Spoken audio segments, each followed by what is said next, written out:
Hello, everyone. Happy early International Trans Day of Visibility. I'm so excited that this event is finally here. This is our GDQ Hotfix's second annual Transgender Day of Visibility celebration. Of course, International Transgender Day of Visibility, it's a mouthful, is on Monday, March 31st this year. It's on March 31st every year. But we have other stuff going on then. There's PAX East going on next weekend, and so we figured this is a great time to celebrate the trans community, celebrate trans speedrunners. We have a whole bunch of awesome runs going on all weekend. We are running just under 10 hours, both today and tomorrow, starting at 1 p.m. Eastern each day. We're kicking things off with Deltarune today. That is followed by Yohane, the Parhelion, Blaze in the Deep Blue, Anodyne, Crash 4, Legend of Zelda, Link to the Past, Tomb Raider 2, Final Fantasy VII, Rebirth, and that is a Bonds of Friendship solo Zack run, Resident Evil 2, and then Hades 2 on a 32 Fear run. Lots of really cool stuff going on all this weekend. I'd like to give a quick shout out to Quacksilver before we begin for helping me plan this. We have been working quite hard on it. I'm so excited that it's finally here. And to that point, let's not wait any longer. Heart of Oak is joining me, ready to run Deltarune Chapter 4, All Bosses Glitched. How are you doing? I'm doing well. I am really excited to be here, getting to showcase one of my favorite games of all time, the thing that first got me into speedrunning. So, and I'm also happy to celebrate trans people, especially as one myself. It's an important holiday and an important celebration, so I'm just so happy to be here. My name is Heart of Oak, if you haven't seen on the little thing there, but I also go by Oakley. I'm a Deltarune and Klonoa speedrunner, and I'll be running the 4th chapter of the game, doing all bosses and including glitches. Yeah, exciting stuff. Thanks so much for being here, for being willing to run this. Thanks for being the opener. Exciting stuff. I'm excited to be the opener. Yeah, and you have some other folks on with you, is that correct? I do. I've got some great friends of mine here to help me out and commentate about some of the things that are going to be happening, so I will introduce themselves first. Wow. Hi, I'm 30 Aces. I also just go by Aces. I've been running this game for 4 years now, and just happy to be here to celebrate Trans Day of Visibility. Hi, my name is Woople. I've been running this game since a little after the release of Chapter 2. And I'm also happy to be here. All right, yeah, again, thank you both great buddies of mine. For joining us as well. Yeah, it's going to be a great time. We've got great people here. So are we about ready to get underway here? Yep, whenever you're ready, just give us a countdown. Put in a name for the save file, and it wouldn't be a trans celebration without starting off things right. We have to name the save file.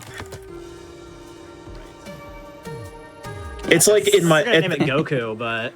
Oh, well, I mean, that's the same thing, basically. Yeah, no, yeah. Goku would say trans rights, so there's that. Would. All right, so I am ready to get this started. So I will give a quick countdown here. On go, I will be hitting the yes button to start the run. Alrighty. 3, 2, 1, go.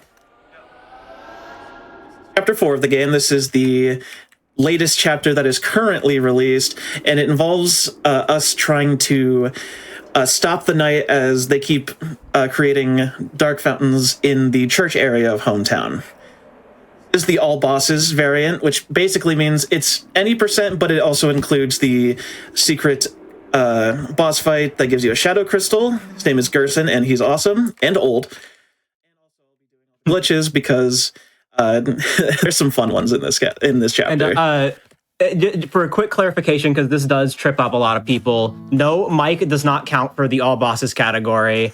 They do not. That fight is under special circumstances due to how you access it, and then also differences between different versions of the game.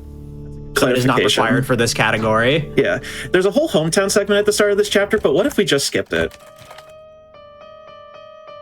Yeah, normally that hometown segment, like that is like by far the longest hometown segment in like the entire game. It takes like 10 minutes compared to what it's normally like 10 to 4.5 minutes, I think. Yeah. Luckily, though, if you've already got completion data, you can just skip straight to the Dark World stuff. Also, if anyone was paying attention while Oakley was on the file select screen, you might have noticed that in like that bottom left corner, it said something about like 30 TPPS. This is because Oakley is cheating. Yes, I'm a cheater. I'm sorry, you caught me. No, but that is the 30 text box per second mod. It was a mod created to basically avoid having to manually mash on the keyboard so hard that it was hurting people's hands. And the game's already existing auto masher only mashes at half speed. Yeah, that was some real evil pattern from the night there, I gotta say. So basically, sorry, you go. There. Yes, I was gonna say, obviously we want to die there. You can actually walk all the way to the top there, but obviously that's slow. And the knight can be pretty funny with how it places its sword. Sometimes it places a sword on one side and then places the next one on the other side, and you just can't get hit by it. Ill issue on the knight's part, honestly. Mm-hmm. And then if you're playing all chapters, sometimes the sword will just go through you completely. Yeah, no, it's so weird. I don't know why that happens. Iframes from the end of chapter 3 carry over to the start of chapter 4 for some reason. Mm-hmm. Oh, that's what it is. I actually didn't know that. Okay. That's interesting. Thank you, Toby Fox. Something you'll learn about this game is that it was allegedly programmed, and here's a good showcase of why. Skip some stairs. Warp. that was a wrong warp. Wrong warps in this game happen like when you're put into a state we like to call wrong warp state. Usually this occurs whenever you, to put it most simple, it happens whenever you enter a room through any means that isn't just walking through a screen transition normally. And when you are in this state, if you walk into a screen transition and then walk out of it on the very next frame, the game gets confused and puts you in the default point of the room, which is essentially where you would load into the room if you loaded a save file in that room. Yeah. So we use this occasionally to skip ahead in some rooms. Yeah, that's a good explanation, and it becomes really important in this chapter specifically. Mm-hmm. Something to note, that first encounter that Oakley was just in, it can be very annoying. Those are the Gways. Basically, it can do one of 3 attacks, and there's one in particular we really don't want. It just got the best one just now. Yeah, I got the best ones. Yeah, I got double flame. Okay. So there's one more Gwei encounter. We're gonna hope that we don't see the bad one. So it's probably commentator's curse going on right now. Yeah. So that's my fear. The reason we don't want to see that type of attack is because we want to grace the 16 TP so we can pacify on the next turn. So if we don't do that, you lose a turn. Yeah. So it's sad and tragic. So the Gways can do one of 2 attacks individually. They can do flames or diamonds. If you get both flames, it's easy. If you get one of each, it's like still very doable. If you get both doing diamonds, you're taking an extra turn. Like that's just straight up. You can grace a 16. Like it is possible, but it is not. It's practical. just stupid. Like I've only ever done it twice. It's that hard. Yeah. So anyways, we're gonna die here because it's faster than walking all the way back. Yeah. Which is also another reason why we spared the Gways, because not only is like just sparing it faster in general for later, but also if you fight that Gwei encounter, the HP buff you get from killing it actually makes you take 1 extra hit here, which makes dying slower. Mm-hmm. And this is our good friend Gerson Boom. You're going to see him a lot throughout this chapter. He is arguably the funniest character in the game. I love him so much. He's old. I'm old. He's very old, but don't let that confuse you. He is very high on the power scale. I can't believe you took the save there. What are you trying to play safe in this? Yeah, I want to heal before the next play safe in the showcase? What's going on here? Yeah. God. I can't believe you aren't going to go into the next fight with like every character 1 hit away from dying. I know. That's crazy. So Rouse is going to become a stool. Suspiciously happy to be a stool. Oakley moved back a bit before interacting with Stool. That's because we wanted to get Ross closer to it so that he would spend less time walking. Yeah, there are a few times in this game where you like do a little walk back just to make the characters be closer to where they need to go next. It's strange, but it doesn't come up that often. Yeah, there's a lot of small movement optimizations that go into stuff like this. This is a very movement-heavy game.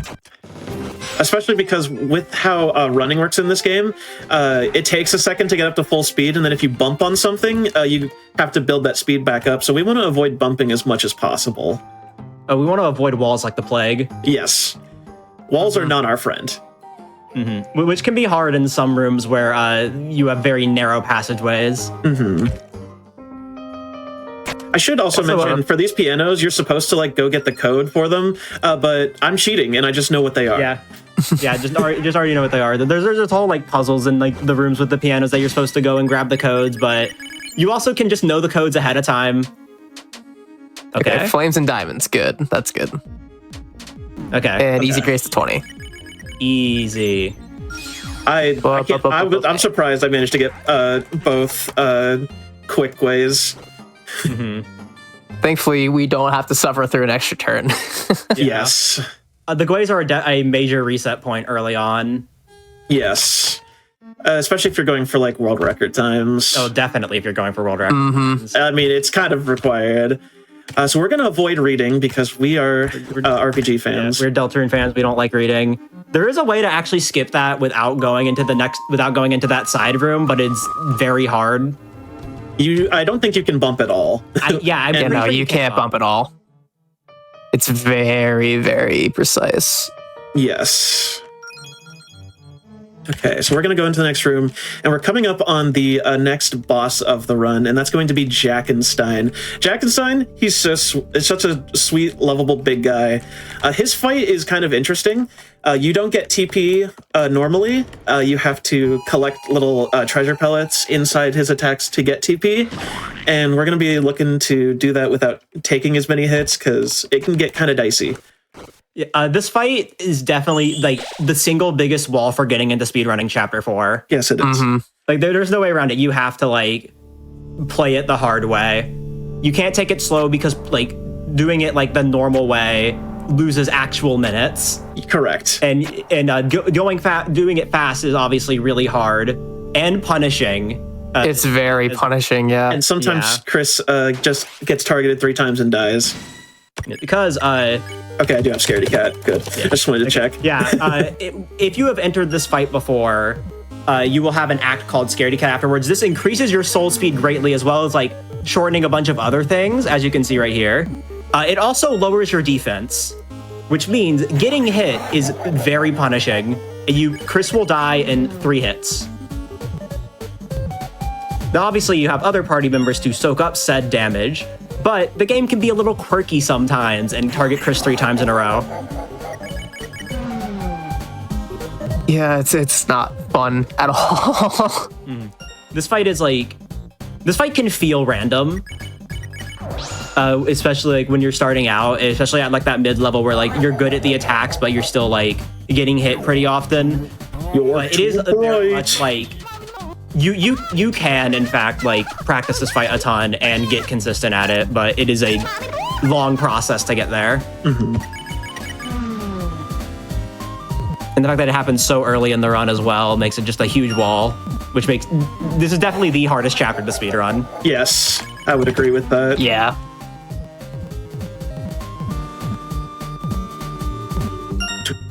This attack can get a little dicey. Every attack has like a fast cycle that you can do where you can basically do it without stopping and it's consistent every time. But obviously we want to play it a little safe because it's very easy to mess up movement, especially with how fast you are. Yes. Get the key.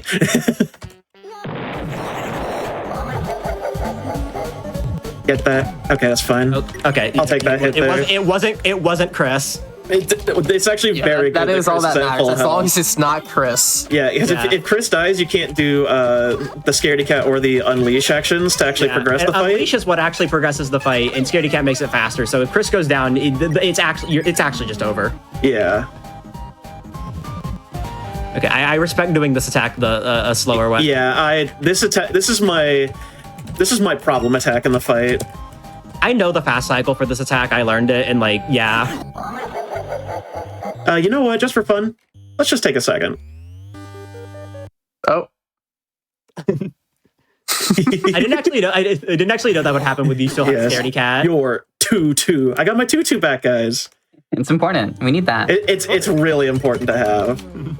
I didn't actually know that would happen on Scaredy Cat. Yep. All right, I'm gonna take this attack kind of. Okay, now I'm not gonna take it fast anymore. Chris got targeted. Okay. The devastating. Oakley, please lock in, please. The devastating 1 in 81. Oh my god. Oh my god. Okay. Okay, everything's fine. Everything's fine. Never punished. Never We're good. punished.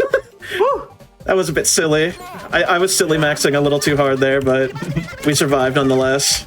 Yeah. Okay. That was a bit scary. I just wanted to make sure everyone was paying attention. You gotta keep us on our toes, you know. Exactly. Can't win too easily. Yeah. I gotta add some drama, some intrigue. So now we have put Jackenstein in the light, which he didn't want, and now he's scared about it. He doesn't want anyone to see his what he calls ugly face. He's so sweet. He's a little sweetheart. I love him. We so love much. Jackenstein. There will be no Jackenstein slander in this house. Listen, you may kill my runs, but it's okay. Yeah, you may have the most chill. annoying fight in this category, but I still love you.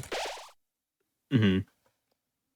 So coming up after this fight, we're about to unlock this chapter's, I guess, main gimmick, which is climbing, which has like its own whole different system of movement compared to normal movement. It's all tile based, and you can like jump and stuff to like increase your speed. So if we're going to be talking about climbing, like we absolutely just have to give a shout out to Trinky44, the absolute goat. Yes. Trinky's a They goat. sat down for maybe like a week and a half, routing out literally the most optimal way to climb. Yeah. Literally, like putting it like everything, every tile down by hand in a guide. It was like they're insane. Like genuine shout outs to Trinky. They're awesome. Yes. Yeah. Trinky is the chapter 4 goat. Shout outs, Trinky. You probably won't see optimal climbing from me, but if you want to see what that looks like, check out Trinky. They're awesome. Mm-hmm. Also, climbing is like a lot of climbing sections are very cycle based. Yeah, just for fun. Let's see Jackenstein's real face. Aw, he's such a sweetheart. It's like a second slower to do that, but I wanted to see his face. I've done it before on accident. Yeah, so you can jump up to 3 spaces away, and it gives you some momentum when you do that. Mm-hmm. The more tiles you jump, the longer you keep said momentum for. Yeah. So we're gonna come up here, and we're gonna skip the entire side quest where we go get the parts for the piano puzzle right here. Hope you enjoyed that little ditty. All right, and now is where the real fun of the chapter starts. Mm-hmm. Are you gonna do first or? I do Gerson second. You do Gerson second. Okay. So I don't want to have to wrong warp into Gerson's. Yeah, that is fair. So I'll let Aces explain that. The thing with this is that we mentioned before, like you gain wrong warp state by entering like any room via something that's not a screen transition. Well, climbing, that also counts as that. And there is a pretty big wrong warp chain, a total of 14 wrong warps in a row that you have to hit optimally. You only really need 9, but 14 is optimal. Very difficult. Yeah. That's ridiculous. You don't have to hit the entire chain to get the most time save, but if you want to get like an actual good chunk of time save, you want to get at least 9. Yeah, 9. Okay, I was trying to count in my head. Yeah, I did that earlier today because I was like, how many is it? So I've done 3 of them so far. Anyway, we're coming over here. We're going to get a little hidden item here for later. Oops. Oh, no. Okay, that's fine. That's fine. Yeah. Take it back now, y'all. It's okay. I didn't hold it long enough. That's very often happens to me. I was trying to go quick and there we go. Didn't hold it. So we're actually taking a little side quest to get the tension gem here. It's an important item. It's a surprise tool that'll help us later. I'll let you know when that surprise Mouska tool comes into play. Hey, we just get to listen to Dark Sanctuary a little more. I love this song. Okay. I know there's a lineup for this, but it always screws me up. Yeah, no, I stopped trusting the lineup. No, that's completely fair. Got it. Like I posted that lineup and I was like, yeah, no, I ain't doing this anymore. It's too weird. This one's devious. Yeah, that wrong whip in particular is so stupid because the screen transition, it's like off screen, so you kind of have to like go a little off screen and you think you're gonna hit it, but you're not. It's weird. Yeah. Oh, It doesn't help that wrong warp's have been a thing since chapter 2. And in chapter 2, screen transitions were very wonky. They were in a lot of weird places. They were like essentially like 3 miles away from the actual end of the screen a lot of the times. And then the developers, Toby and the gang, they realized, oh wait, we should probably actually like put them at the end of the screen. Yes. So now they're in like reasonable places, but we're all used to doing them the chapter 2 way where they're 5 miles away. So it just gets a little awkward. It threw me back when I went to revisit chapter 2 lately. It's funny because as 8 of 9. Ooh, Okay, nice. The chapter we're gonna walk back to the ran- piano. Instead of playing the piano, however, we're gonna interact with the sheet music. What that's gonna do for us is that I hate missing this one. I missed the important one. that was the hate important one. That was the important one. Oh man. Oh man, dude. Okay, That's okay. That's okay. So It's what that fine. would have done is I wouldn't have had to climb back down here. I would have just gone right to like here, essentially. Yeah. So Yes. So yeah, back onto the sheet music. Interacting with the sheet music, it actually just opens up the door like that would open when you play the piano. It's like just a bit of code in there that just says, "Hey, interact with this." The door opens. You don't have to watch the cutscene or anything like that. We have no idea if that was left in intentionally or not. Yep. So you don't even have to do the piano cutscene. You just have to open the sheet music. We had doing that banned for a while because we genuinely had no idea like if that was intentional, if that was like a leftover debug feature, if it was going to get patched out quickly. It was a whole. It was a around mess. it. It was yeah. Eventually, it did get unbanned. It's allowed to be done in runs. Yeah. Now, but All right, so this is going to be the Gerson secret boss fight, or I guess I should say Hammer of Justice. This is my favorite fight in the game. It's not that hard, but it's my favorite. this fight has aura. All right, so I'm going to go for a no-hit here. Let's see if I can do it. All right. Red- Okay. Red- Let's see. Let's see. Oh, man. Yikes! So that Pulls hit on- was pulls on collar intentional. awkward. It was intentional because if you get hit on this first turn and only on the first turn, it will repeat that first attack again. And we do this because it'll just replace a longer attack later in the fight. Yep. There is a way to do this fight like optimally without it, but it's really tight on TP. Yeah, it's like extreme. You gotta be like on point with like your grazing and perfect parries. It's it's pretty That's difficult. why you can see Oakley there is they're like kind of mashing the arrow keys because whenever you like, basically you're supposed to like hit like turn over to hit the arrow right as it shows up. It'll get you some extra TP, but you can also just mash the arrow key. And you'll get the extra TP anyways, so Yep. it just makes it easier. I know you're coming from down there. Okay.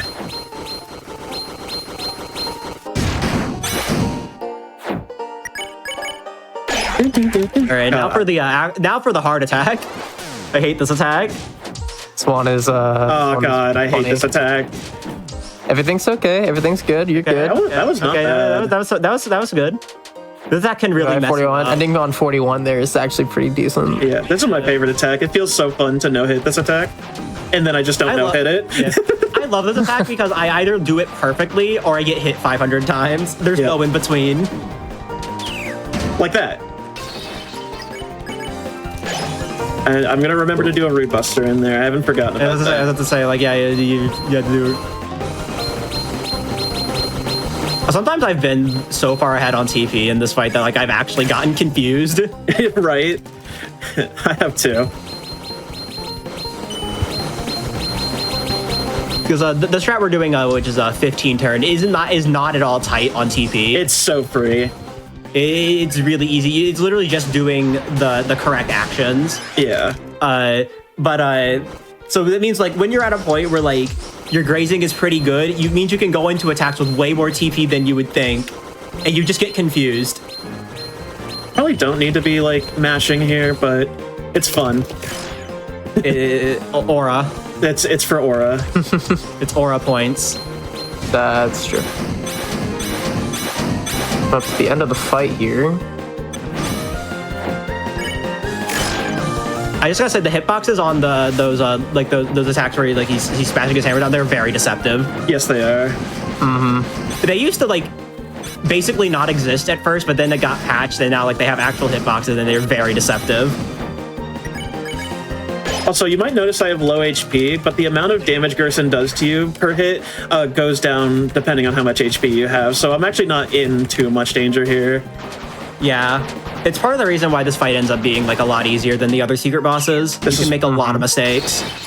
Definitely at least I feel it's the easiest of the four. It's either this or basement Spamton Neo. Yeah. Again, it's one of the easiest, but it's still one of my favorites. I love Green Soul so much. Green Soul's just fun to play in. It's why my favorite fight in Undertale is Undyne the Undying, just because it's so satisfying to do that fight. Yeah. That is true. Big agree. It's very fun. It's arguably the most fun, non-traditional Soul mode. All right, so now we have managed to shave a hair off of Gerson, so he's going to give us the Justice Axe, and that's going to be very important for the final boss of the chapter. Yeah, you really were only going to be using it one time, but it makes things much better. So much better. Oh yes, God, I love that. I would talk about that in full right now, but we still got a little ways before that. Yeah. I'll just say this. There's a reason why I consider Chapter 4 all bosses easier than Chapter 4 any %. It's no, just, for real. It's just true. It's so fun. It just is yeah. Every other chapter, that's not the case. Every other chapter, all bosses is obviously harder. Because it includes the harder secret bosses, but this one is just easier because it makes one particular fight way easier. Yeah. Also, if we didn't skip the piano cutscene, we would have had to do a whole thing where we say goodbye to Gerson, but we just don't have to because we're cheating. Yeah, I love cheating. I love cheating. Coming up on, once again, another climbing section here. This is the only climbing section I don't actually know how to do optimally. I don't even bother because it's kind of the most difficult climbing section. To do optimally, yes. To do optimally. Because it gets kind of weird once the swords during the long part where the swords start raining down. It gets weird there, I guess, but I don't know. And I still don't fully understand how it decides where it places the sword, because it's obviously not the same spot every single time, but it's also somewhat consistent. I'm gonna play it a little safer here. Yeah, that's fair. Okay, the RNG is just being really nice to me. It's I don't want to say it's fully random, but yeah. One hit is fine. So yeah, I can probably start just face tanking. You can just damage. I think you only needed to skip that first one. As long as you, during the main climb section, as long as you only get hit by one, you should just be able to damage through all of them. Yeah. Because why dodge when you can just face tank all the damage? Yeah, I actually like having swords just slice through my face. It feels good. Yeah. So unfortunately, the knight got away and got out of this dark fountain. So we failed the chase, but that's not the last we will see of them. I learned this recently. I have no idea if what this actually does, if this even saves time. But I got bored while I was doing a run one day, and I figured, wait, you have wrong warp state in this room because you climb into it. What happens if you wrong warp out? Oh, yeah, it doesn't save time. It's just a swag strat. It looks funny. It looks really funny. Very funny because you get bottom of the room. Yeah, you get put at the bottom of the room, and when you go to the right, they all just teleport up, and the camera doesn't go along with you. So yeah. There's just a black box in the center, basically. Mm-hmm. Who needs time save when you have hype moments in Aura? Truth nuke. Right. So we're gonna have a little cutscene here where they realize. So Gerson is. If you're not familiar with Deltarune lore, Gerson is actually dead. He passed away however long ago. Sometime before the story began. But this is where you learn that in Dark Fountains, if there's a memory of a loved one who is dead that's strong enough, they can show up as alive in a dark world, which is a really cool concept. And I actually wonder if you'll get expanded upon in future chapters, but we'll just have to wait and see. Piles of Gerson's dust. Piles of Gerson's dust. Oh my god. I'm dust. I'm done. Okay, so I'm going to be doing a buffered wrong warp here, which it's free. It doesn't cost money So to do. basically, a buffered wrong warp is basically just like you enter the screen transition and then hold the opposite direction. It's like, as long as you have wrong warp state, you're able to get it. It's I know it's like somewhat consistent on where you can do it. Like I know the usual cue that I was first told was that usually like if entering a screen transition creates a sound, it will be a buffered wrong warp. And then there are just like a few other cases. Yeah, diagonal Chris isn't real. They can't hurt you. Sorry, I just had to say my favorite that. Buffered wrong warp is in chapter 2 when you first enter the dark world. If you do that through the computer lab, like do it like true reset normally, the first wrong warp is buffered. If you enter the dark world through going back to sleep, it's not buffered. That's fun. I didn't even know you could buffer that one. That's funny. That was some knowledge I had all the way back from when I first started learning this game, because I started learning this game before bed skip. All right, I am gonna. All right, so y'all know the second sanctuary. So right? yeah, so here's an in-depth guide on how the second sanctuary goes in this run. Okay, so this is the start of second sanctuary. So actually, no, it's part of the strat. You have RNG, it's RNG manip. Yeah, RNG manip. So. And that's the end of second sanctuary. You just don't have to do it. You just wrong warp once to the left. Yep. This was found. I have a really funny story with this. I love telling this story. This was found like a few days after the chapters launched. And by this point, we were working on the leaderboards. At this point, we were trying to figure out which categories were going to have splits. And I kid you not, around 15 minutes before the video of this strat being discovered was posted, in mod chat, one of the mods said, "Yeah, I don't think we're going to need the split chapter 4 into glitched or glitchless." Little did they know. Do they know? 15 minutes before the strat was discovered. Yeah, and then someone's like, "Oh, by the way, you just don't have to do second sanctuary. You just have to do a wrong warp to the left." And it's like, "Oh, that's awesome." I don't even know if I had wrong warp state there, but I could have. You do. Yeah, you do. Well, you can carry the wrong warp chain and save 2 seconds. Yeah, I could have done swag strats, but I wasn't sure. It's a little minuscule. Yeah. You can wrong warp into the next room and it skips one cutscene. Yeah. Make them dance a little bit here. Also, Rousey's blue for some reason. When did that happen? I love blue Rousey. He's blue for a depressing reason. He's blue for a prophecy reason. I was gonna say for an amazing reason, but I feel like given the lore, no. If that's the case, he would be green. Yeah. Well, actually, Rousey is green red. because what about red? Rousey is green because reason? He can be placed there, and when Rousey is red, he cannot be placed there. Wait, green. Wait. That's so real. All right, so we just completely skipped second sanctuary. There was a whole story beat, but that doesn't matter now. Now we're chasing. Fake Gerson is not a boss. Fake Gerson is not real. Yeah, listen, viewer. Fake Gerson's not a boss. Fake Gerson cannot hurt you. He's not real. He's fake. He is fake. He is fake. Exactly. He's literally fake.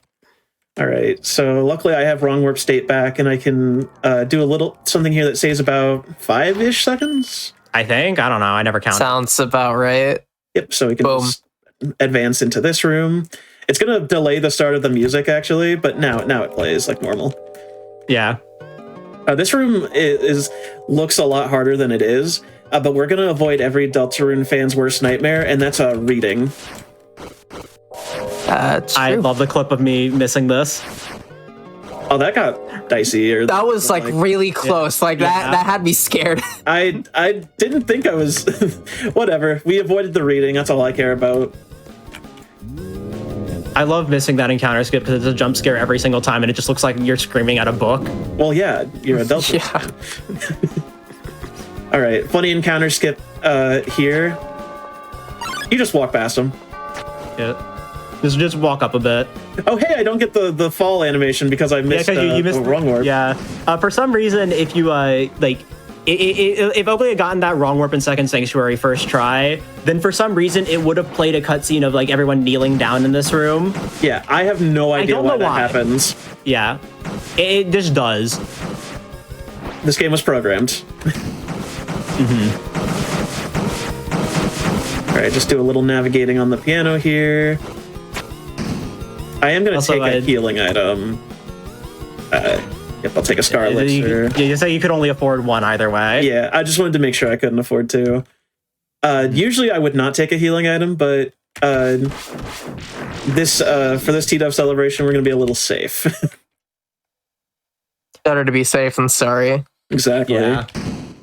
Better to be safe than any percent. I forgot to bring this up, but there is a funny strat in Third Sanctuary where you can in fact carry your wrong warp state all the way to the end and save like a second. Do like you do like 14 wrong warps. I don't actually know how long it is, but you do a lot of wrong warps and it saves like 2 seconds or something, and it's only possible in categories where Jackenstein lives. Yeah. Yeah, that's why we recruited the Guays earlier. It actually makes this cutscene like 12 seconds shorter. Yeah, the spare strats in this are interesting because even if you miss both turn saves, the cutscene is fast enough that it just evens out to if you had just fought them. Yeah. Dad has some pizza. All right, so we're getting to a section where the knight is going to be throwing a lot at us, but with the power of friendship, we're going to withstand it together. No, you're no hit run. Oh no! No hit. How will this affect the FLD tournament? How will this affect Fast Little Dodgers? All right, so it's actually, even though we're gonna end up draining all our HP, it's not fast to do it at the start here. It just takes more time than taking these scripted hits in a sec here. Mm-hmm. The scripted hits basically do like, I don't know like exactly how it works, but I kind of just think of it as like percentage damage. So like, regardless of what your health is going in, it'll always hit you the same amount of times, basically. Yeah. Also, when the chapter came out, I was sad to learn that you can't just come into this room with like 1 HP on all your characters. You get healed. You get healed going into this room. I thought I really had something when I tried that. You can bring in S Poison, and there is a way you can crash the game with it. I just completely forgot the setup. Crashing the game. I wonder if that's a good speedrun strat. I just know there is a strat you can do involving like using S Poison to lower a character's HP enough to where like I think during this section they get hit by the sword and then the game crashes because they aren't supposed to die. That's funny. I can't remember the exact setup. Don't look at Ralsei's health. Okay, now you can. I didn't want to bring it up. I really did not want to bring it up. I was doing everything in my power. Don't worry, I'll be cringe enough for the three of us. You'll take one for the team. I'll be cringe enough for everybody here. So after hype moments in Aura, now it's time for the horrors. Also, you know, we don't need to heal there because you do get healed. Except for Ralsei. Yeah, except for Ralsei for some reason. Ralsei doesn't get healed, and I don't know why. That is because he is evil. True. I mean, like, don't you know he like flies? So that means he's evil. He's so evil. Why don't you just walk? Are you like a bad guy or something? We have the knight here, like aura farming as usual. Yeah, as they do. The frauding fraud. Yeah, and you know, if the knight loses this fountain, then it's all over.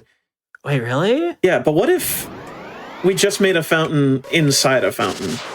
Truth fountain. Truth fountain. It's still my split name for this chapter. There's a popular GIF that where this like beam of light gets turned into that one true emoji. It's a great GIF, the best GIF even. So now we've made like a tower. And we gotta climb the tower. Yeah, this one's not made of pizza though. Oh. Why bother? Why bother? That's probably fine. I'm sure there's nothing. Also, you know, the animation kind of just locking in for a bit there. Yeah, this is where all the budget went. This is where all the Toby bucks got spent. Yeah, it's been here. Couldn't afford it anywhere else. Yep. So here we have the tower climbs. There are 2 climbs. This first one is actually like pretty simple. It's not that bad to learn the optimal cycle. But is what I would say if I knew it. I'm gonna be honest. I go by vibes. I mean, you were basically doing it. Oh, damn it. Like you were basically doing it. Like it's not that hard. It's pretty straightforward. Yeah.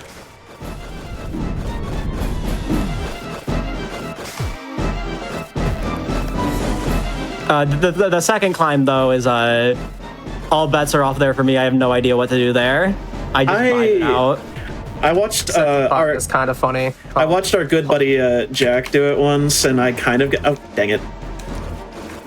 Shout out to Jack, by the way, friend of the group here. Jack. Does Jack hold record in this category right now? Yes. Yes. I think so. Yeah. Really do. Yeah, he does. He does. Okay. I couldn't remember. Yeah, record's about a 43 4x or something. I know. Is chapter 4 still faster than chapter 3? Any percent?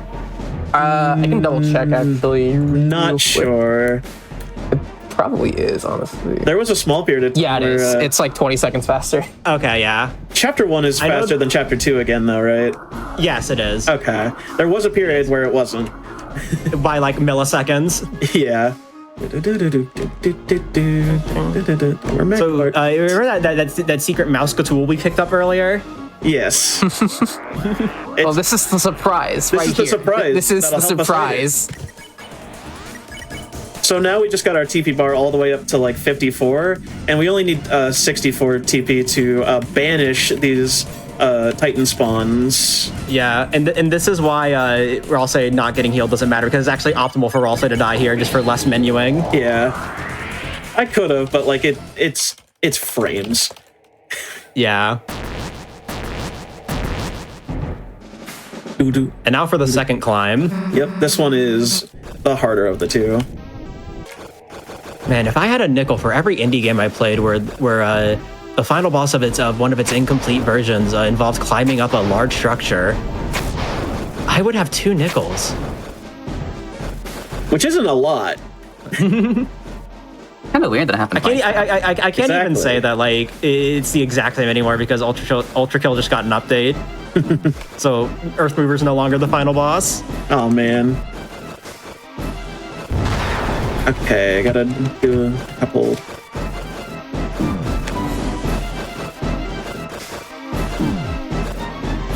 Kind of just face tanking the damage because we're gonna get healed at the end of this anyway. Yeah. Almost at the end. Yep. And I am mentally preparing for Titan.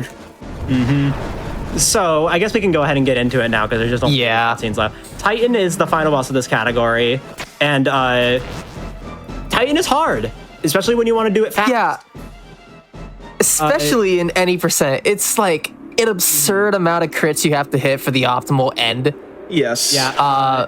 We haven't upgraded our armor we haven't upgraded our armor at all. Everyone, Chris and Ralsei die in 3 hits. I think Susie dies in 4. I think checks out. That sounds right.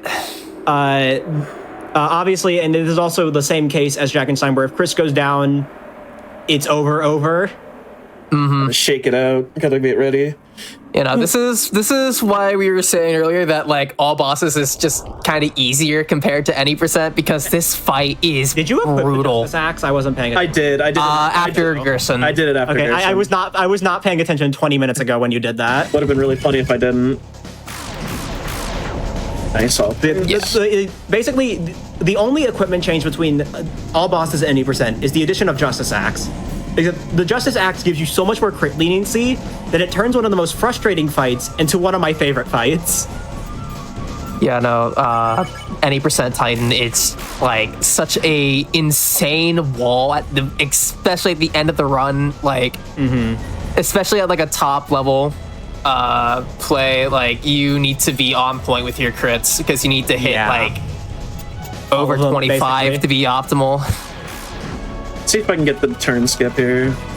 Forget the exact number, but like it's insane. Nice. Okay.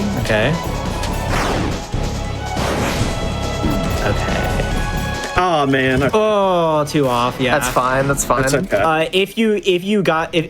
If Oakley had gotten to 80 TP there, she could have unleashed a turn early and actually like if if she hit enough crits afterwards, she could actually end the fight a whole turn earlier. It's okay though.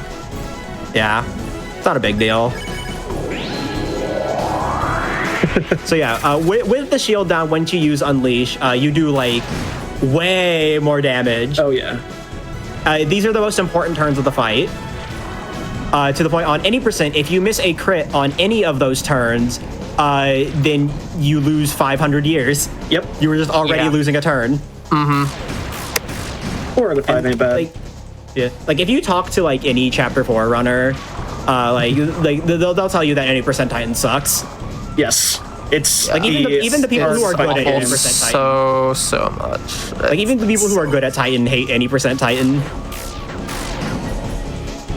That's why all bosses is just the better category. That's a truth, Nuke. There's a reason I submitted all bosses and not any percent. I always think that the difference between the Titans amongst all the categories is really funny because you have any percent and then like stuff like all chapters main route glitched where like it's an extremely hard fight, and then you have something like all chapters all bosses where it's pathetically easy. Yep. Mm-hmm. Because you have such better equipment. Okay, specifically you have Black Shard. Yeah, no, you do so much damage. In fact, like the chapter 4, you do it in about 10. You can do it in 6 in all chapters. Like, okay, it's insane how much of a difference there is. Ralsei's health got a little low, but I do have the healing item. But it seems like we're gonna be okay. You probably could have afforded to use it on the hand's turn because your shield damage doesn't matter. Have you considered hype moments and aura? That is true. Might be onto something with that one. And this is why I will always. This is why I will always graze bosses aggressively, even no hits. All right, we did it. So that is all of the fights. Well, actually, we got a little surprise. Actually, so it's not over yet. I think you're gonna need a hand here. I may need a hand from a good friend. Mm-hmm. So we're gonna defend, and it's kind of seeming hopeless. This Titan just keeps healing itself with all the Titan spawns and creatures. You can't when it's covering itself with the wings. You can't even deal increased damage with Black Shard. Like, why does this game design? Toby, fix your game. Toby, come on now.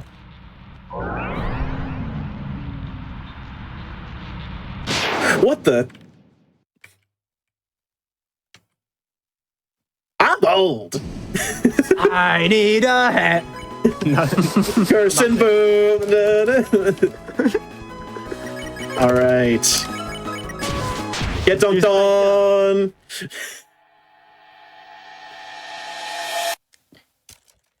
And yeah, the Titan is done. Yep, the Titan is no more. We did it. We saved the city. But first, Chris and Susie just have to aura farm here because it looks cool. I mean, Chris is always aura farming. That's true. You know the trailer shot where they have their sword pulled out while they're running away from all that stuff? Like, they didn't need to pull their sword out there. They didn't need to do all that. They didn't need to do all that. They just did it because it was fun. Yeah. I guess something we haven't mentioned is that this entire time, Ralsei has been trying to get us not to see what the prophecy is. And, I mean, he did a good job for us. Yeah, he did a good job for us. But you might have noticed that Susie ran off ahead. Also, one final, Tony's final trick here is he forces you to play City Heights too. With these tight passageways. There's so many walls to bump into, and I'm trying to keep my speed. Hey, there's a speed trick. To save the worlds, there is only one way. But we won't know what it is, because Susie shattered it. I was trying to think of something I could use to like rhyme with it, but I couldn't think of anything. Unfortunate. It actually just said Jockington grows the beard. Oh. That's the important part of the prophecy you need to know. So yeah. Also, you could talk to Ralsei here for character development, but that's slow. Yeah, I'm not gonna read it anyway. I play Deltarune. Yeah. So yeah, this entire time Ralsei didn't want us to know what the prophecy ending looked like because he was hoping he could change it because it's apparently it's not good. But we don't get to know what that is. because of suspense. We won't know until the future. Trademark. The horrors are soon to come. 2020. There was already a lot of the horrors this chapter. I don't know how much more they can do. Well, actually, no, wait. We'll know what the final prophecy is because Deltarune tomorrow. Deltarune tomorrow. So true. How could I forget?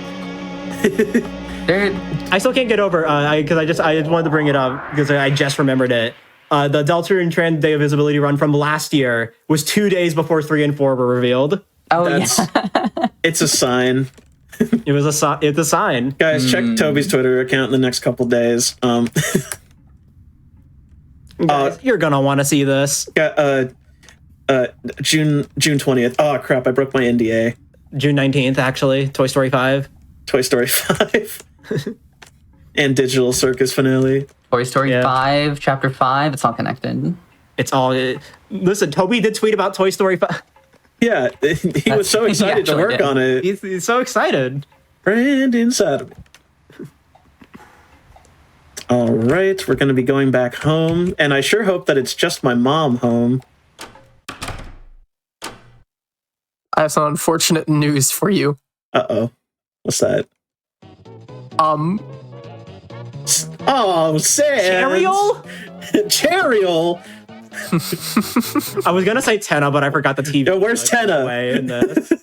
Forgot the TV is removed. Yeah, if you start a run just from chapter 4, Tenna doesn't get to stay, unfortunately. Our favorite game show host.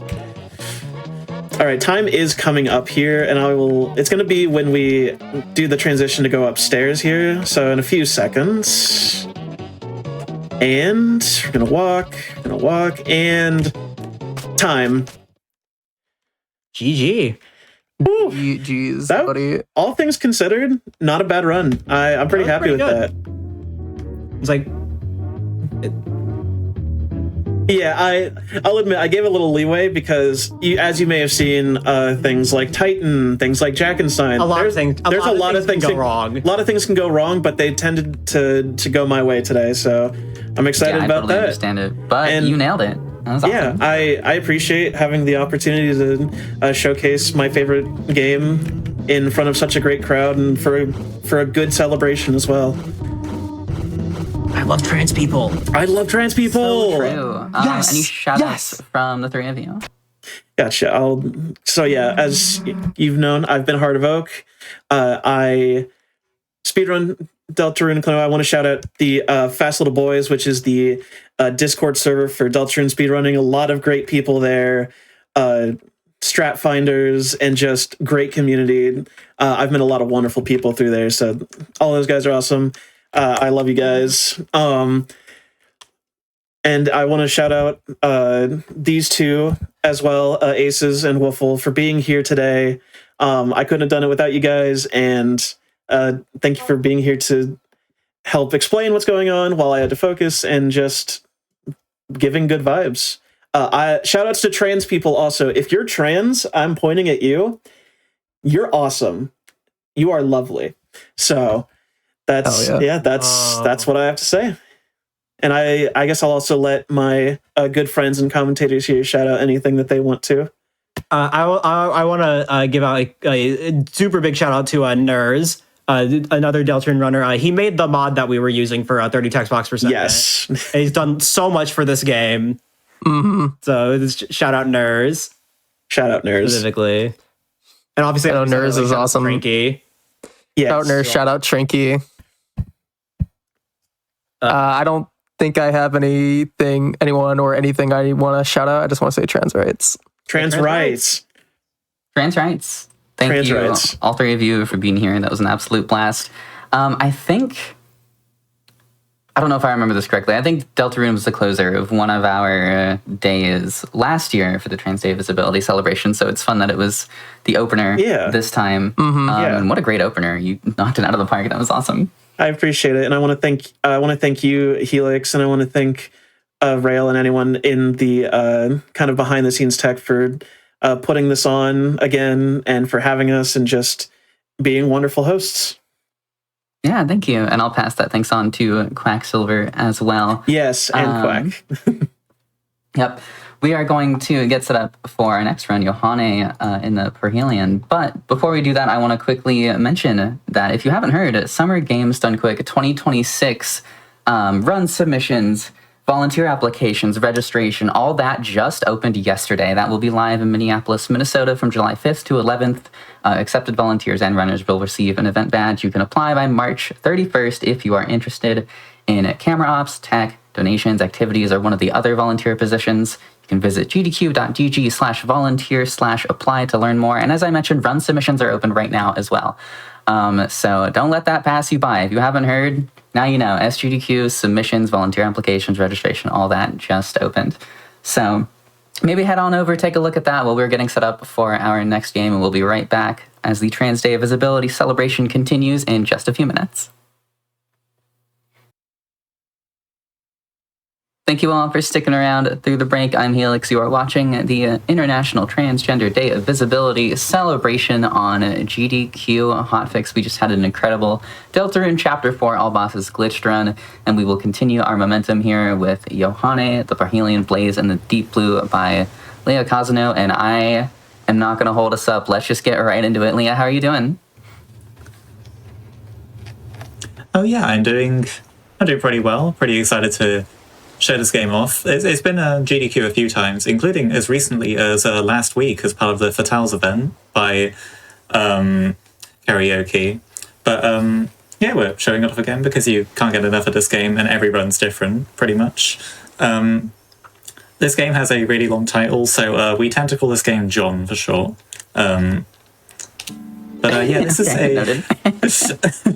this game is a Metroidvania kind of. Some people beg to differ, but it's generally considered to be a Metroidvania. It's based on the Love Live series, or more accurately, a spin-off of the Love Live series called Yohane de Parhelion. Yeah, I don't know how much else I have to say. I also have my commentator Drywall with me. What's up? I'm also a runner of this game. That's crazy, I know. Yeah, I think I'm going to just get right into it. So I'm going to start the timer in 3, 2, 1, go. Okay, so Leah's going to be running this on the Switch. There are 3 main categories for this game. Switch 60 FPS, 120 FPS.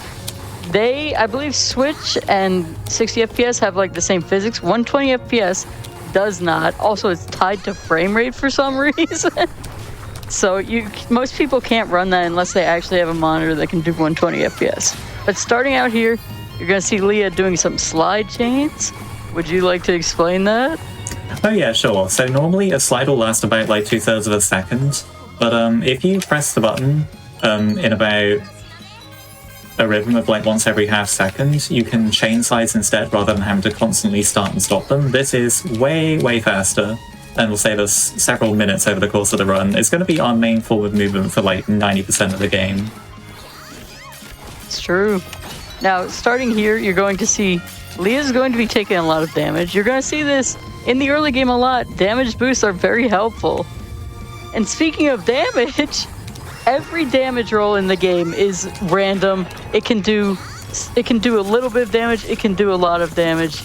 It's not very fun, but hopefully we'll be able to get through it fine. Right there, those 2 attacks, if they did base damage, would have knocked out that isopod guy, but they got low rolls, so she's not going to be able to kill him in 2 hits. Yeah, and if you get a critical hit, you can actually one-shot them, so that's just how much it can range. Yeah. Now we're entering the warp rooms here. Almost every area has these warp room segments where you go in and there can be 2 to 5 rooms out of a pool of about 15 rooms. Obviously we want to get 2 rooms, but we want to get on the lower end of that at least. Oh, like that. So oh nice, 2 rooms. That's the best you can get.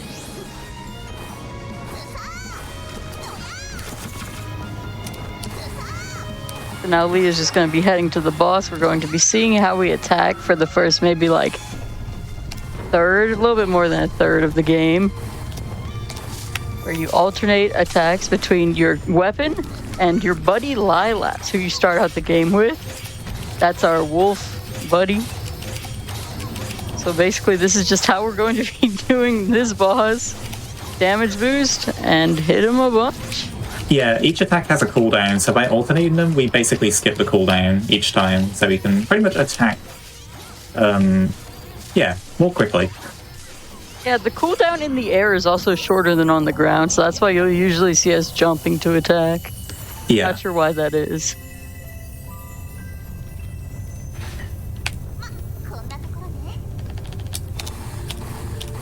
Now we're going to get another one of our friends, notably the leader of the group from the anime, Chika Takami. She can push blocks and stun enemies with her gun, but we won't see that very much. Yeah, she's unfortunately one of the less useful partners. Sorry, Chica enjoyers. Sad. Now, Grotto is a very movement-heavy area, at least the first pass-through is. Oh yeah, we forgot to mention no problemo. Sad. Oh yeah. We have not patched out that spelling error from the game. Yeah, this game has never been updated. It was released. It was released in November 2023. It is still on version 1.0.0. Yeah. It's quite interesting. For example, another quirk of this game is that 120 FPS has different physics for some reason, so it's about 2 minutes faster overall. I'm like the only person who's run both 120 and 60 FPS categories, so I can tell you like minor differences, but they're not too different other than the game just being faster. Yeah, the other thing about 120 is we've mentioned it's playable on PC. It's also playable on like select consoles. I think the PS4 and PS5, for example, but the Switch most certainly cannot, and not even the Switch 2. Well, I imagine the Switch 2 probably could, but the game would have to actually be updated to be able to do that, and, yeah. Yeah, that crab you saw there, that's a big, example of the difference between 120 and 60 plus Switch. In 120, you can slide under that crab, but it is physically impossible in the other versions.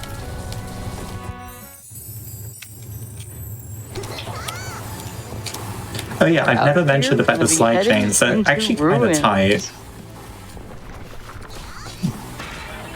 Oh yeah, we've actually got a little sequence break here before I explain slide chains again. I attack like 16 times here. 9, 10, 11, 12, 13, 14, 15, 16. I can make it over here, which is cool and nice because I get that item early. Normally I'd have to go back there at the end of this area and I would take an extra 45 seconds, a minute of backtracking, but we can just do it right there. Attacking repeatedly stalls us in the air, which is really cool. What I wanted to mention about slide chains is that they're kind of difficult. You can see me missing them quite a lot. There's a 3 to 5 frame window. Oh dear, whoops. There's a 3 to 5 frame window to get them. I don't know exactly how much, actually. I don't think anyone really properly tested it. But... I'd say 3, but I'm just making it up. That's how it feels, at least. We're all just making it up. But yeah, the other thing... Not much documentation on this game. Yeah, the other thing is the slide button is bound to the jump button. You just have to crouch and jump, and that is how you slide. So if I miss a slide, it might result in me jumping when I don't want to. So in a case like this, there is poison gas above me, and it would be really bad if I jumped into that. That's basically just GG, you're dead at this point in the game. So I intentionally did not go for slide chains there, because in case I miss one, just easier, nicer to take just a little bit of a time loss there. It would be safer. Now, you might notice here, Leah is taking 10 damage from these gigantic boulders. Keep that in mind for 45 seconds later. Yeah. They deal way too little damage for being literally giant boulders.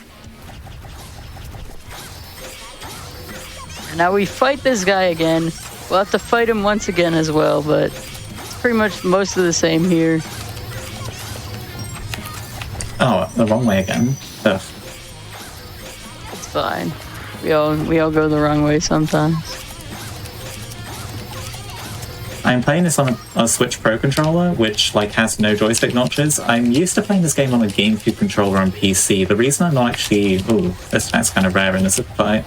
The reason I'm not playing this on PC is because my computer has become gradually worse and can no longer really run this game properly, so it's better to just play it on Switch for a stable frame rate. Wow, my rolls are not that good. Another damage roll incident. Again, you can, like... Probably gonna want to take the backup checkpoint here. Yeah, definitely. Again, you can one-shot these guys, but I've been getting kind of unlucky with those rolls. I did get lucky with the first set of randomized rooms, though, so maybe my overall luck won't be too bad this run. And that's like going to be a thing. Like, RNG is very important in this game in many different aspects. Oh wow, that actually nearly killed me. Yeah. You can see those boulders there, those tiny little boulders. They do the same base damage as the large boulders. Don't ask me why, but it's fine. We're heading into our next warp room segment. Hopefully we get another 2 rooms here, an easy 2 rooms. This is not a particularly easy room, but once you get it down, it's fine. You might take damage a couple of times, but it's no big deal. Relatively short. Oh, this room kind of sucks. Okay, cool. That guy can be on either side, and you have no idea until you go down there. Or rather, there are 2 variants of that room that look exactly identical as soon as you go into them, but you don't know which variant you've got until, yeah. Also, the last room, the last room will be indicated by a golden portal. So we got at least 4. We might have 5 if we're unlucky. We'll see. Okay, we got 4. Okay, 4. Yeah, small boulders with damage of a large boulder. That's what I'm saying. Thank you, chat. Good bit. For sure. So last time we're gonna be fighting him. Yeah. This boss is kind of weird. Like, it's the only one you fight more than once. This game has a demo that released like a month before the full game release, but it's still playable. Oh, he doesn't normally do that. He normally jumps up there and spins to the left. Yeah, this game has a demo that ends after this fight, and because it released like before the full game came out, like they kind of trolled us into thinking the whole game would be like, oh, we fight the bosses 3 times each. No, it's just this guy. But yeah. He's just a little special. He's our special little buddy. I think for safety, we're going to get Kana. Yeah. Oh yeah. For safety, do that first. Because I had a defense lowered as well. I had some weird attacks there, so yeah. For maximum safety, because the next area is kind of difficult for how strong we are at the moment. But this is Kanan. She doesn't do a whole lot. I'm sorry, Kanan enjoyers. All 3 of them, yeah. Mean. Sorry.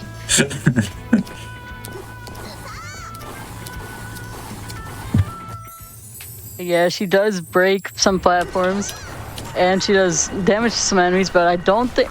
We might see her later. Wait, we do see her later in the run at one point, but not for a long time. Nice Tide Light.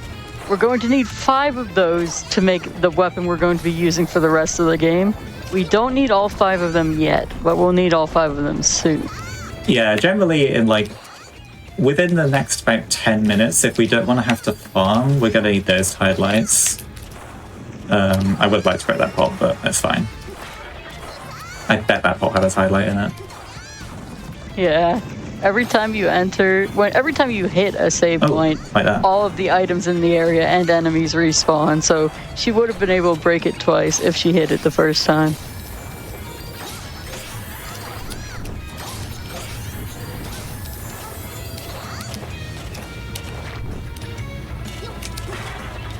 Excited for Volcano Warfers? This is okay. It's not the long one. It's fine. Yeah, this one's okay. I should say that here. I don't know why I waited there. There is so many different warp rooms you can get in this game that like it's kind of hard to remember what to do in every single one. Oh, how do I not get hit? Probably didn't need to kill that guy. He doesn't die there. I use Katara on him, but... Oh no, this room. This room sucks. Nobody likes this room. doing it very well, though. It's a little bit different on 120 FPS. I'd say it's a little harder, but... Yeah, that was really clean. We're out of there 3 rooms. That is a tough room to... That's probably one of the single hardest rooms to learn how to do in the game, but once you do learn it, it looks really clean when you do it like that. Like, I'm quite proud of that. Anyway. Let's go. Yeah, back half of Volcano now. That save point I grabbed, you can technically skip it, but this area is kind of scary, so like, yeah, no thanks. Yeah, these big axe guys also can drop the other element of, well, we're not going to see it, great axe fragments. They are also needed to make our good weapon, so a little unfortunate, but we have more chances to get them later on. I don't usually fast cycle that guy. That was cool. I had to do an extra attack there. Oh, yeah, okay. Oh. You can tell I don't usually fast cycle that because I completely forgot what all the cycles were.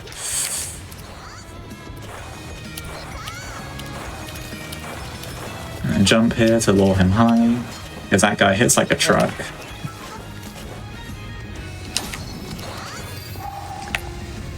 There's a bit of cool movement in the next room I'd like to get. It's the Leah strat because I found it and it looks cool. It's true, it is the Leah strat. We'll see the drywall strat later too, smile. But now we get the double jump, which is the whole reason we backtracked through this area. We got an extra tiled there too, so I believe we're at 2 of them. Very good. I think we're at least... Jump. I think we're at 3. I think I've sent a 3rd one, but we have no great axe fragments, so like, I don't know if we're actually doing that well. Because we need the great axe fragments at like... a little backtracking. Yeah, we need the great axe fragments at the same time we need like the 5 tile lights. Depending on what rooms we get, we might be able to get a cheeky great axe fragment in this set of warp rooms. It's kind of unlikely. Yeah, I believe there's only one room with the Axeman, and then you have to get... This one? It's the Axeman room. Yeah. Yeah. Oh, what am I doing? I did not mean to slide there. Oh. And we did not get them. And no drop, yep. The classic. RPG game. I'm gonna need to grab the save point. This is an okay room. Whoops. This is a Leah strat. It might have been a Leah strat. Just... Wah. Slightly sloppy movement. At least we're out. Yeah, there is a save point I'm gonna grab. To be safe. Like, that's kind of like... This game has a very big risk-reward, like... I don't know what the right word is. But, like, dynamic, I guess. Like, I could skip the save point if I had more health. It would save time, obviously. Like, I wouldn't have to backtrack there. I only save a couple seconds, but it would save time. But, like, of course I would risk dying. So, like, yeah. Many save points that, like, are technically optional. And like experienced players can skip more often. But like most of the time you will pick them up. Yeah, it's always a good idea to pick them up, especially in a marathon. By the way, when Leah says experienced players, she's kind of talking about herself since she has a world record in this category. You're 2nd place, okay? You're good too. True.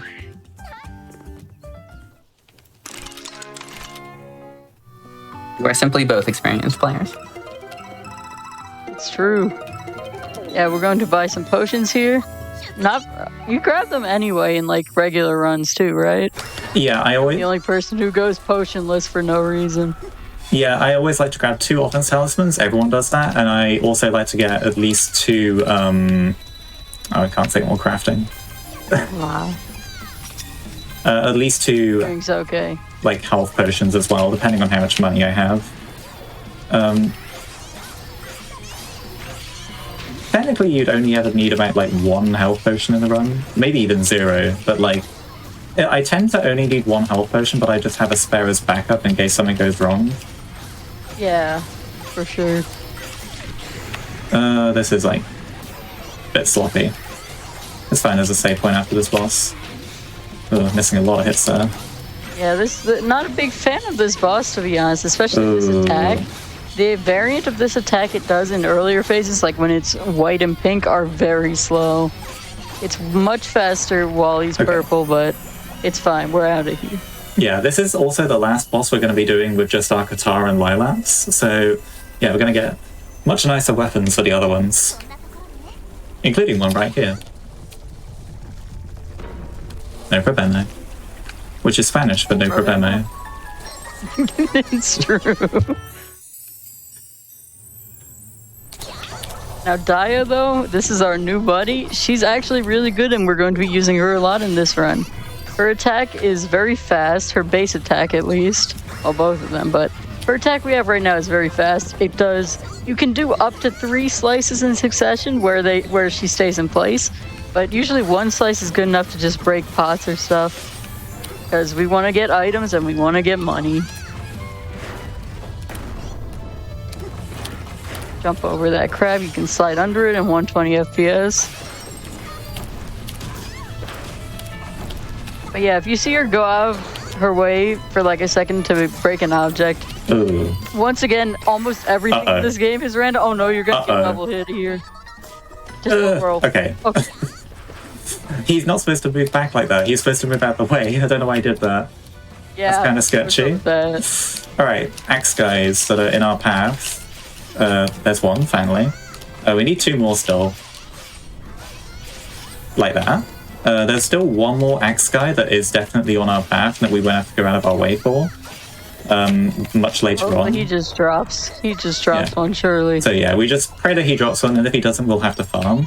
The one-time Lilaps is still useful, because Dia's mostly just an upgraded version of her, but Lilaps does still have better range, so we can do stuff like that. Now, Shipwreck Warps is kind of like one of the hardest sections in the run, honestly.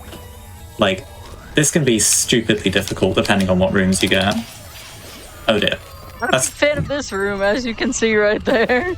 That's fine. Frozen in this game is atrocious. It is so long. You are stunned for so long. Yeah. Not fun. Not a big fan of the pufferfish in general, though. Yeah. This is just a really long room. Yeah. It's not the last one, even. Oh no, this room sucks. Might bust a health potion here, I don't know. We say. Yeah, let's see. Is it on this side? Yes, it is. And there's a mirrored version of this room, and there's no way to tell. Oh no. Oh. This is a super scary room, and thankfully we're done. Okay. Let's go. The strat. I'm just gonna call it the strat. Oh, nice tide light. Oh, nice tide lights. Oh, nice tide light. We have all the tide lights now. We just need a fragment. Ooh, nice fluffy coat too. It's a really good defensive item, fluffy coat. But yeah, Shipwreck Warps is like quite honestly the hardest part of the run, I think. Like, both in luck and in just like the difficulty of the rooms, especially for how strong we are, because we still don't really have any super good weapons yet. We're gonna get them, but it's where most runs come to die. I think Shipwreck in general, but the Warps is kind of like the climax of it. I think Shipwreck is just definitely the hardest ward in the game. For sure. It is definitely a run killer, especially for me when I get unlucky. Speaking of getting lucky, the items. We have we're gonna get lucky right here. Yes. See? Nice. It's free. Alright, before we actually... Oh dear. Oh, we are going to need a health potion here, perhaps. That's why you buy health potions. Let's proceed to get 3 low rolls back to back to back here. Yeah, the yellow numbers mean that you got crit or you dealt a crit. Yeah, those were all regular to low rolls. Oops. Oh well. We have the Buster Sword. Whoops. This is the weapon, the base weapon we're going to be using for the rest of the game.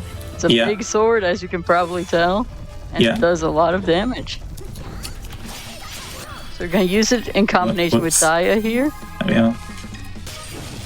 This is just like straight up the best weapon in the game, honestly, and we have it 20 minutes in. Yeah. Like, there is no other weapon that... Like, there are weapons that do more base damage than this, but like they don't hit as fast as the Buster Sword. Like, this is just straight up the best weapon in the game, and we have it in 20 minutes. This boss fight is very strange. There is... So, the phase he's in right now where he's a circle is the only phase where he actually takes damage. Darn, we didn't get the 2 cycle, but basically in the phase where he's a regular Reaper, that is just like a dummy phase where all the damage he takes. just exists to get him into the other phase where he takes damage. There we go. Yeah, and usually like quick 3-cycle. Yeah, that's usually what happens. Like, you'll have to 3-cycle him, but he'll die like he'll die in like 1 or 2 hits on the third one. No problemo. No problemo. Right, now we have best girl. Debatable, but I don't make the rules. You don't? Okay. Yeah, Love Live fans tend to be very opinionated on their favorite girls, or at least I am. You might be wondering why we just went back to the parlor to do literally nothing, like we didn't go to the shop or anything. That's because when you rescue a partner, they will give you a quest if you go back to the parlor. So we wanted to activate Hanamaru's quest, and we're going to do it right now because the item we get as a result is really, really good. Yeah, Hanamaru's base attack is not very useful. She just mows through spikes with a spin dash. But her upgraded attack is very, very good, and you're going to see it very soon. Also, this time we are actually going to buy 2 more potions. Never mind, we're only going to buy 1 because we don't have enough money. Buying any potions? Or we're just buying a talisman? I bought just 1 talisman. I'd like to buy 2. Oh, okay. I don't have enough money, so... But I might get enough money by the time I need to use the other one, so we'll see. Yeah, we're going to finish off Volcano because we didn't actually do that previously. So yeah, it's a pretty quick trip. It should only be like 2 minutes. I think this is the last area we do in kind of like segments. All the others we complete in just one go from start to finish. I mean, there's Grotto, but... Yeah, I mean, we've already kind of done Grotto. That crab is very easy. Well, okay, easier to avoid on 120 FPS. In 60 FPS, it's like frame perfect to avoid it. Because like the crabs just... They fly their spikes way more quickly on 60 FPS for some reason. There's another area in the game later where that's also a problem, but yeah. They also have slightly different positions as well. I'm not sure why that is. But see, Hanamaru here has a laptop. She doesn't know how to use the laptop, and it's going to explode and do a lot of damage when it hits. Now, is this the good... This is the quick kill pattern. Oh, yes! We didn't get... Oh, yes! Nice. So, this boss has 3 patterns it can do. 2 of them, pretty lame, make the fight take a while if you don't get lucky on damage. That one, you can get the laptop fire caught in the fireballs, and it just hits him over and over again. So, you love to see that. Yeah, I think what exactly happens is that, like, every single one of his fireballs reactivates the explosion's hitbox, and, of course, like, the explosion's right on top of him, so it just hits him, like, 1,000,000 times at once, because he's shooting out, like, 1,000,000 fireballs. So, yeah. Obviously, quick kill saves so much time, probably, like, 20-ish seconds. Yeah, it's huge. There are kind of 2 routes you can do for this entire, like, post-shipwreck, getting laptop, finishing Volcano, entering Sea of Trees section. Like, there's this one I do where I do Sea of Trees all in one go, and there's kind of the older route where you do Sea of Trees up to, like, 2 rooms from now, and then you go and get the laptop and do Volcano, and then you come back and do Sea of Trees. This route I'm doing saves literally 1 second, but I find it safer as well, because... like, usually, or at least more often than I would like, I end up with low health after the shipwreck boss. But that basically means you go into Sea of Trees with, like, full health. Because you get to touch a save point. Which is really cool. Yeah, I prefer the antiquated route. In parentheses, I didn't learn how to do the new route yet. It's been like a year. It's fine, it's only a 2nd time loss. We're also picking up... Daya's upgrade yeah, here. Daya's upgrade, because this is also a really good upgrade. If you look at the speedrun.com page, the 2nd category is all upgrades. These are the only 2 upgrades we're picking up at any percent, because they are really, really good and they're worth going out the way for. But in all upgrades, you would pick them up for all of the partners, so there are 6 more that we're not picking up, but yeah. All upgrades is a cool category, and it's almost got the exact same route as any percent. It does have the exact same route for the first half. So it's a pretty easy category to learn if you already know any percent. Despite that, it's kind of underrepresented still. That did not kill. That is kind of rare. Unfortunate. Do I still have world record in 60 all upgrades? I don't remember. Yeah, you do. Yay. Wait. For now. I can... Yeah, some more funny warp rooms here. I gotta be careful about my health. These are really long. And This one is really short. somebody's like this. I need to be careful here. This one isn't... Yeah, you might want to... This is a... Yeah. It's not the last one either. This is just a weird room.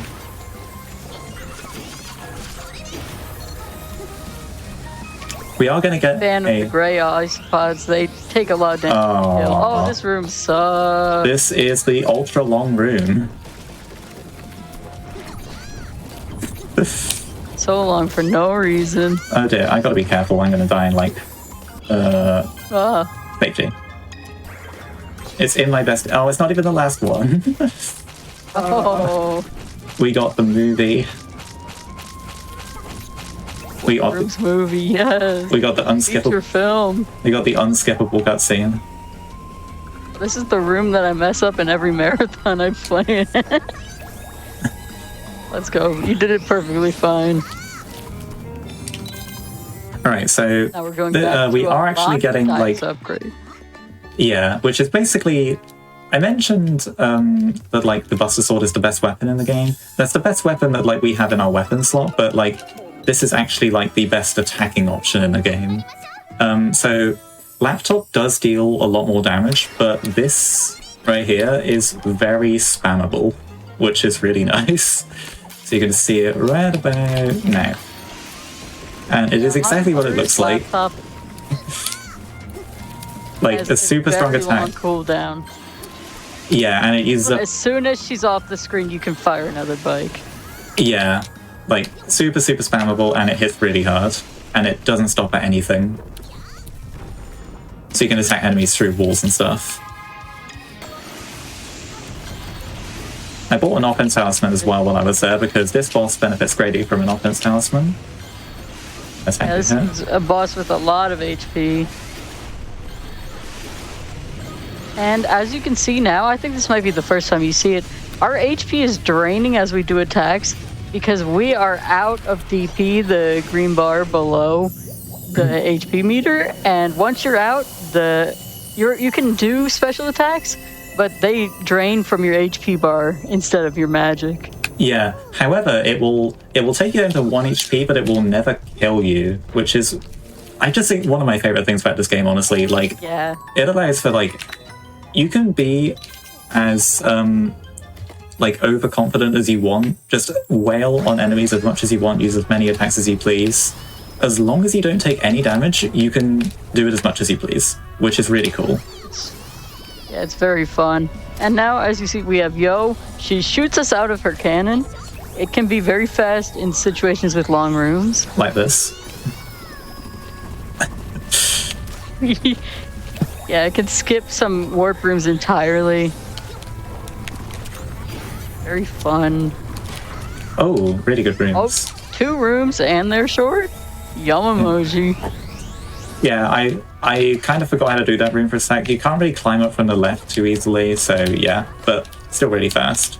That kind of makes up for Sea of Trees walls being so long. Only kind of... Yeah. Whoops. Oh, a little bit too high there, it's fine. I keep trying to jump out of that slide to cancel it earlier, but then I just mess it up every time. I should just wait for the slide to end, and then yo. Going into Coral Hill, very, very movement-focused area here. We got the Leah strat right here. Wall climbing. Leah strat number like 3 or something. How does she keep coming up with these strats? She's the goat. What does it save, a second? Yeah, like a second. Let's go. That's hey, we take those. The second time save is the second time save. True.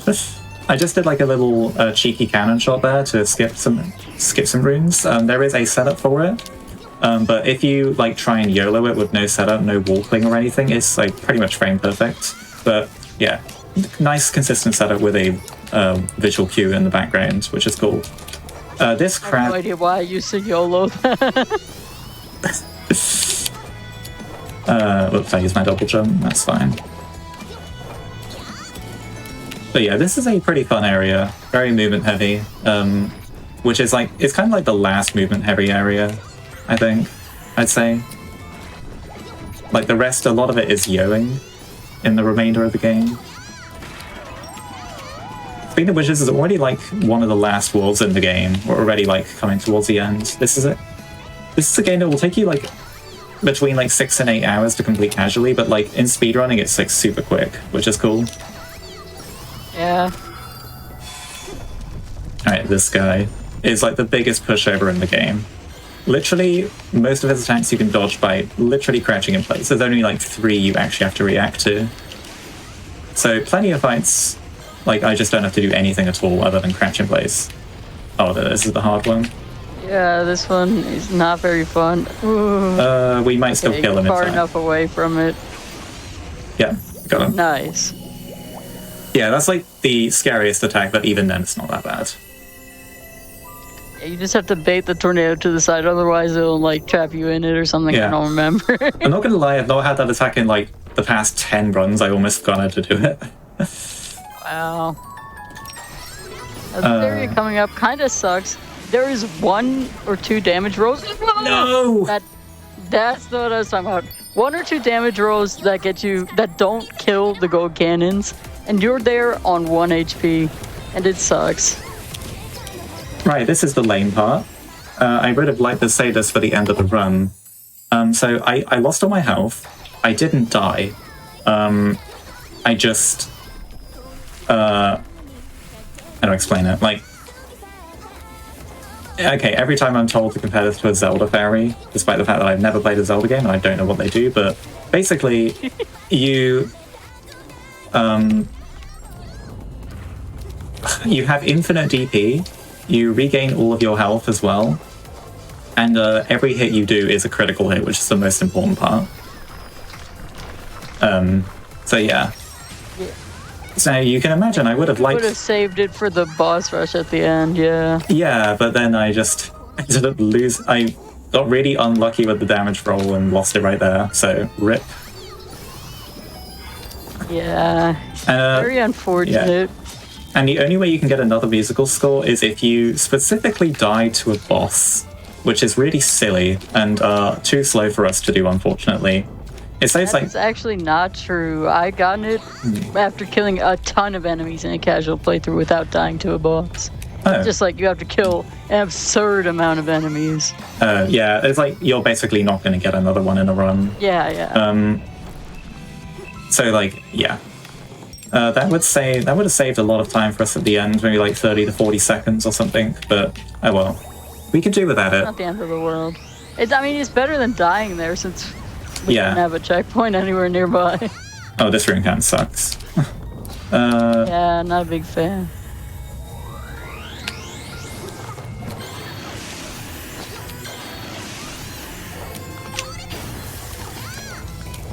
Yeah, ultimately what I should have done, like at the end of Coral Hill, there was just not been too overconfident that like my attack would kill, because like it does 90% of the time, but then you get like sometimes like the 10% doesn't. Yeah.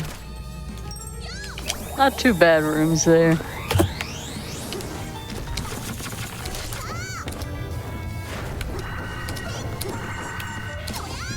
As much as I like What's going on here?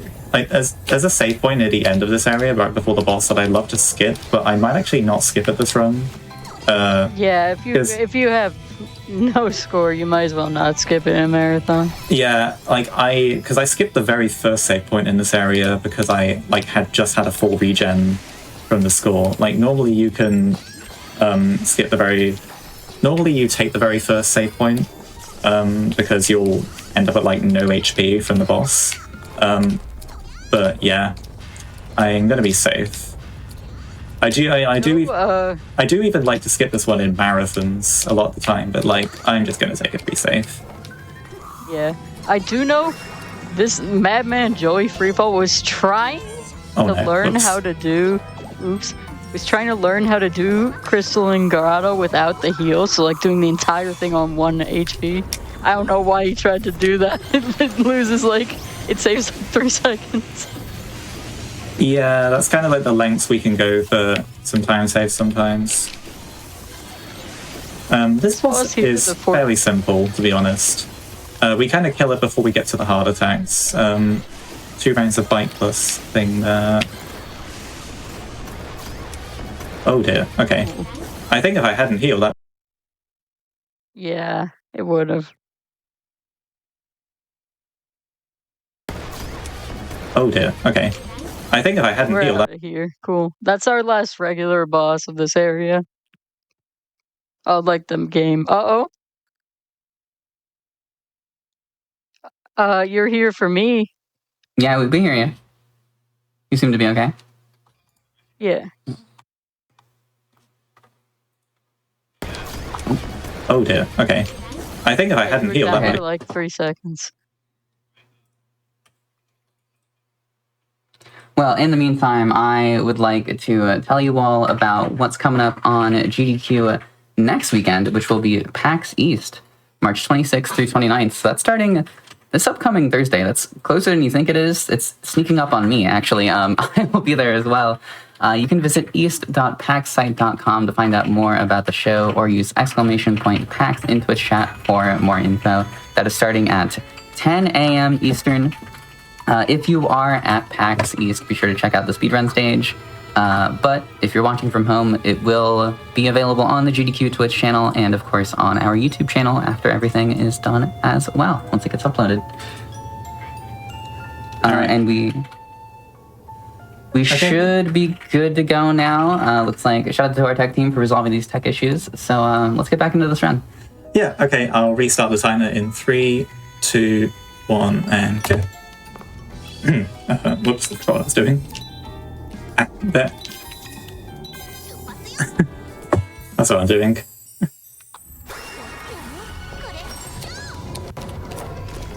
Yeah.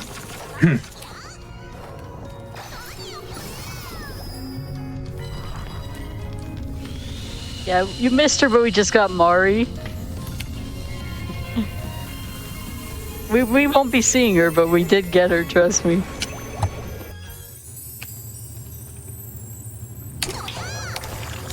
We're going to this door that you probably would have seen casually. I do enjoy the word penalty. We're gonna open it up now that we've defeated all the bosses and rescued all of our friends. We get to go to. We do have one last case of farming here. Or, well, hopefully not farming, but an item that we need to get that is kind of luck-based. Thank you, tech team. So through it... Getting it so much, we're a little scared. Yeah, I think I might have used up all of my... Okay, well, basically, the item we need 2 orichalcums from the pots by the time we get to the end of this area, if we don't want to lose time to farming. I just picked up a save point there. In case I don't get them, that makes it a lot faster to retry for them. Yeah, in practice, I've been getting like 1 million orichalcums. So I worry I've used all of them up.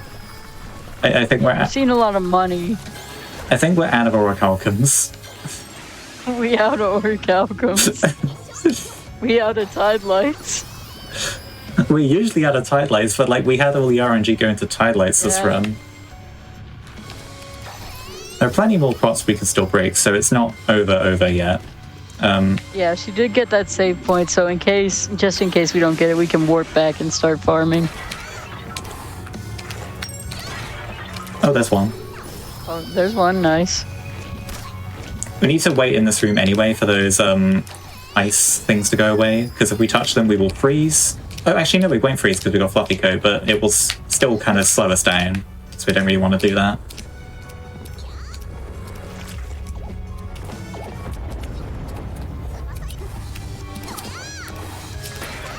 Oh, nice. We got it. Oh, okay, nice. We're chilling. You love to see it.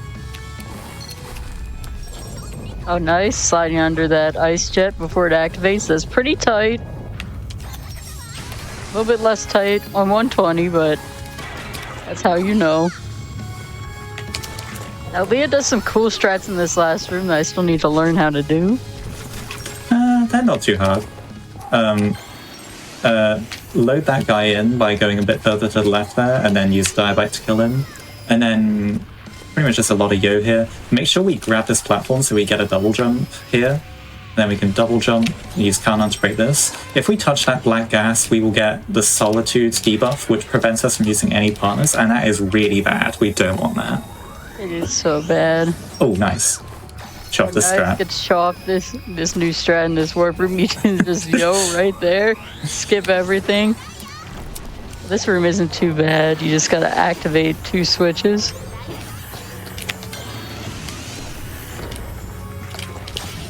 Also, I can't slide on those platforms because, like, the slide hotkey on, like, those transparent platforms. Oh, wow, how did I not get hit? Really fast, wow. Wow. Like doing, like, the slide hotkey, so, like, crouch and then jump, that actually causes you to fall through transparent platforms, so we can't really do that. Just gonna farm money just a little bit. These pots always have money in them. I think 2 more times. 1 more should do it. Yeah. Okay. Right. Nice. So normally I would farm just like the tiniest bit less, but because we lost the score, I'm gonna get 1 more offense talisman to compensate for it. So we're gonna get 1 of every talisman and 2 regular offense talismans, and that should do us for the rest of the game. So there's Orichalcums, and also 1 chest we went out the way for in Crystalline Grotto. Oh, nice. I'm gonna make this too. That basically makes the Hot-Blooded Bell, which is like kind of the best accessory in the game. Ultimate Glass Cannon item. I need to use a potion. I nearly forgot. So it doubles our attack damage, so we can get huge crits like that 1040 there. The problem is it also doubles the damage we take. Yeah. And we also did get Analytic Spectacles. You want to get them earlier, but they're just straight up a crit buff item. They raise your crit percentage by 10%, I think. Yeah, plus 10%. And also early game, they double as a really good defensive item. They give us a lot of HP as well. Yeah, they're still good late game though because of the crit buff. Yeah, like the ideal loadout is like Specs plus Hot-Blooded Bell, basically, which is what we have. Yeah. You love to see it. Now, Aqua Memoria. This is just a boss rush area. Yeah. So we're going to be fighting everything we fought in the past, except they're going to be complete pushovers because we're like 100 times stronger than we were when we first fought them. I don't know if they actually upgrade their own health. I feel like they should, in theory, but why are you not dead? Wow, low rolls. But, yeah, they are absolute pushovers for the most part. So we still have 1 of every level of offense talisman to use. We're going to be kind of distributing them fairly evenly throughout the boss rush. Ooh. That was a nice crit there. Yeah.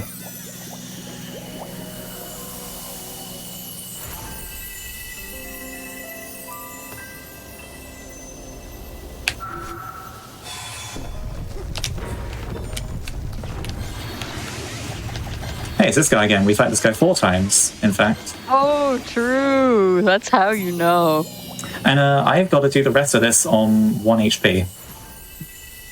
I have. Don't worry about it. It's fine. I have no. Good luck. Yeah, I have no healing items. We don't have to redo the whole thing if we die, but like we just have to kind of slowly walk back, kind of walk of shame. Slowly yo back. Yeah. I'll bust down an offense talisman here.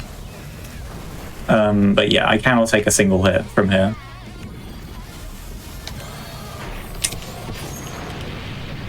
Nice. He dies, dies super quickly because we've got way more attack power now.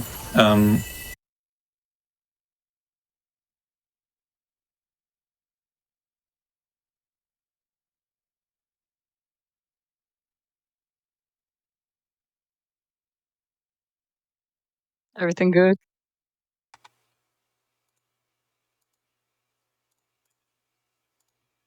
Oh, looks like you might be having another tech issue. Are we back? Well, in the meantime, as tech addresses that, I would like to remind you all that Games Done Quick is hiring. So if you have experience in mentorship and communications, you can apply to be a host volunteer coordinator, but you have to get that in by tomorrow. Get that in by tomorrow. It closes March 22nd. You can learn more about the position and apply at gdq.gg/jobs. If you would like to get involved, I recommend checking that page every so often. You know, if there's any openings, we always post them there. But remember, if you would like to be a host volunteer coordinator, apply by tomorrow. And I think Tech, once again, coming in saving the day, we should be good to go and finish out this run. So back to you, Leah. Yep. Hopefully. Thank you, Tech. Hopefully no more outages this run. My internet's been spotty recently. I didn't think it would affect me, but unfortunately it has. But yeah, not got much left, literally like 4 minutes. So let's get right back into this in 3, 2, 1, and boom. Okay, I spawned this boss with right paused. Okay. I'm gonna play this super safe. There we go. Oh, killed him while he's pink. Nice. Oh yeah. You can kill him while he's white, I believe, if you do the free mecha strat. Oh yeah, like I need Definitely with the score. I need to lap that actually. Like using Hanamaru for some of these bosses could be faster. But yeah, I haven't actually researched it very extensively. Could save a few seconds throughout the boss rush. Oh dear. Getting all the bad patterns this time. Oh! Okay, wow, I died to the pushover boss. It's okay, it's okay. It's all good. We don't have to do the whole boss rush again. Yeah. Wow, I can't believe I actually died there. Having all attack difficulties and that, but that's fine. So yeah, good. It's saved Still chilling. up to that boss. We just have to kind of slowly yo our way back. But this time we're going to be at full health at least. So hopefully less shenanigans.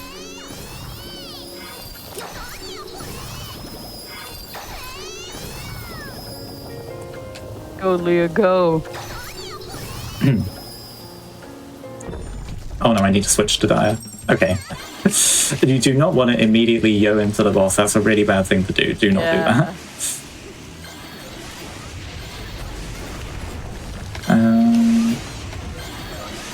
Okay, there we go. There we go. Easy enough. Now she's out of here. Alright. Next fight. About halfway through this next fight, I'm going to bust the EX Offense Talisman. So it's the second level of Offense Talisman. I'm going to do about 3 hits. And then I'm going to bust it. I'd like it to really last until the very end of the boss rush. I need to be careful here. He telegraphs where the boulders will drop, so just gotta be careful.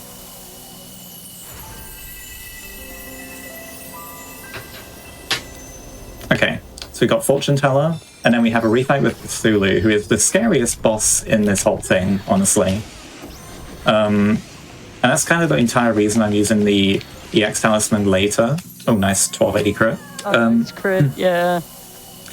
Because Cthulhu has a thing where, you might remember he dipped into the ground. If you kill him while he's in the ground, he will shoot back up out of the ground. And that can actually snipe you and kill you. You've got to be really careful. So ideally I want to kill him like before he does that. Or like immediately after he does it. So like this. Like that. Perfect. Nice. You love to see it. Yeah. And if he had the musical score would have carried you all the way to there, so you would kill him before he even goes into the ground. Unfortunately, we didn't, but that's fine. Okay, so the run might just like straight up end in like 50 seconds from now, so get ready. We got the final boss coming up, Coelacanth, aka Handfish, because it's a fish with a hand. Don't question it. Everybody's favorite handfish. He's got 2 phases. We're going to use Hanamaru Laptop and our Prime Offense Talisman. We can one-hit either phase, and time will end as soon as he dies. So we see where he's going first. Make sure we actually put the laptop in the right direction. So 2000 is not that good.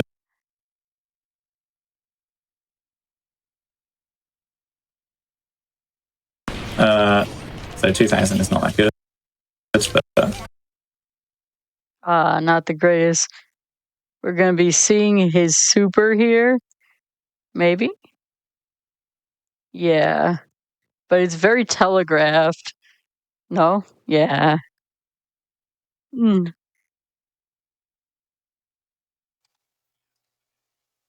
Oh well. One more little tech issue here, but our tech team will work on that once again.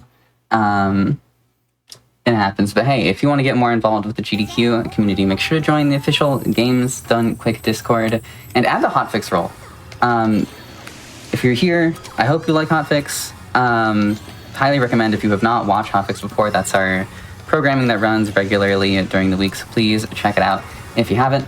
And adding the Hotfix role in the GDQ Discord is a great way to stay involved. Of course, in that Discord, you can also chat with staff, stay in the loop on other upcoming events, and more. Exclamation point Discord in the chat for an invite and more information. Get yourself in there. And It's like we are good. Tech team comes through. They're the goats. And let's kill this final boss, yeah? Yeah. Let's hope for no more outages during the final boss, and I think that actually did kill me because I got distracted having to look. But yeah, I quickly farmed up money for another Prime Offense Talisman, so we should be good. So let's try this again. He's going to the left this time. Ooh, quirky. I didn't buy it. Oh no. Oops, you kind of have to buy the talisman. Whoops. Okay. Right. For real now, let's actually... We got time, we're chilling. Yeah, my estimate's 55 for a reason. Like, anything could happen in this game. I've had final boss disasters before, those who know UKSG Red, about like 2 months ago. Alright, take number 3. Go to the right again. Whoops, don't do that. Maybe we can get to see the insta-kill. Rose this time? Okay. Oh. Hey, should die like right now. Time. GG. Right, Let's GG. go. Okay. Fish is gone. Alright, sorry about the internet outages. I was praying that wouldn't be a problem. Unfortunately, it did end up being one. I thought it was better than that. But... Hey, you took it in stride, though. You handled it well. Even if the internet was giving you troubles, you powered through, recovered quickly. Yeah, that run was like... I mean, I would have loved to keep the musical score to the end, because that makes the ending way cooler. But, I mean, I still did okay without the musical score. I'm well practiced in that regard now. And yeah, this game is super fun, honestly. Like, as much as it might seem like RNG hell, like, it is super fun. Every run's kind of different.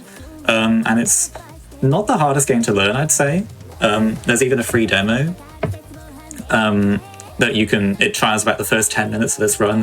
In itself, it's a very easy run to learn. So if you want to try out the demo and see if you like the game, you can do that. And also this game, it goes on sale pretty often, and it's generally cheap to pick up, even outside of sales. So like, yeah, and it's also multi-platform, so you can play it on like a Switch, a PC, Xbox, PlayStation, everything. I'm not gonna hold you up any longer. Drywall, do you have anything to add? You did a great job, Leah, and shout out to the Yohane community. It's not big, but oh well. We'd love more people. And thank you to GDQ for having us for the Trans Day of Visibility special. Thank you both so much for being here, Leah for the excellent gameplay, and Drywall for the informative commentary. We are going to take a break and set up for Anodyne 100% with Laser Trap coming up next. Our Transgender Day of Visibility celebration continues in just a few minutes. Don't go away.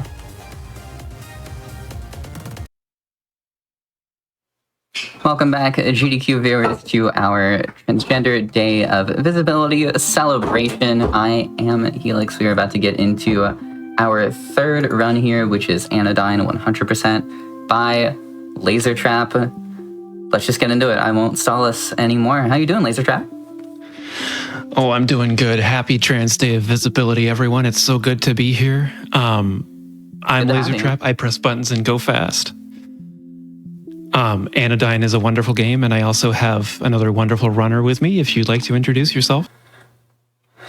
Hello, I'm Scorch. I am the current console world record holder for both all bosses and 100%. So yeah, amazing game. Really love it. You're going to see some of the really unique routing aspects of this game. Quite like it. Now, okay. I forgot time doesn't start there. All right. Yeah, time doesn't start there. But I got jump scared by that. Sorry. Yeah, I just thought I'd get us ready.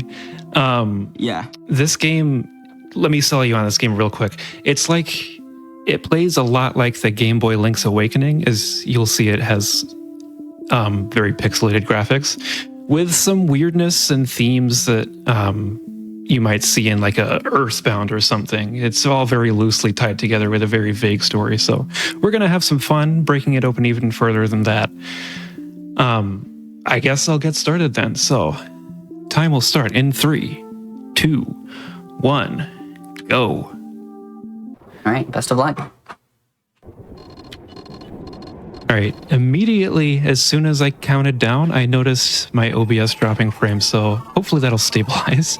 But we're in this testing chamber area where there's this a voice that's kind of demanding that we use the correct buttons to control our character here. This character's name is Young.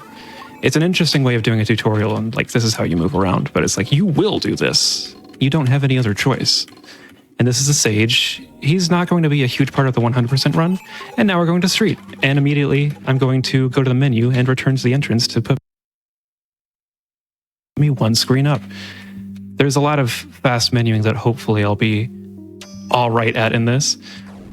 Young takes a look over here and he finds a broom. He returns to the entrance and he's going to use that broom to dust these slimes, which is ever so slightly faster than glitching out of here, as I've discovered. Really? But don't worry, we'll be glitching very, very soon. Also, it's like 2 seconds faster. Actually, that might be console specific, but I don't know. It might be console, because console has fewer screen transitions for their particular glitch that we would use. Yeah. And now we're out of streets and we're into the woods, because of course we are. I'm saving at that checkpoint. That's actually very important. And then Mitra comes along and she's not very good at riding her bike yet. Are you keeping up with me yet? Because I'm going to skip her next dialogue by walking as few tiles as possible, which means we get this very nice music to continue playing.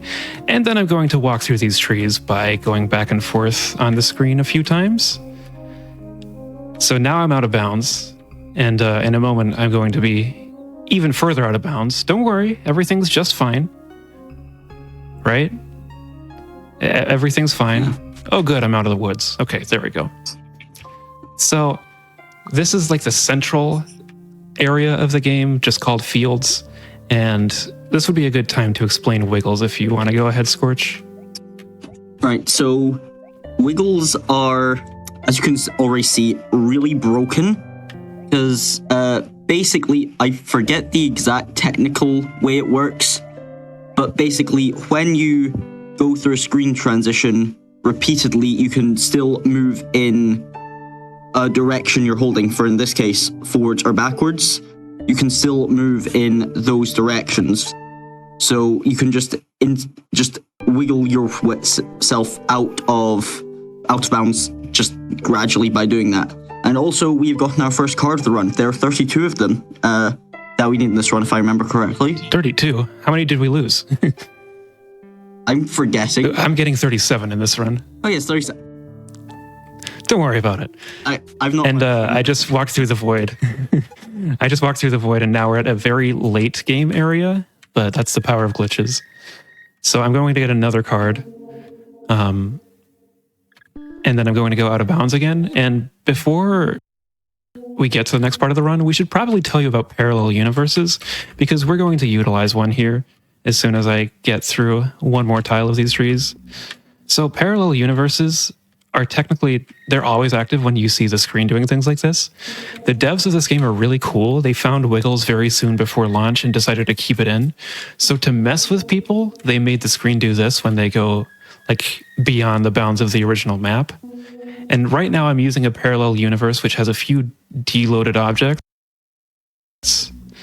And I can kind of just walk cleanly through there to get around to the top, like the exit of this map, and is the best way of explaining it. Is there anything else I can say there? Because we're about to get the swapper. Not really. I'm just not used to seeing this strat because console does something very different. We'll be mobile. We'll be synced up again very soon for PC and console routes. Yeah, we will. I'm going to do the swap puzzle as intended. This is the one like intended place to use the swapper that you need to do in glitchless runs, Oh, that was bad. It was. I'm going to do an extra screen transition here, but from here, there's a lot of wiggles to the end. So, Scorch, am I forgetting anything so far? We've been going so All I fast. can think of, most stuff we can talk about later. It's fine. Yeah, so while I'm wiggling my way to victory, Helix, if you got a quick announcement, this would be a great Oh, time. I love saying things. Well, first of all, I perked up when you said Parallel Universe because that's the name of my hotfix show. As So you may be true. aware, every other Friday, 10 p.m. Eastern, it's about community-created content, so like mods and stuff. Check it out. And you know what? This actually ties in nicely. If you want to see some Parallel Universe VODs or really anything else. Let's say you missed some of this event and you want to see the VODs after the fact, or mainline GDQs, Frost Fatales that just happened, other GDQ events. They're all available on our YouTube channel, youtube.com/gamesdonequick. If you're on YouTube, by the way, thank you for watching this. Make sure you are subscribed to the channel. Also consider liking or becoming a channel member to help support GDQ. Plenty of content on there for you to watch at your whim. So, Back to you.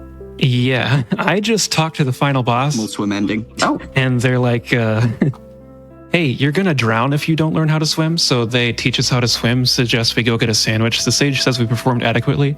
And that's actually the end of the game. So we tricked you all. Yeah. 100% is only 4 items. That's it. That's the run. Yay. Bye, everyone. No, I'm just kidding. So we actually beat the game early in this category because the swapper that I picked up and did a little puzzle with has... The devs are very fond. They encourage you to break their game because when you go back after beating the game, you can then use the swapper anywhere. On your first game, it can only be used for the puzzle that I used it on.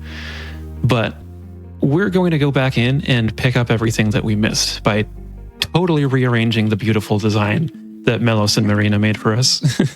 Yes. Now, welcome to the fun part. As you can see, this is fast. You can see why this is fast.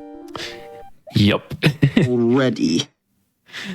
I'm just going to take a piece of the floor and swap it with a wall, and there we go. And we're going to make a little train through there. The slimes, ooh, they try to hit me, but they move in just the right way where it doesn't happen.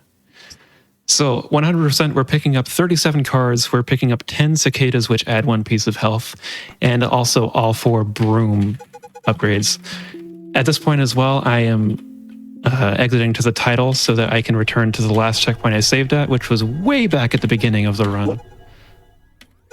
And then we're going to go to the back entrance of the first dungeon because it's faster to pick up that card on the way, and also you would skip a little cutscene that you get from the front entrance. So now I'll save there, and as soon as I enter the back entrance, I can hit return to entrance and go to the front entrance because that's how Anodyne, the original version, is coded.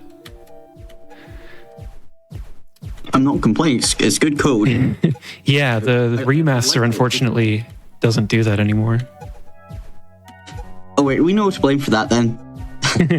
Shoutouts to Seth, though, for making a wonderful remaster, and Cynthia, the 2 of them. Ooh, this is bad. I'm gonna have to get these blobs out of the way. Time loss. You can go out the back though. You can? This is news to me. I don't do that because console can, but like current PC world record does that. Okay. I'm gonna forget about that because it's boss time. Did I get an early hit? No, I didn't. Maybe. We're good. Yeah, good. Anyway, that was Seer. He's dead. Yeah. Don't ask why an Omnipotent Being is the first boss of a game. I don't know why. Something narrative.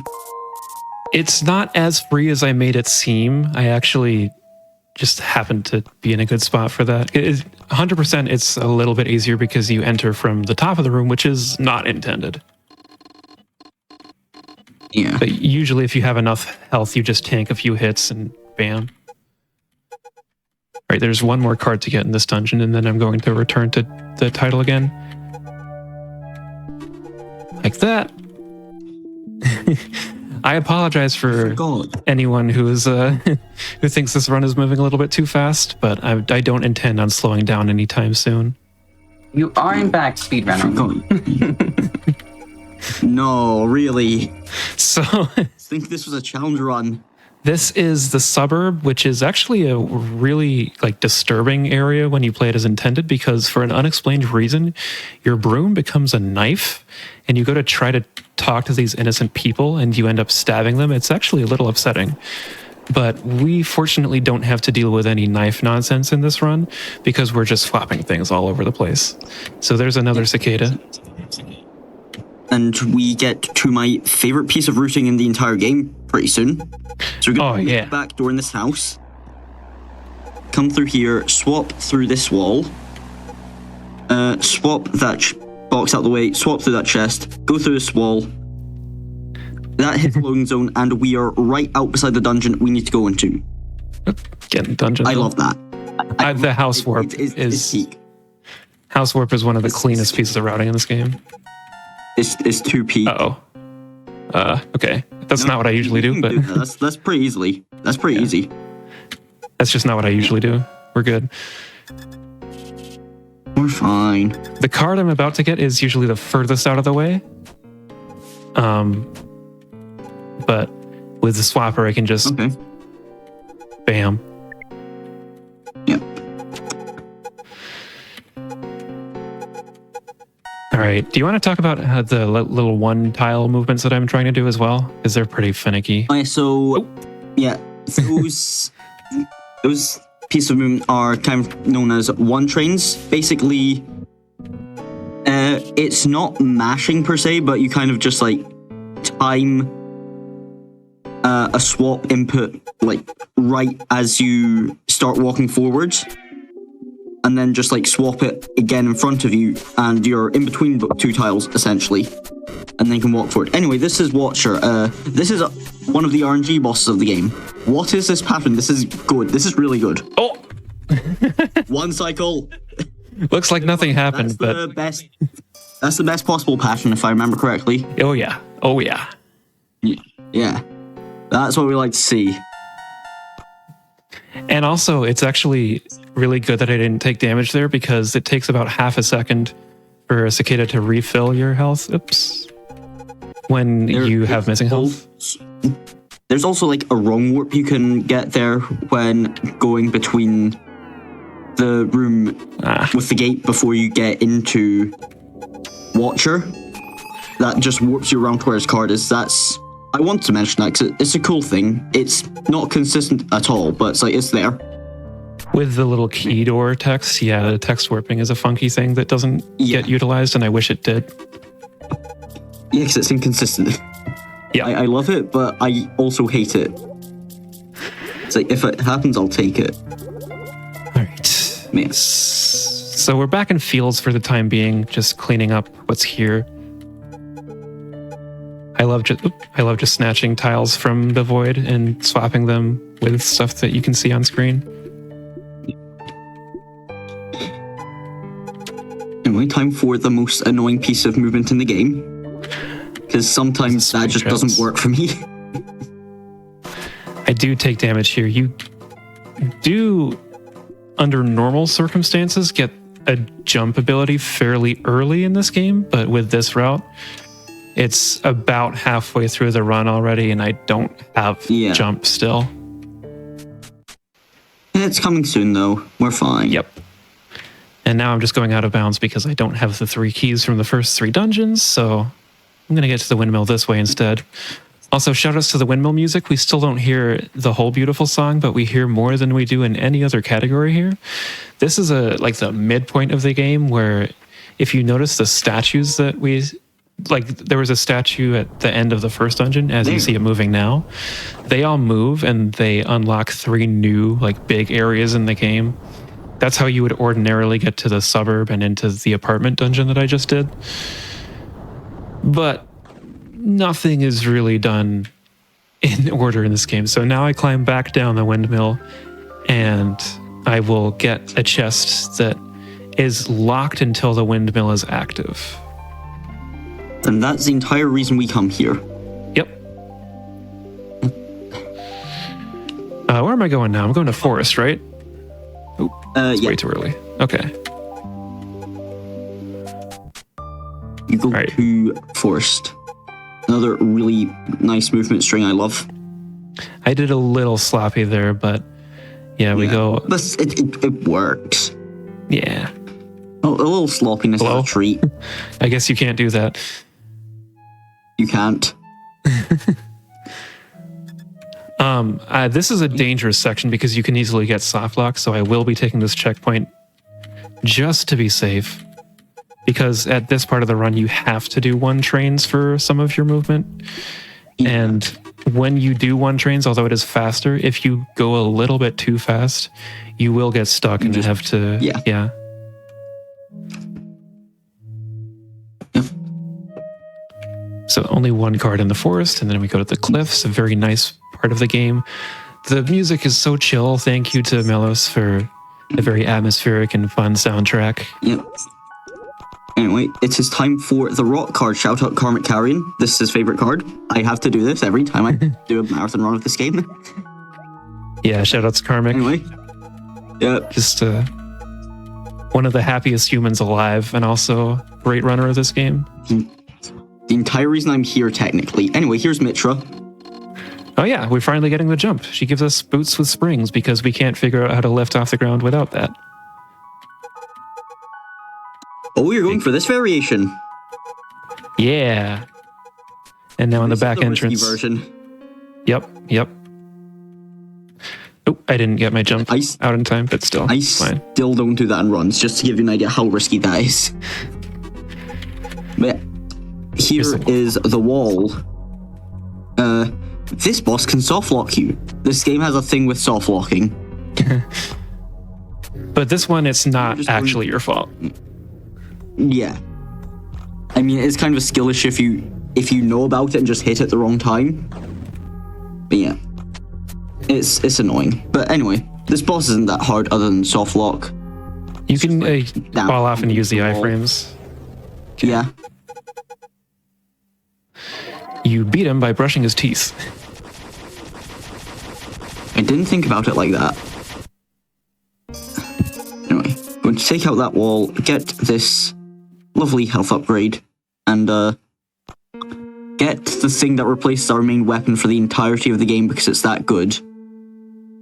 I actually prefer wide, but there's just no uses for the wide broom. So when I defeat this little wolf here, I will be picking up the long broom out of this chest, which goes like a whole tile further. But I'm not going to use it just yet because the tile swapper is technically a broom extension. So you can only have it out at once. Here's a cool little jump where if you jump as soon as coming out of those stairs, you can just jump over the screen transition in and out of bounds. Did I go one screen too far? Did I zone out that hard? I did. Yes, you did. Done it before. It happens to the best of us. All right, so now I'll go back and go upstairs in this dungeon by magically popping back through the cliff and get one more card. Although that looks like the void, it is solid ground. And now we're out of the blue cave. Two more dungeons. Two more dungeons? Wait, hold on. No, I haven't done red yet. Yeah, I was gonna say this isn't glitchless. Yep. Red Sea hasn't happened yet. That's like one of the last ones we do. Yeah, I totally forgot about that one. It's also like hard to think about how much there is left because I'm always like, wait, I'm so close to the end when I look at my timer, but there's so much left to do. And then it just blazes by. The thing with this category is just like, oh, I'm this far through the run. It's like, wait, I have to do this much? Still, okay, sure. Here's a nice chill area, but this swap is hard. So, grab that. There. That one makes me nervous. Right? Alright. Okay, there's another card on the other side of space. Nice chill area where it's ruled by the cubes because, of course it is. I really like this area for like plot-wise because I remember an interpretation I know someone had of it was like, it's kind of an allegory for online friends, but you never meet, because the Cube Kings talk about each other as like really good friends, but they've never met each other. It's like, I like that. The one downside about the glitch categories is that there isn't much time to talk about the story side of it, which is usually really interesting because it's written so vaguely, but you can read into it like much deeper than you would expect. Yeah. This is my favorite dungeon. I don't know if it is in this category, but I love the hotel usually.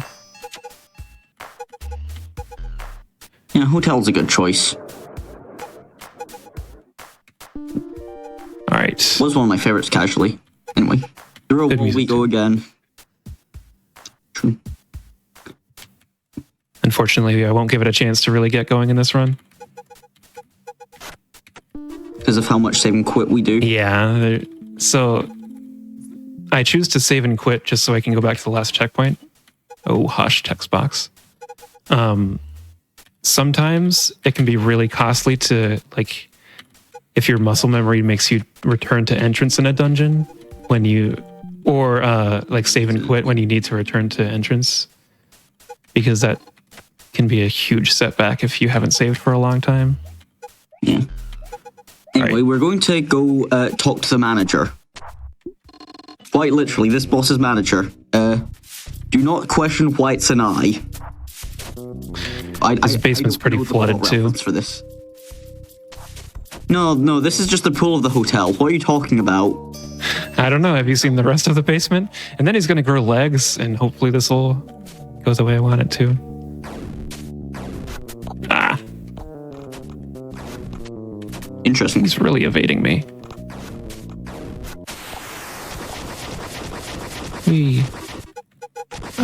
Hello? I didn't do the menuing right. Bear with me 1 second. Minor technical difficulties.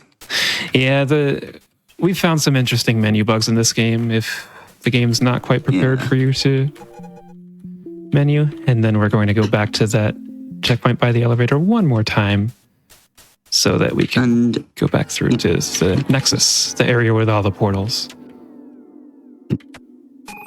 And now we are back here. Not to actually do anything here, we're going to the beach. Yeah, beach day, anyone? So of course I'm going to get there by walking through the void for a couple screens. And I'm hoping that Like, I actually... I think Yeah. about 5 seconds faster than walking through the rest, just walking through glitchless from fields, I think. But yeah. Yeah, so I still have 4 more health pickups to collect. I have no idea how many cards. I forgot. I don't know. I invented the category of all cards. I don't remember how many cards you pick up. I don't remember. I just remember it's like...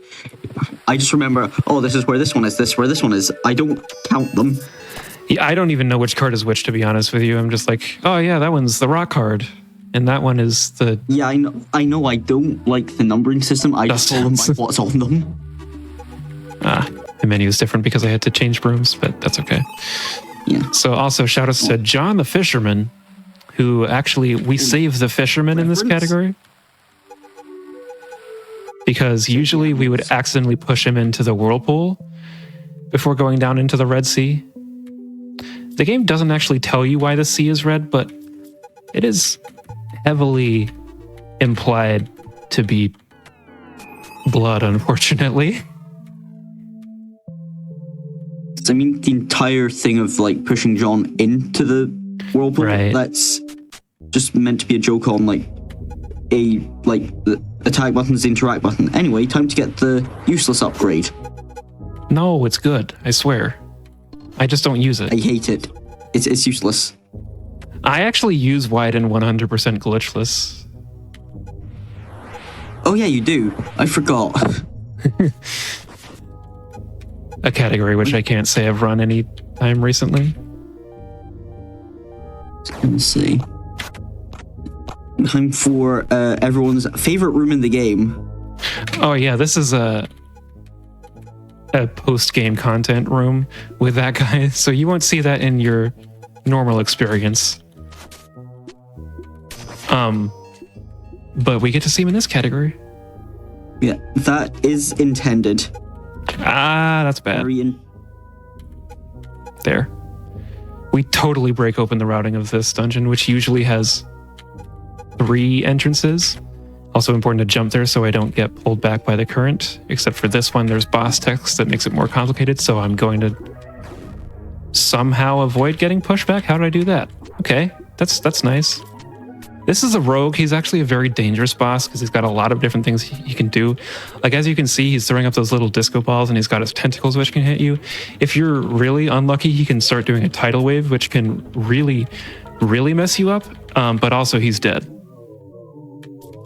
Because you can just stand in the corner and he doesn't move.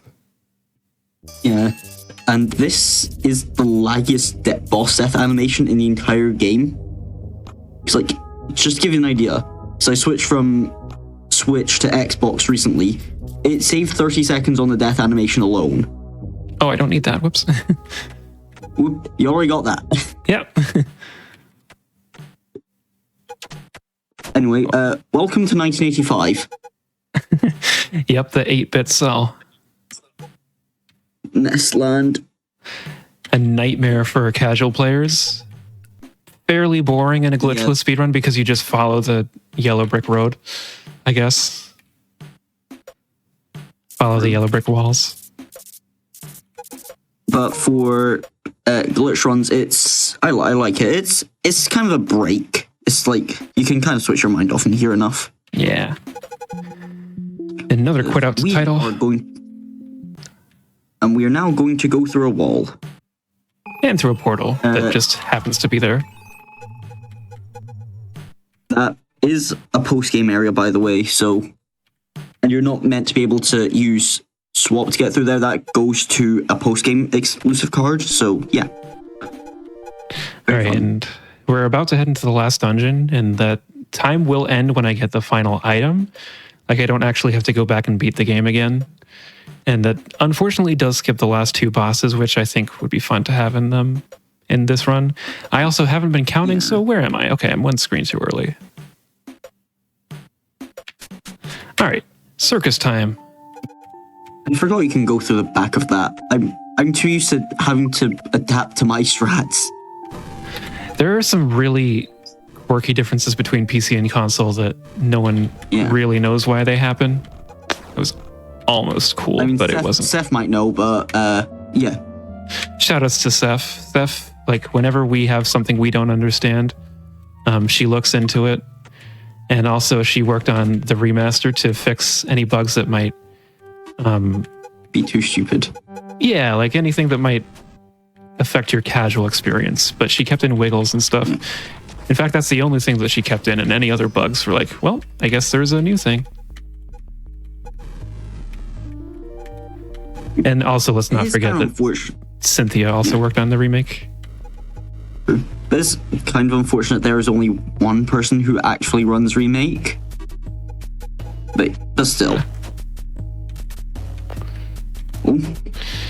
I'll shout out Pigeon as well, because Pigeon has the 100% record on PC. Ooh, shout Pigeon. And... my goat. Yep. Oh, wait, why am I doing that? That's a good question. Regular broom hype. Okay, content warning at this point, by the way, because they're... How should I put it? Content warning for this boss, like if you're sensitive to loss, self-harm, we'll say. Fortunately, I don't have to say the super grim scene. But just, yeah. I almost died. That was... I always go for the checkpoint there just as safety. Because after that clown fight... Yeah, I probably should have done that. This is going to be a really long health pickup, but after that, I'm going to totally skip the room where we have to see them below and pick up the last item, and that'll be time. I wish I could talk about how impactful that boss actually was, but the way I've been playing this run, it won't make any sense, so I will not bother. Also, the game's in Chinese. I don't No. And time. GG's.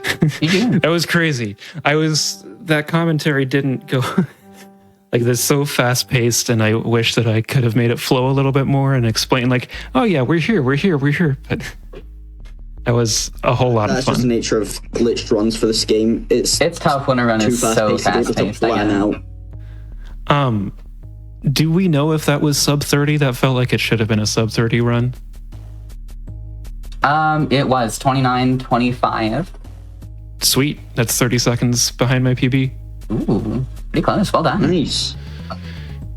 Pretty good for my first marathon showing of this category. I've been running this game since 2020 because it was included in the 1,500 game bundle. I don't know how many people remember that, but there was a huge bundle that a bunch of creators came together to make when 2020 things happened. It was for Black Lives Matter and stuff like that. And I want to say very quickly that number one, yes, everyone matters, but until we have all these minorities actually mattering, then we can't say the stupid things like all lives matter that people try to force on us. And it's very important that you try to take control of your own life and make everything work for you. And I had somewhere I was going with this, but my brain's getting a little bit emotional over this. The point is, be your own unique self. You're not someone else. You are you. And no one should be able to stop you. Trans rights, women's rights, free Palestine, all of that. And this run is also dedicated to non-binary people and all the generally ciscent folk, as we like to call them. Thank you so much for watching. Yeah. Thank you. Yeah, and to that note, shout out to International Non-Binary People's Day that happens in July. We've done something similar for that as well, International Non-Binary People's Day celebration. You can catch the VODs from that over on our YouTube. But yeah, thank you for that message. Thank you for the run. Thank you, Scorch, for commentating. Any final shout outs before we get set up for our next run? I mean, I think we've got all the important people in the community, but you can follow me. I probably won't be playing this game, but I speedrun a lot of different things, like similar. I tried out the Switch Link's Awakening this year. It's very fun. And I'm also working on LEGO Star Wars The Complete Saga DS. Total change of pace, but very fast and fun. My favorite speedrun ever. Heck yeah. Well, thanks for being here to show it off. We are going to take a break as we set up for Crash 4. Before we do so, I just want to give a quick thank you to everyone who is supporting Games Done Quick with your subscriptions, gift subs, and bits cheered. Your contributions are what help keep our shows running. So if you're enjoying the stream, please consider subscribing. You get exclusive emotes, of course, ad viewing, and access to chat during our replays as well. But you can also always support the stream simply by sharing it with your friends too. Crash 4 is up next. We're going to get set up and we'll be right back in just a few minutes.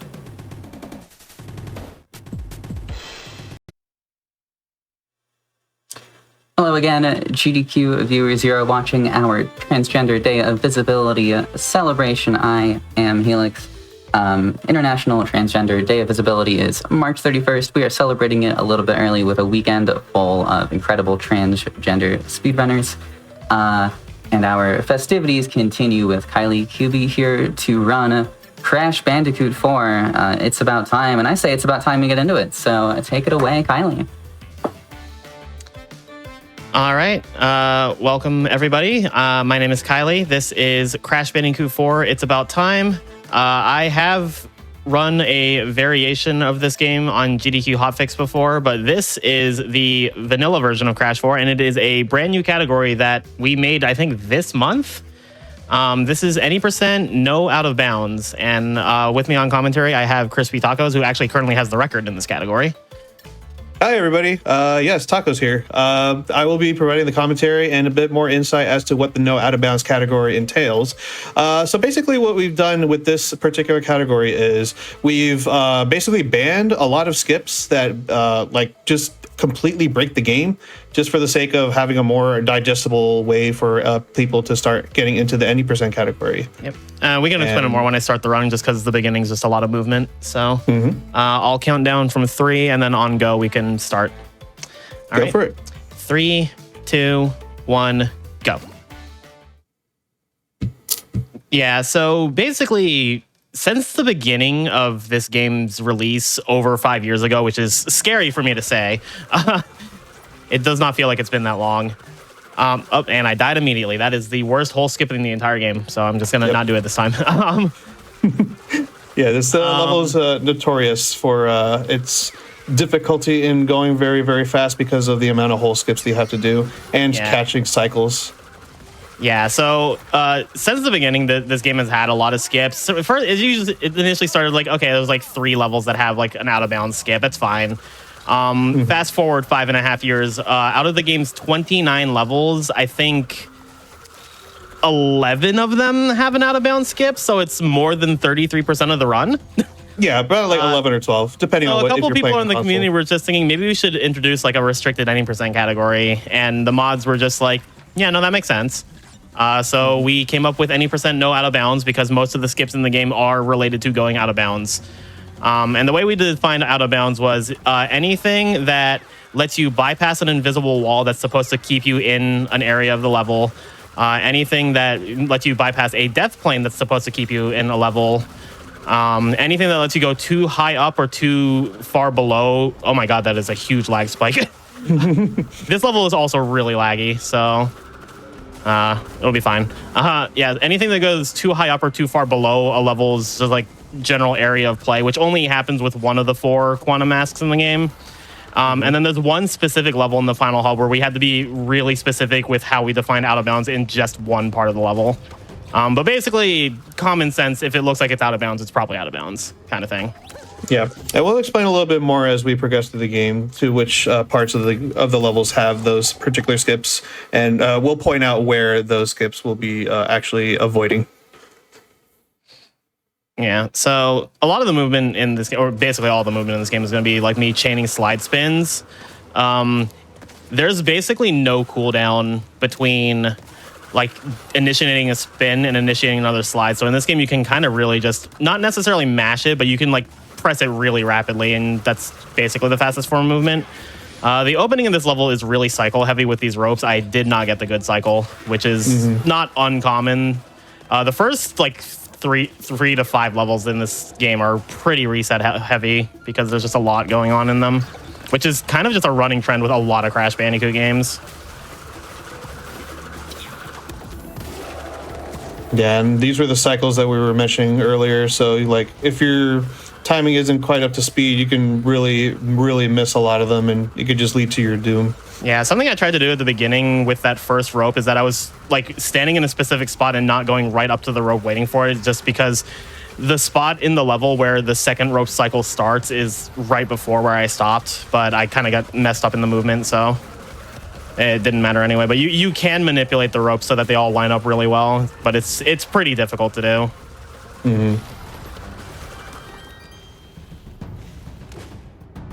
Yeah, the end of this is just like a chase section. Yeah, nothing too crazy to talk about here, but we will be seeing a lot more of these like parts of the game where we would just be chaining slide spins and making our way towards the end of the level. Classic Crash formation. Yep. So this is a Crash Bandicoot game, and I'm assuming if you were watching, you probably really like Crash Bandicoot, the character. He's a really cool guy. We're not going to see him for the rest of this run. Oh. So after the second level, you get spit out on the world map, and the moment you have access to the world map, you have the option to switch to Coco. Coco, in terms of gameplay, is completely identical to Crash, and it takes less than a quarter of a second to switch her. All I have to do is press square. And Coco is my favorite character in this series, and one of my favorites in all of video games, so we are absolutely going to play as her, and I'm also going to put on the Totally Tubular skin because it's the best skin in the game. Heck yeah. I would The expect totally nothing less tubular from skin you. actually, yeah, the tubular skin actually does lose time, but it loses like 2 seconds. So in a marathon, I don't really care about doing it. Yeah, it's all about menuing basically. Yeah. Yeah, so this is a real grind, and this is the first level that gives us one of the 4 quantum masks. That's kind of the game's gimmick. So in a lot of the levels, you'll just have access to quantum masks. The first one here is Lonnie Loli. His power is phase shifting, so whenever I press triangle or R2, some things that are solid become not solid, and vice versa. He's honestly the least impactful of the 4 quantum masks. All 3 of the other ones like break the game in some way. Even in no oob, there's a lot of crazy things you can do with them. So Yeah. Fairly tame considering the fact that they just, it on paper it's like, oh yeah, they just change, like they just phase things in and out of reality, and then in the game that's like the least least impactful thing that it does in the entire game. yeah, he actually has some cool tech in like the completion categories, all clear gems and 106%, because if you press both of the mass power buttons at the same time, he'll immediately phase and then go back to what you were before. So if you're inside like a TNT, for example, and you do like the immediate phase in, phase out, the TNT will spawn like on top of you. It will explode, but the explosion will be like phased out, so you don't get hit by it. So it's a quick way to blow up explosive crates. It does have it has like almost no relevance in any percent. So, and then another thing I've done in a lot of these spots is like the way sliding works in this game is that you actually don't fall at all until the slide ends. So you can use that to just do a lot of hole skips, which will be seen throughout basically the entire run. And you can also you can force the descent to happen by just initiating a spin in the slide, and that will just force you to start falling immediately. There's a lot of control in this game with what you can do, which has pros and cons, because on one hand, the game is very responsive, but on the other hand, sometimes you just are a little off on your timing, and then you get an input that you really didn't want. Happens all way too frequently, especially in my experience. Yeah. That was amazing. Yeah, so I was going to say I don't like this level for a lot of reasons, and one of them is that it's one of the laggier levels in the early game, and that was definitely a spot where I dropped some frames and it threw off my movement. My PC is also on the older side, so it's started to not enjoy me playing this game, but it'll be fine. All right, I'm trying to do a little skip here. Yeah, that's like just a little tiny like corner cut. Stops you from going around. Yeah. Yeah, I have my graphic settings for this game on medium right now, and that's fine for most levels, but there's a couple where it's still a little like chunky. But overall, it should be fine. And then this is Frank. Hello, Bye, Frank. Bye, Frank. Don't worry, there's Frank 2. Oh, and you killed him. And there's Frank 3. Okay, surely Frank 4 you'll play nice with, right? And Engine does not like that we killed Frank. You killed all 4 Franks. Congratulations. I'm also skipping a lot of checkpoints just because that's like instinctively what I do, because it's like minor time save. I probably shouldn't be doing that. Good thing I got that last you got one. that checkpoint box though. That one you always get because it's just in the way. All right, this is what I was supposed to do. Yeah, so if anybody hasn't played Crash 4, and maybe you've heard about how hard this game is, as a veteran Crash Bandicoot player since the second game all the way back in 1997 when I was the wee age of 3, yes, I am very old, this game is actually pretty hard. I think in terms of just like casual, like getting through the game, the only other Crash game that maybe rivals it in difficulty is out of the main series is Crash 1.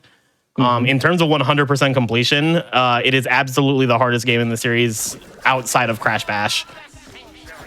So all of the things you've heard about how brutal this game is are true. Oh yeah, I'm sure there's like multiple video essays out there that you could probably explain why that the completion category is quite. I've thought about making a video essay about this game, but I feel like it's such a tired topic. Like everybody just knows how brutal this game's full completion is, and even just like the game in general. And it's just like, I'm not treading new ground by saying what everybody else has said for the past 5.5 years.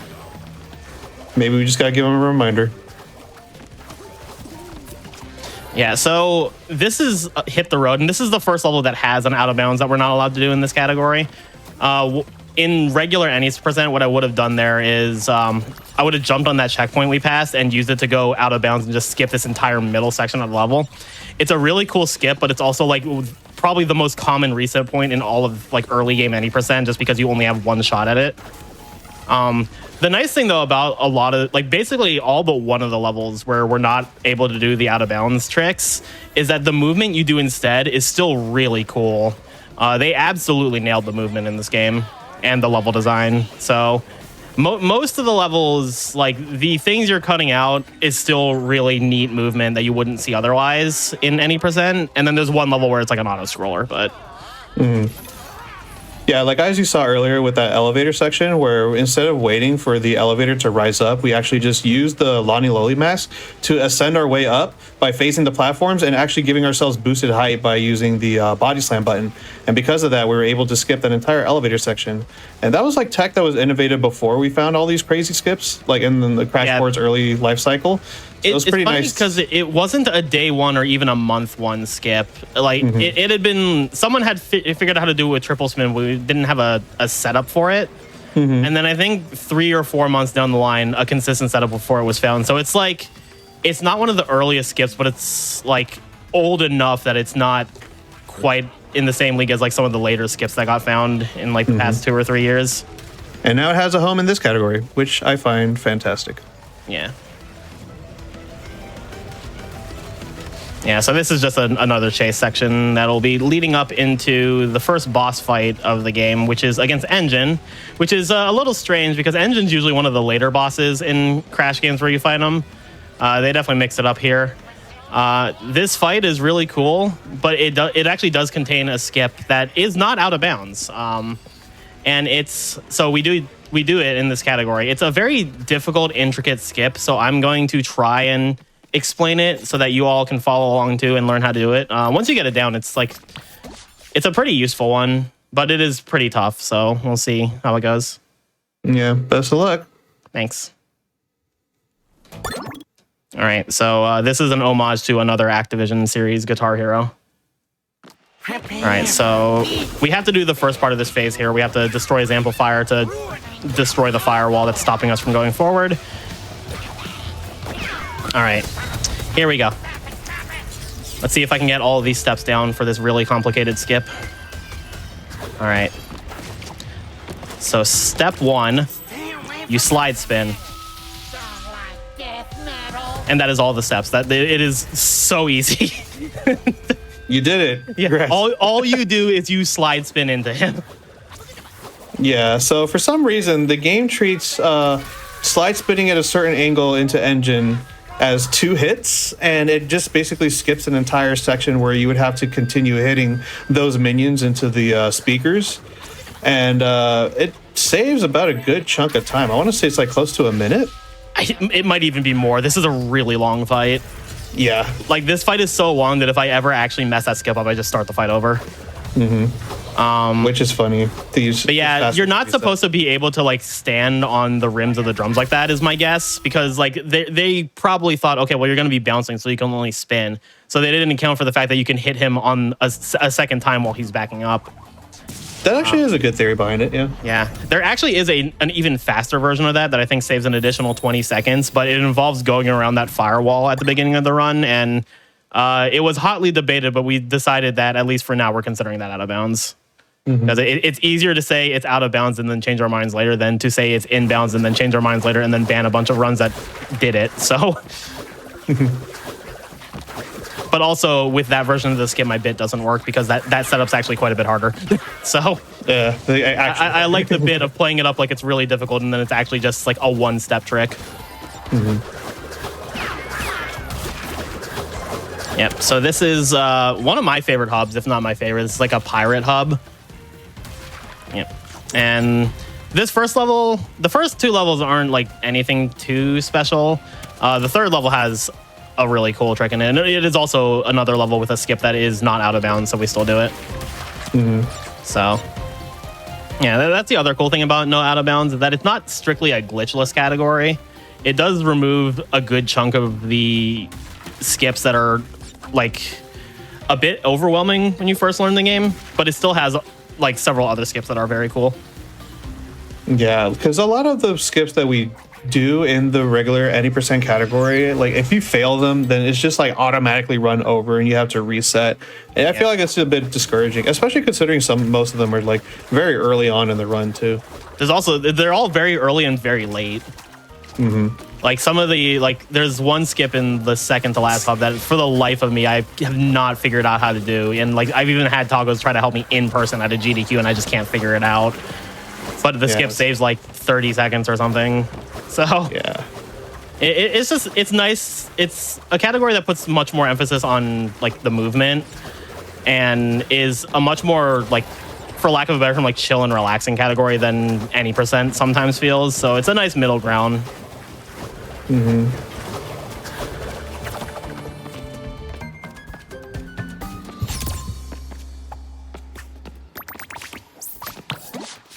All right, so the next level coming up is the first one where we're going to play as somebody who's not Crash or Coco. And the game is very mysterious about, who is this person? It's Tana. They revealed this before the game came out. It's an alternate universe version of Tana. Yeah. But there is one cool thing here you can do. It saves like 3 seconds and loses a lot if you mess it up, but it looks cool, so we're going to do it. Yeah, we got to do it for style. I missed it. We're going to do it again. Close. Yeah. I think we're just a little too far back. You have to reset the level if you mess this up, and I think people can figure out what I'm doing. Because if you do, the camera on the respawn is just weird and it just never works. So yeah, I'll do this like 2 or 3 more times, and if I just don't get it, we'll just keep going. There we go. Yeah, there you go. Yep, so you can snipe that checkpoint with her grapple and then just immediately ground pound for a fast kill. And it saves literally like 3 seconds. It's only 3 seconds. But it looks so cool. Yeah, and that's probably the coolest thing that Tana will ever do in this game from the rest of the run. Like, I know casually people's least favorite side character, again, sorry for spoilers for anybody who hasn't played this game, is probably Cortex, because he's the most difficult. But in terms of speed tech, I do think Tana is the least interesting. A lot of her levels are just running and jumping. And you even like try not to like attack too much because her kick attack slows her down. Her double jump slows her down. So like, just everything. You only play as her, I think, twice in the. In any percent, you only play the side characters twice each. So we'll see her another time, and the second time we see her is not any more interesting than this one. So. Sad. It's definitely like a break in the run after you get past that initial checkpoint snipe. Yeah, a little mental palette swap, if you will. Yeah, and then I took a damage abuse there because there's no other good place to use that mask, and it saves me a kick attack on that lobster enemy. It also catches that rope. Yeah. It also probably looked like I lost time getting that mask, and I definitely did trying to fall down the platform, but like actually going for the mask doesn't lose time because you're still waiting on. You have to wait on a rope cycle that's later on in like that part of the level, so it doesn't save or lose you any time to go or not go for the mask. So it lets you just go through that last cycle at the end and then catch that rope cycle. So it does save a decent bit. All right, so this next level is one of my favorites in the run, honestly. Yeah, it's like a top 5 level for me. This is Jetboard Jetty. So there's a fun story with the skip in this level. So at the end of this level, there's a mini boss fight. It's the only mini boss fight in the series, I believe, with a sea monster named Luis. We don't know who she's named after because in the IGN Des React, where the developers watched me react to this game, like one of the high ups at Toys for Bob said, yes, Luis, named after, and then his mic cut out, so we don't know who Luis is named after. They do that intentionally? No, I think it was an accident. Okay, but I'm not actually sure. Really funny if it was intentional, though. Yeah, I was trying to catch a rope cycle there, but I just barely missed it. I see someone in the chat asking if there's a story in the game that we're skipping over. Yes, there is. So the story is that this takes place directly after Crash 3. Cortex and Entropy came back from the time prison at the end of Crash 3 by simply waiting it out. They just like waited to become adults. And then basically they're tearing a hole in the space-time continuum, and Crash and Coco have to enlist the help of the quantum mass to seal it up because Entropy is trying to just completely erase the world and rewrite it at his own making. Entropy's basically trying to be Thanos. And then Cortex just kind of wants to get rid of all this and leave it behind. So he's trying to just go back in time and erase Crash Bandicoot. All right, so coming up here, So when this game came out, we had like I set up a bounty to find Louis skip because none of us wanted to do this boss fight, and there had to be some way to get around it. And after like 6 months, a skip was found by a user named Supersphere. All right, so hold on, I need to focus for this part. There we go. So I was looking for an audio cue there, and the reason I lowered my FPS to 30 there is because this is actually frame perfect, so it's much easier the lower your FPS is, and 30 is the lowest you can go. So what happened there is that I paused the game on the exact same frame that I died, and the audio cue for that was that I heard like a cymbal in the background when I paused, because that's just like an audio cue that plays when you die. And when I was there, I pressed triangle to initiate an auto like respawn and regain control, and then just slide spun out of the death animation, and now I'm in zombie, and you can just do all this. And that's probably the simplest way I could explain this. It's a very convoluted setup, but once that we had the ability to find out that we had a zombie in this game, much akin to like something like Crash to Insanity, then we realized that, oh my goodness, we can just skip this entire fight. And we're still in the level. Yeah, it does not go out of bounds. The thing we jumped around there is Louise herself. Because her hitbox is still there even if she doesn't spawn in. That's actually the second version of Louise skip, actually. That's Louise 2.0. The initial version, which is still used in all clear gems and 106%, we actually initiated the zombie in the Louise boss fight. And you have to still do that in completion categories because it's the only way you can do the skip and not miss crates. But that setup that I did there on the cannonball, I think that might have been found by either Jordy or Javi. I was not like super active at the time when it was found, but it's a much easier, more consistent setup, and it's also faster. So yeah, we're gonna have to go back to the scripts for that one and see where who originated that cannonball trick. Yeah. And then that also eventually evolved into a zombie trick in a much later level that is not used in this because it involves going out of bounds. But yeah, so we have in this hub we are introduced to the second quantum mask, Akano. His quantum mass power is the dark matter spin, which is basically an indefinite death tornado spin from Crash 3. Which sounds broken, and it is, but you don't want to be in it all the time because you actually do slow down while you're using it. So a lot of this is just knowing just how to properly go in and out of it, and also how to use the momentum you get from chaining like a slide spin into it to just get more distance. There's some really wacky things you can do with this mask if you have the triple spin unlocked from beating the game. Like you can go very, very fast with this, but because it involves the triple spin, we can't do it in any percent. It only sees use in 106%. And the reason for that is because you have to beat the game in order to get triple spin. Yep, you have to beat the game, and then to get 106%, you have to beat the game again. Yeah, so that was Give It a Spin. That is probably the least... or I guess the most mundane level in this hub. Even in No Oob, where like the next two levels are in this hub are notorious for having pretty wild out of bounds that we found like within the first week of the game. But even in No Oob, they've got some pretty nice movement compared to Give It a Spin. Just like the old days. This level in particular is very notorious for its catching cycles and making sure that you're on point with your slide spinning and your double jumping. Yep. And then I did a slide jump there to stop that gong enemy from triggering. Like I just dodged the trigger for it because if you get hit by that, you just die.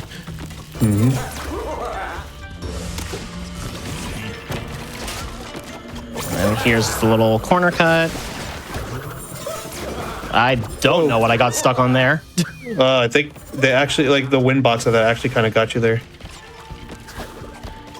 All right. I think that technically might have been out of bounds, but I died anyway, so it's fine.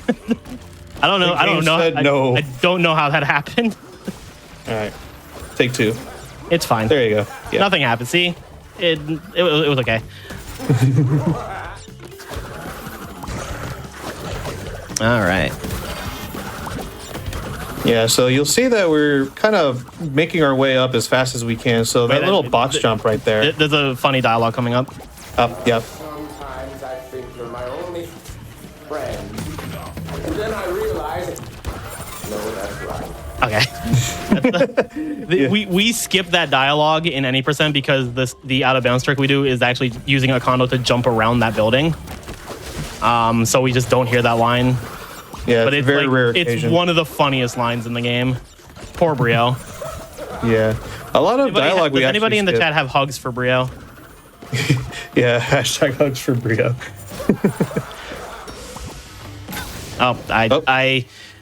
I tried to bounce off the TNT and then use the momentum for the bounce to go really high, but I triggered a Kano too early there. Yeah. So I found out yesterday that I can just use a regular slide to go under that second gong. I did it completely on accident and I haven't practiced it, so I wasn't about to do it there. Huh, interesting. I didn't know that actually.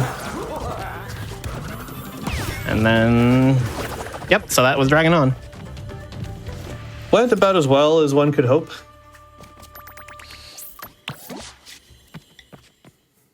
And the next level in this hub is off balance. This level's out of bounds skip has to be probably one of the most famous in this run if you know anything about it. The great thing though is that the part that it skips is partially an auto scroller, but even in the absence of the out of bounds, we found a way to just manipulate the cycle so that we basically skip the auto scroller too. And that's been used for a while in the all clear jumps category. It's just we've now implemented it in this category too. But yeah, this is one of my favorite levels in the run just because I think the movement is very fun in it. Mm-hmm. Unfortunately, I don't think we've found a way to catch this cycle yet. It's actually impossible because the moment you try to get to it, it just goes up immediately, no matter where you are. Okay. Yep. And then here we can do some corner cuts with the Kano. It's really interesting with the quantum mass in this game because it's clear that a lot of what you can do in this game wasn't intended by the devs, but I also think the devs weren't like trying to rein anything in. The way they put it in, like, I think both of the IGN devs reacts they did was that game design is a suggestion. So they realized that they were opening up a wide open canvas for us to just go free with, and they rolled with it. Mm-hmm. Yep. So there I actually went over a trigger that was supposed to take a Kano away from me. This actually doesn't save a huge amount of time, but I think it makes this section a lot easier because you can just fly through it like this. Except for I mess it up a little bit. It looks really cool too. Yeah. Yep. So I grabbed this checkpoint and I death beast, and then I'm going to focus here to do this because it's a very tight cycle.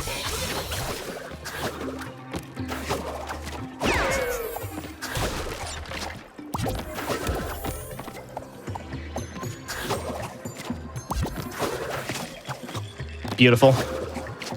Nice. Yeah, so that I had to sit here and practice that for maybe 45 minutes before I got it fully down. But yeah, you can just, with like perfect slide spins and like perfect spacing, you can just pass all of that auto scroller. It saves, I think it's in the realm of like 8 to 11 seconds.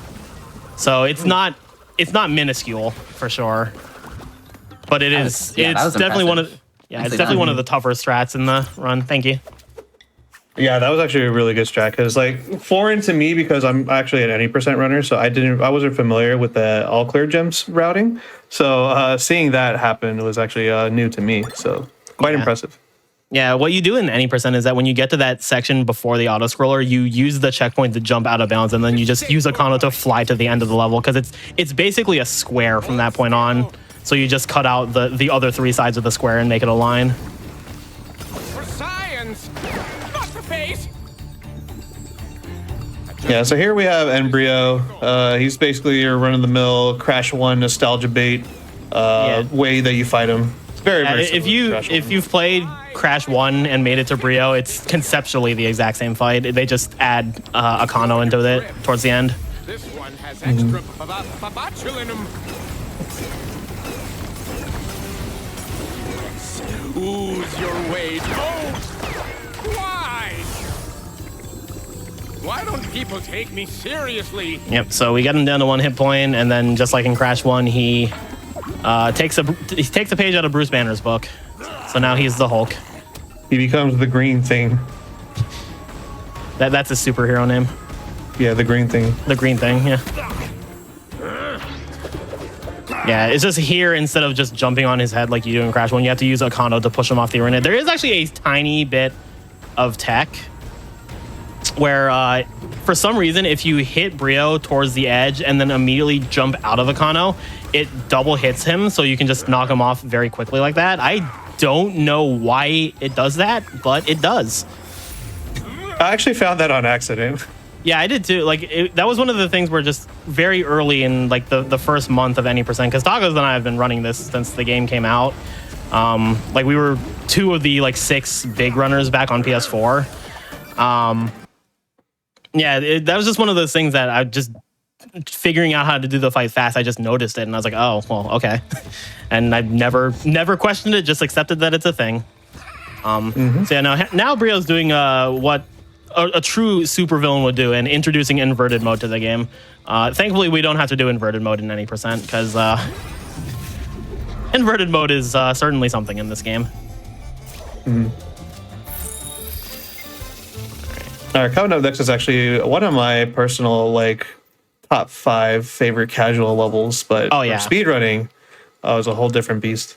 I would, if somebody told me that they think this is the hardest level in the speedrun, I would not argue with them in the slightest. Yeah. So to go into detail of why this level is like really difficult is because you have to keep track of cycles in this game, but it's not like cycles that are like conventional by any means. So in this level, the cycles are dependent on the music that's playing in the background. So you have to try to catch yourself in a certain way that it goes into the tune of the song in the background. And if you're not listening correctly, then sometimes the cycles can be really, really messed up. And we try to go for what's called a God cycle in the any percent run to catch a platform, and as we're trying to hear this cycle in its entirety. So yeah, not sure if you're gonna go for it here, but I don't even know it, honestly. Yeah, I tapped out of any percent pretty early, so a lot of the newer strats are quite foreign to me. Yeah. But yeah, no, it's just like because the cycles are tied to the music, like any slight mistake can just completely mess up everything. Like I've taken a death right after a checkpoint and lost 20 seconds just because the cycle was just that messed up. And case in point, here we go. And there I had to react to I like just knowing the music cues. I knew that they were about to fire the fireballs out of the trumpet there. Yeah, because you saw that the first trumpet guy actually shot twice. Yep.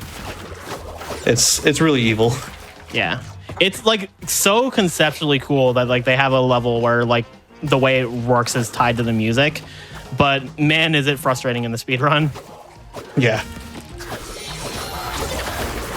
So this section would be where the God cycle will occur. So you would catch this little platform here as it's ascending. It saves roughly about 6 seconds.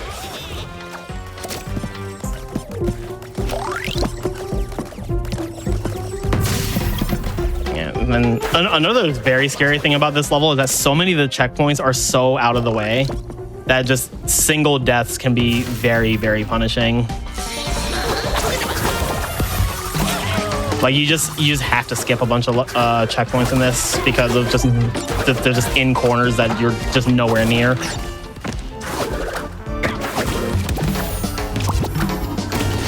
Oh, I was not paying attention to the screen. Well, you had the map. It'll be fine. There, so it's all good. All right, get your dance emotes, chat, because this is a little nice rail section with nice song.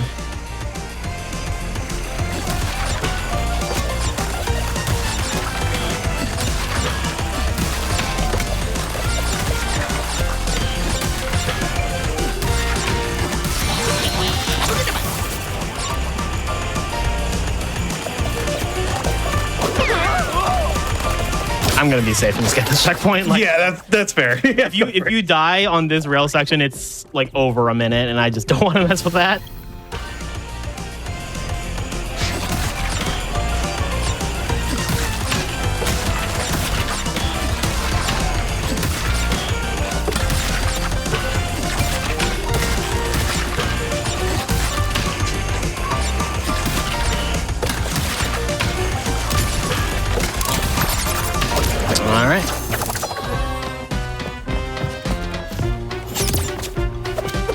and that was offbeat. And it was definitely offbeat because of my death. So Yeah, like again, like we said, it's a very, very difficult level in the speedrun. yeah, so this level is going to be the introduction of our second alternate character, which is Dingodile. And I think the announcement that Dingodile was going to be playable was a bit of a surprise for a lot of people before the game came out. But it was, in the words of Chancellor Palpatine, it was a surprise to be sure, but a welcome one. I love Dingodile is like, they could have made a whole spin-off game where you played as just Dingodile, and I would have bought it.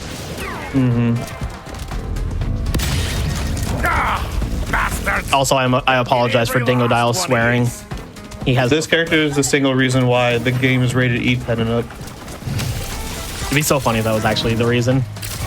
I mean, it wouldn't be out of the question. Yeah. So there, I did a little corner cut by jumping on that sign because it has a hitbox, and that is not out of bounds. Shoutouts to, I think, Serenade Yuki for finding that one. He's also one of like the 6 OG top PS4 runners. And I think he's still like top 2 on PS4, I believe, right?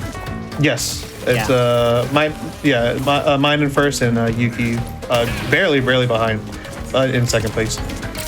Yeah, the early like PS4 days of this category was very interesting because tapping into my own history with following the Super Smash Bros. Melee scene, I call it the era of the 6 gods, because there were 6 runners who like amongst each other were very close in skill level, and then they were all like so dramatically ahead of everybody else, and it was just very exciting to see like, oh, who's gonna like push the record down next kind of thing. But like for the frame of reference, I think I went back and checked to see where the leaderboard was on December, like the middle of December, like on the release year of the game. And first place had, I think, a 119. And then 6th place, so like the lowest ranked of like the 6 top runners, was myself with a 123. So that's like a 4 to 5 minute difference. The gap between 6th place and 7th place was like 6 minutes or so. So like that's just how big of a gap there was between like those 6 runners and everybody else. And it was very fun to see that level of dedication to the game, but it was also equally fun to see other people finally catch up like after PC came out. This game has had a very fascinating 80% history, despite the fact that it's only been around for 5 years. Perhaps a video idea in the works. Oh, no, it's on my list. I see someone asking in the chat, what is the mask spinning around us? That is Aku Aku. He's basically a hit point. So you can have up to 3 of him, and then the first 2 count as hit points. The third one is invulnerability for 20 seconds. We're going to see the invulnerability exactly once in this run because they do not give it to you a lot in Crash 4. Very scarce, yeah. Yeah. He also, unlike older Crash games, you can't carry Aku Aku out of levels. So if I finish a level with an Aku Aku mask, I will not have it in the next level. So a lot of the times you just burn the masks where you can. Yep, so this is Run It By You. And I believe after this level we're going to be taking a short intermission.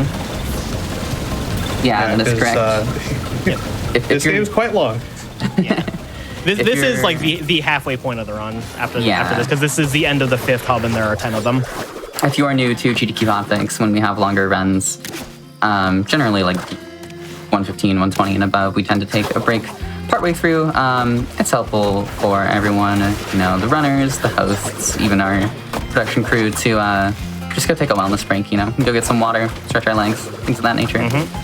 I actually just remembered I have water right next to me that I filled for this run and then just completely forgot it's there. I should be drinking more water myself. I filled my water before I started hosting and I have not been having enough. Yeah, good point. Should probably get my water as well. Stay hydrated, chat. It's important. Yeah, I've been a chronic soda drinker my whole life, and I'm starting to push myself to drink more water. It is important. Oh, I have been too. Yeah, I ended up switching to like sparkling water, juice beverages a few months ago, and it's better. Yeah, I did 0 sugar sodas for a while, but it wasn't really helping my appetite, so I've gone back to sugary sodas, but also just really moderating how much of it I have per day.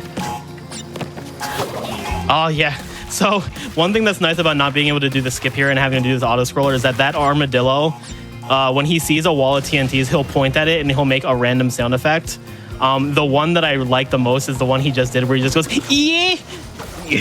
So whenever I would run all clear gems, because you have to do this auto scroller in that category also because there's boxes, I would just like pray that I hear that, and I'm just so happy every time I do. The armadillo busts the run. Yeah. But yeah, no, there's an out of bounds skip here where you just slide spin in the background and then just clip onto the final jetboard section from a trigger underground. But obviously out of bounds, so not allowed in this category. This is just the one level where there's an out of bounds you're not allowed to do, and the trade-off is an auto scroller. But I mean, honestly, I kind of like it as a break, so.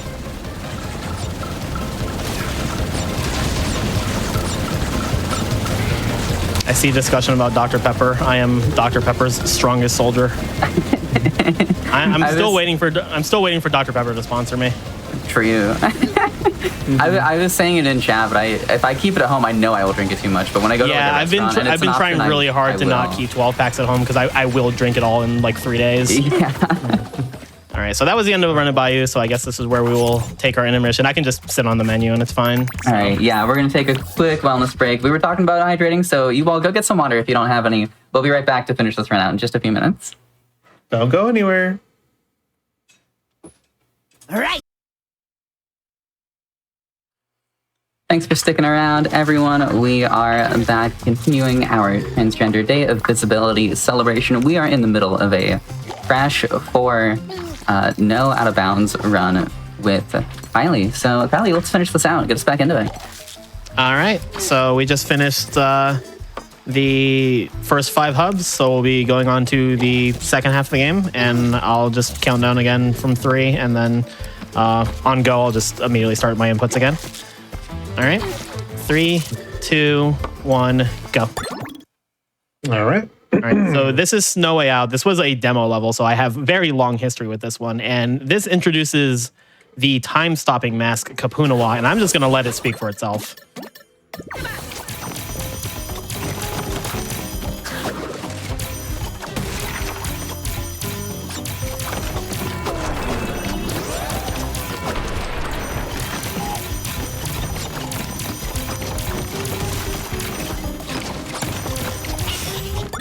Yeah, so you can do that. That was smooth.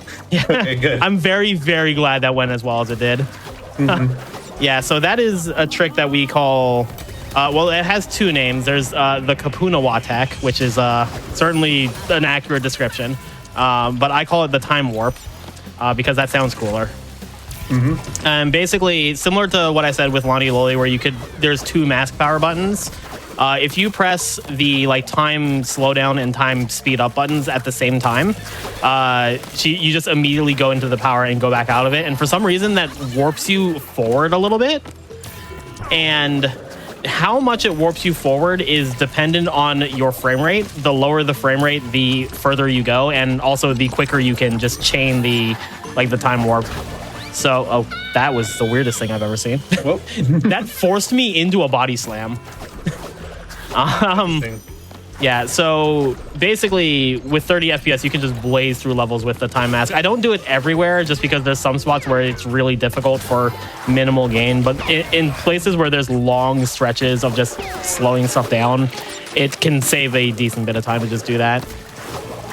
So in those sections, you just drop to 30 for a little bit and then just go back out because it takes maybe a second or 2 at most to menu to 30 FPS.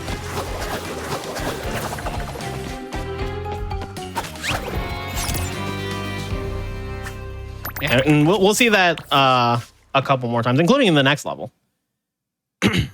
Yeah, so the next level is Stay Frosty. I like to call it Stay Cursed because this level never goes right.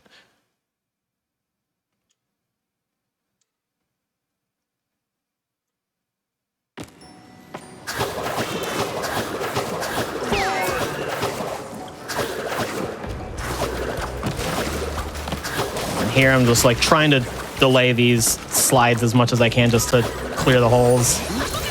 Yeah, you gotta love ice physics.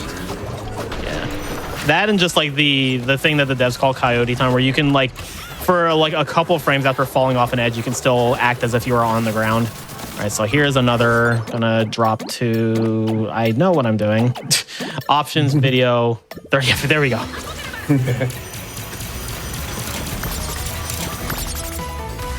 This one is really hard because it's like semi-blind.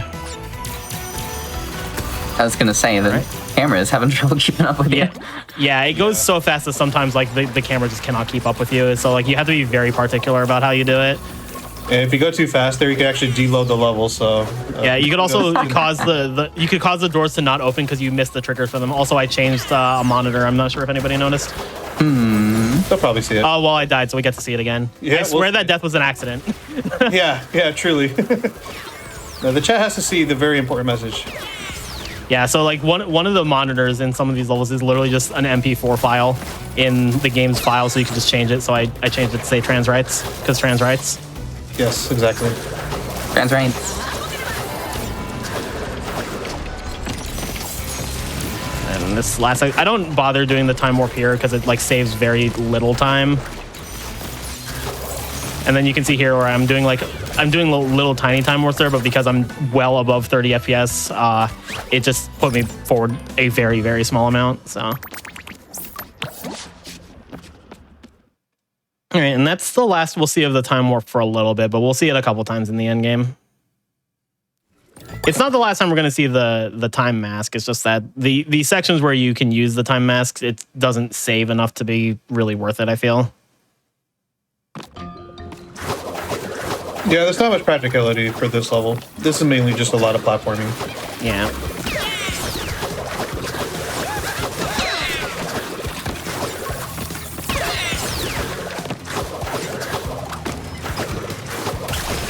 Oh, got stuck on the crates there.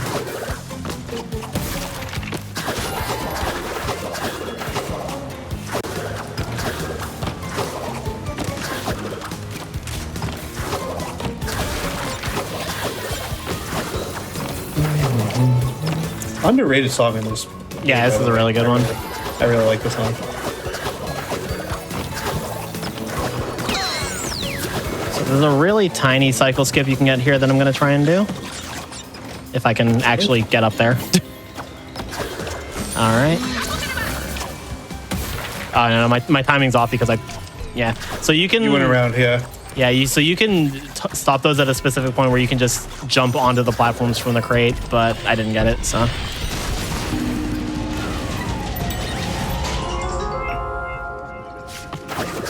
Yeah, so this is like the only part in the level where you actually use the time mask, and it's such a short section that it's just not even worth doing the time warp for. Yeah, because we gotta keep back recurring characters that people love and care about. Yep, like here's Cortex. Polar. Yeah, no, Cortex. Yeah, definitely. Cortex. Yeah, I meant Cortex. Yeah. Yeah. This is Bear. Yeah. Never heard of him. Yeah. Anyway, yeah, this is Polar. Yeah. He controls pretty similar to how he does in Crash 2. There are some differences. The thing that you might see in Crash 2 speedruns where you initiate a charge and then immediately jump to remove the cooldown of the charge doesn't really work here. So we just mash charge as much as we can. But also we have to be careful about it because if you charge in the wrong spot, you can mess up the positioning and just run into a hazard. So. About that. I'm having fun. Can you tell? Cortex is having fun. I'm glad some of us are. I'm having fun. I was gonna say, yeah, I hope chat is having fun. See, I usually say that because I'm just like, this is the point where I'm just getting mad because the run's going badly, and I'm just like, I love one of us having fun, Cortex, but no, I'm actually having a good time right now. Likewise. All right. Boom. And that was Bears repeating. So coming up is the third boss fight, and this one is with Cortex. There is a skip you can do in this fight. I am almost certainly not going to get it. But we will try.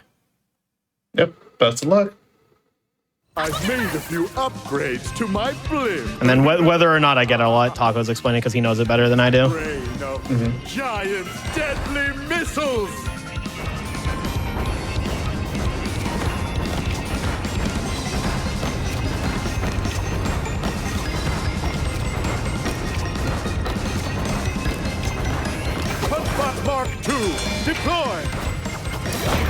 Yeah, I didn't get it.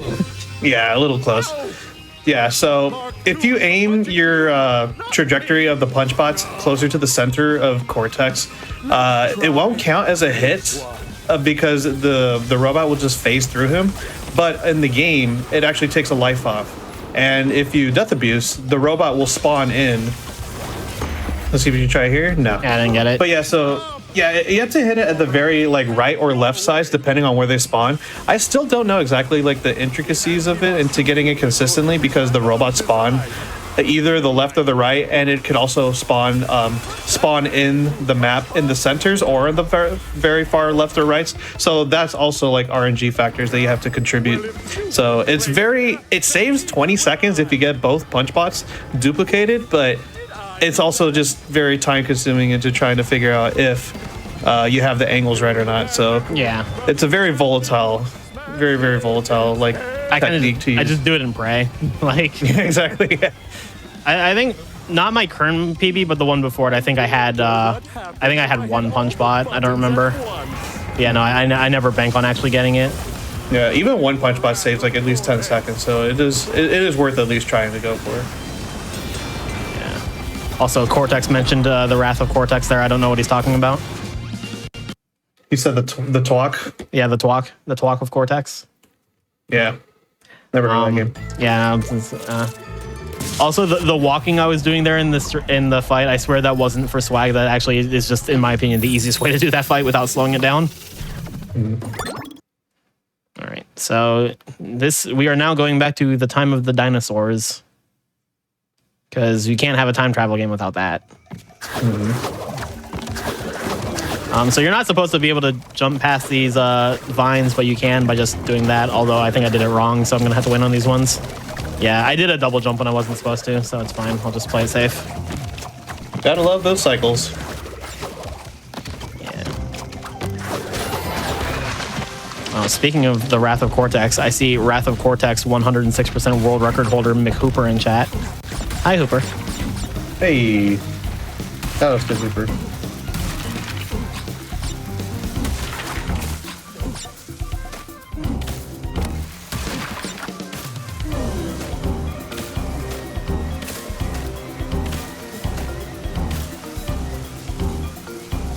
And then in this section, I'm basically just gonna use these masks to just go through these lava plumes.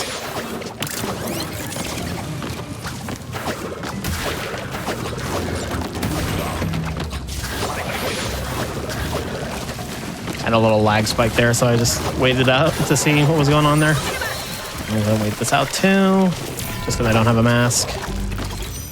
Yeah, this area's a little tricky to try to navigate through if you don't have an Aku mask with you.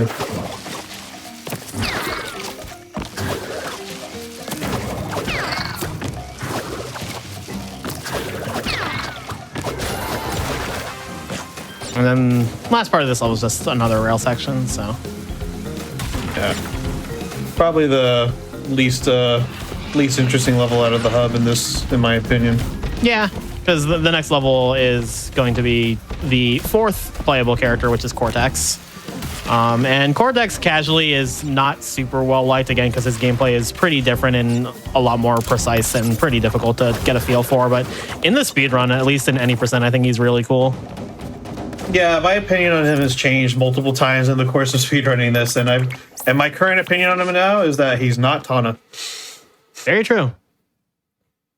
Which means that he's a good character. He's not Dingodile, but he's also not Dingodile, which is also not Tana. Yes, exactly. Yeah, so Cortex has a dash, and it's fast, and I like things that are fast. We also found out something very interesting. I don't know if this was like not known before, but it wasn't known to me until Crody mentioned it out. So there are two dash buttons in this game. There's R1 and circle. If you dash off a ledge and then jump out of the dash and then press the other dash button, you can get another dash, like in all circumstances, which is not supposed to be possible. So there's some cool things you can do that I'm not fully comfortable with, but I'm going to go for anyway. All right, that was weird. And then you can like go over to that exclamation crate to hit that a little early, but I didn't like the cycle lineup there. Yeah, so we did a little skip for like going around all of this stuff. The bug got in the way. Yeah. I tried. All right, we'll try it again. But yeah, no, you're supposed to like go like all around like the top of this.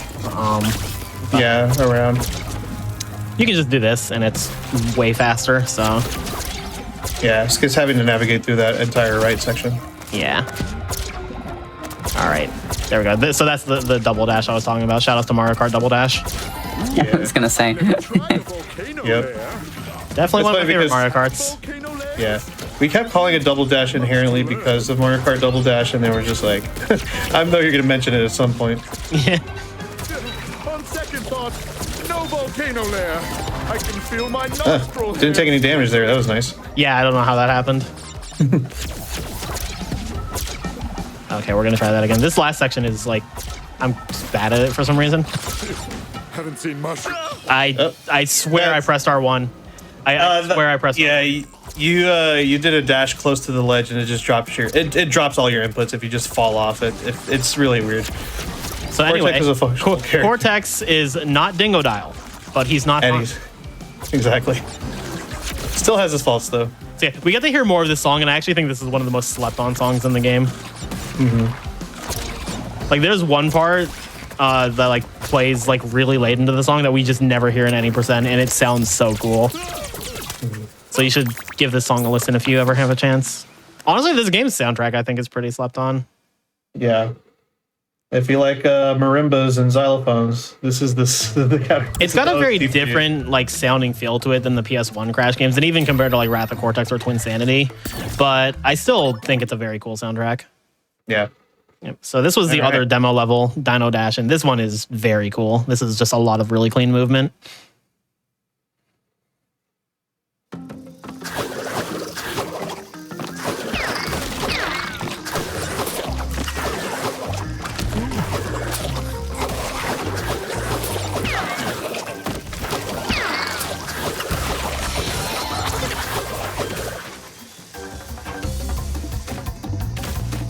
And I feel like we haven't seen Lonnie Loli in a bit, so. this level is basically the game reminding you that, yeah, he's here. It's a thing.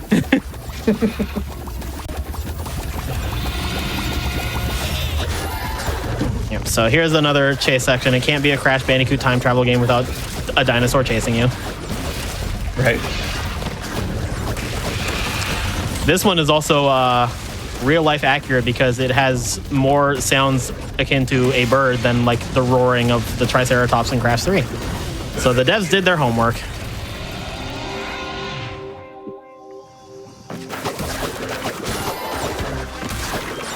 So then it transitions to a side scroller here with again some really cool movement. And transitions to another chase section. I always love that little box jump just because like it's so late into the spin hurt box that it just disappears. Anything that makes the movement work where you don't have to expend a double jump is so nice because the double jump like cuts your momentum. So it just feels so good when you can clear things without it. Yeah.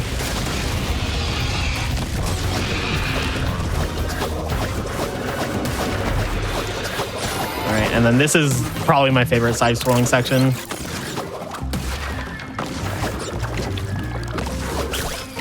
Yep, very clean. That one I remember. I didn't mean to hit that TNT, but it's fine. This mask isn't going to do anything. That one I remember just labbing in the demo for like hours before figuring out how to do it fast. And it's like a part in the game that really tests your ability to do like slide spins correctly, and like how to use the coyote time of the slide. Yeah, if you ever want to practice slide spinning and getting over the hole skips, this is the perfect level to do so. Yeah, this level will absolutely teach you how to do hole skips well. And that was all of the dinosaurs. And we're going to go to what might be the opposite of the dinosaurs, which is space. You gotta have those time parallels in a time-related game, right? Yep.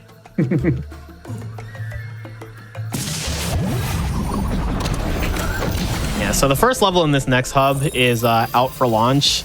I feel like Out for Launch has a very interesting history because it's also one of those levels where the skip that we do in here wasn't found immediately, but it was found relatively early. And back then, I was grateful for there to be a skip because I always found the movement in the later half of this level to be quite annoying. But since coming back to it in no oob, I actually think the movement in this level is very sick. So yeah, I really like the movement, especially in the later section. Yeah, so yeah, in any percent, you actually just cut out most of the level with the fourth quantum mass that we just got, actually, which is Ika. And he will definitely be coming up soon. We actually had him at the beginning of the level, but I didn't use him at all because there was no point. So the game introduces him to you by like taking out like crates and showing that you can go in gravity, and they like basically layer the both like electricity and the bugs to be crawling at the top of the ceilings and stuff. Yeah. Just an example. Yeah, so evidently Ika is an anti-gravity mask, so you just press the button and then he flips gravity for you. Add some weird 2D nonsense going on there. The cool thing about Ika is that the anti-gravity swap can also double as an extra jump, because you can swap, like once without landing, you can swap gravity and then swap back, and you can use that to halt your momentum, and it like sort of acts as a pseudo jump.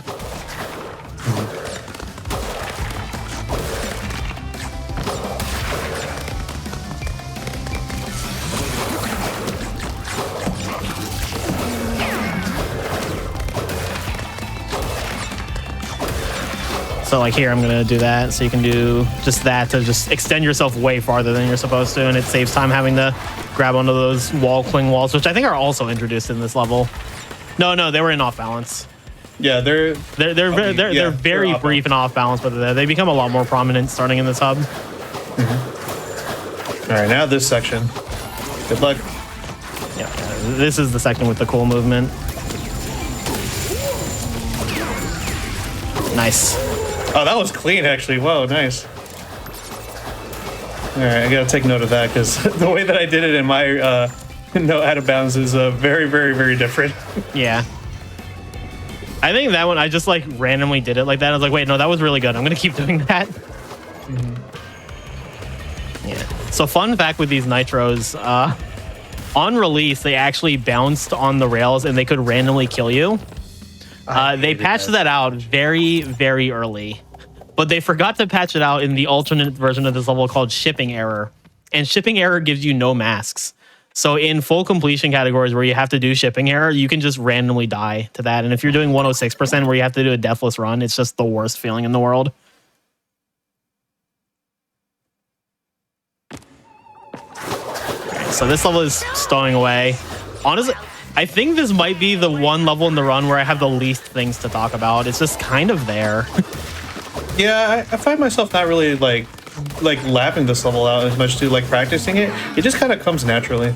Like it's sandwiched between two of the most interesting levels in the run, both in like any percent and no oob. So it's just like, it's just kind of whatever. Like it's not a bad level.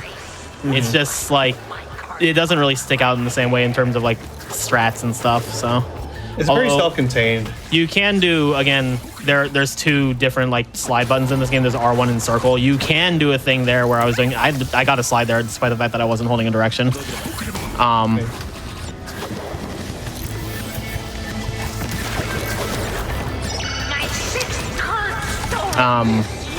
Yeah, so if you're in a slide or a crouch, and so if you're like holding R1 and then you press circle, you'll initiate another slide despite the fact that you're already crouching. And that's what I did to power through some of those, like, I call them the waffle makers because they look like waffle makers. I have to take a look at those again. I've never heard of that. I think I'm also going to take an opportunity here and talk about SGDQ a bit then. For those who haven't heard, SGDQ run submissions, volunteer applications, and registration opened yesterday. And that will be live in Minneapolis, Minnesota, July 5th through 11th. Accepted volunteers and runners will receive an event badge as usual. Apply by March 31st to volunteer if you're interested in camera ops, tag donations, activities, or any of the other volunteer positions. March 31st is also when run submissions close. You can visit gdq.gg/volunteer/apply to learn more about that, or submissions.gamesdonequick.com if you're interested in submitting a run. And I timed it nicely because we were just finishing up that level. All right. Yep, perfect. Yeah. Good timing. So this is Crash Landed. This level for years was just not broken in the slightest, and then people figured out how to do a zombie glitch in it, and it became absolutely broken wide open. So I do like that no oob exists to kind of maintain that classic feel of the level, because it was always a level that I think had a lot of cool movement going on, especially with this little guy coming up here. We're gonna say hi to our best friend. You'll hear a lot of things that this guy is called. They're all wrong. His name is Tim. Hi, Tim. Everybody in chat say hi to Tim. Hi, Tim. Yep. He's only in this level. In this level only. my split name for this level is actually Tim's Huge Adventure. But see, the sinful thing about any percent, despite how cool it is that there's all those skips, the out of bounds in this, like, where you do a zombie glitch, it's on this first section where you ride on Tim. It's just you do the same thing with the cannonball and jetboard jetty, but then you do the rest of the level without Tim. And like, how could you abandon Tim like that? Like, you should never abandon Tim. Anyway, I'm about to abandon Tim. Bye, Tim. Also, here's the only triple mask in the entire run. I don't even think it's technically optimal, but I'm definitely not going to ever give up doing it. Yeah, there's also some really cool things you can do with Ika Ika with the ice physics there. Like, you saw I just went flying after a slide. I wish there was more of it in this game, but unfortunately it's just this level in these two parts right here. Yeah, you just go zooming. Yep. And also, I lied, chat. I didn't abandon Tim. I just was meeting up with him later.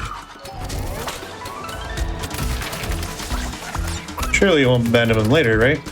No, definitely not. Okay, good. I realized I said ice physics. It's kind of more like goop physics, but it's the same properties as the ice in the snow levels. The slime physics. The slime physics, yeah. It's like how in Crash 3, it's not ice physics, it's oil physics. Mm-hmm. I like slime physics. I'm using that from now on. Yeah. Not to be confused with Tim physics. Tim, I think, controls exactly the same as Polar, if I'm not mistaken, so... Yeah, they're fundamentally the same. But Tim has a cute tail, and his eyes stick out on antenna, and that's pretty cool. We respect Tim in this household. Yeah. I think the origin of the name Tim was... We didn't know the name of, like, the alien species the devs later confirmed was Schnurgle.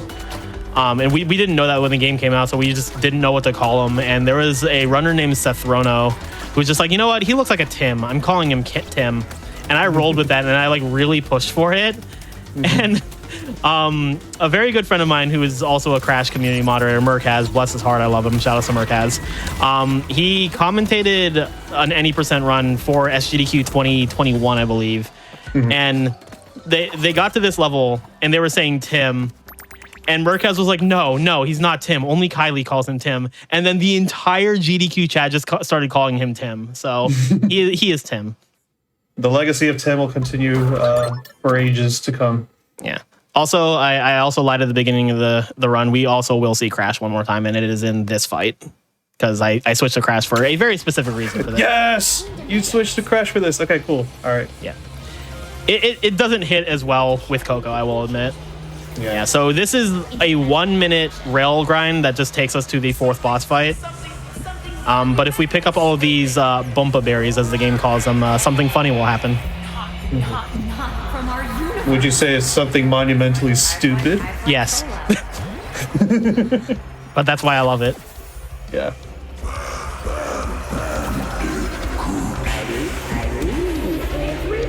Is this all there is? Forever? This section has many a vocal stem. Yeah. My favorite one's coming up here. I'll go with you. Wait out. Wait out. Wait out. Wait out. Wait out. Wait out. Wait out. Wait out. Wait out. Wait out. It's so good.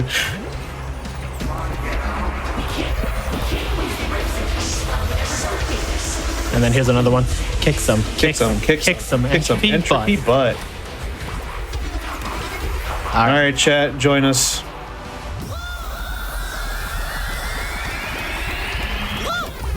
The devs were very aware of internet culture. Bandicoots are considered pests. Yeah. I don't actually switch to Crash in runs just because I can't be bothered. And the variant for Coco instead says, she says, yeah. And the first time I played this game, I actually didn't know what it was. Like, I just saw that and said, what the hell was that? And someone in my chat had to explain, oh yeah, no, if you do it with Crash, it's the whoa meme. And I was like, that makes so much more sense. Yeah. So now for marathon runs, I always do this fight as Crash. And I just inherently play as Crash anyway, so. Sinful. Yeah. I think I distinctly remember back during that PS4 era where there was like the 6 of us, I was the only one who played Coco.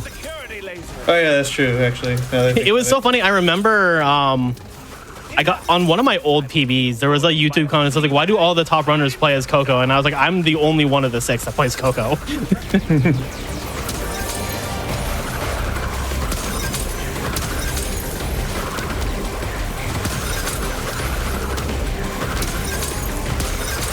Yeah, to explain a bit about how this fight is going. So basically you traverse around a little platform section and you just kind of break all these platforms while avoiding the entropies from hitting you with these little electric balls. And it's gonna this fight's gonna end very abruptly. You see them kind of go towards the center. It was kind of implying that there was gonna be like a third phase of this fight, but I guess just due to time constraints, they were like, yeah, I guess we're not gonna develop the last part of this fight, and then kind of just ends there. Yeah, I'm gonna be completely honest. I didn't even think to explain the fight because it's by far the least interesting part about that level. Pretty much, yeah. The meme and the movement to the fight are definitely like the actual interesting parts. There's actually a console exclusive skip in that fight because it involves a tech that does not work on PC. But even if it did, it would be out of bounds. Yeah. So in the console version of No Oob, it is not allowed. Yep. So that would bump it from 11 levels to 12 levels. Yep. Yeah, there's for some reason there's a tech with Akano that's exclusive to the console where if you like trigger Akano and body slam at the same time, I think. Or if it's like, it's either you go into or go out of Akano and body slam, like you just get infinite jumps. Yeah. It's like a little precise, but you can get the timing down not too bad, but it just does not work on PC for some reason. Yeah, they patched out a lot of things from the console version, and that was just like a hidden... They actually only patched out that. Like the PS5 and Xbox and Switch versions patched out a handful of the skips that we found workarounds for anyway. But that's the only thing that was completely patched out of PC. Yeah, still makes me sad to this day. Yeah, it was a cool tech for sure. But the leaderboard's split between PC and console anyway, so... And the differences between all the console versions is minor enough that we don't feel the need to split them. They used to be split further, but then like the runs just kind of homogenized where they were all similar, so we just merged the boards again. This level is really sick, by the way. This is Food Run. This is a contender for best level in the game because it's a level where like you use all 4 of the quantum masks in tandem, which I think is really sick. And there's another level that will be similar to that. This level has a very big out of bounds. It's the one that I said earlier in the run that I just could not for the life of me figure out how to do. But I also think the movement in this level is really cool, so I'm not lamenting the loss of the skip.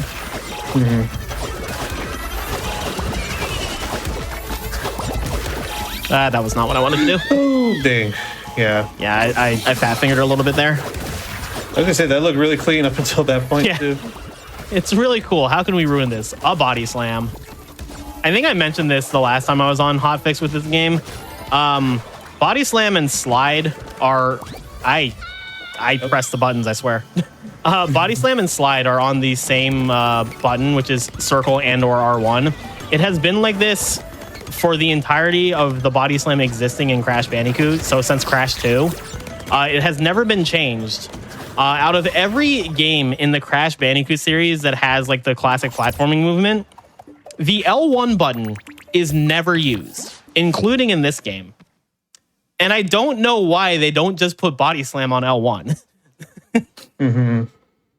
Like, L1 is so unused in this game that I actually mapped my my level select button, because we didn't even explain the map movement.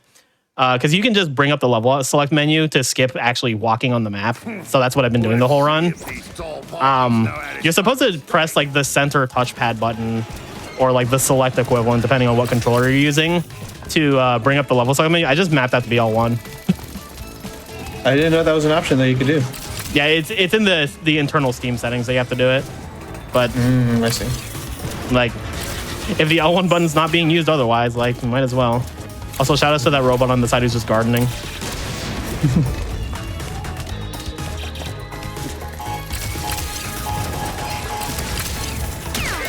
Blimey, best not to think about that. Does this mean I have franchise potential? And here, Dingodile is wondering if he could be a franchise with his restaurant. Yeah. Am I a franchise? I guess we didn't take the time to explain that this. In an airport? Sorry, I had to wait for him to say in an airport because that's like one of my favorite lines in the game.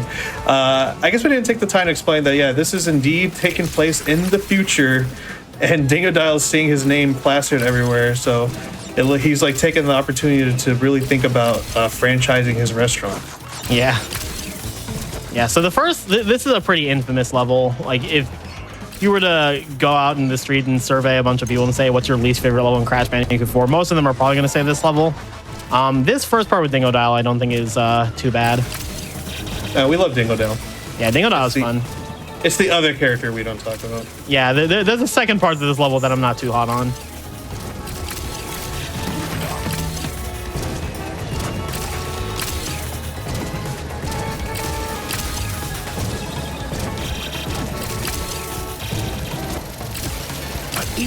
This is like the one section that's like a little weird on Dingodile. Yeah, I lost my master earlier there, so I just wanted to play safe. Yeah, so that part with Dingodile is cool. Unfortunately, after that, we have to play as Tana. Yeah.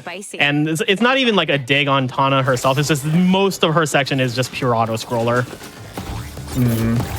And we do a lot of checkpoints. Okay, I was a little slow there, so I just didn't bother. Yeah. You can jump ahead of that train if you're fast, but my movement was a little awkward there. Yeah, so I've mentioned a couple times that this is not the first time I've run Crash 4 on GDQ Hotfix. The last time I was here, and Tacos was with me that time also, I was running a mod of the game called the Enhanced version. Gonna do a quick elevator skip here. So the Enhanced version does a lot of things to make the full completion of the game more digestible, for lack of a better term. And one of the things it does is split this level in two. So the Dingodile section is considered one level and the Tana section is considered one level. And that is usually the single biggest criticism thrown at this level, is that it really feels like it should just be two levels because of how long it is. I think the reason they made it one level is because every hub has a maximum of 3 levels that are not like side alternate, like timeline version of levels. But the thing is that the first hub in the game only has 2 levels.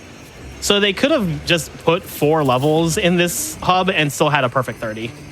So, I don't know. I think it could have been 2 levels. Funnily enough, when you ran Enhanced, that was on my Hotfix show too, so I was hosting. It was the exact same crew. Yeah. Funny how that 4 is pretty cool. Yep.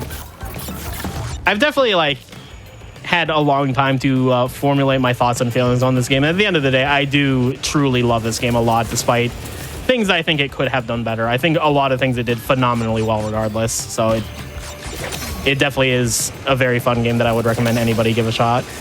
I have even if you don't want to go for full completion. This is, I think, just going from point A to point B, beating the game, this is probably the most fun Crash game to do that in. It's worth playing. It's a good time. Yeah.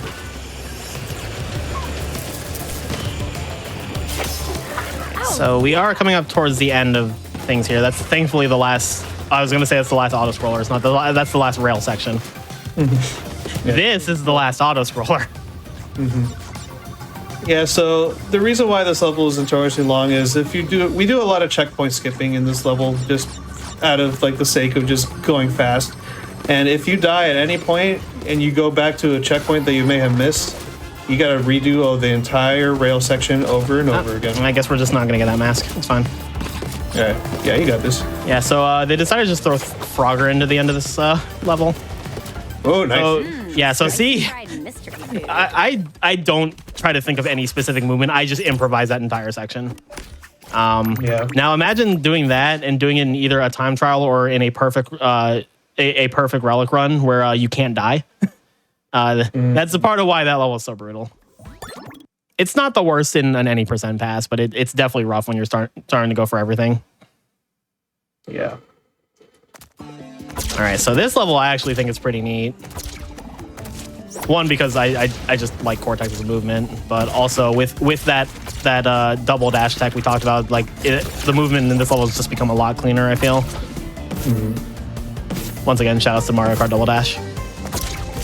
And this is one of the levels that was found with a huge skip later in its life cycle. We actually found that there was a gigantic skip that actually brings you to the end of the level by actually breaking that checkpoint box early and using Cortex to break one of those TNT robots.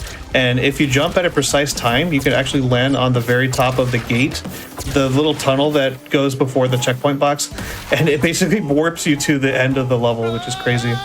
My timing was a little off there with the cycle. But yeah, no, I think that's like the most recent skip that's been found, and it was found as recent as I think like a year and a half ago or something.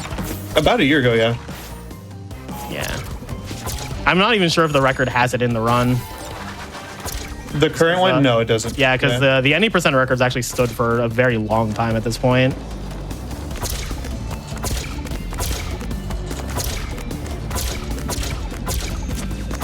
I think it has every other skip though. Yeah, I think it does the crash landed skip, which was the second most recent, I believe. Yeah.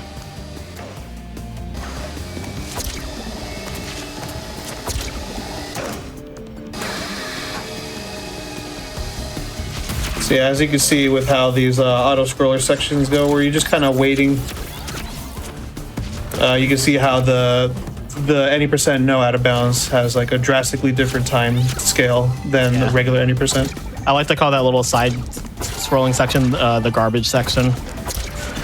The garbage section, yeah. And then the trash the section. double dashes is like really cool. And I shifted to the left there just because the way those falling cargo, like the way they fall, is like a very consistent pattern, and I knew there was going to be one on the right. And then this section's cool. I'm going to try and do a little swag thing that isn't optimal, but it's very funny if I get it, so. Yeah, I want to see if you pull it off. Gotta avoid all the TNT first.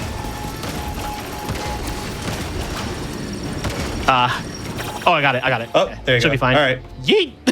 Yep. See ya. Yeah, if you pass the end of level trigger and you're still on one of the moving luggages, then Crash or Coco just walks into the center spot on the end of level screen and then just flies off.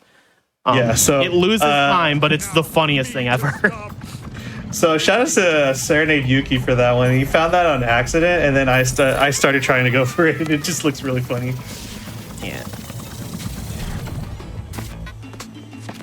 All right, so we are on to the final hub. This is Nitro Processing. This is one of the biggest run killers in any percent, and it's the third to last level in the run. Oh no. Yeah. There's a huge skip here that was found by Mick Crody, and we aptly call it Crody Skip. It skips a huge chunk of this like 2D section coming up, but you have to weave through like 3 different death triggers all at the same time, and it's precise, and it loses a lot of time to mess up. So thankfully we don't have to do it.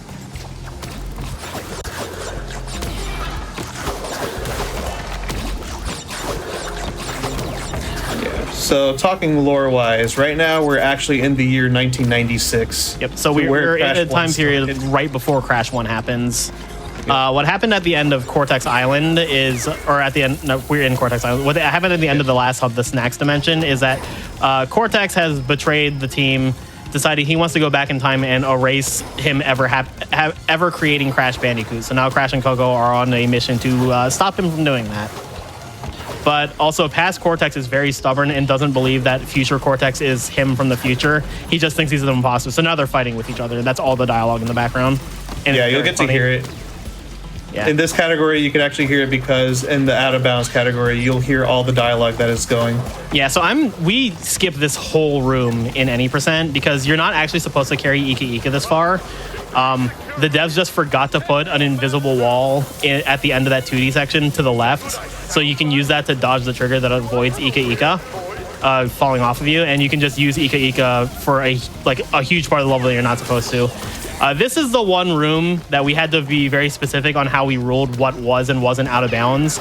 We decided anything that doesn't go past where this like toxic goop waterfall in that inner room, as long as you don't go over the edge of that waterfall, you are inbound. So that's why I was being very particular about where I was going.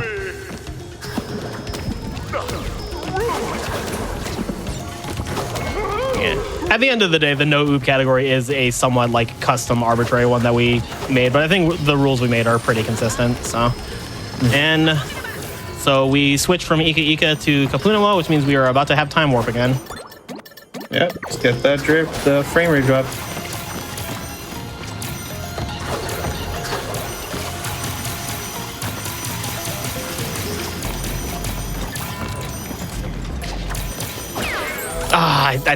I didn't see the other one. Okay, it's fine. Yeah, that's. I've been messing this one up a lot lately. It's actually like, this is one of the tougher ones to do. Yeah, it's a really hard like one to navigate through, just because there's so many things on screen. Yeah. Also, sometimes like these last two, I think they're supposed to be fireflies, but they're also electric. Also, for some reason, Cortex just hates ducks based on the sign there. Yeah, but the no duck sign. Yeah. Those last three on like the slope up, sometimes they're on the left, sometimes on the right, and if they're on the right, you're just you just can't do anything about it. Mm-hmm. So the no duck sign is why I'm hosting this and not Quacksilver. Oh, true. Sorry, Quack. Nice. Well, actually not nice. Sorry, Quack. So this is Toxic Tunnels. I think this level and the next level are a perfect pair of final levels that they could have come up with. So the next level is one that really tests your mastery of the quantum masks. This level doesn't use them at all. So it tests your mastery of Crash and Coco's movement. And I think that's just like a perfect duology of levels to close the game with. Yeah. And then this level also has the multicolored gem path that is classic to Crash games with colored gems, but obviously we're not going to do it because we didn't get any of them. And plus it would take too much time. Yeah, it's a very long path, which there's actually a skip for it, but it's not useful in vanilla Crash 4 because there are crates in the gem path. It is used in Enhanced though, and I actually showed it off when I ran Enhanced.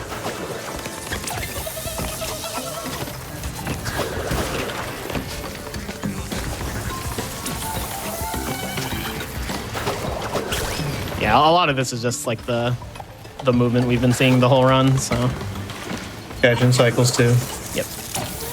On the original like PS4 release of the game, you used to be able to stand on like the large electric like pylons, I guess. They just didn't have a hitbox that killed you, and then they patched it out, and it was honestly kind of sad because that was so cool. I got a lag spike right there. Okay. Yeah, that was rough. Might be time to upgrade my PC.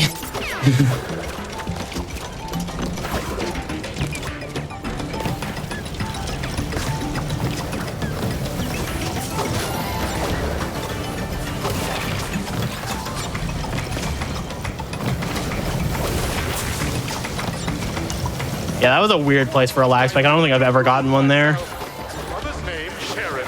Childhood pet, frog with googly eyes. Favorite food, buttered noodles. Butter on the side. Embryo, change the password to my diary. These bats can also be very annoying because for some reason, sometimes if you slide spin under them, it'll still count as a death for you. I don't know. I think I got stuck on something. This last section is really brutal because there's just no checkpoints after a certain point. So this is a really cool level, but it is a horribly unforgiving one.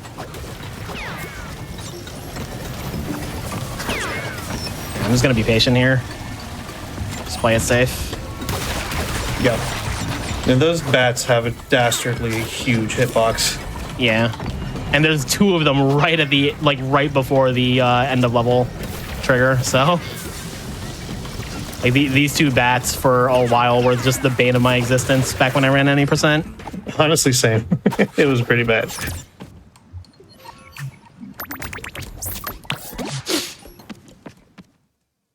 All right, so we are coming up on the final level, which is Cortex Castle. This is so you always hear when someone is watching speedrunning for the first time and you think to yourself, oh, I could never be as good as you. I just want to tell people the first time I ever played this level, I died upwards of 60 times. Also, everybody starts somewhere. And also, yeah, look at the screen. Yes. But yeah, no, everybody starts somewhere. Like the one behind the portrait of grandfather that only All right, so I actually just learned this time warp, like literally like right before the hotfix, so we'll see how this goes.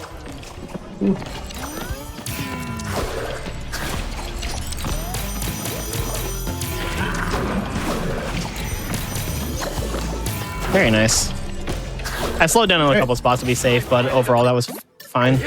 And that's the last time warp we're gonna see, so. Also, once again, trans rights. Trans rights. What is it? Am I seeing double? Trans rights. quickly revoke this bronze hologram access. No, embryo. I'm no fraud. I'm from the future. My PC is trying its hardest right now. Embryo, do you not recognize your own master? I'm the real. And then that what I did there, I call that the Geordie slide because it was found by Geordie925, who was also one of like the OG PS4 runners of this game, and is also currently on an absolute tear in Spiral 120% on the PS1. Like he's reaching world record level. So huge shouts to Geordie. He is just a legend at any game he touches. Because before that, he was a legend at the Insane Trilogy and Crash Team Racing Nitro Field. He's very good at video games. But yeah, you could just slide spin along the spike discs there, and just makes that side scrolling section a lot easier.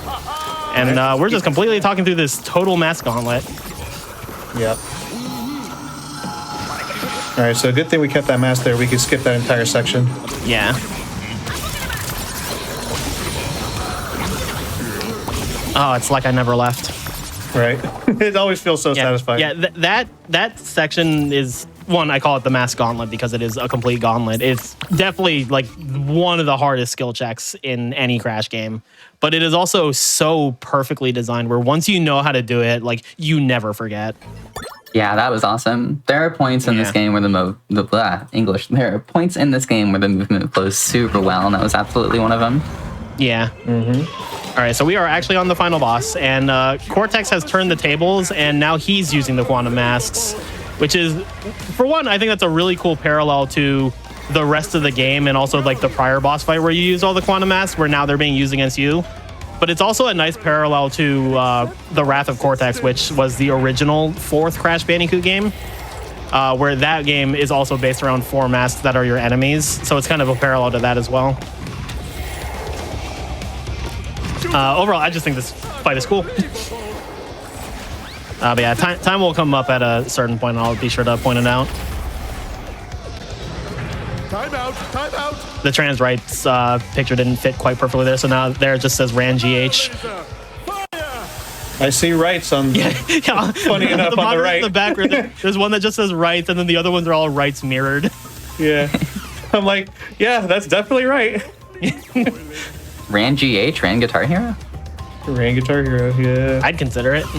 Guitar Hero 3 is one of my favorite games. Heck yeah. Maybe it'll change if it goes upside down. Nope. No. Oh, it does. It doesn't change to be correct. So. Yeah, it's still mirrored, yeah. I was considering just a square version of the video file where like everything fit better on these monitors, but then it wasn't as visible on the monitors in the other levels, and I felt like that was just more important. No, it's funnier this way, don't worry. Yeah. I was also like, Ran GH is pretty funny. And also just seeing rights on that one. Seeing rights on the right side. It's so good. He gets a little confused sometimes. He's got to remember. Yeah. Which side is which? Alright, so there's like a little cute, like, tiny skip you can do here. So you're supposed to like loop all around. We're not doing that. I messed this part up. Yep. The moment I did the jump, I was like, that's not gonna make it. It was so cool. I'm gonna do it again. Yeah. Ready, set, cower before combat. Okay, I'm gonna just play this part safe. Yeah. Yeah, so like you can do a very tight slide spin jump there to make that, but it's very it's tight. tough, especially because you have to dodge the shockwave attack also. Like if you do it quickly enough, you don't have to wait it out like I did. All right, so there's 4 more hits coming up, and they're all in this phase. So time will be when I throw the last lab assistant into Cortex. Fun fact: the PC version of those lasers are very slow compared to console. I think it might actually just be like the PS5 version is fast, but I'd have to double check. But yeah, they run lightning fast on PS5 and time. Nicely done, GG. Thank you. Very nice run, Kylie. Yep, that was Crash 4 any percent no out of bounds. I'm very happy to show this category off because we literally made this an official category. Like I think a month ago, maybe not even a month ago. It might have just been the beginning of March. It's really cool. I like how focused on the movement it is, especially with how heavy on skips the pure any percent run has been. And like the skips are really cool, but I do always like seeing another category that plays a lot differently. So very happy that I was able to show this off, and I hope you all enjoyed it a lot. Just quick shout outs to my speedrunning community.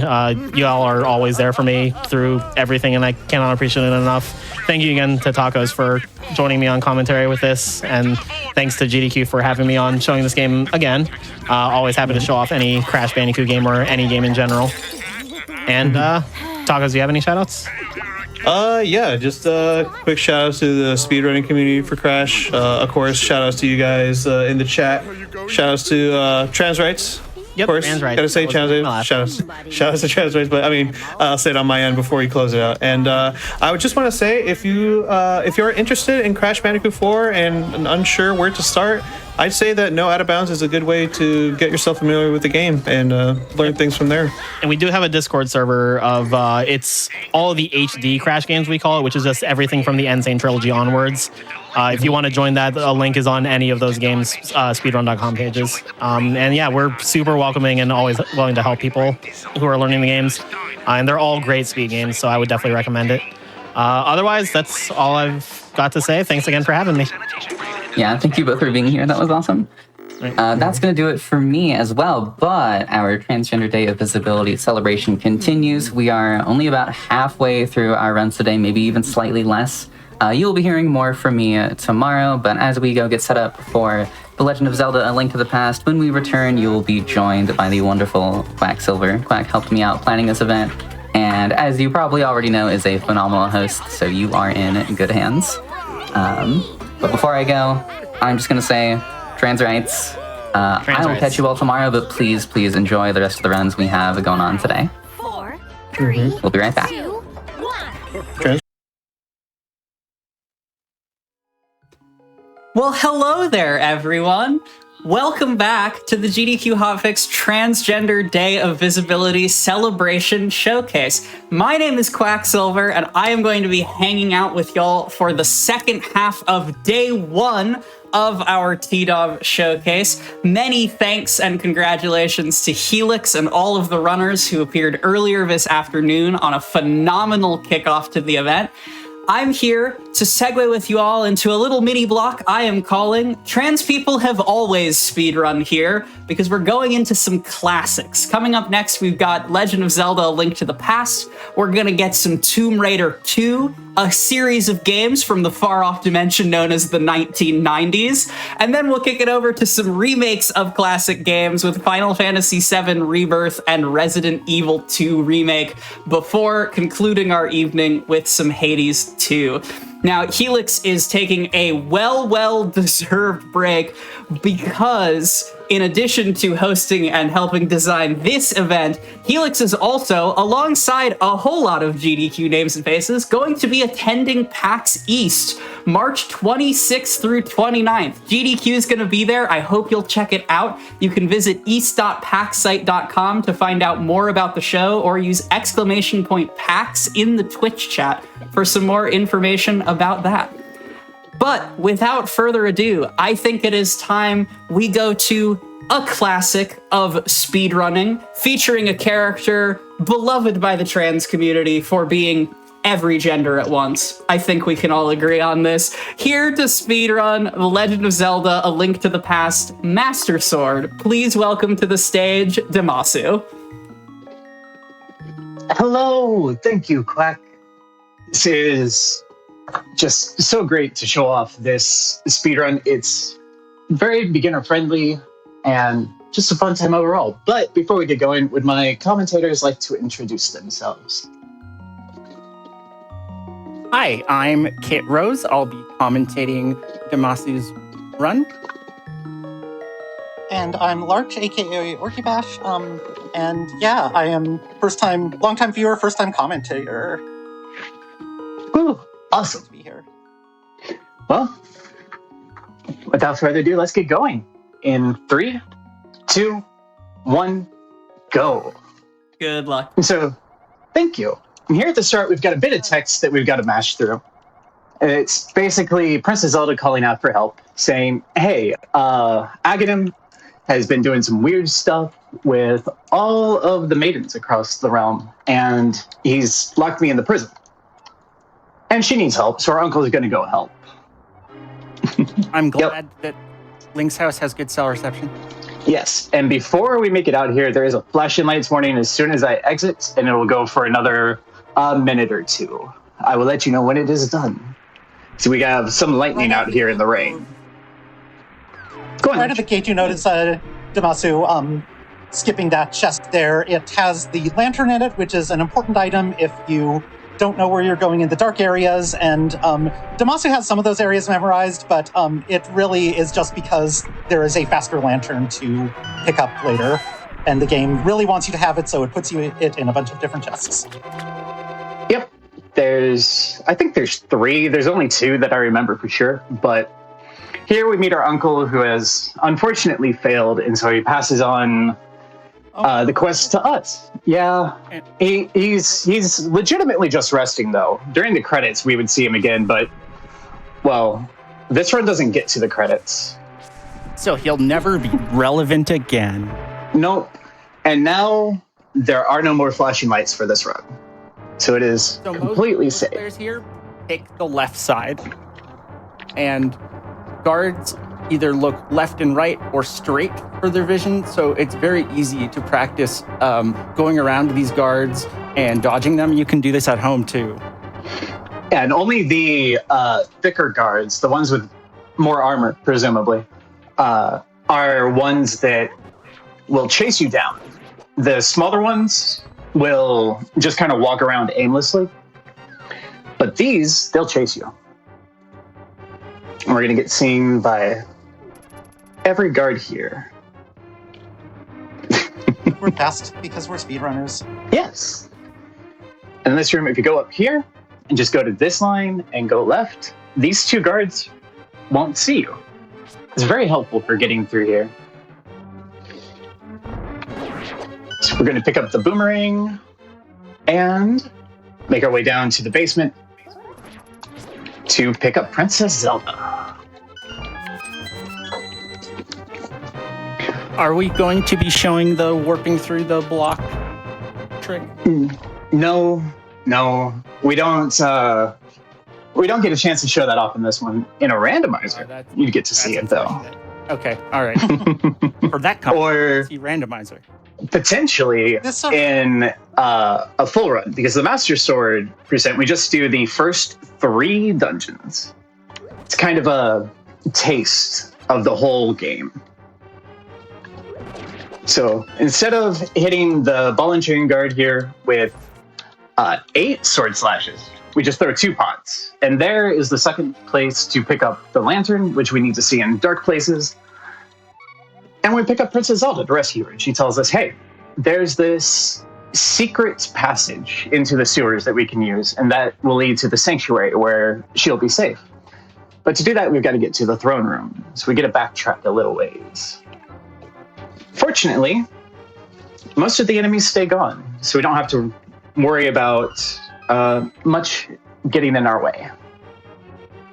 That's good, because escort quests, right? Mm-hmm. Famously everyone's beloved. Yep. But also, fortunately, we get to take this wonderful side path on this precarious ledge. I mean, Link and Maiden. Mm-hmm. And hey, that was rude. So I mainly play the randomizer. So yeah, the life route in this run is pretty slim. We never end up getting all that many hearts. So like every point of damage is pretty rude. Yeah. But yeah. Yeah. I mainly play the randomizer when that room where I got hit.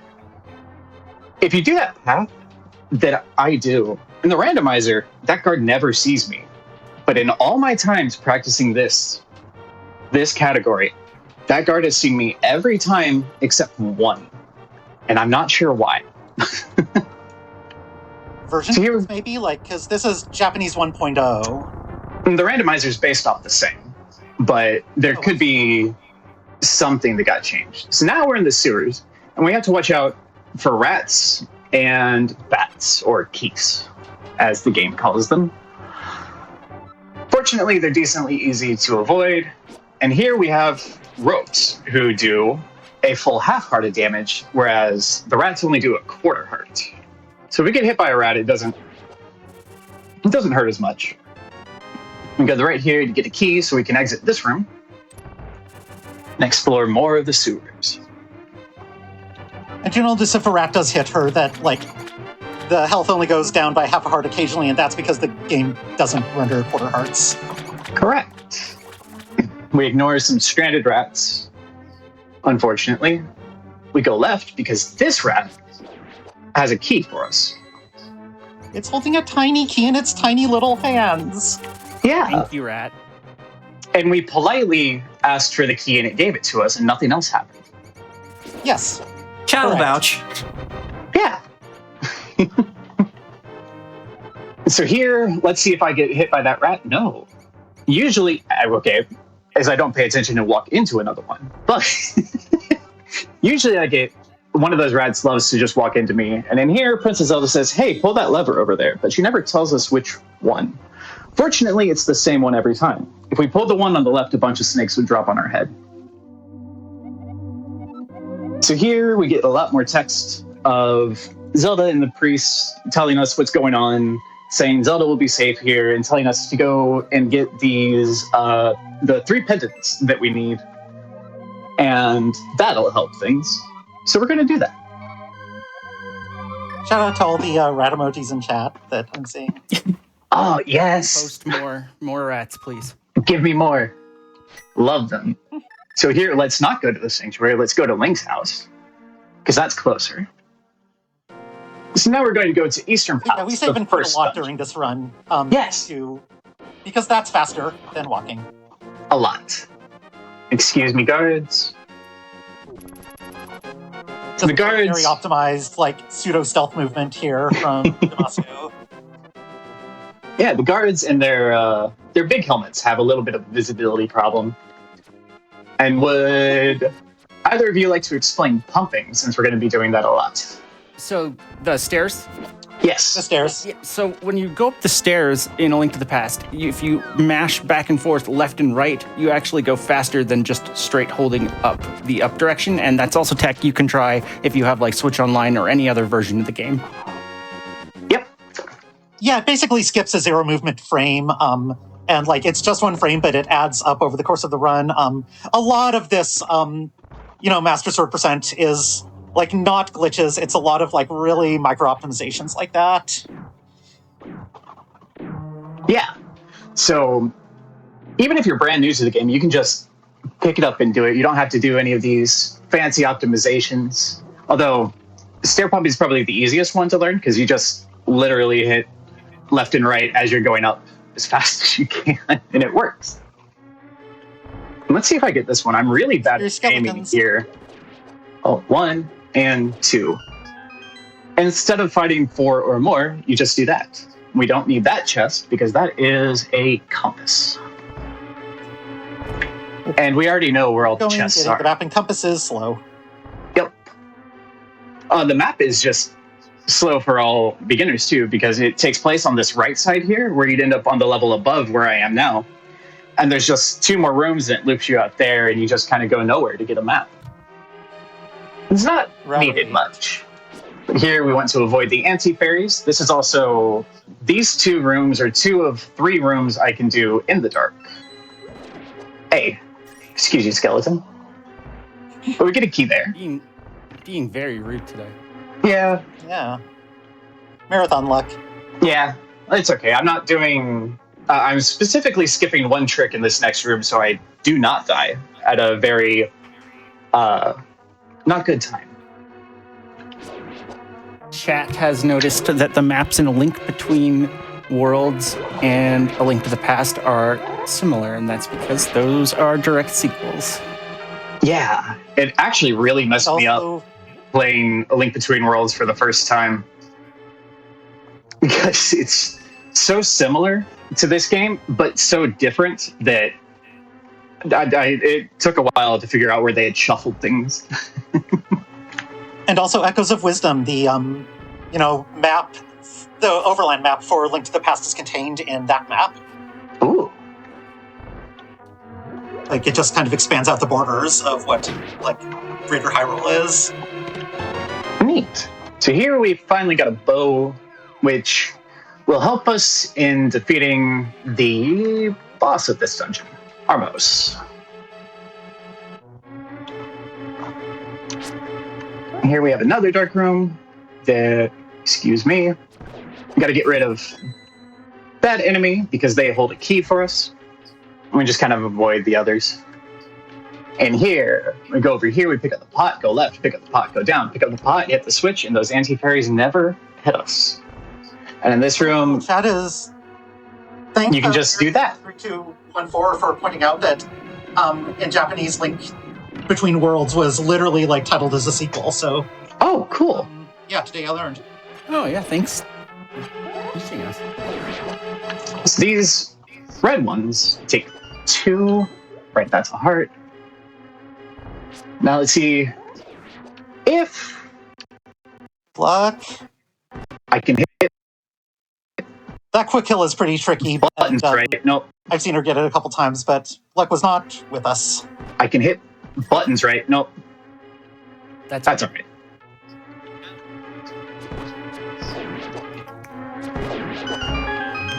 So yeah, the strategy here is basically Sure, I have enough we want to take down now we're on to our kind first of boss. as close together as we can, because once we're down to one Armos Knight, it's gonna enrage and get like a lot faster and do a lot more damage. We do not have a lot of hearts, so what Damasu is gonna try to do is not be in that state for a long time.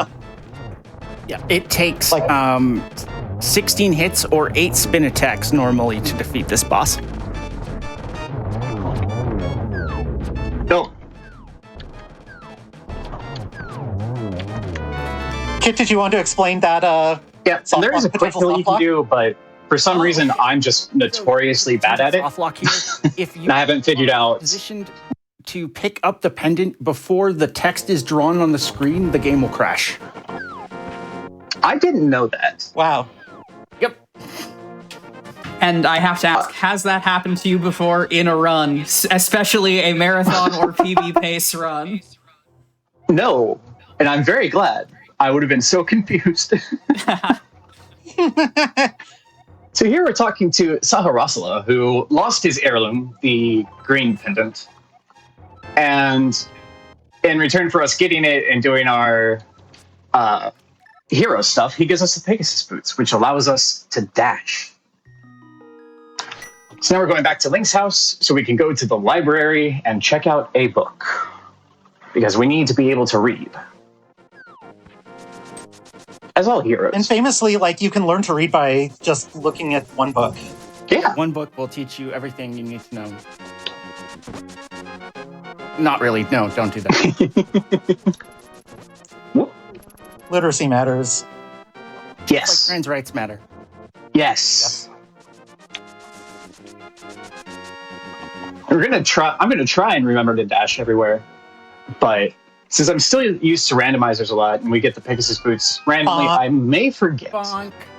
And now we can read, which brings us to our second dungeon. Is we need to be able to read to get into it. And that is the Desert Palace.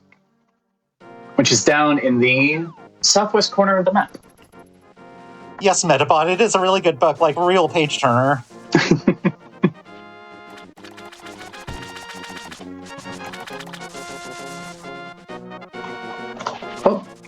It is amazing what you can learn at your local library.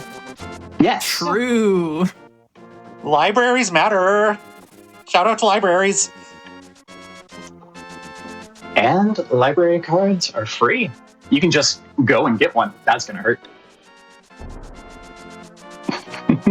Avoid the jazz hands, guys, and not bonk on that wall somehow. All right. And now here's where we needed the book. It tells us basically, hey, if you wish really hard in your heart, things will happen for you and new pathways will open. I do believe in fairies. Yeah. Now we're in the desert dungeon. Desert temple. Okay.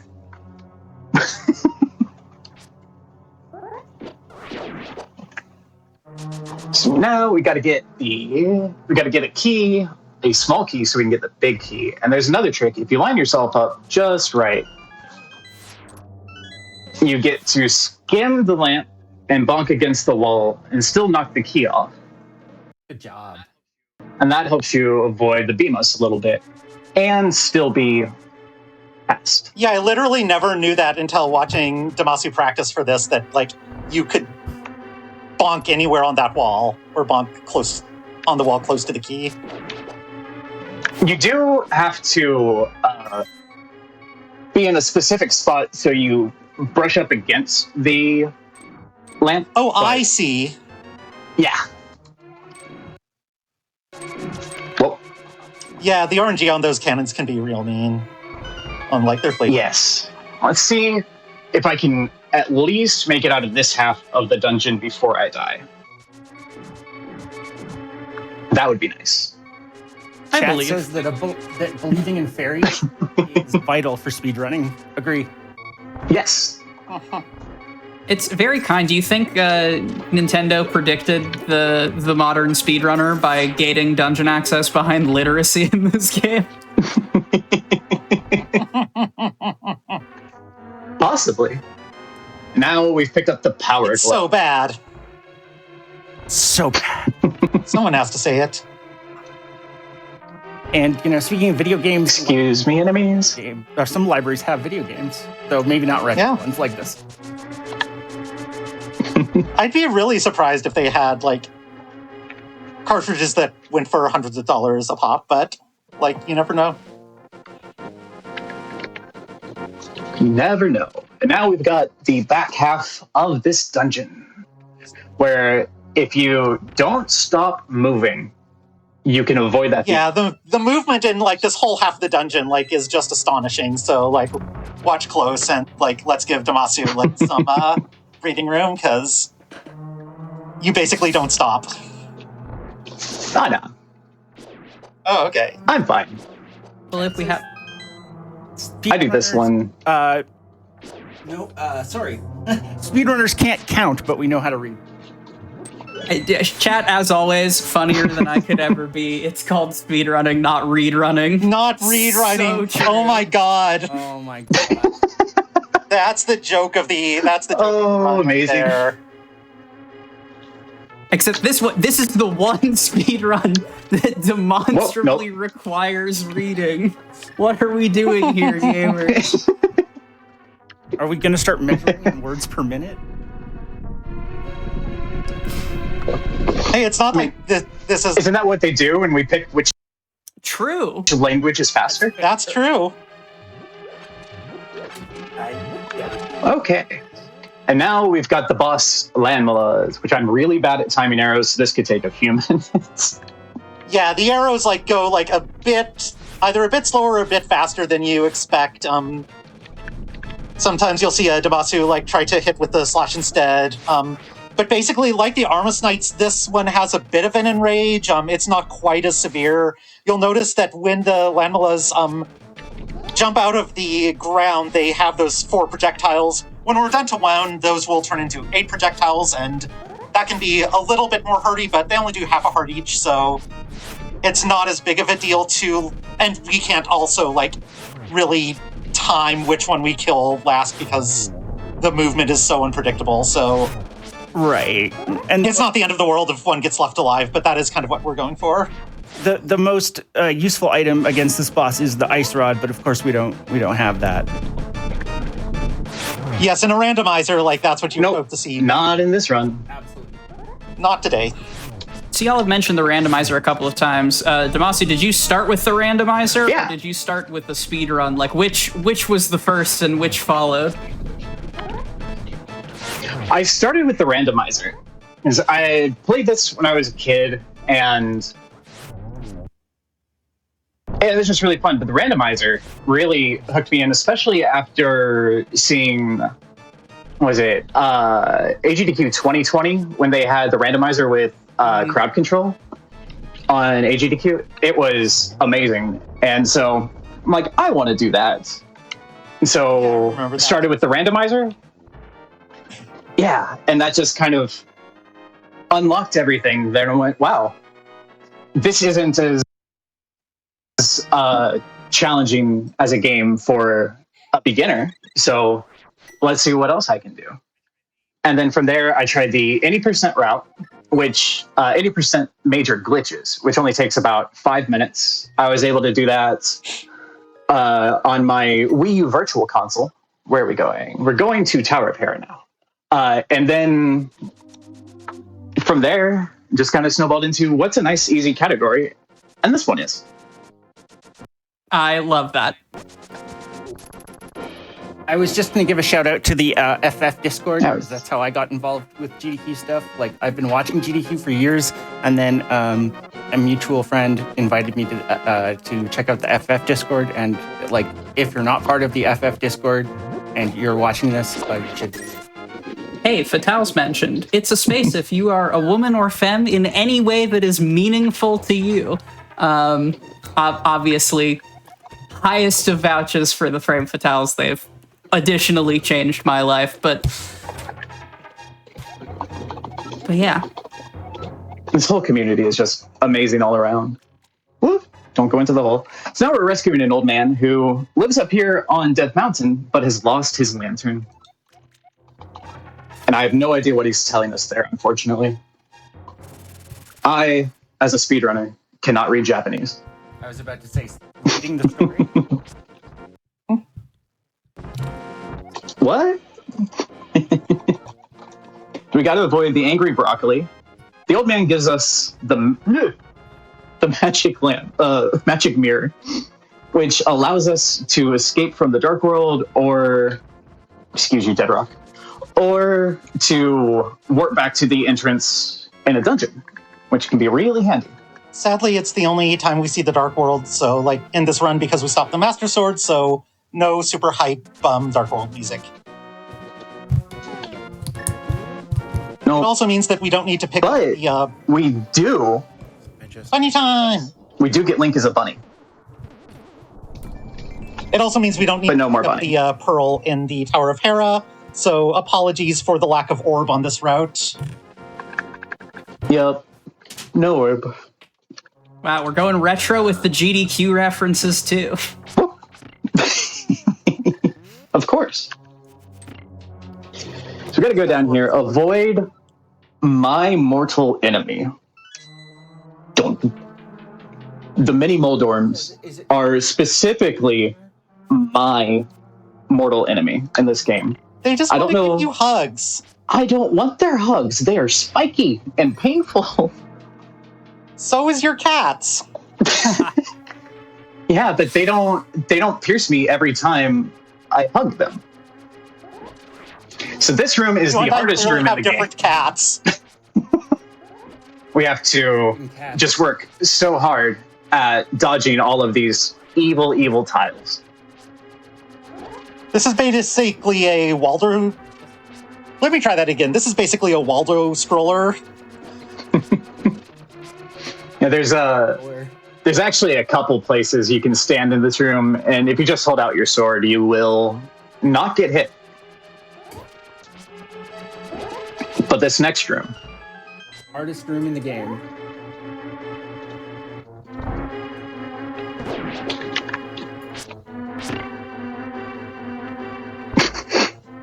gave me an opening.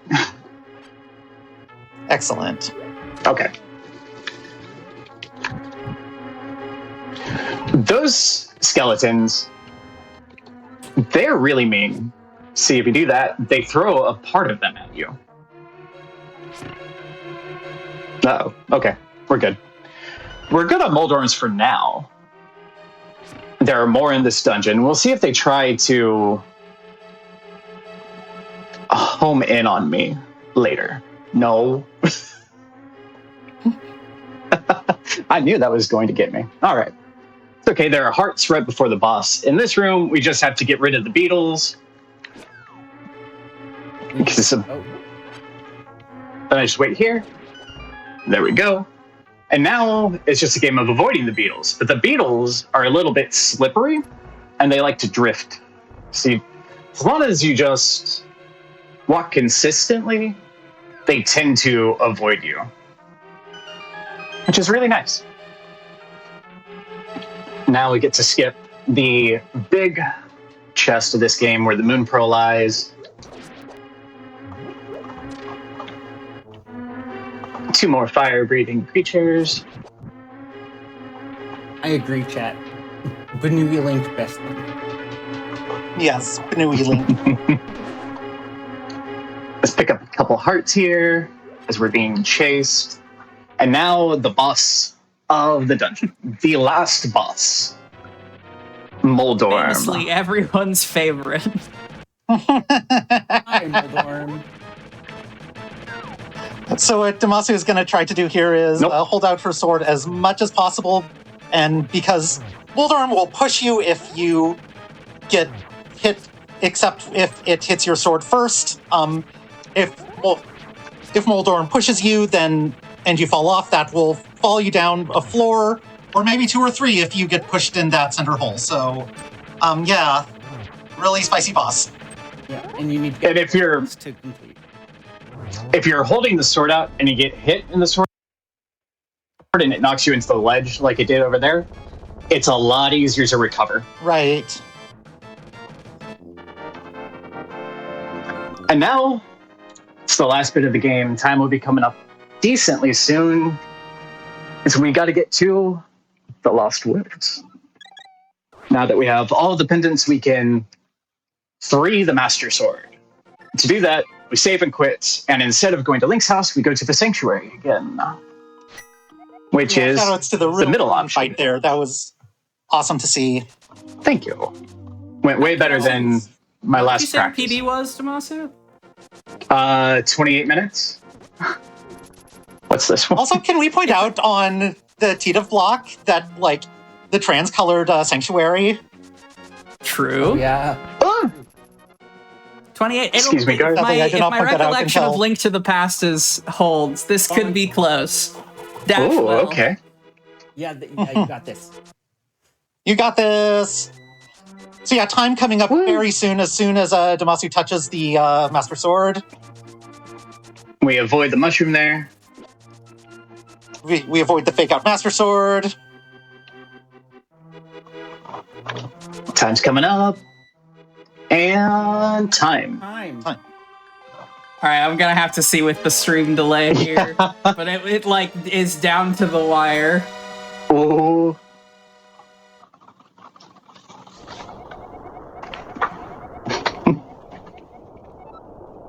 It looks like a 27:55 on our end. Congrats. GG. That's amazing. Congrats. Congratulations. Thank you. Yeah, that's the Master Sword, and it's a wonderful beginner run because you only do 3 of the, let's say 13 dungeons, if you want to count ones where you don't get a pendant or a crystal. So it's a wonderful beginner. I say you can do it on literally any version. If you have Nintendo Switch Online or any of the virtual console releases, or even on console, you can just pick it up and go. I say, give it a try. It's really fun. And do y'all have any shout outs you'd like to give, or else where can people find you on the internet? Yeah, commentators first. I would like to first give a shout out to my girlfriends Larch and Demasu for having me on. I would like to thank my spouse for doing the commentating. And I would also like to give a shout out to two of my friends who were giving me tech help, which is Hyperfusion and Glitch Pixel. Shout out to Demasu and Kit for being an awesome runner and for getting onto GDQ and inviting me along for the ride. And shout out to Kit for introducing us and opening this up and so many other worlds to me. You're both amazing girlfriends. Shout out to my partner for, supporting me in, commentating this and in all other things. I'd like to thank my partners in commentators, Kid and Larch, and also my best friends for believing me and supporting me through all this. And just shout out to all the wonderful speedrunning communities that are out there and are just so wonderful and accepting. You all have been amazing. Incredible. Well, chat, please make some noise one more time for Demasu and Link to the Past. We are going to take a short break, so hydrate and stretch, and when we come back, we will be continuing our exploration of that far-off realm of the 90s. When we come back, it's Tomb Raider 2. I'll see you there.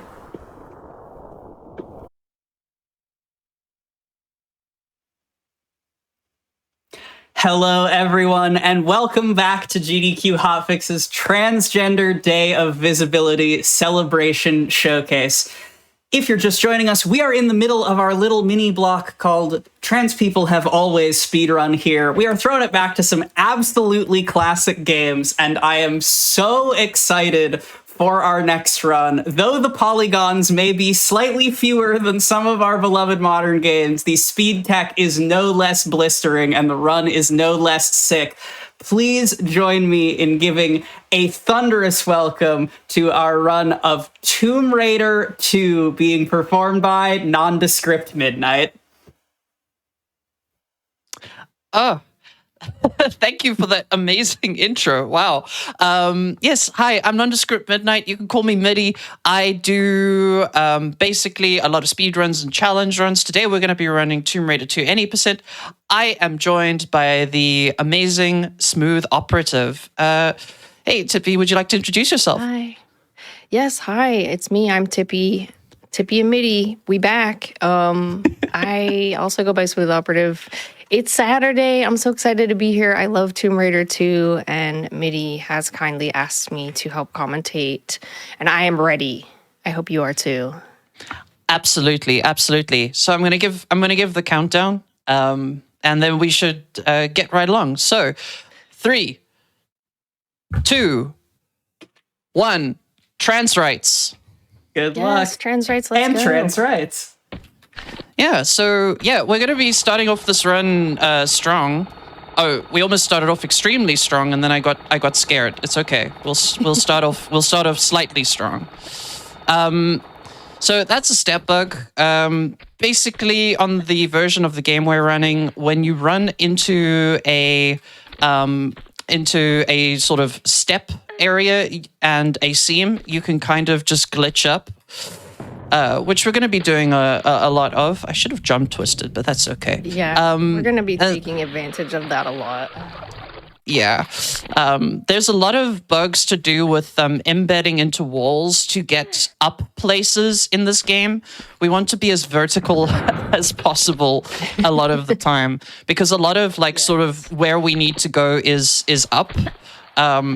Not so much down. In fact, most of the tricks in the run do involve actually getting up to places and not down onto places.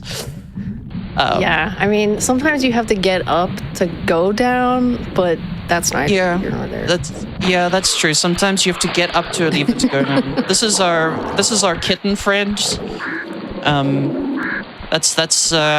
I haven't named that particular tiger. I was waiting for it. I was like, what did Midi name this tiger? Because I don't have a name for this tiger. Because the tigers at the end of this level are Tony 1 and Tony 2. Okay, I see it.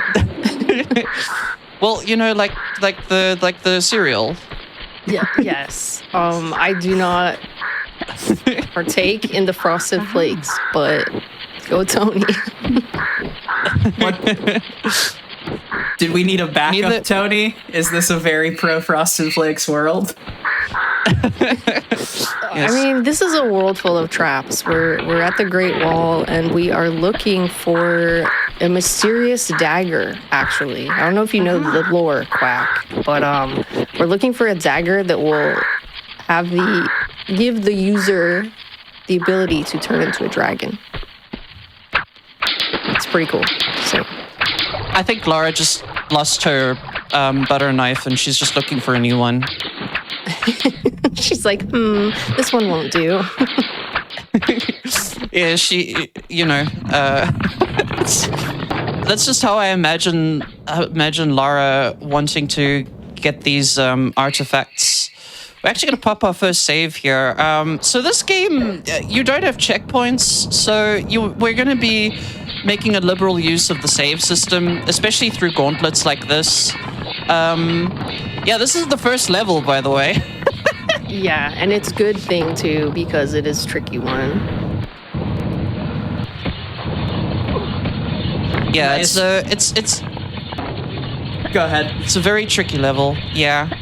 And, if you compare this to, like, Tomb Raider 1, like, Tomb Raider 1's first level was like some wolves and maybe a spike pit, one spike pit. I don't like my health. Is Tony 1 and Tony 2 going to be a problem? We'll find out. Just ship it. Just go. Yeah, no, we're fine. I do have some backup meds in case, but I just didn't want to use meds. You want to... our med routing is a little bit more lenient in a marathon setting, but every enemy is trying to make sure that I have to use as many. That dog just ran off. Man. Nice corner swim bug there, and if you, I guess, throw the flare while you land, you don't take the stumble, so that's what that was about. And that comes into play a lot during the run in various places where Lara would otherwise stumble. Yeah, we like using our flares. They're very, very useful. That's one of the uses. Yeah. Is definitely sort of that stumble cancel. And there's actually in the PlayStation version of this game, you can use flares to, and I think in the remasters, you can use flares to clip up places because the flares kind of embed you, and that's not available on this particular version of the game. However, you might notice that it's a little quiet, and that's because we're playing on UK Box, and UK Box does not agree with the music. So unfortunately, we don't have some of the absolute banger soundtracks in this game. I will tell you to look up one when we get to it because it is absolutely amazing, and everybody in chat should play it when we do that specific part of the run, because it is a banger, and it's very sad that we kind of only have Lara ASMR to sort of complement this run, because some of the music is absolutely great. And, I didn't remember that about UK Box, but yeah, there is that problem with the music. That's a little bit unfortunate, but... Yeah. I hope you don't mind that we're coming through this way. Get it? Because of the mines? But, psh. And now we're going to do a rather interesting little glitch here. That's not what I wanted there. I don't know if this one will work. Yeah, you got this. Aww. Yeah. No, the reason that one didn't work is because I had to do a standing jump. Hang on. We're going to have to do a quick... Midi's trying to set this up in such a way that Lara can grab that flare and kind of clip underneath the door. This is a really, I would just say, annoying trick because sometimes it's very finicky. Yeah, it's being very finicky now, but we will get it. We will get it. So usually, of course, in a marathon setting, it has to be a. What if I'm actually gonna be risky and save it here. think that Yeah, should. give it a try. I feel like this looks good though. Yeah. Nice. Nice. Yeah, usually it doesn't give me that much trouble, but of course, marathon luck. Yeah, that door honestly just sucks, but you did it. Yay. Yeah. There are, in fact, rats in this game. A lot in this level. Yeah. So that's another step-up bug there. We do a pretty difficult little setup to get that one working. Because we want kind of a precise way of stepping up so that we don't end up in the void. The void is a place that you usually don't want to be in. We are in it twice or 3 times, depending on... There is an argument to be said that it's 3 times, but I would say more or less twice in the run. But usually if you're in the void, there is no escape. Oh, it sounds so sinister when you feel like I need like a rebreather, like Darth Vader or something. There is no escape. I'm just curious about this half void instance. Like, what is the controversial void? You'll see it come up. I don't exactly know when the first instance of void happens. Maybe I don't remember offhand. So the controversial, well, not controversial. It's just. I would consider it a void, but it's not quite. So there's a glitch in this game called clamps, and clamps basically, like, when Lara can't move in a certain direction, she gets pushed up, and the clamp that we do actually ends up with Lara in the void. I do think that one counts, because you can get stuck in the void and not make it out. Yeah. And that's like the one that I would say is kind of like on the cusp of being in the void. Whereas like the others are very much you are in a space, you are in the void. Your soul has been claimed or something.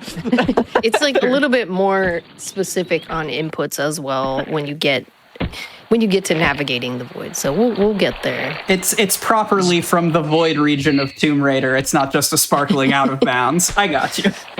Yeah. It's not a sparkling out of bounds. It's from the void region. It's from the void region in I don't know. What other games have the void? I've been playing too much Silk Song. I'm thinking of that void. Games? I haven't had time to play any games. I wish. The Tomb Raider is the only game, right? Well, yeah, there is new challenge mode. I need to give that a try. Yeah, there's a new challenge mode on the remasters. I saw that. I haven't actually given that a try yet. We're going to be doing a fake grab drop here. So when you grab, I'm going to stumble. That's not good. It's okay. When you grab in this game, for some bizarre reason, Lara gets pushed forward. So we can use that to get places we're not supposed to get. And we also did that. I don't even know what to call that. It's just like being able to kind of wiggle your way through a lot of seams in this game. And so things like the elevator can get, seamed through, I suppose you could say. It would seem that way. Oh no. We need to I think the last time we were on comms it was about the rate my bonks, like when I bonk Lara into things. I think this time it has to be chat giving me a rating of my puns. Oh, yeah, I mean, you're like at least 3 for 3 right now. You're making good pace because we're only on the 4th level, so. Yeah, the seam one got me. I groaned off mic, which I offer in the spirit of positive feedback. So Lara is waking up in this kind of prison. You didn't see it, but there's a scene on a plane where Lara is going after a guy named Bartoli, and he is somebody who wants the dagger also, but he wants it for, evil and nefarious reasons. So Lara was captured and is going to make her escape right now. Yeah, it's they didn't really think about not exactly the most high security installation where they put her. They were worried they would lock themselves in, I think, and maybe that's why they put that there. The walk-in freezer conundrum. Yes. Yeah, because it could be bad, like for Winston in the freezer. Yeah, exactly. They heard about what Lara does to butlers in the freezer, and they didn't want to tempt fate. So this is the first clamp. Yeah, so that's the first clamp, but that one is very much not in the void, and it also. Okay, I take offense to that. Seam is a tight seam. There you go.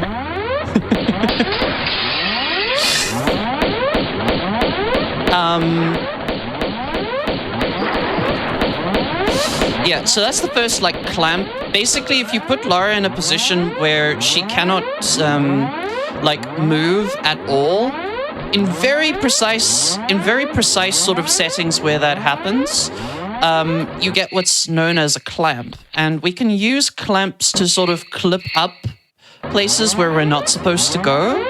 That one specifically just pushes us directly up. Oh, we're coming up on one of the most famous glitches in this game. The quap. Yeah, so we're gonna get. Has to set this up.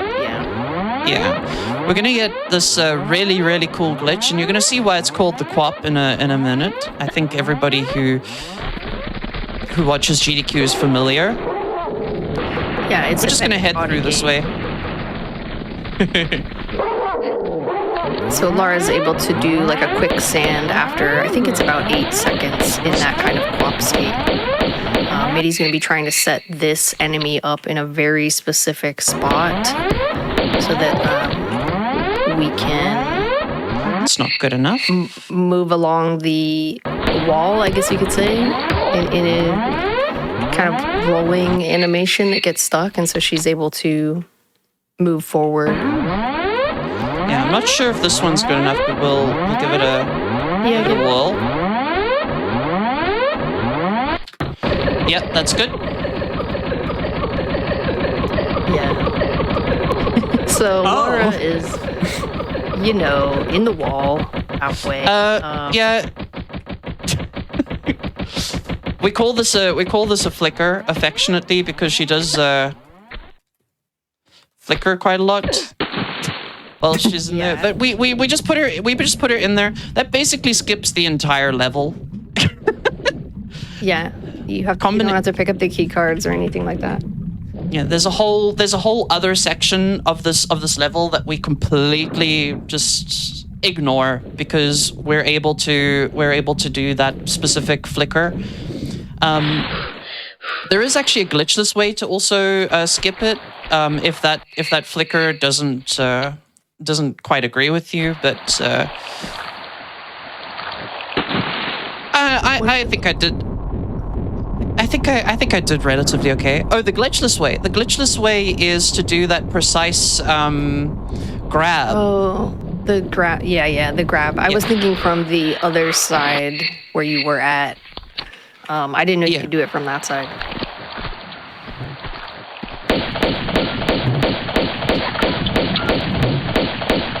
Almost didn't land on the platform there. Please don't smack me. We're gonna be picking up some supplies from these supplies from these supplies from these guys with supplies. Yeah.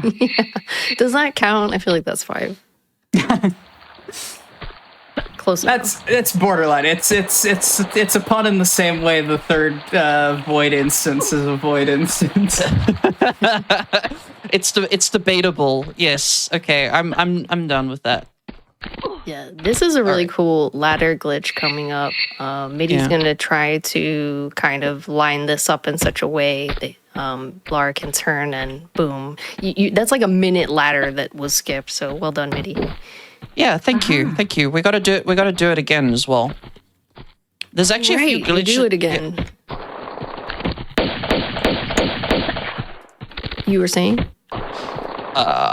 Okay, we're down here now. That's okay. There is a backup here in case you don't make it to the little platform. There we go. I wasn't expecting to have to do that one, but we're fine. That's a ledge grab. You're not supposed to be able to do that, but if you miss that little ledge, which I did, I was shooting the guy, happily just getting my shots in, and then was like, oh wait, I need to actually aim my jump, and this is as you do sometimes. Well, it's tricky too with this game because in Classic you have to use tank controls. There are no modern controls. It makes it a little bit difficult. Yeah. Please do not knock me off. This guy likes to knock you off as well. You'll be on good pace, and he'll just be like, no, actually, I'm just gonna push you off, and he's like, just dies on you, like. Yeah, very, very, very frustrating enemy. All right, so we're going to be setting up another QUAP here. This is a really, really cool one as well, and we do this one twice as well. And this one is interesting because we want to get under the door at a very specific time, so we're going to be timing it.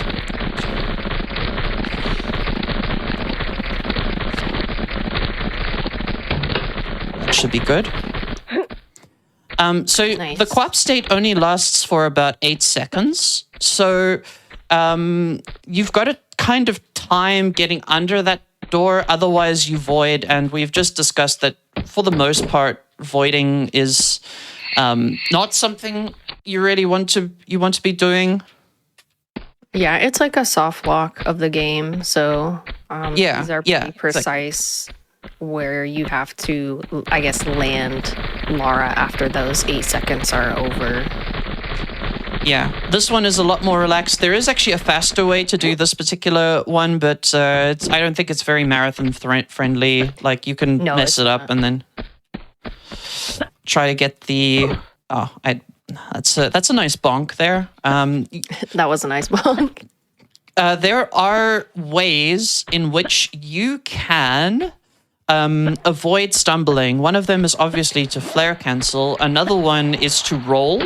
If you roll off an edge, it cancels the stumble. And the other way is to jump and have Lara hit her head on a ceiling. For some strange reason, if she does that, she bonks. She stumbles way less, even if the drop would normally make her stumble. So I tried to get one there, and it's a little bit more tricky.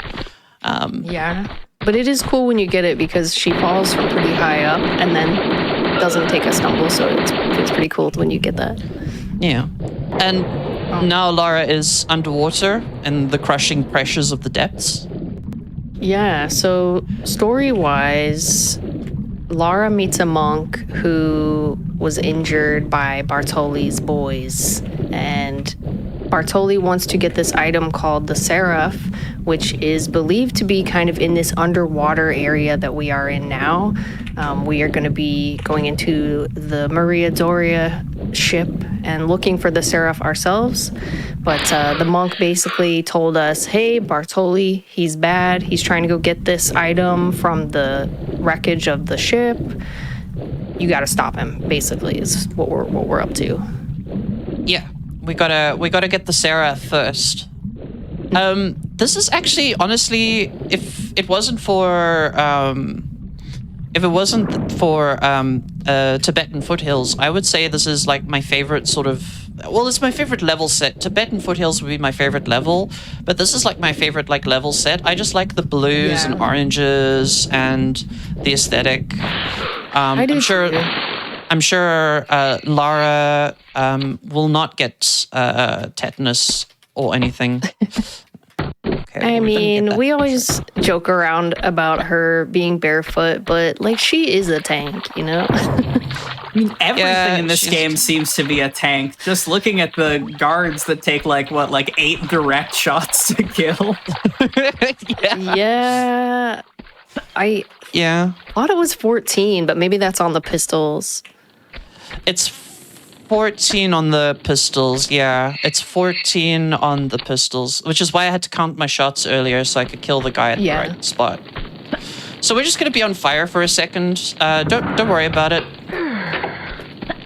No, we're not. Quickly extinguish the fire. It's faster to just take the damage through the burners there. Yeah, a lot of some areas of the game we will actually be tanking damage to kind of make the route faster. And that's why we have to be kind of conscious of how many meds we use. We can't just use them willy-nilly. We need to make sure that we have enough meds, especially for my favorite level that's right at the end. Hi, Gary. That's Gary, the fish. Hello. Gary likes to take a few bites out of you occasionally, but he was nice to us today. He was in a good mood. Good. He heard about the marathon and was like, yeah, no, you get a pass today. Gary says trans rights. Yeah, Gary says trans rights. There we go. Yes. You're doing a lot of stylish falling in this level, I would say. From here on out. Oh yeah. For once we're going up and not down. Okay, well we didn't get that, but that's okay. It's a nice looking trick, but we can just go this way. It's fine. Coming up is one of my favorite glitches, I suppose, because of just how cool it looks. Yeah. The dive bug. Yeah. Just gonna set this up nice and easy. Yeah. He's going to be setting this up and essentially trying to dive Lara to a point that meets like the floor with the wall. So then you don't take any damage. Good job. Oh, and we've got the GG. Let's go. That's a tricky. Yeah. That's about as good as you can get it right there. Well done. Nice. And then we'll be hoping not too much damage from these guys. Okay, nice. Yeah, that was not bad. Yeah, the end of that level can be really scary. Now we've got to do another very technical item embed, like kind of the item embed that I kind of did to do that flicker earlier, which I'm sure looked like magic to some. We're gonna be doing that again, but this time we're going to need an enemy at a very precise spot. So do this just to avoid taking that guaranteed damage in this level. Funnily enough, interesting little tidbit, no damage of this game, even glitched for the PC version, was completely impossible because there's no way to skip that damage. However, in the remaster, there is actually a glitch you can use to skip taking that guaranteed damage. So it's actually possible to do the remaster no damage. I'll have to check that one out afterwards.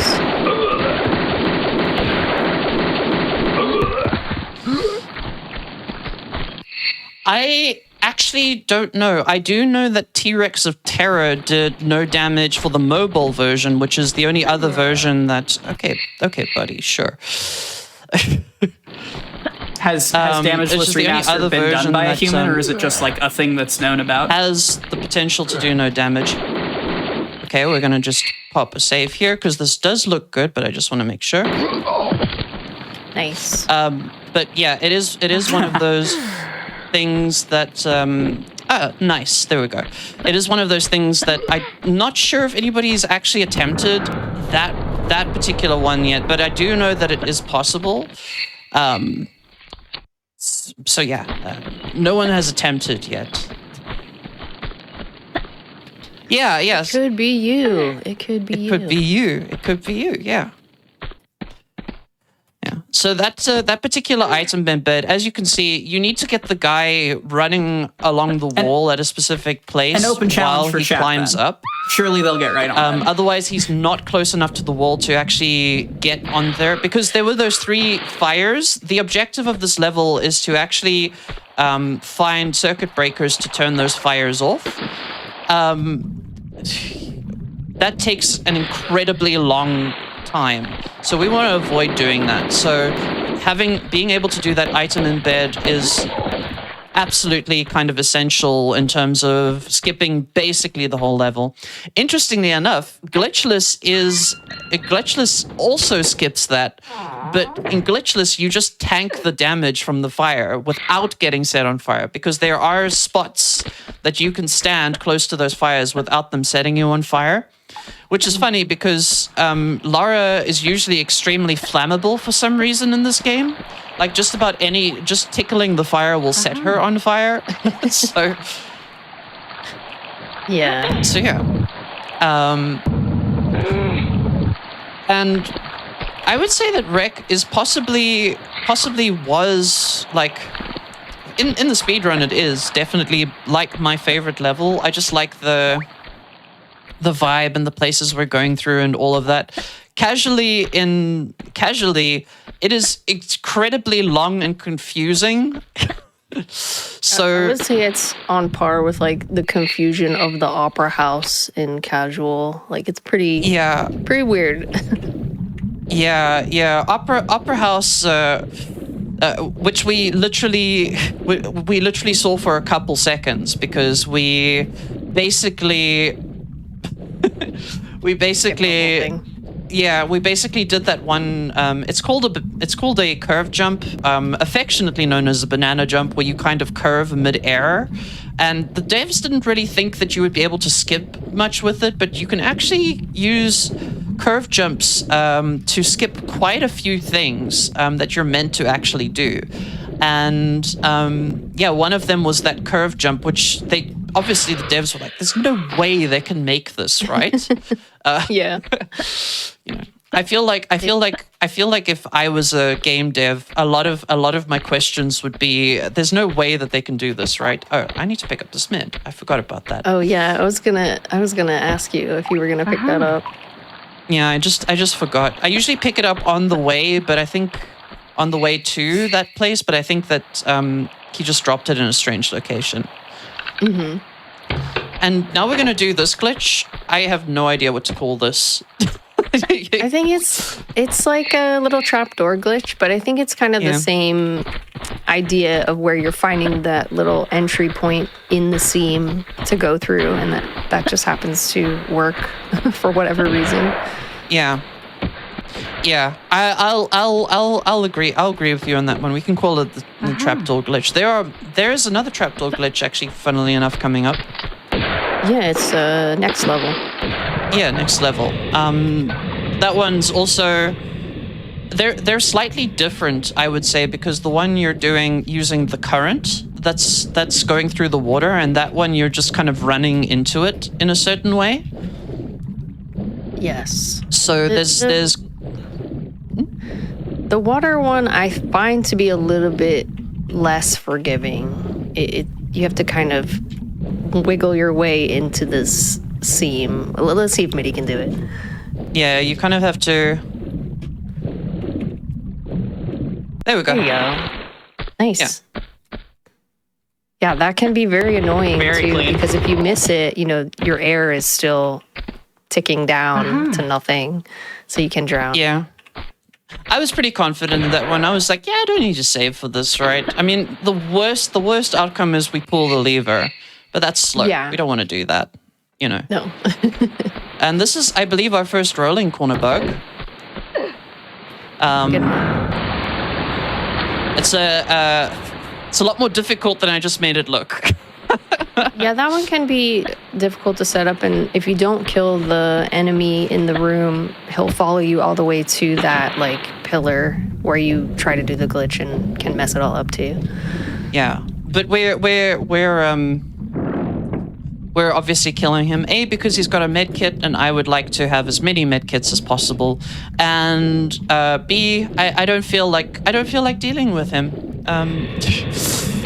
No. If he starts like pushing, like I got that immediately. Sometimes you don't, and then he just pushes you, and then you have to kill him anyway. So it's good that I kind of got it. Oh, also, this is living quarters. What's the deal with this eel? Hey, you got one in as well. No, I didn't. It's all your fault.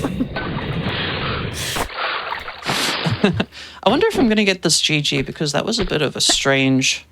Yeah, nice. There we go. Yeah, you have to set that one up kind of as you exit the water to be able to do that, so very well done.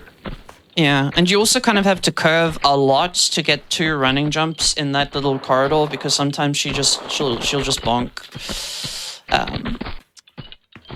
Yeah, we're just heading through this way. I'm going to do a little jump here, to skip having to wade in that water.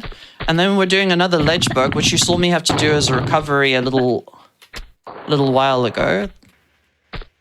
These are frame perfect, so... Yeah. If you don't hit the frame, you slip backwards, but otherwise, that's what happens. Yeah. So, because you're not supposed to be able to do that. Yeah. This sequence I like a lot. I have to skip that because I messed up the sequence there. No, that's okay. It's a bit of a run and gun. So Middy's going to try to kind of take out one of these guys here and then make a really tight jump. Very specific angle and late grab. Yeah. It's actually a jump I'm not particularly good at, but basically we want to utilize as much coyote time as possible in order to get the latest jump possible. Yeah, there's like a little bit of a leeway, I would say, that Lara has before she jumps off something. Like she can kind of almost get like that extra step in of length in her jump. Nice. Yeah, there's like basically I call it coyote time because I hear a lot of other games call it that. Basically, like in a lot of other games, you can jump sort of a little bit earlier than you would expect, a little later than you would expect. Like you're almost basically off the platform, and in that case, oh, nice, I got that. Interesting. Yeah, good job. This is my favorite level, so you're nailing it. Yeah. So on the previous marathon, I actually killed this guy before we did this, but I am feeling a little confident. I'm not gonna lie. Yeah, Middy has to set this up very quickly, or this guy is gonna get in the way. That looks good. That looks good.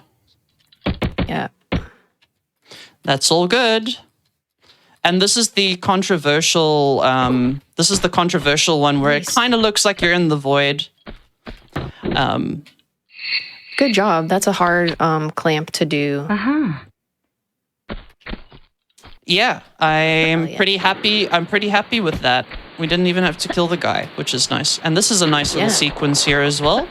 Just a bunch of running jumps and flare cancels. Super chill. Shout outs to confidence. It's a nice sequence. Now we're picking up the grenade launcher. We're not going to use it just yet, but we will later. We will. There's an enemy later that we need to use the grenade launcher for. We're literally going to be picking up just don't set me on fire, please. Drew my weapon a little bit late there, but I said please and he didn't set me on fire. So glad to hear that. Glad to see that.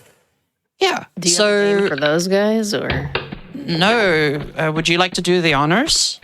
I don't think I can. We got the Seraph, and we're in Tibet. It's your favorite level. Yeah, it is. This is my favorite level. All right, chat. When there's a vehicle in this level called the Skidoo. It's basically a snowmobile. When I get on that Skidoo, I want you to look up the music track called Lara Plays in the Snow. It is one of the coolest tracks. You should definitely play it while I'm on the vehicle, because it is a crying shame that we can't hear it during the run. It is a crying shame because it is a banger. This must be why I've preferred the remasters, because you can't skip the music. You just can't. It is unfortunate.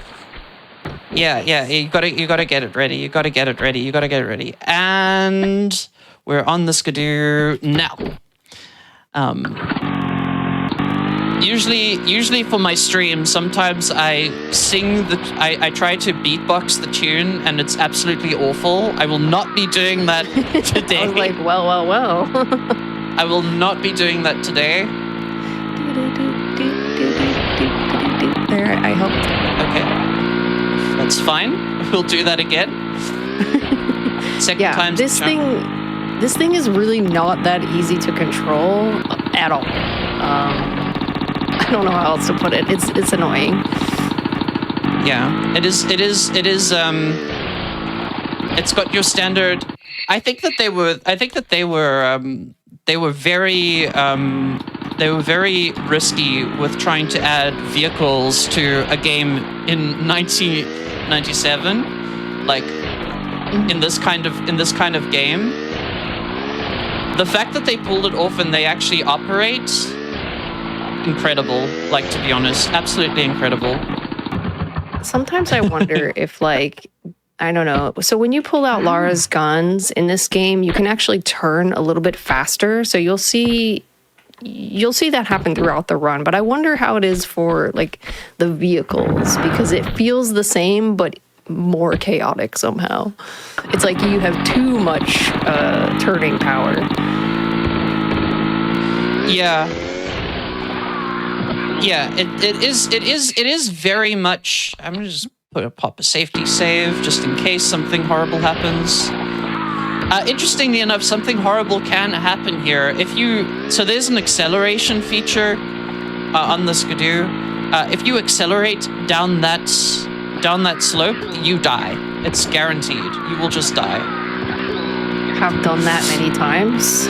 Like, you just die on the Skidoo. It's not like you fall off or something. The game just says, no, you're not allowed to live. The Skidoo explodes. I don't know why.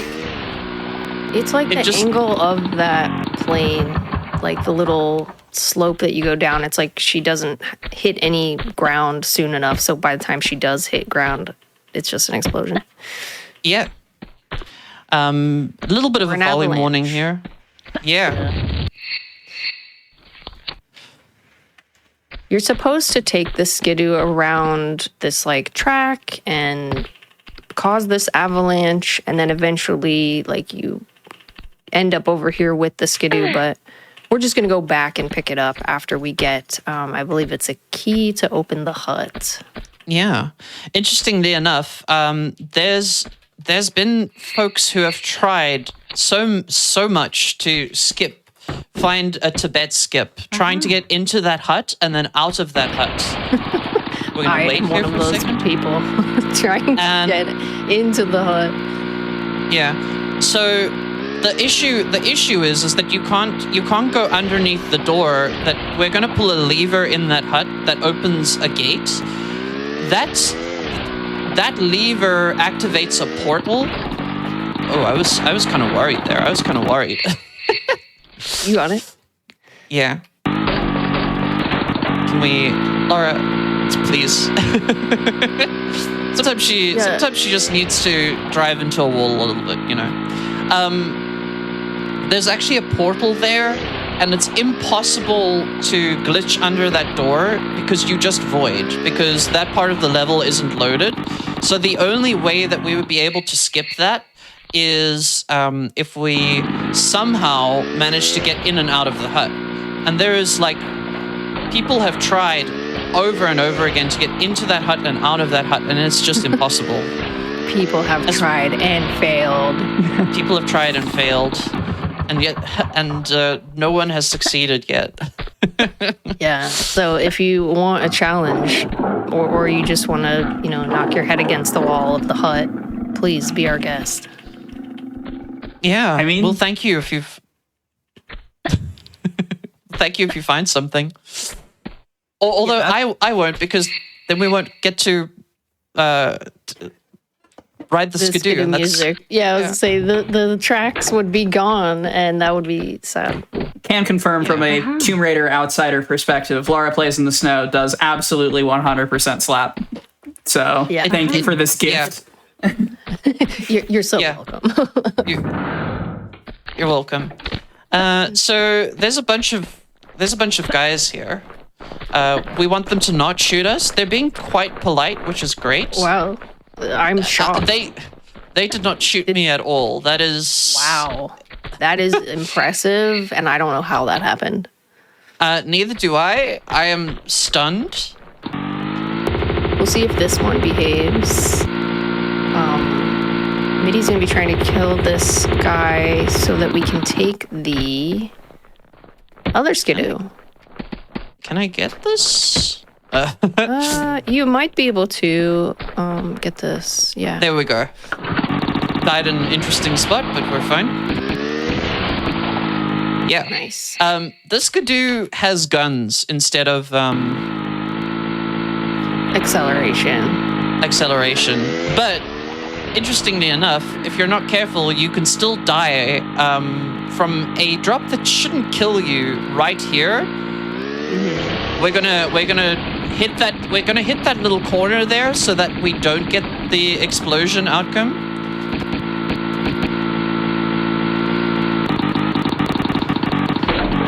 It's glitching into the hut that is impossible. Yeah. Was a question from chat. Is glitching into the hut impossible? It's difficult because something in my brain tells me that I've seen someone say that they've gotten into the hut, but it's impossible to get out. But I honestly haven't kept up to date with that. So it's possible that we got into the hut, but getting out is impossible. No. Okay. But I don't know the details exactly, but I don't think I've seen anyone get into the hut. Yeah, I actually don't know. I think you might be able to, if I'm remembering correctly, but I haven't looked into it. It's one of those things where please do not. They're having a fight here. I want nothing to do with that, so we're just gonna come up here. Yeah. So actually, in the story, Lara obtains the Seraph and is bringing it here to unlock the door to like the catacombs, and that's kind of where you really start going in to find the dagger. So the monks are actually friendly NPCs here unless you shoot them first, and then they are no longer friendly. We got Nice, that ladder Mitty. bug. That is a ladder bug that can kill you very easily, which is why we saved beforehand. We do not. You can fall right out of it, so that was well done. Yeah. And now we're heading through this area. Oh, this is not good. Yeah. I didn't get the right angle there. Sometimes that happens. It's okay. We just do it again. Yeah, but you don't have to do this strat necessarily with the boulder, but it is faster. It is faster if you don't die. Yeah. You can wait for the boulder. That's the thing. You can also skip the boulder, but then it will roll down on the way back. And we do actually want that boulder to be in a position. In kind of a favorable position, because we kind of use it to push us in a little bit. But yeah, we're in the monastery now. That was not the way I wanted to do that. Okay, we'll do we that have way. another fight here between a mercenary and a monk, and we're gonna be trying to get out of here ASAP and hope that the monk kills the guy. Yeah. We might not be here to find out, but...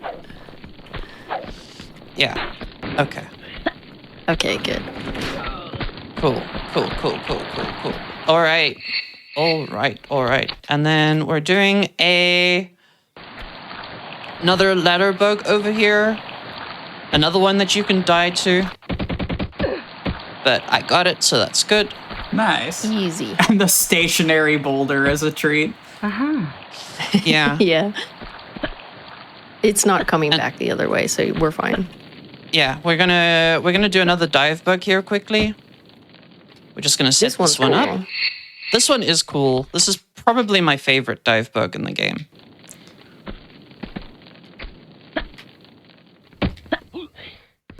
Yeah, it's normally really difficult to get over these little, I guess, railing banister things. And so that's what the setup was about, so that MIDI could go at just the right angle to get through those really tall sides. All right, and now we're gonna do an item dupe. Basically, in this game, there's a bit of a memory overflow, and instead of using the item which would automatically take us to the item to put in, we're going to go manually into the menu and use the item. And you'll notice that when we're in the inventory, the seraph is not rotating, and that's because it's glitched, because it thinks that it's the prayer wheel until we try to use it, basically. And that basically skips us having to get like 4 of the 5 prayer wheels. I was doing the math in my head for a second there. I can't totally remember like the old route before this glitch was a thing. But yeah, in glitchless, you would have to absolutely pick up every single one. Yeah. And basically, we're heading into the catacombs now, and in the catacombs is the Talion, which opens the way to the temple where the dagger is kept. Yeah, you could think of it like the big ancient key. Like it got a unique shape. It opens a unique door. Yeah, and it's at the end of this level. Yeah, I tried to be his friend, and yet he punches me. And yet I see what you did there. Yeah, I haven't stopped yet. I missed that on the first one. Frankly, how dare you go back and explain it? Oh, that's good. I can't help myself. So this is a bit of a tricky sequence, just in general. There's going to be a falling boulder. MIDI's going to do kind of a little jump to the side. And then we're going to be grabbing these Tibetan masks, or the Tibetan mask, to kind of open the next area. But MIDI's going to have to fall with some style here, so good luck. Or some lack thereof. We're actually doing well on medkit, so I'm just going to pre-heal here. Yep, we got like a late grab here, and then nice. Yeah. Nice. That's exactly what you want, to not take damage. Or take very minimal damage on the way down. Yeah, that's exactly the sequence we wanted. Like, to a T, that's exactly what we wanted to do there. Sometimes the enemies push you, sometimes Lara kind of rolls backwards after an enemy pushes you. You just kind of, it's one of those things where either it goes 100% according to plan or it doesn't. And we're going to save here because we're doing another rolling corner, but I'm getting these like first try. That's really good. Yeah. I keep thinking, sometimes I'll think you're going for a secret, and I'm like, wait, MIDI, where are you going? And then I realize we're doing any percent. Yeah, Secrets is a great run. A really, really, really fascinating and technical run. It would be really cool to like, I've ran Secrets. I think I've got 9th place in Secrets. I can't remember. Nice. So humble brag. Yeah, I do think Secrets is easier in remaster than it is in classic because of flares that MIDI mentioned. You can kind of make use of those flares throughout the run to get into places that you wouldn't otherwise be able to. Yeah, Secrets in classic is it's a fun category in small doses. I would not want to grind that category a lot because there are so many. So you've seen 2 item embeds in this like level the enemy item embeds. There are so many more of those, and one of them involves a ranged enemy, and ranged enemies are very hard to manipulate. So it's very difficult to like get a ranged enemy to behave in a way that is conducive to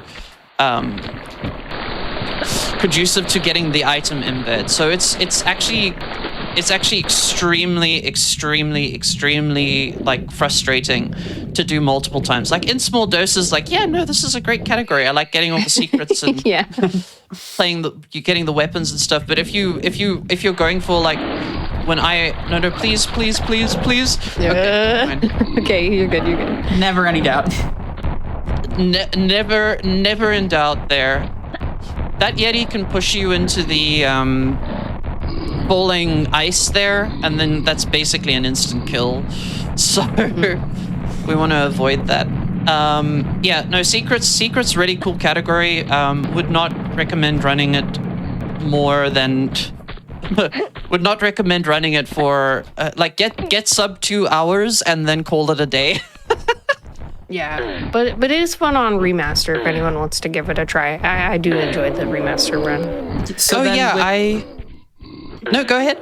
With that, if secrets isn't the category for folks in the chat who may be interested in picking up something in this franchise after this showcase or any Tomb Raider 2 run, is any % glitch your recommendation or for folks starting out? No. For starting out, there's some easy strats. I would say yeah. Like, if you wanted to get into Tomb Raider speedrunning, I would honestly say like one of the like Tomb Raider 2 any % like is very, very technical. We've got the Swole Bird coming up. Yeah, this is... Oh. The bird drops the key, or... No, we just picked up the key. No, we just have to beat the boss. We are going to get some quiet time here in a second, and then I'll explain which category I think would be great for beginners. I'm going to be doing a really precise sort of... It's a very precise setup, and MIDI is going to have to do a lot of counting, like upwards of like 40-something seconds, so... Yeah. Okay. We're headed to the void. We're headed to the void.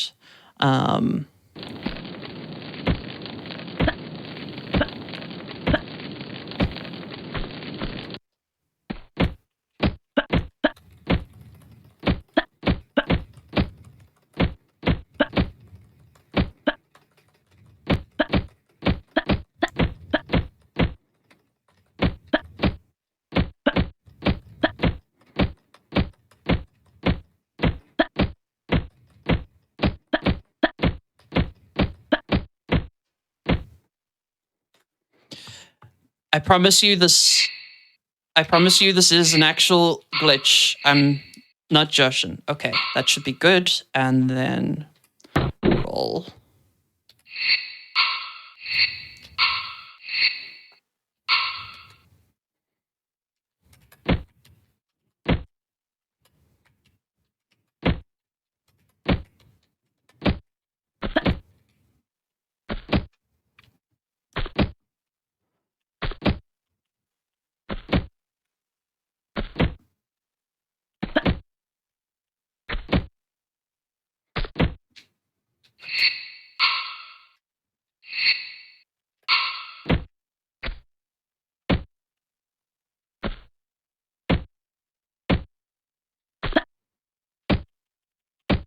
Okay. Okay. There we go.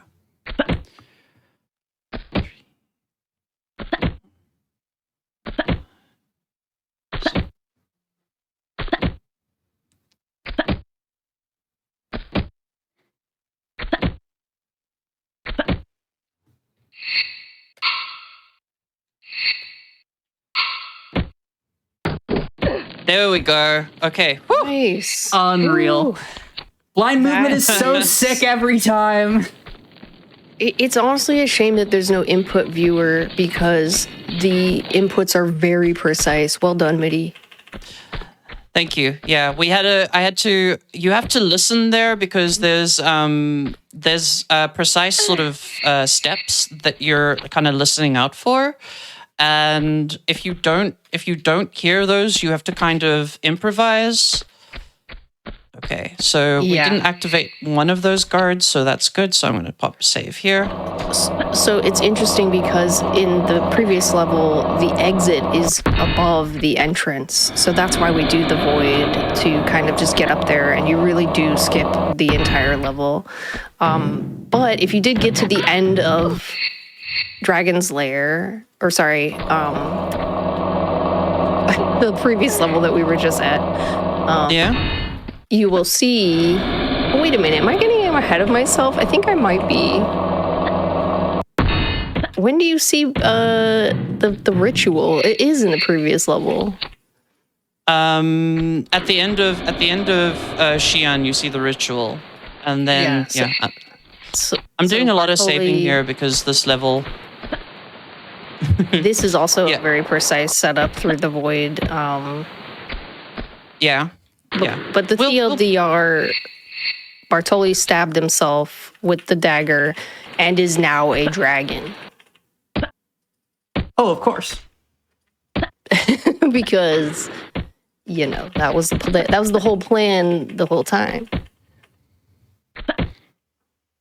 So MIDI's just going to have to count through a couple of seconds here on these inputs. And then we should be fine. At the top. Yeah. Yep, nice. Nicely done. Yeah. I did a couple extra just to be a little safe, Yeah, it's like every input she goes over a little bit more to the right so that it's less of a chance of her falling. Always good to do that for safety.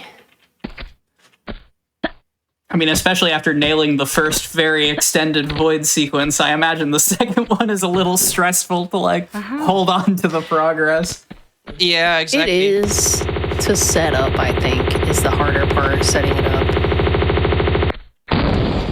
So we kill that one guy, and here's why we're going to. This is the exact reason we wanted to keep as many of the med kits as possible. Is this particular area? Yeah, we're about to encounter a whole bunch of guys. I'm gonna go for a little loop-de-loop here because he was hot on my heels. I want to make sure that I can get this. This guy is. They are not being nice. Wow. This part is so annoying because Midis has to pick up this item that will open the door, but all the enemies are just constantly pushing Lara around. Yeah. So you have to sit here and tank this damage a little bit and use meds at the right time so you do not die. Yeah, but we played it safe, so we had more than enough meds, and now we just have to kill a dragon, because that's what loudness warning. Oh yeah, loudness warning. Because we can't stand for this. We must obtain that dagger. We can't let Bartoli out of here. Yeah, Lara already missed her. There were words that I was going to say, and I completely forgot what they were. There was a joke in there. She missed her hair appointment. That's why it's still in a braid. Yeah, she's got to go. Save here because this there's a little fire that sometimes spawns here, and it sets you on fire. Yeah, it's the rare flame, I would say. It is the rare flame, and so we escape the temple after that, but there is still one more level. We are going to, Marco Bartoli's guys are not particularly happy with how their boss. Yeah, so they're here to... I don't know, are they here to take the dagger? Because, like, at this point, it feels kind of superfluous. Their boss is no longer a dragon. Like, I'm sure that, like, Fabio or somebody was like, listen, if Bartoli's not going to be a dragon, then I'm just going to be the dragon. So somebody's coming in here to take this thing, or try to. Yeah. And we're just going to be kind of running and gunning through this entire ending level. Yeah.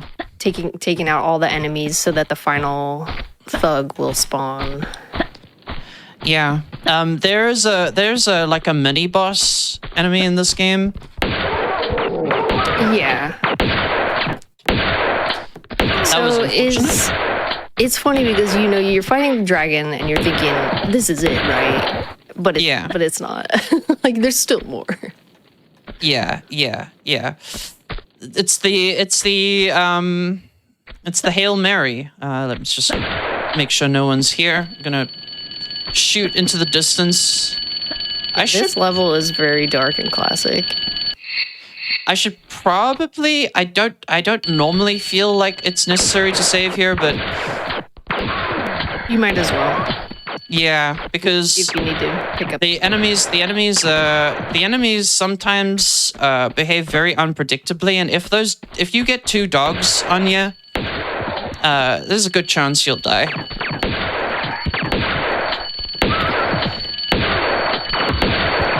I don't even see anyone ever open a door. They just kind of appear out of the cars. Yeah. Well, probably have budget cuts. All right. Yeah. All right, final boss. The quick shot. I'll tell you when time is. It's not right now. It's when she shoots us. So... Lara's tired after all of that, so she's just gonna hop up in the shower. Interesting scene. Just leave. And time. GG. Thank you. Yeah, that's Tomb Raider. That's Tomb Raider 2 any percent. Very technical run, very fun. Oh, and you asked me which run you should start with. I would say Tomb Raider 1. I think that there are some cool glitches in that one, but it's also not like overly technical. So yeah, if you want to run the games, I'd say that and do the remasters. As far as shoutouts to my... Yeah, as far as my shoutouts to my friends who support me doing stuff like this. And yeah, that's yeah. Yeah, well, thank you so much for letting me hang out. Midi, you did a great job. Thank you. Yeah. And yeah, there is a Tomb Runner Discord if you want to like ask questions or learn more about the runs and such, and there's some good people in there. You love to see it. The gauntlet's been thrown, chat. Someone's got to figure out the getting in and out of the hut. That's canon now. That's on y'all.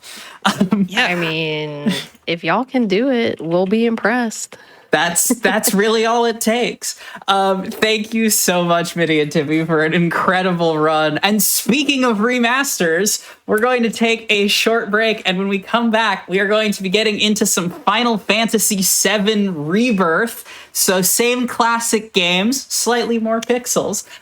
Please stretch, get some water, pet a small animal near you if that is an option for you, and I will see you back here with more TDOV Showcase. Thanks, everybody.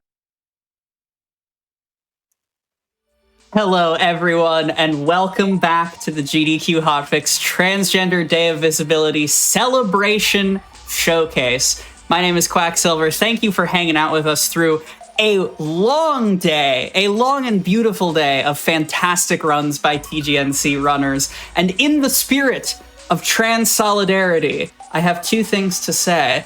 The first of which is that GDQ is currently hiring. If you have experience in mentorship and communications, apply to be a host volunteer coordinator by March 22nd. That's the end of the day tomorrow. You can go to gdq.gg/jobs to learn more about it. No bias, some bias, but working with the hosts for our charity events is absolutely a treat. And if you're TGNC in the audience, I highly encourage you to apply in the name of trans solidarity.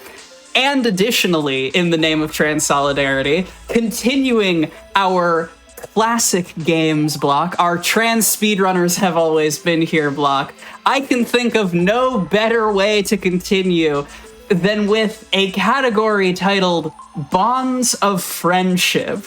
Here to show us a solo Zack Bonds of Friendship run in Final Fantasy VII Rebirth, please welcome to the stage, Pauline Ragney. Hi, thank you. I'm Pauline Ragney, and I'm going to run Bonds of Friendship for you, which is a combat challenge inside of Final Fantasy VII Rebirth.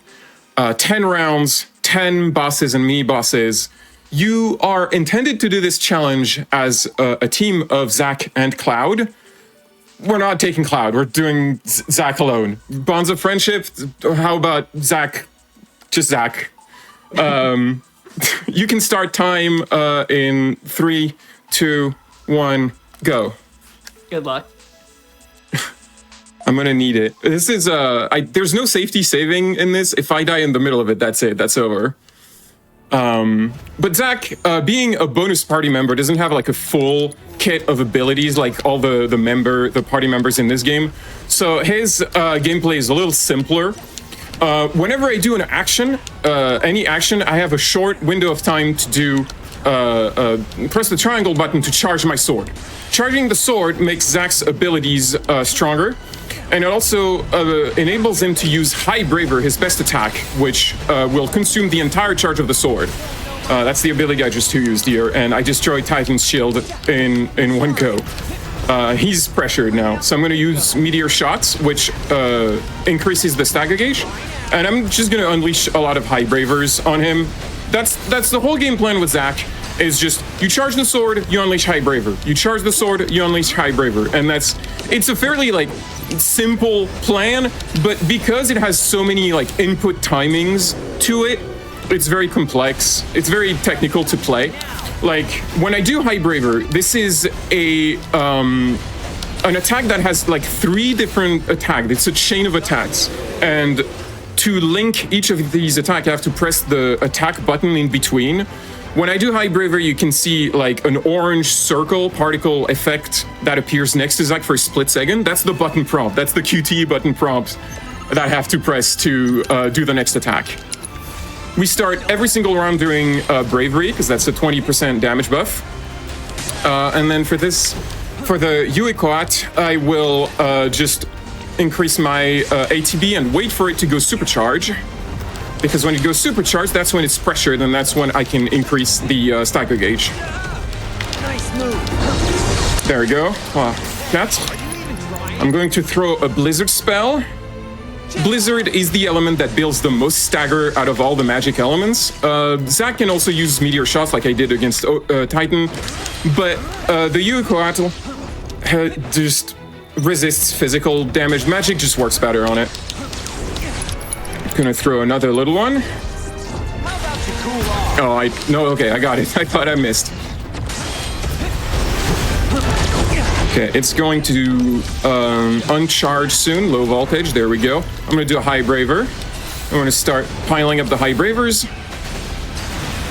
I took damage there, but that's fine. So it's staggered. I'm going to stop to throw a stop spell, because the stop spell also stops the stagger gauge. You get more stagger time. This is the thing that works on a lot of enemies in this game, even bosses. When I see people play this game, I see them often ignoring status effects, because in older Final Fantasies, a lot of them were just useless. In this game, they're really useful. There's no random chance of them working. They either work or they don't, and the assess screen for each enemy will tell you if they work or not. And they work on a lot of enemies. Next up is Phoenix. Phoenix is kind of the auto-scroller of this challenge, because he starts with a barrier, and to take down the barrier, I have to kill 3 monsters that he summons, and I do not control how fast those monsters come out. It is a scripted time, so I just have to wait for those monsters to come out.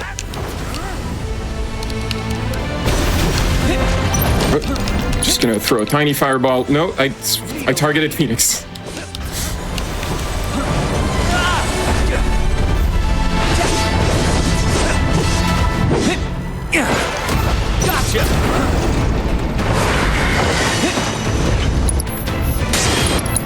Let's target the correct thing this time.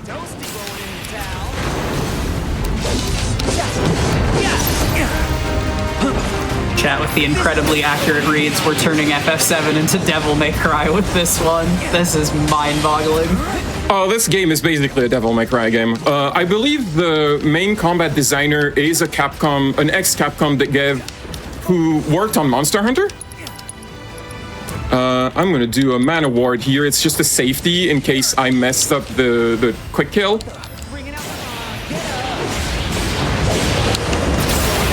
Well, my health is already low, so which is not great for this. Anyway, Phoenix is pressured now that the barrier is down, and I'm going to try to pressure it, to stagger it. I'm going to do a safety cure here because I don't really want to take any chances. Gonna do a High Braver to damage it down. I'm trying to get its health as close to half as possible without going under. Because if it gets under, it will start doing its cutscene attack, which will kill me. Well, I did a safety barrier, so it won't kill me. But you don't want to let that happen.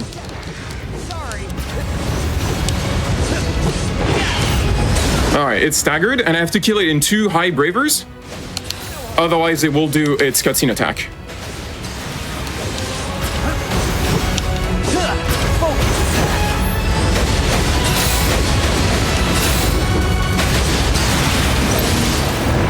Come on. Okay. Nice. When that appears, you have like 2 seconds to finish him off. It goes out really fast. Got a little dicey there because I messed up at the start. Next up is the Brineborn Demon. He's very aggressive, so what I do is I block the first attack and then I immediately cast Stop. Because it allows me to like prepare myself, cast my Bravery spell, and then queue up a High Braver. And when you do enough damage to him, he goes into a defensive stance that is a lot less aggressive and just easier to deal with. So now he throws out spells that are... I took that one in the face.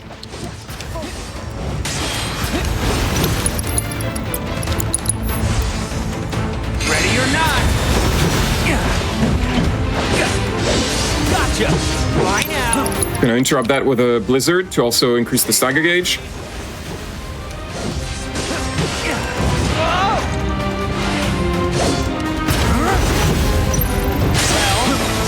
Okay, staggered.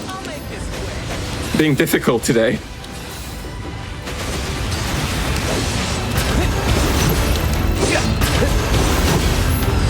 About what I expected. Next up is Kujata. So Kujata has this specific mechanic where he will summon an effigy of an element like fire, ice, or thunder, and then break it, and it will buff himself with that element. The way that you're supposed to fight him is you're supposed to use spells of the opposite element on him to make that buff that he has fall off. Because if he manages to collect all 3 elements, he uses his cutscene attack, and you die.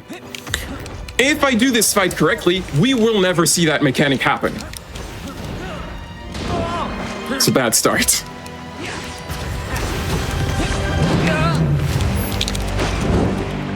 So he's summoning an element, and I'm gonna do High Braver. And he got interrupted. So the thing about High Braver, the final hit of High Braver makes bosses flinch. Every enemy in this challenge will flinch against High Braver. So if you want to interrupt some attack that you don't like, that you won't want to let them happen, it's just High Braver. Okay, he's gonna do it again. And interrupted. And that's the whole fight. There's nothing more to this fight. I'm just doing this over and over.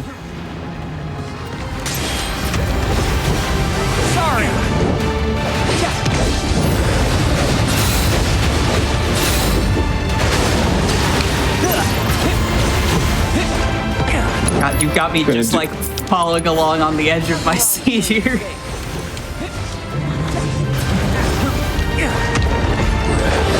When I take a little bit of damage, I like to do a safety regen just in case, because regen is the healing spell that goes out the fastest, and also it's like the highest value for your mana.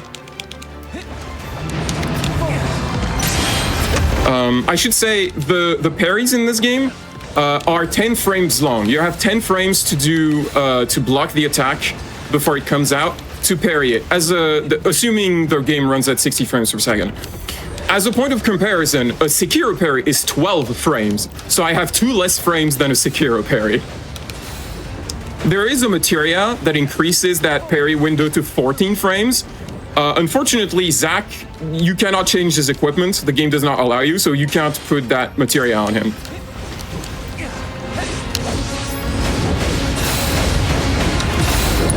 I'm just gonna do a stop spell here because he has a little bit of health left, and I'm just... If I just stop him, it's just easy to finish him off.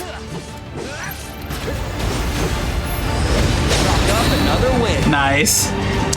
Next up is the Ironclad. It's a giant iron golem with a gigantic sword, bigger than the boss's sword. And he's fairly straightforward. You just want to stay behind him and attack after he attacks, and he recovers from his own attacks.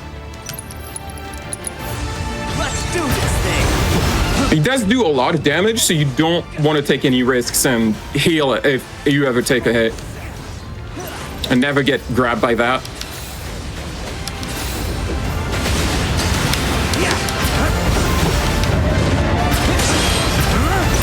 Parry the backhand. The backhand is his favorite attack. The backhand is his favorite attack when you're behind him. But sometimes he doesn't do it. He'll just really try to smack you with his sword.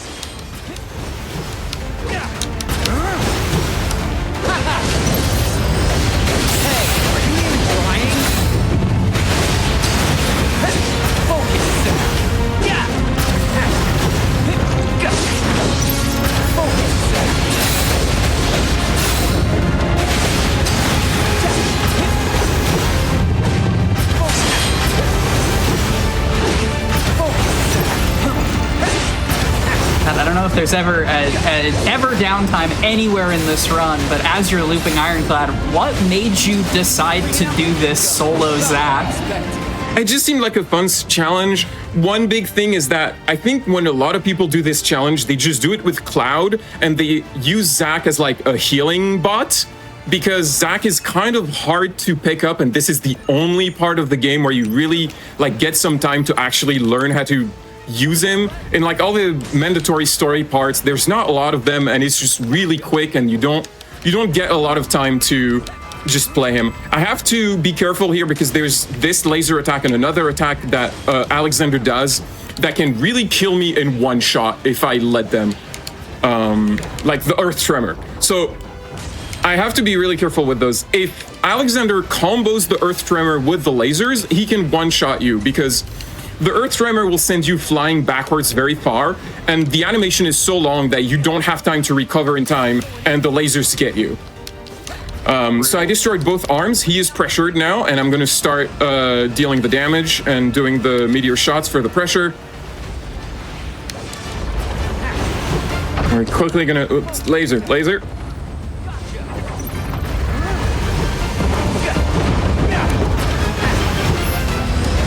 Oh, come on. So he regenerated his arms just in time. We try to not let that happen because that's a waste of time. Now I have to destroy the arms again. That is unfortunate. Also, the geometry, you can kind of get stuck in him, and then you just... the camera gets very confused. Okay. He's doing light pillars, which normally I wouldn't. We should not be seeing this. This is really just what happens when he has time to regenerate his arms. Alexander can go really, really fast, and this is just really unfortunate that this happened. But just one braver and we're good. There we go. Nice. Next up is the Mind Flayer. The Mind Flayer is actually kind of a pushover. I'm sure I'm not going to regret saying this before he appears. He's much easier than everything else around him. It's kind of a breather before the nightmare that is round 9 and 10. No speedrunner would ever comms curse their marathon run. Alright, so I'm gonna do 1 High Braver. And then after this, he's going to do his signature attack, which is throwing a big rock at you. That's what Mind Flayers do, right? They throw rocks. So now he does Psychotic Break. The way you're intended to deal with this, you have to hide behind the rocks. But we have High Braver, so we just interrupt it. Zach does not care. And another High Braver. I'm going to cast Stop here immediately, because if I don't, as soon as he recovers, he just teleports away and I lose a few seconds just catching up with him. There we go. Okay, if I die at any point, it's going to be in one of those next 2 rounds. I'm going to need some focus for these because they're very, very hard. They're like the hardest thing in the game. All yours. So this is Bahamut. He always starts the fight by kicking you in the face. Time to let loose. And then the attacks come, each one in a random order. And I have to watch out what he does to, like, know what I can do. Like, after Thrust to Spin is safe to attack him in the air.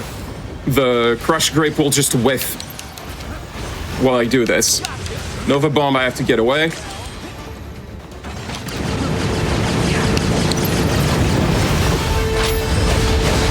He's trying to kick me, but I'm above, so he doesn't get anything. So now he's charging up. I have to destroy both of his wings before he's done. So the way we do it is we do 1 High Braver on a wing, but we don't finish the High Braver, and we move on to the other wing in a very awkward manner. You'll notice, too, that Bahamut leaves orbs on the ground, and if you touch one of those orbs, it attaches a bomb on you. I have a bomb on me right now, which will explode eventually. There's not really much I can do about that. I kind of just have to hope that it doesn't happen just before he does an attack. One thing you can do. There's one thing you can do. You can do a High Braver just before the bomb explodes, because during High Braver, you have enough poise to just not care about the bombs.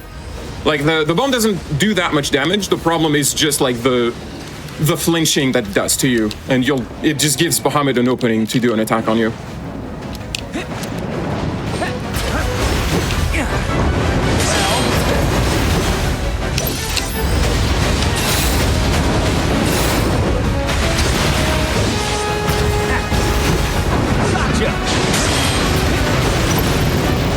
Going to charge again.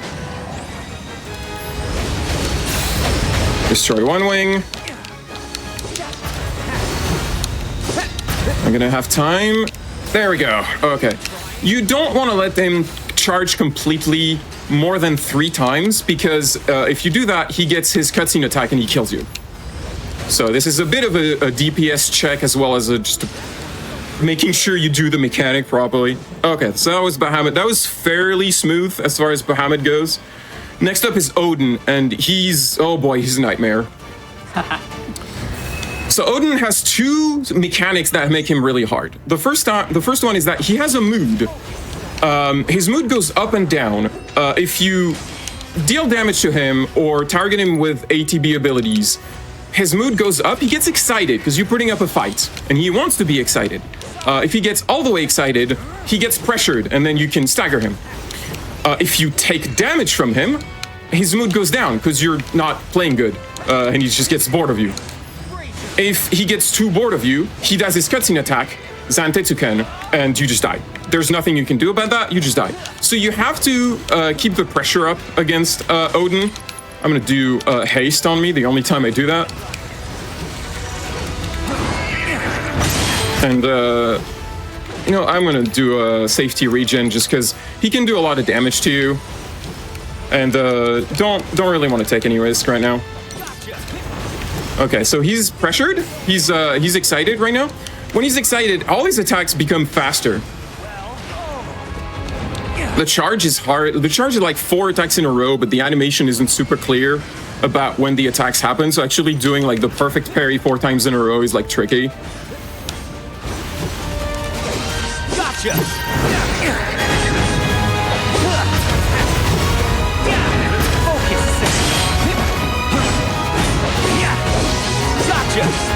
Alright, I'm trying to stagger him in the middle of a High Braver because there's not enough time for 2 High Bravers, and the final hit is the one that does the most damage. So that's why I'm trying to get the final hit of 2 High Bravers in the stagger.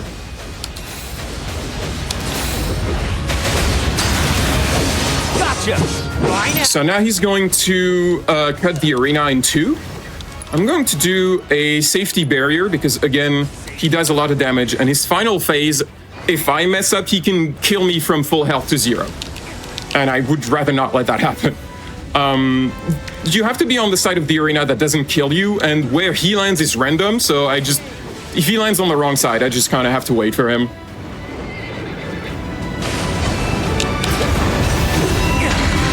So now he's in this 3rd phase. He has both sword and lance, so all his attacks have more moves now.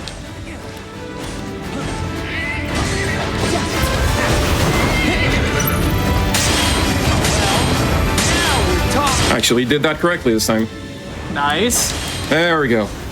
And he throws his lance as one last hit after this, just to really get you. No. Don't get me with that. Okay, he's pressured.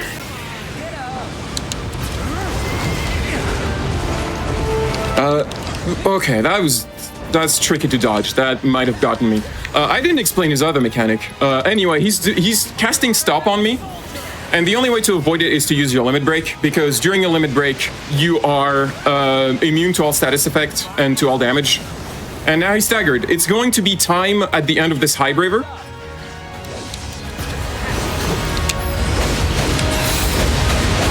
And time.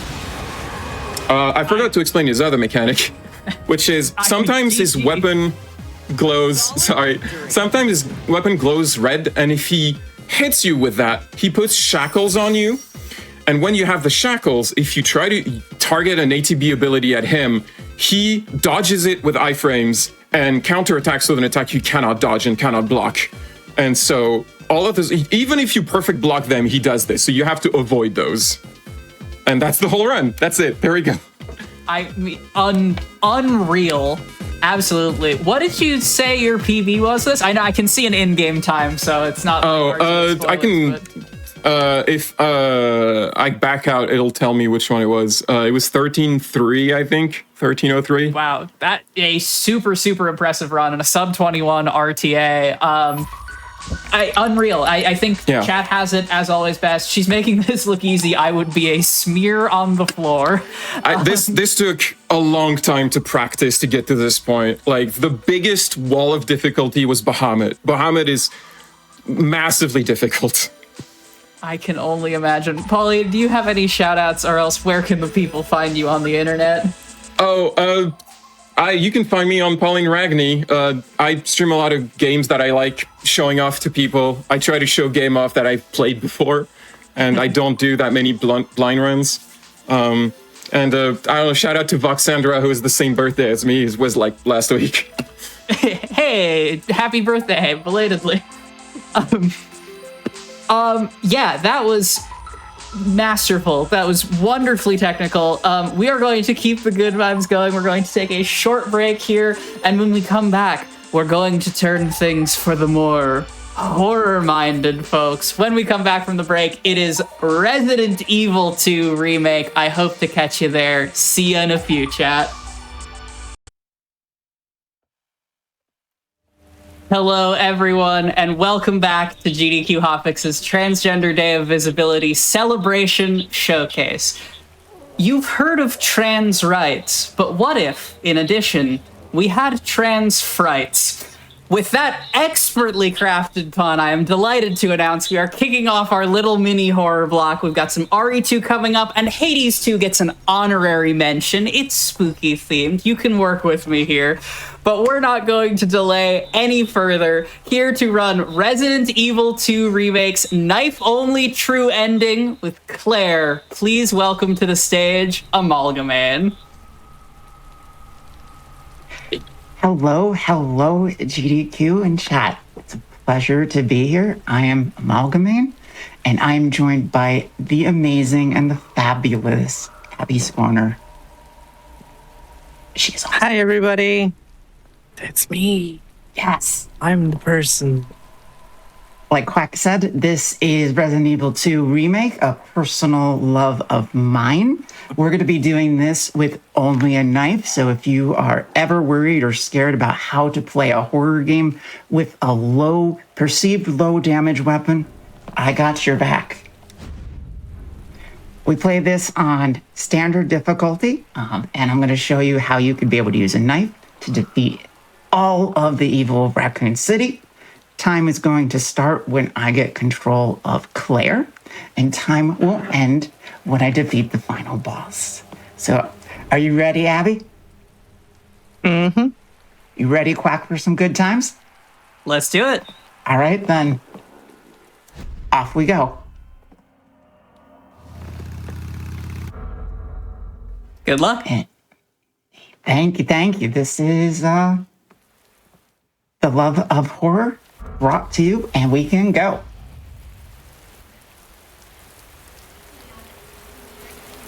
For anybody who hasn't played a Resident Evil game, it's a blast. But for those who don't know the story, we are in this wonderful little city called Raccoon City. There's a big pharmaceutical company that is trying to make some bioweapons. That's where all these zombies come from.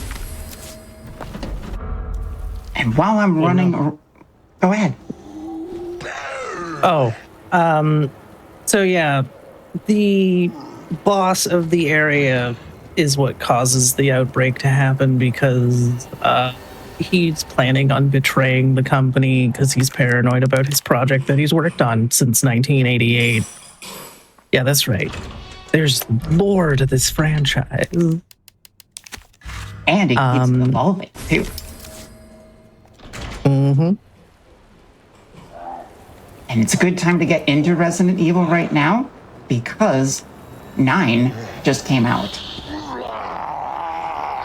And one of the fun things about knife only is you have to figure out when these enemies are going to attack. Sometimes they're slow and they won't attack until you're right on top of them. Sometimes they will be right on top of you. Sometimes... Now it should be... Oh. Go ahead. I was going to say, it should be noted that knives are sub-weapons in this game, so it is something you will constantly lose if you're not careful. They also don't allow you to stair skate, unfortunately, which does help with speed, though it might not look like it. It'll look like you're... it's an overtime thing that it really starts to add up for it, but unfortunately knives don't allow that. Yes, and one of the things that I personally like to do in this run is use the infinite knife. It kind of helps soften the durability problems that the knives have in these games. Now, I just lost it, which I usually don't do, so I'm gonna have to go and get it in a little bit of time.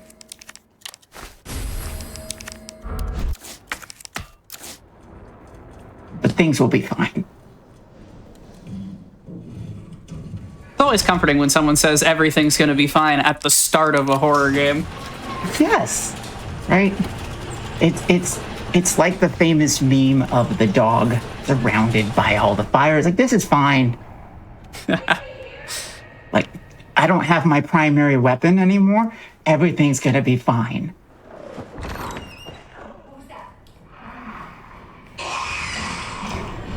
So one of the things that is fun about Resident Evil 2 Remake in particular is around your health. Health sometimes is good, sometimes it's bad. Why is that? because sometimes you actually want to run faster. And why is that important, Abby? Because you're speedrunning.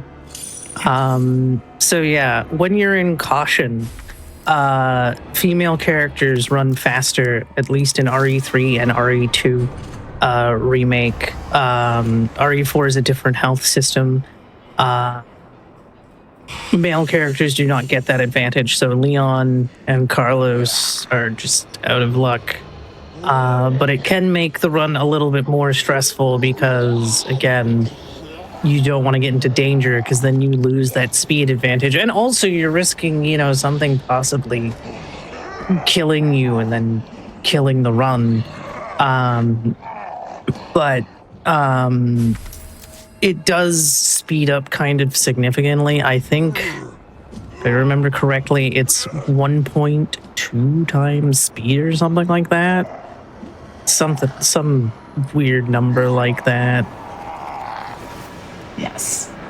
And one of the things you'll see me doing a lot in this game is baiting the zombies, like you just saw me do. Like, run right on top of them.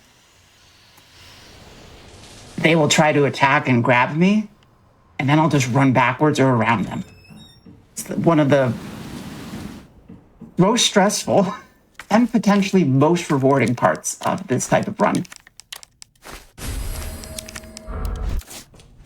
High risk, high reward. And the reason picking up blue herbs and etc. is there will be enemies later about the midpoint of the run. Also say hi to Mr. X. He's going to try to punch you in the face. There are enemies that can poison you, and blue herbs are the only thing that can cure the poison, but also a red and blue herb combination increases your defense, and then a triple herb color will max heal plus poison heal, which is really nice. But again, that'll take you out of caution, and so you kind of gotta be like, is it worth it here? Or do I want to stay there for the speed boost? Absolutely. There's a lot of gambling going on in my head as I'm doing this. So in case you hear me sort of like stutter or try to connect things on the fly, it's because I'm live gambling here based upon what the game is giving me. Now, if Amalgamane goes back in the door, even though Mr. X is now currently blocking our way, you can stop the bookcase from falling over, though also staying out here will also cause that. There is a chance, however, if you do that, and Mr. X is in the room, he can go for his one-shot kill grab, which is no fun, because guess what? He has a one-shot kill grab. It's always so nice when that happens. Luckily for Claire, Mr. X is not as in your face as it would be if we were playing as Leon. Someone else is going to be more in our face. But for right now, we have to avoid Mr. X, because one of the things about the B scenario, or second scenario as they call them in the remake, but we all still call it the B scenario, is that Mr. X shows up early. But also you skip about 10 minutes of stuff. Yes.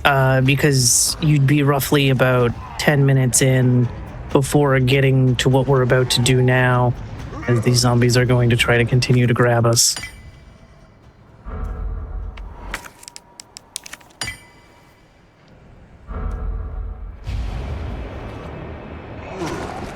And then we have the lion medallion at the top. Absolutely. And there's a lot of little puzzles in here. So I am occasionally looking at a little cheat sheet here just to be able to make sure that everything is all rocking and rolling.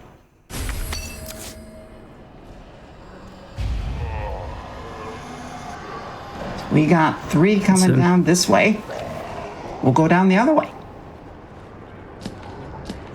I've not seen there be 3 zombies in here. Well, there's 3 zombies on B, but I haven't seen these 2 come out and try to join. That's interesting. Always a fun time. Fun fact, Mr. X can come down here, but once you hit the elevator, he stops following you. He's off somewhere. He'll be back. I'm throwing a helicopter out of our way. The proverbial, we've never seen that before. Because I haven't seen that either. Hey, we got one. Our quota is fulfilled for D-Dov. Right? And even though we haven't seen that before, still rocking, still rolling, we're going to come to our first major boss fight here, colloquially known as G1, or Mr. Birkin.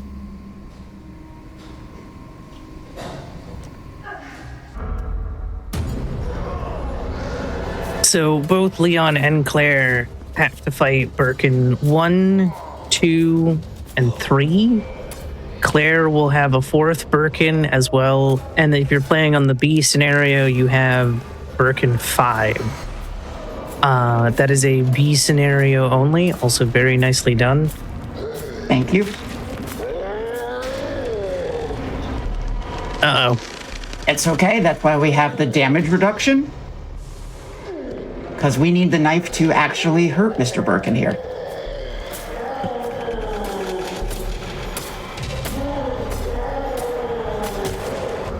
And that's how you take care of him. Nicely done. Thank you. And then we're introduced to Sherry, who is Birkin's daughter. She gets superpowers in the later games. We don't really see her until 6, which is when it's like, oh yeah, you have superpowers. As it's the science kids. Because one thing is Birkin and Wesker were very close colleagues for up until this point. And then it's only fitting that their kids would team up, I guess. It's totally Wonder like Twin Powers. very nice getting past Sherry there. There's a thing you can do if you're stair skating where Sherry can actually push you forward, which is really nice. But if you get behind her, it's quite slow.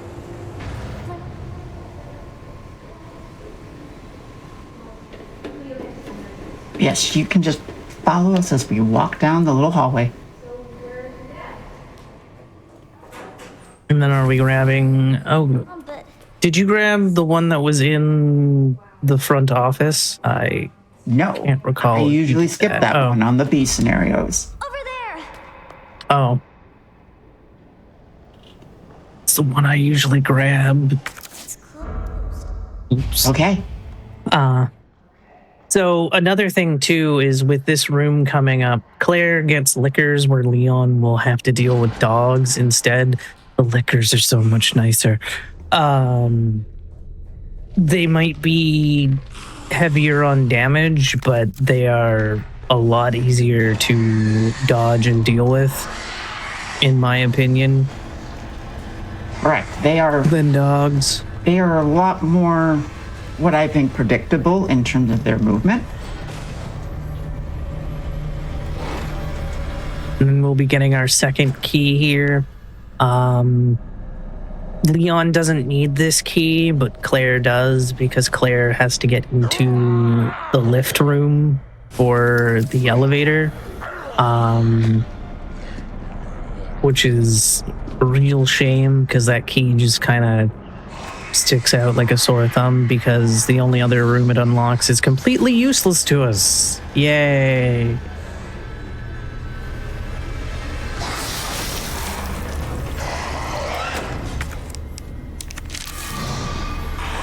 Also, it should be noted that Claire is here because she's trying to find her brother. Because nobody's heard from Chris for months. He's in Europe, don't worry about it. They'll meet up in December. Getting ready to bulk on up to punch a boulder. No, not Chris yet. Redfield will return in Avengers Doomsday. Yes, he will. Yeah, because the timeline for this game is 0 and 1 take place in July. 2 and 3 are the end of September to the start of October. And then Code Veronica is December, where Claire goes to Europe to cause trouble. And then eventually Chris shows up because he got the message from Steve. We're not going to talk about Steve. No, I won't.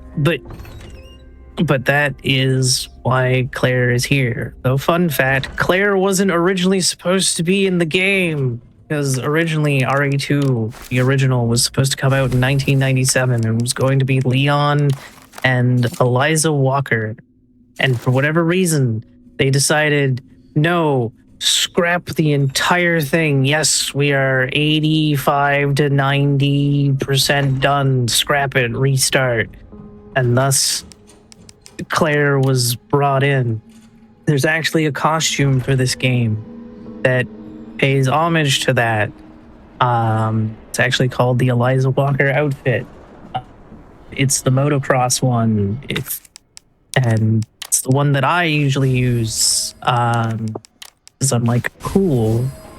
But yeah, Eliza just kind of disappeared altogether, and now we have very important cog, and then this zombie is always fun to deal with. There's also a knife in this room. But also we require the orange box. Yes. What I'm gonna do is I'm gonna get rid of the old one and pop in a new one. If I can get behind the door. And then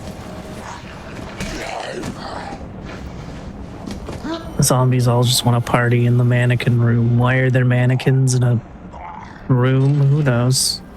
They're just there. They just, they like to party all the time. Shout out to one of my favorite Eddie Murphy songs.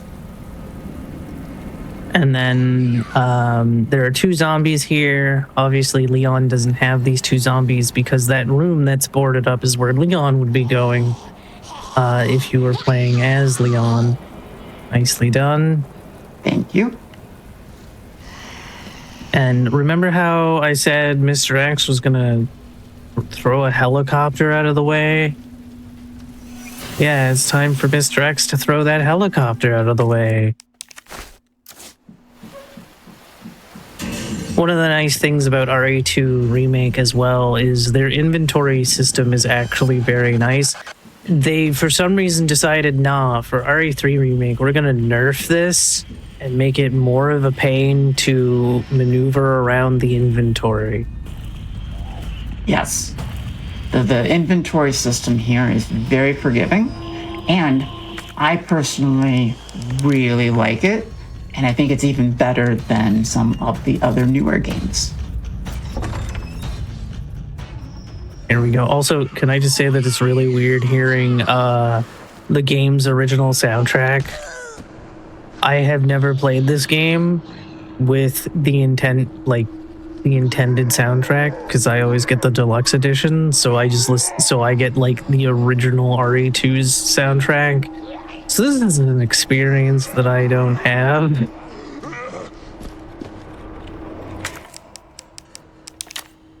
There we go. And now we can delete that key if you so wish. See, that's the thing. You either have to put an item in the item box or use it.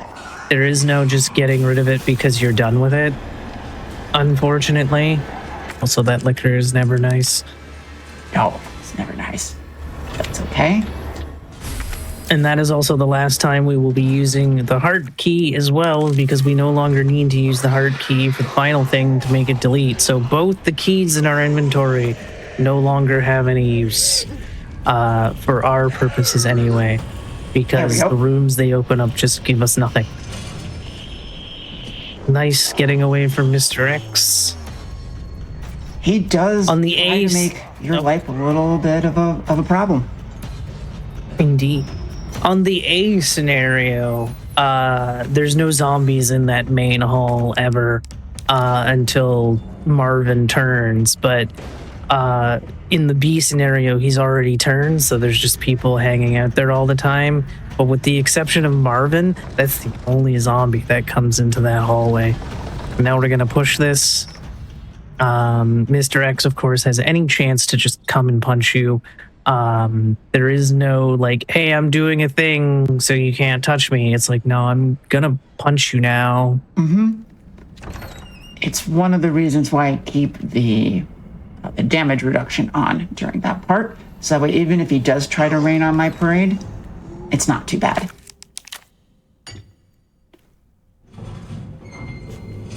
And I take it then, as someone who is relatively light on RE franchise knowledge, that Mr. X is not tremendously manipulatable in where he wanders? He kind of is. Because he can react to sounds of bullets, but we don't have a gun. So that makes sense. Yes. Really do that.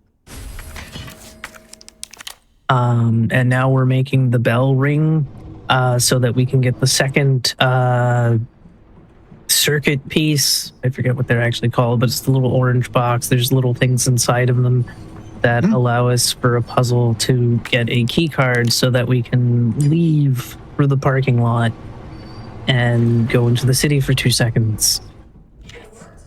And the least favorite part is coming up because we have to do the Sherry section. Yay. Don't worry. But luckily there's a little... yeah. Luckily there's an easy cheat sheet to the Sherry puzzle, which is when you get the fourth piece, you want to move the third block to the first part, and then you can just flip it, and then easy access to the scissors so that you can cut the piece of cardboard out of your way. Yes, instead of just ripping it off like most people would actually do. And to call it legal logic. Well, I don't know too many 12-year-olds that could do that under a stressful situation. That is true. That is definitely true. Oh, puzzle time first.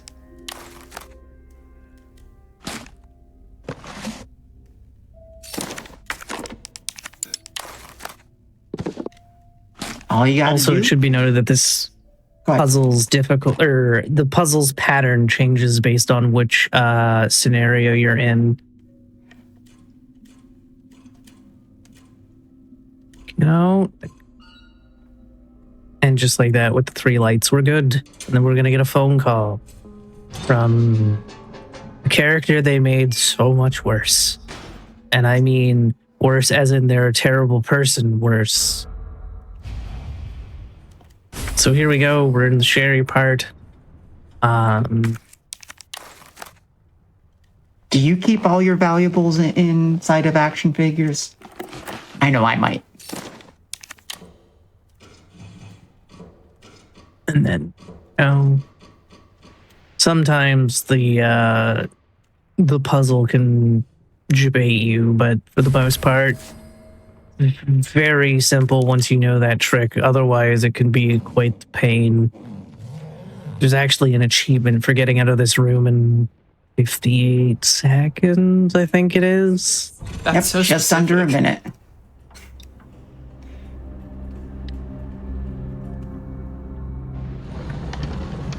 The orphanage section in this game is much nicer than the one in 9. The one in 9 is too much waiting.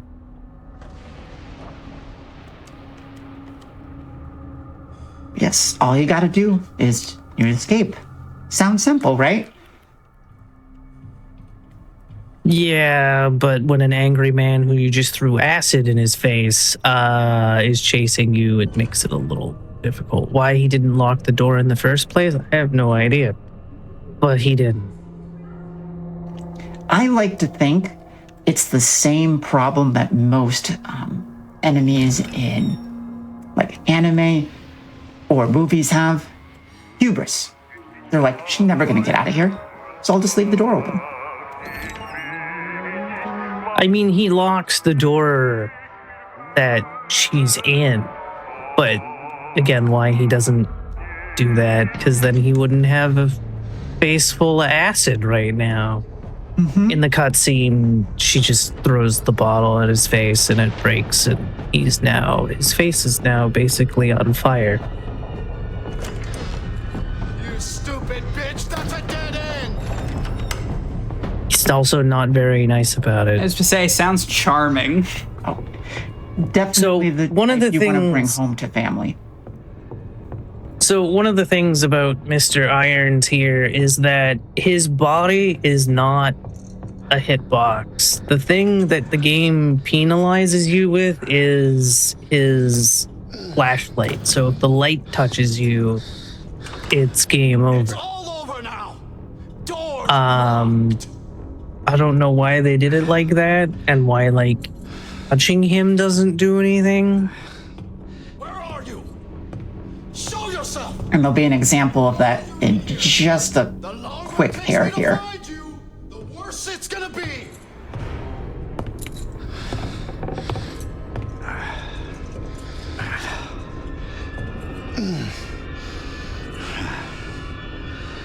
He also doesn't realize that he makes our escape easy because he opens the path.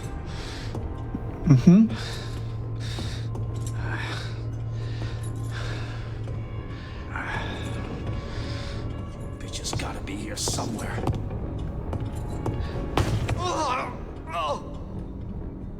My personal favorite thing to do, just hide under the table. Hiding under the table is the easiest strat. There's another strat that's a little bit more risky because his flashlight can hit you if you're not quite in the right spot. But his knees is gonna touch you and he's not gonna care. Exactly. I chuckle at it every time that I play this. Let me get the camera here so everybody can get a nice little chuckle on it This is your too. last fucking chance! Show yourself! Now! Here he comes. It just pushes you back more under the table. And then you can literally run up to him and be directly behind him during that time. And nothing will happen. Yeah, you can almost be like, poke his little back.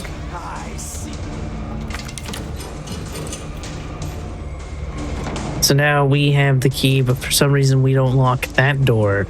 But also he's gonna get an axe from somewhere, and I'm like, where did this axe come from? I'm gonna say Johnny.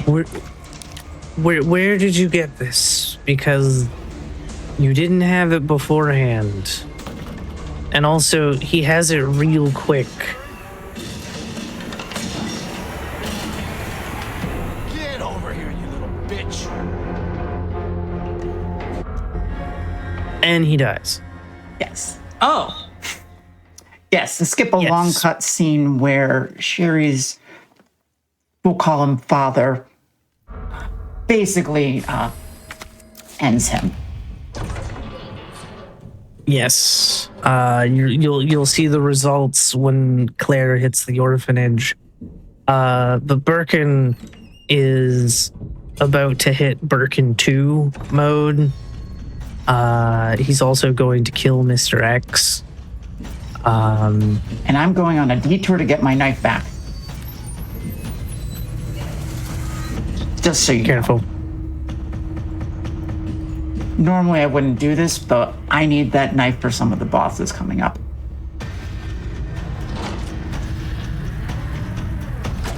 Birkin 2 is kind of a nasty fight because he can potentially have infinite health if you don't realize that you have to swing the crane around. Because that's the only way he can be defeated is if the crane hits him and he's taken enough damage. I'll be able to show that when we go for that little fight. And let's see if we can get that little infinite knife back here. Just need to see which one of these lovely people have it in their chest. It's that one right there. And if I have to, I will damage through all of these to get my knife back. That's how important it is to me.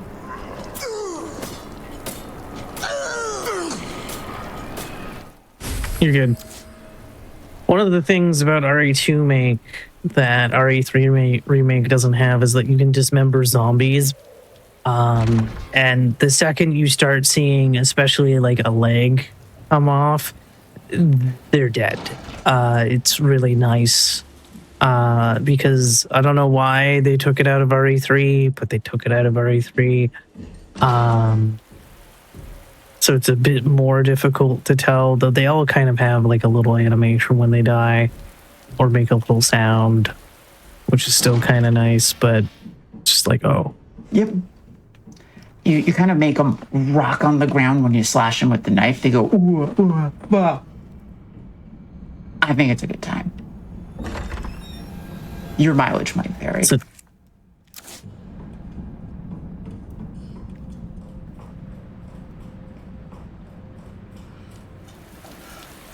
Back on track to go downstairs. To the parking lot. A pity, no elevator music, though. Yeah, that's what it's kind the of Resident Evil series needs, is really jaunty music. Yes, why not? I love music. Unfortunately, you have to wait for the gate to open. It doesn't let you duck under. Ducking was not a thing in Resident Evil, apparently, until Resident Evil 4. Because Resident Evil 4 Remake will let you duck under things, which is nice. But 2? No, you gotta wait for that thing to open. Unless you're an 8-year-old kid. Yes. There we go.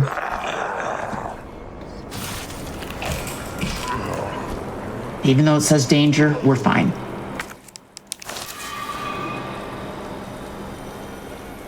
So now we're back at caution. Yes. The best part about knife runs is you'd end up surviving a lot of damage.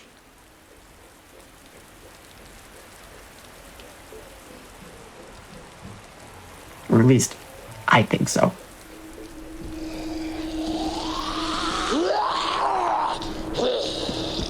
It's done. And now we have dogs. A staple of the Resident Evil series.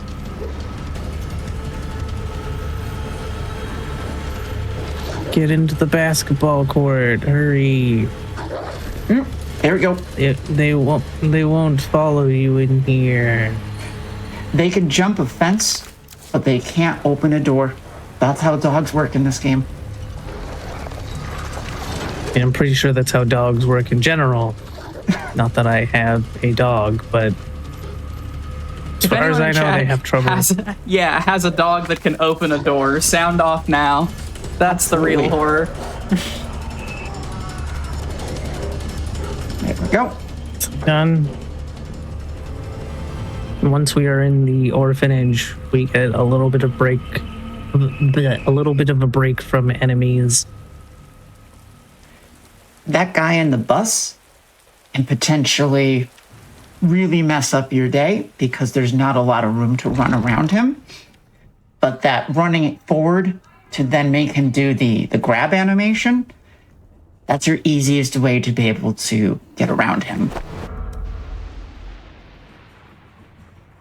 So yeah.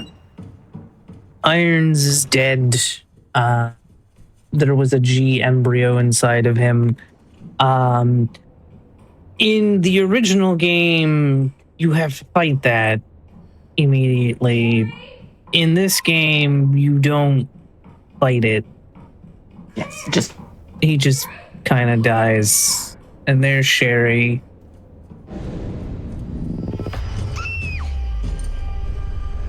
Don't worry about the scare. It pretend it's not there.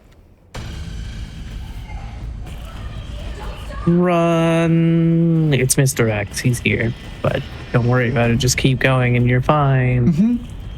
And then bam. And then in this cutscene, Birkin cuts him in half and the end.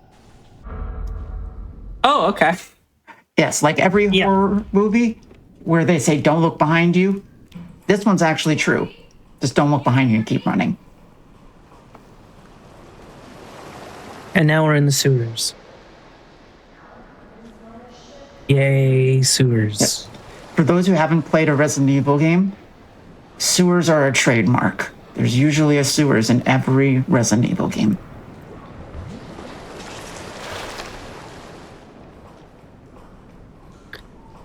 Sometimes they're long. So one of the things they took out was spiders. But instead of spiders, we get G-adults instead. By the way, remember when I said there was a thing that can poison you? Yeah, welcome to the area of the thing that can poison you.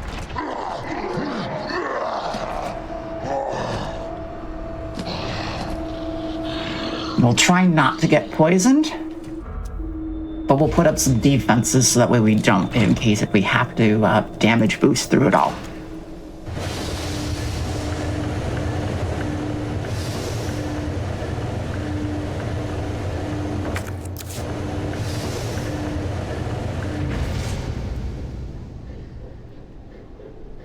Look at that. Simple bridge just created for you. How convenient. Hooray. Yeah. Again, one of the weird things about horror movies. They're just so convenient. I was going to say, you say this like this is going to be fraught in a moment or two. If I didn't know any better. That's generally how horror games work. The proverbial hold my beer moment. And then we have these three. Also, it should be noted that multiple zombies can bite you at the same time if you're not careful. And it's not great when that happens. It's not. We also have to sit through these painful door animations. We are also going into one of the toughest areas of the sewers. Though generally it is the first spot because it holds two of the chess pieces that we need to open a door. Because staple of the Resident Evil series, doors have weird locks. Yep. And the gimmick with this game is it's all related to old school games. Chess and card games.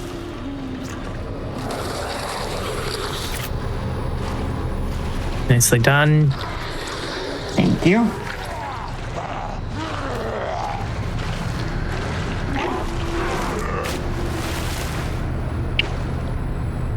So this area can get very painful. You could probably tell.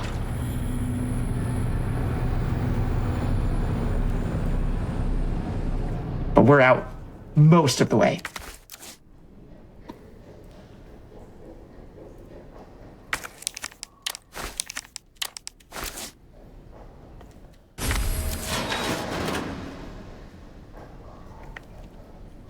And I think this is absolutely hilarious to do. It does help with the speedrun, or at least I think it does. You chop this guy's legs off.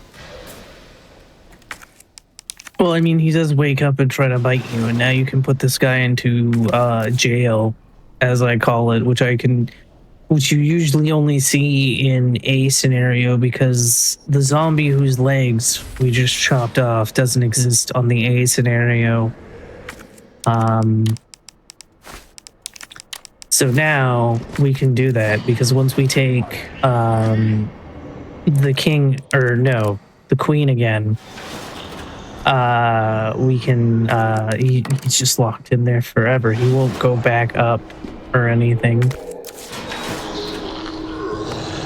He'll just sit there. And the other one will be left to crawl on his belly for the rest of his days. I mean, he's dead because once its legs are gone. dead.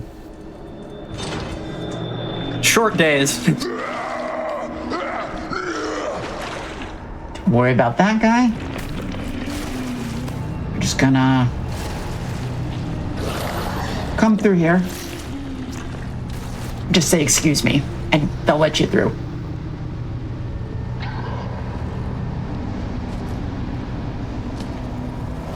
There's one more that we have to worry about. It is in the grab animation, and now we're good to go. And now we don't have to worry about G adults anymore. There's like 2 more that are out there, but they are pretty avoidable. Yep. And that's an example of one of the best ways to go fast is actually by going slow.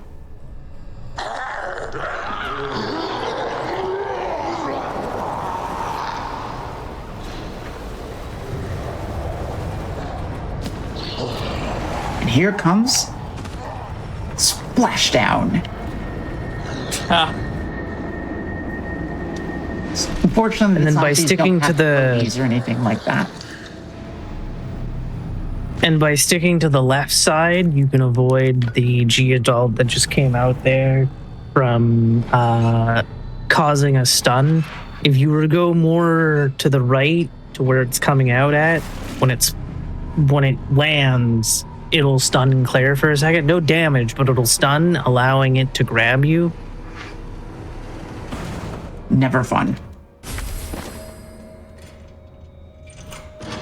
No free hubs either. Now we have all the plugs that we need.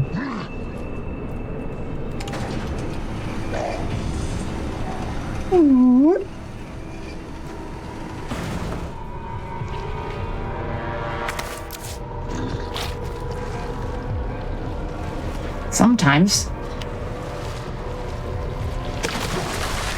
they will stay there.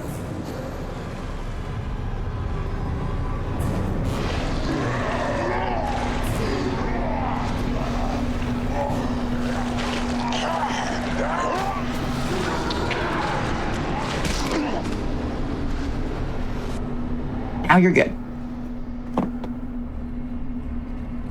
Now we are on our way to entering Birkin 2, because once we've unlocked the door, he comes and says hello and sets the room on fire. Because of course he does. And doesn't all horror bosses set their, rooms on fire? I feel like this is a trick question. Only the cool ones. Final answer. That's, I think, is the right answer.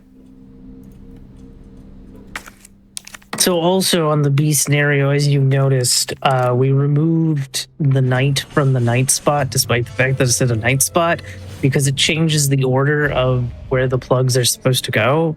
So that's fun. Luckily, the pawn is always in its spot that it's supposed to be on the B scenario, which makes solving it, if you ever forget, real easy where they're supposed to go.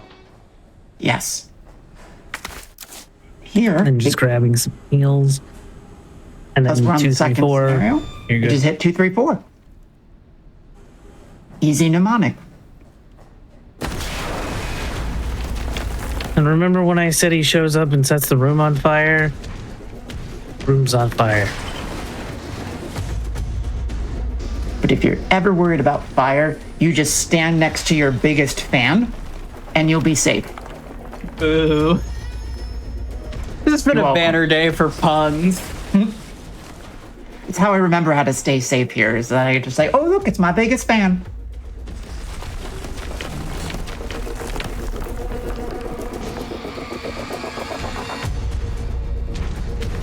And just tries to play whack-a-mole with you.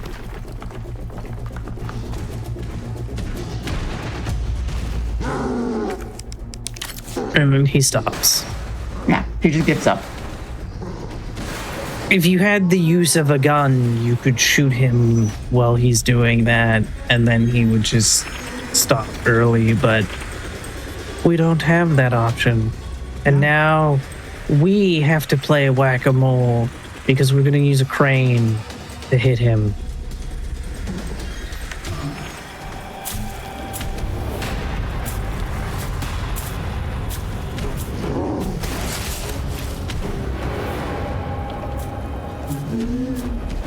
There we go.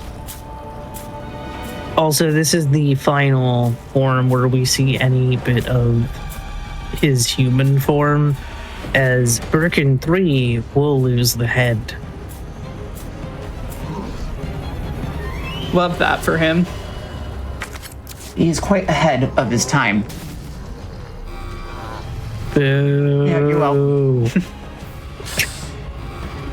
Did we send out a memo before the showcase or something? Why is everyone showing up with the puns today? When you bring your A game, you bring your pun game with you, obviously. I guess so.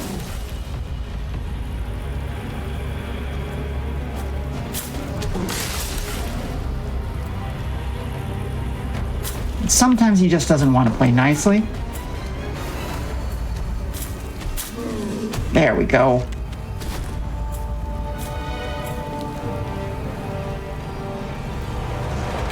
Now, it should be noted if Claire is too close to the crate here, it will kill her.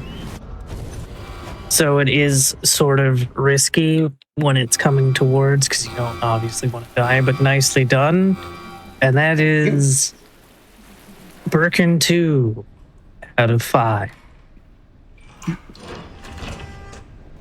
Again, with the knife, you have to play close quarters, and a lot of these battles are quite risky, and you will most likely take damage.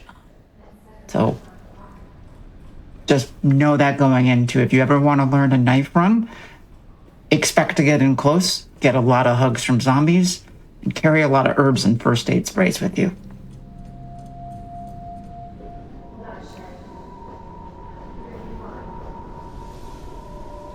So currently, Sherry is fully infected with the G virus, which is different than the T virus. It's the next evolutionary stage. Only shows up in this game, never shows up again. And that's how she gets superpowers once she gets the vaccine for the G virus. Yeah. And as a note for those who are playing casually, this is a point of no return. So if you miss anything, you can't go back. Also, Sherry's jacket randomly appears even though we're not wearing a costume that has that jacket. It will always just magically appear. Yeah. It's your proverbial radio flyer or bag of holding that you have.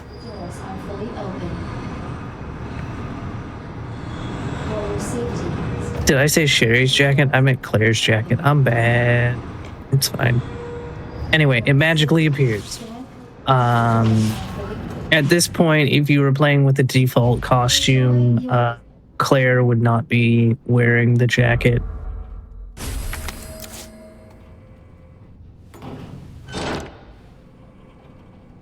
So who's hungry? Welcome to Ness. Not me. I had a bagel before we started. Good, because these zombies are hungry. But very easily avoidable because they're all waking up.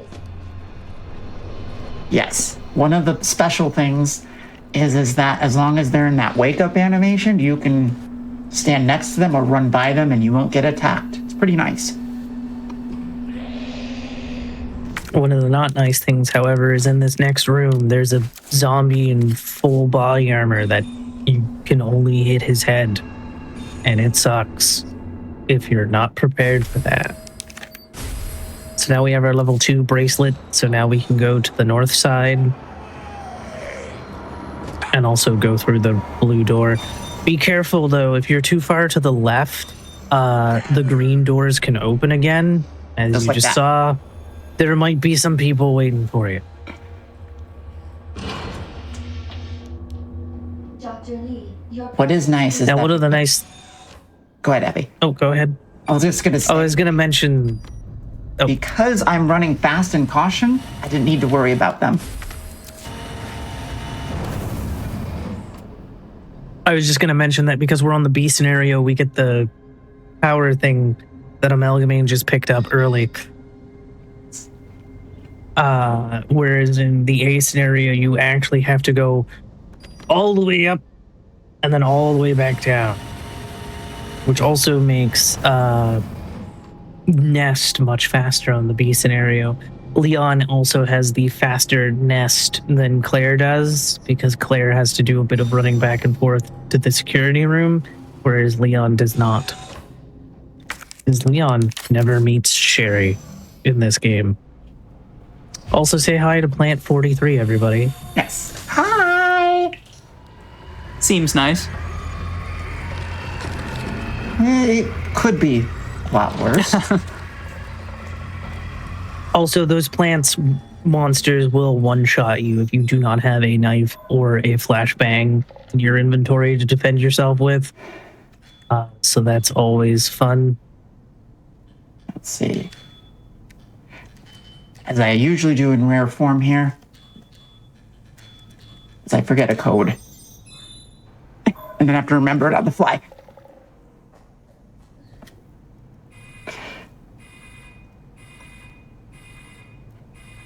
So we need to kill Plant 43, but we need to make a serum first. Oh no, our inventory is full. We're good.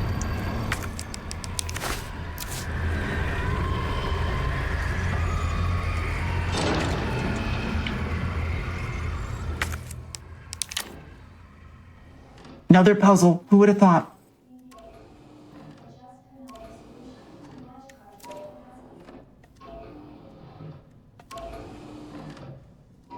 Another elaborate trap that Umbrella has set up for us. I don't think this is really a trap. I just think it's them making a serum, but, you know.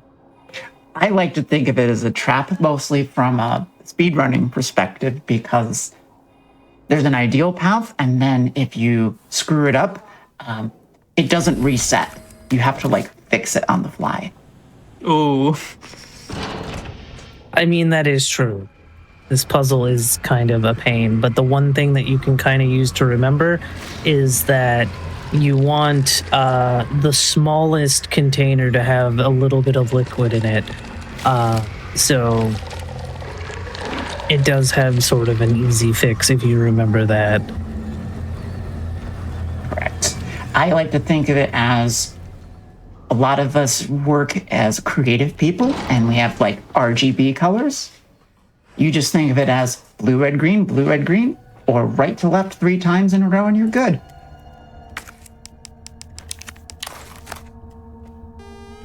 And also on the B scenario, you don't have to deal with the lickers in this part.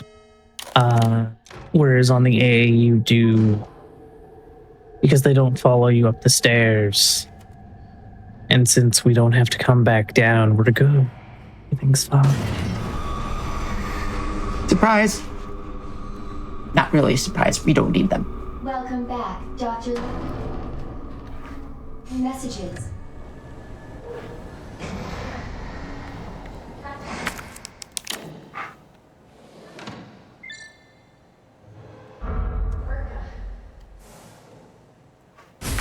Ta-da! We now have a blue solution. Luckily, there's no puzzle there. It's just a cutscene skip and you're good. Yes. But now we have to make it back into the room, and there's going to be some not so friendlies waiting for us. If you take the stairs route,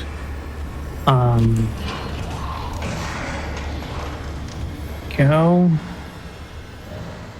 You climb. Yes. You can. I mean, there's still 2 here. Yep. The stairs route, about the same, but will make you feel a little bit safer.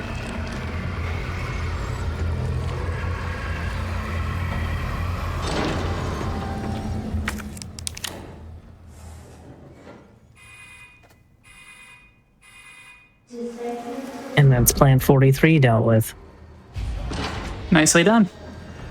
And our actions have been logged, and we're in trouble with the evil pharmaceutical company. Oh no. Whatever shall we do, Abby? I don't know. Except for we are about to go into Birkin 3. Yes. Just gotta watch out for the Ivies again. Like Abby said, they might one-shot you. That's why we have to save extra knives, because we might have to use them. Like right now. And shove them into the other one, so that way you don't have to use 2 knives up.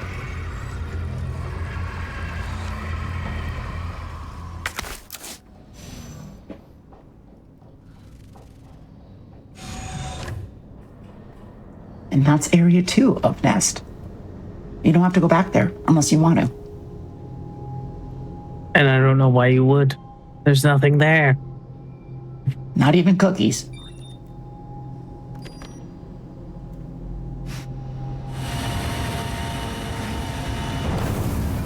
Now area 3 of Nest.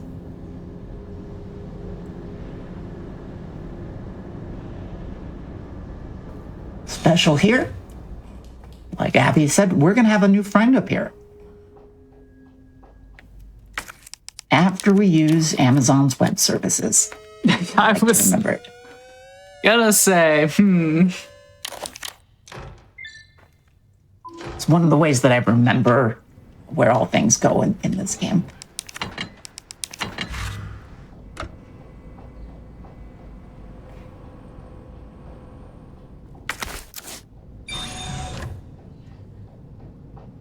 Soon it'll be time for Knife versus Monster, round 3.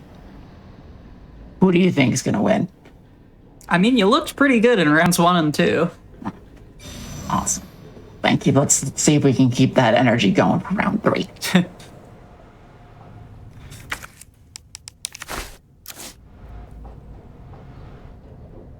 right. I just grabbed an extra damage reduction, because we're going to need that against this lovely, lovely friend that we're going to meet.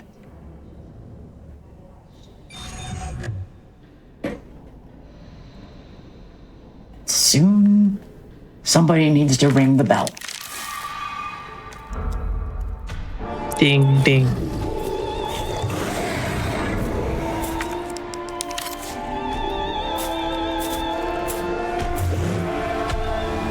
Ooh.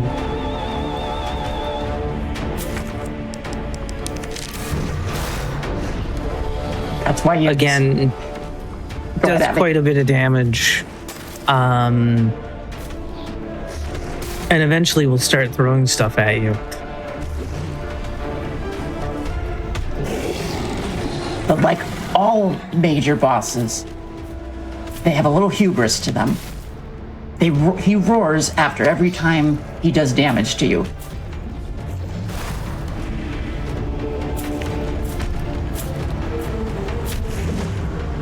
So you can count on that as part of punishing him.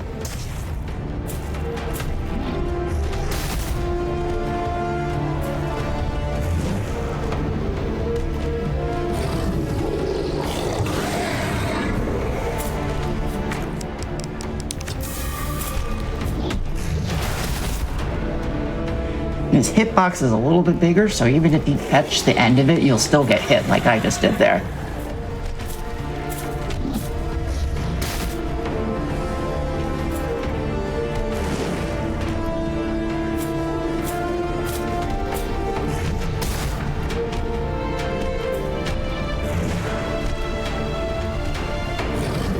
And this is the love and the hate you might have for a knife run is that you will get hit. And you will get hit.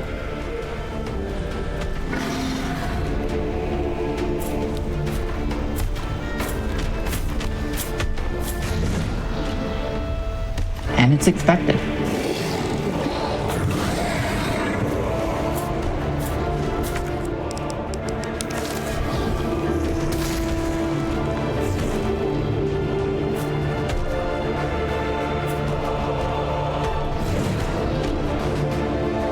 And sometimes you can get lucky by piercing one of these eyes. You can stun him.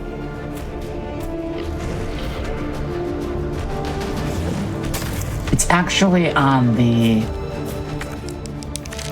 in the main game, the fastest way to get rid of him is you just pop out all those eyes.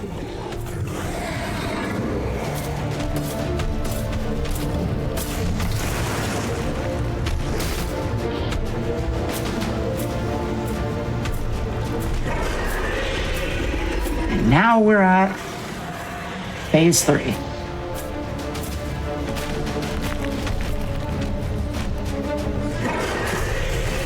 Superhuman versus super zombie, picking up an entire column and throwing it at you.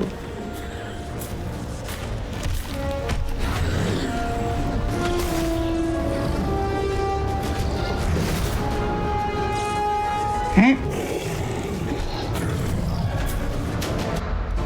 He's done.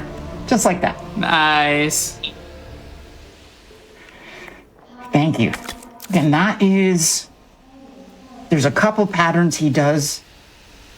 He will try to corner you or try to slam his big paw into the ground.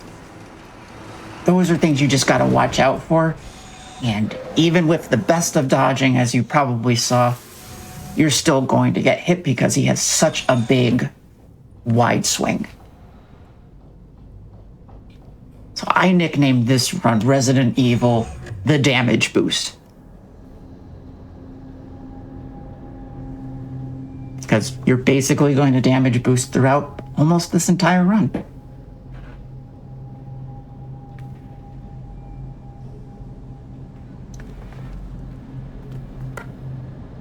And it wouldn't be a Resident Evil game without a self-destruct sequence.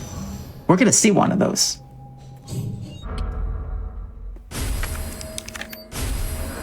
The Metroidvania enthusiast in me shaking hands with the Resident Evil franchise. Yes, exactly. Self-destruct sequence initiated. Use the central elevator to evacuate immediately. The good news is that as long as you don't see a timer on the clock, you're good. The moment you see a timer... However, go ahead. The second we get to the bottom, we see a timer. Yes.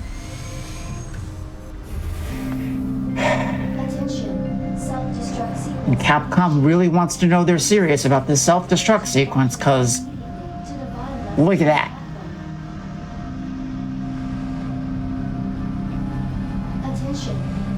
Fire and nuclear reactor all going on here. Thank you for being so nice to me.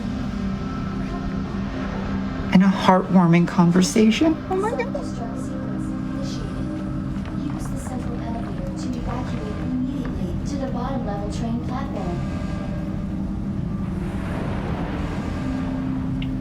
Cue some violin action.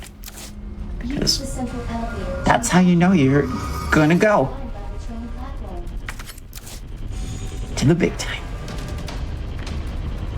Attention, self-destruct sequence initiated. Use the central elevator to evacuate immediately to the bottom level train platform. But apparently, we can't go. We need to wait for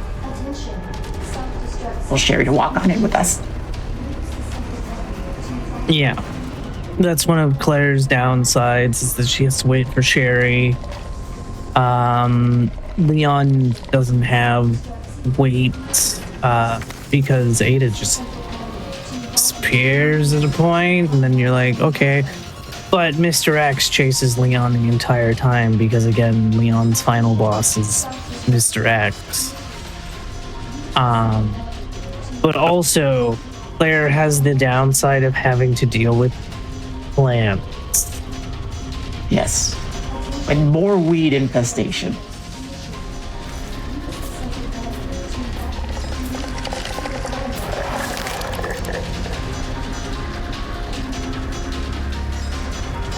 You can't kill these guys with the knife, but what you can do is at least make your life a lot easier.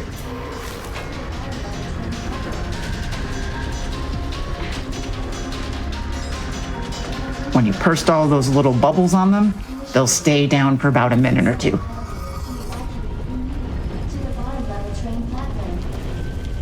They also suffer from the same wake-up animation that the other zombies do, so you're pretty safe as long as you keep on slashing.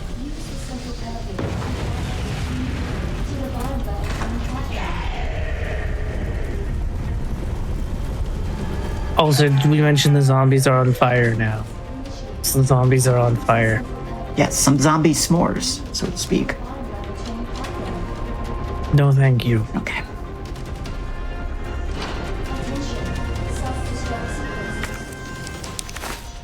Good, we got 4 lives in the tank here.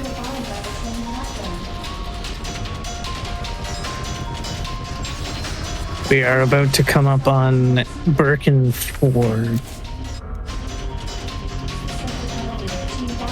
Quite eye-opening boss for those who like more is less cool than Birkin 3. But he's learned a couple things.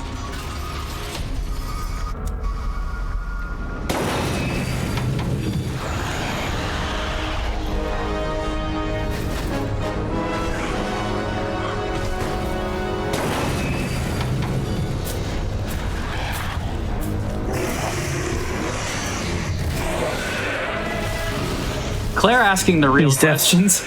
Yes, she is. Her second career is a journalist, after all. That's not true, though, by the way.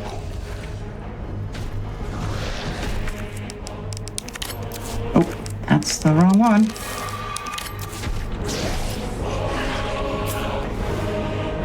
So this is something new that he does.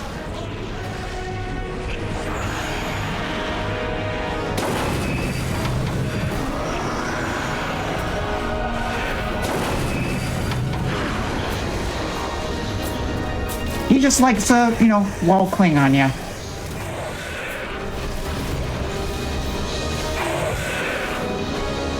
And he lashes around. As long as you pop these eye bubbles, you're good.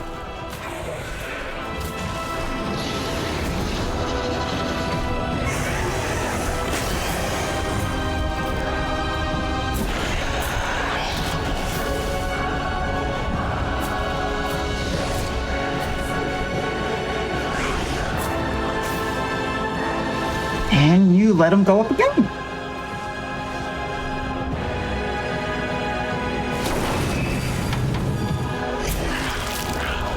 Also, the redder his eyes become, the closer he is to death. It is nice he gives you a little tell.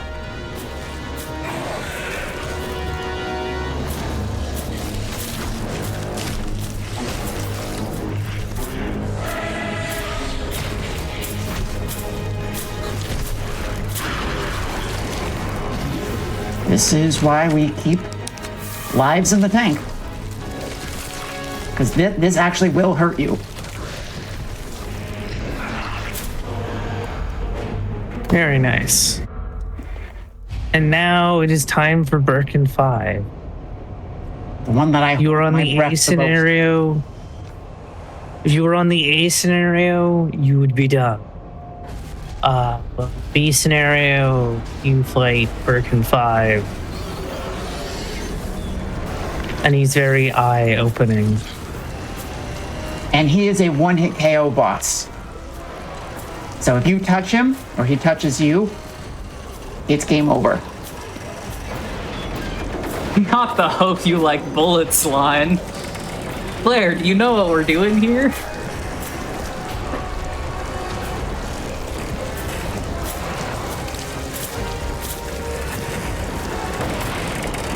Okay.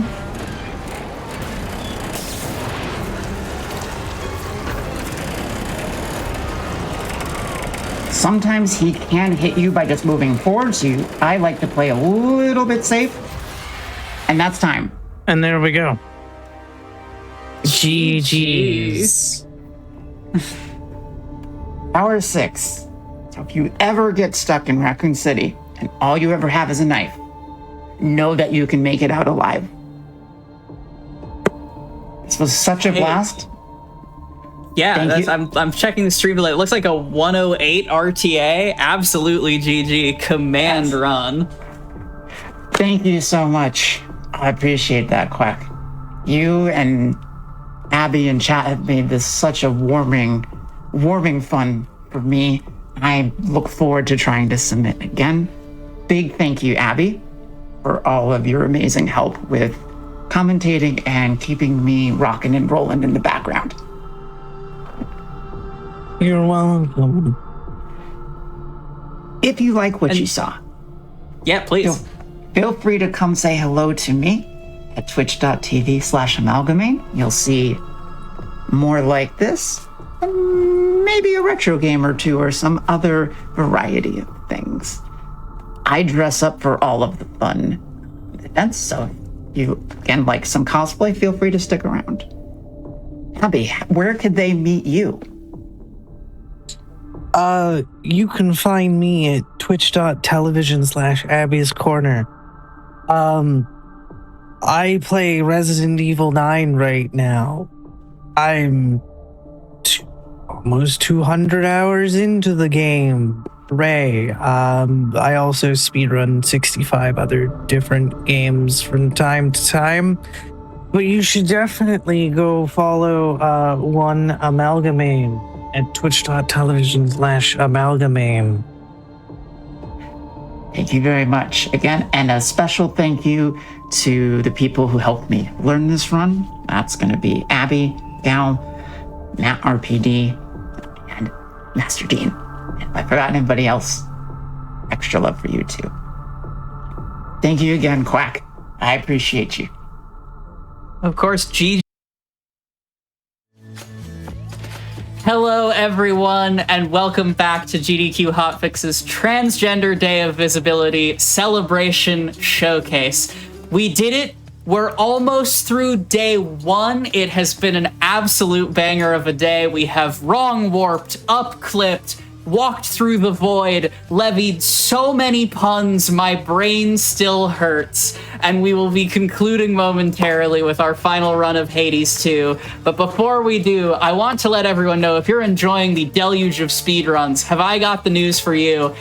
SGDQ 2026 submissions and volunteer applications have just opened. We're going to be live in Minneapolis from July 5th through the 11th. Volunteer apps and game submissions are open through the end of the month, through March 31st. For volunteering specifically, you can visit gdq.gg/volunteer/apply to learn more. I hope you'll come join us. Speedruns are pretty neat. And speaking of pretty neat speedruns, it was roughly a year ago today, roughly one Trans Day of Visibility event ago today, that I had the honor of introducing the stage to our next runner, who has since gone on an absolute tear of speedrunning, bringing Hades 2 to various fatales, mainline GDQ events, and arguably the entire world. It is an absolute joy to return home and close day one of the Transgender Day of Visibility Celebration Showcase with a Hades 2 3 weapons 32 fear run by none other than Behemoth Steve. Wow, thank you so much, Quack. That I don't know how I'm supposed to follow that intro. But yeah, hi, I'm Behemoth Steve. I have been speedrunning Hades 2 for about a year and a half now, so it's been quite a bit of time, and we've taken it, as Quack said, to many different spots. Today we're going to be doing a 3-weapon run, but before I introduce the aspects that I'm going to use, let's start with introducing my commentary, Lucifer and Weird. Hi, I'm Lucifer9783. I do not speedrun Hades 2, but I am a big supporter of Tara and all of her fantastic runs. I am WeirdBay3214. I also do not run Hades 2, but am a huge fan of the Behemoth Steve show. So it's great to be here. Yeah. Thank you both. So today we're doing something a little bit different. My first ever live run was, as Quack said, doing TDOV last year, where I did a 3-weapon underworld run. This year, I'm doing the same thing, but at 32 fear, as a showcase to see like how much I have improved as a runner, I guess, while also still getting to do arguably my favorite showcase of the year. So thank you again for having me. Today, we're going to be doing EOS, and then after EOS will be Nurgle, and then we'll be closing it out with the Artemis Blades. Before we talk about any other bits of the setup, let's talk about the 32 fear. Normally, when you're speedrunning, you would just be running Frenzy, Shadow, and maybe Time. And that's mainly because Frenzy lets enemies spawn in faster, so you can kill them faster. Shadow allows the Shadow Spiller and Erebus to go much, much faster, like 2 to 4 times faster than it would normally. And then finally, Time is something that is optional. You really only take it if you want to flex, which now that I realize I do all the time, so I guess I'm constantly in need of flexing. I don't know. But today we're going to be doing a couple more fears than that. First of all, we have Pain, which is going to make enemies do 200% damage in total. So enemies are all dealing double damage, which is going to be a little bit heavy-handed. Scars is going to make it so that healing, for the most part, is ineffective. So when we take double damage, we then can't heal it back later. So our goal is basically going to be kill things before things kill us. We're also going to be running Hubris and Denial. Hubris makes it so that higher rarity boons cost more on our total magic. So that'll get reduced as we pick higher rarity boons. We're also going to pick Denial, which means that if a boon pops up, once we select it, all 3 boons are removed from the pool. The one we choose, as well as the other 2, cannot ever come back. So we have to be very careful about our decision making as well. Finally, we have Fangs, which is going to give random perks to every armored unit that we face. Some of these perks are as simple as just having like a little orby thing orbiting it that does a little bit of extra damage. Sometimes it's as much as like clouding the entire arena in smoke. So it's going to be slightly more challenging than a normal speed run, but we're going to do it anyway. So before we get into anything else, we're going to be bringing Rocky the Raven with us. And if I were bringing the Cersei staff, I definitely wouldn't forget to bring Rocky the Raven, because that would be stupid. Yeah, but we wouldn't want to do that. The keepsake we're going to be using to start off the run. And our keepsake progression is probably going to go the same throughout all 3, relatively. We're going to start with the Jeweled Palm keepsake, which is going to give us +3 palm levels on pretty much every single boon that we get, which effectively is 2 levels of rarity. So that's like picking picking a common boon at +4 is roughly the same as an epic boon at +1. So it's actually a pretty potent boost. The second biome will probably be taking Fig Leaf. Third, we're more often than not going to be going with Hermes' Metallic Droplet. And then finally, depending on how our build is looking, we will either take Lion Fang for more damage, or White Antler for even more damage, but much higher risk. Here's the altar vashes that we're going to use. I'm not going to go through the whole thing. The biggest thing to know is that we will not have any rerolls, because that is a requirement for our Jeweled Palm setup. So we cannot choose any of our boons. We can't reroll any of our boons. We can't choose any of our Olympians willingly. So this is going to be a little bit harder, a lot more like dealing with things on the fly. Anyway, I think with all of that said, we're pretty much ready to go for the run. Let's reroll this seed. And then as soon as I run through this door, I'm going to give y'all a countdown for when to start the timer. And then once I finish that countdown, we're all going to say, we're here, we're queer, we're 32 fear. How does that sound? Yeah. Yeah. Alrighty. To Tartarus. Timer's going to start in 3, 2, 1. We're here, we're queer, We're queer, we're 32 fear. That was just beautifully Immediately chaotic. off the rip, we have a Hephaestus boon. We take the cast here at common. Caskets. Not exactly Oh, and I got Howling Soul too. Ugh. Okay. not a fantastic opener, but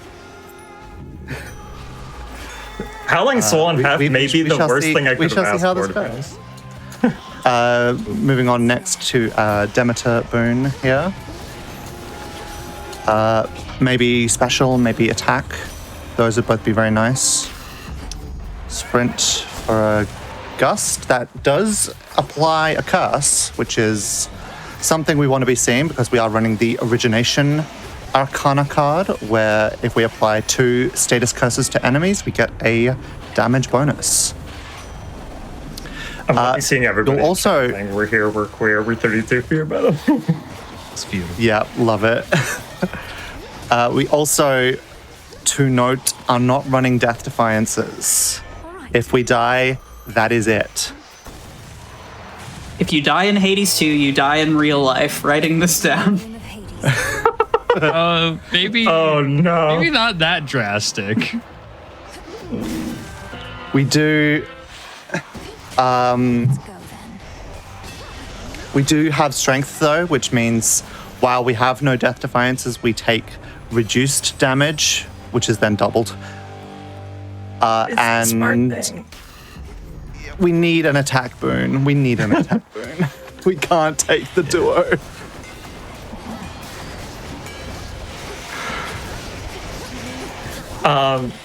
Yeah, so EOS is actually like a relatively safe aspect because you have your little friend who kind of does a lot of the heavy lifting.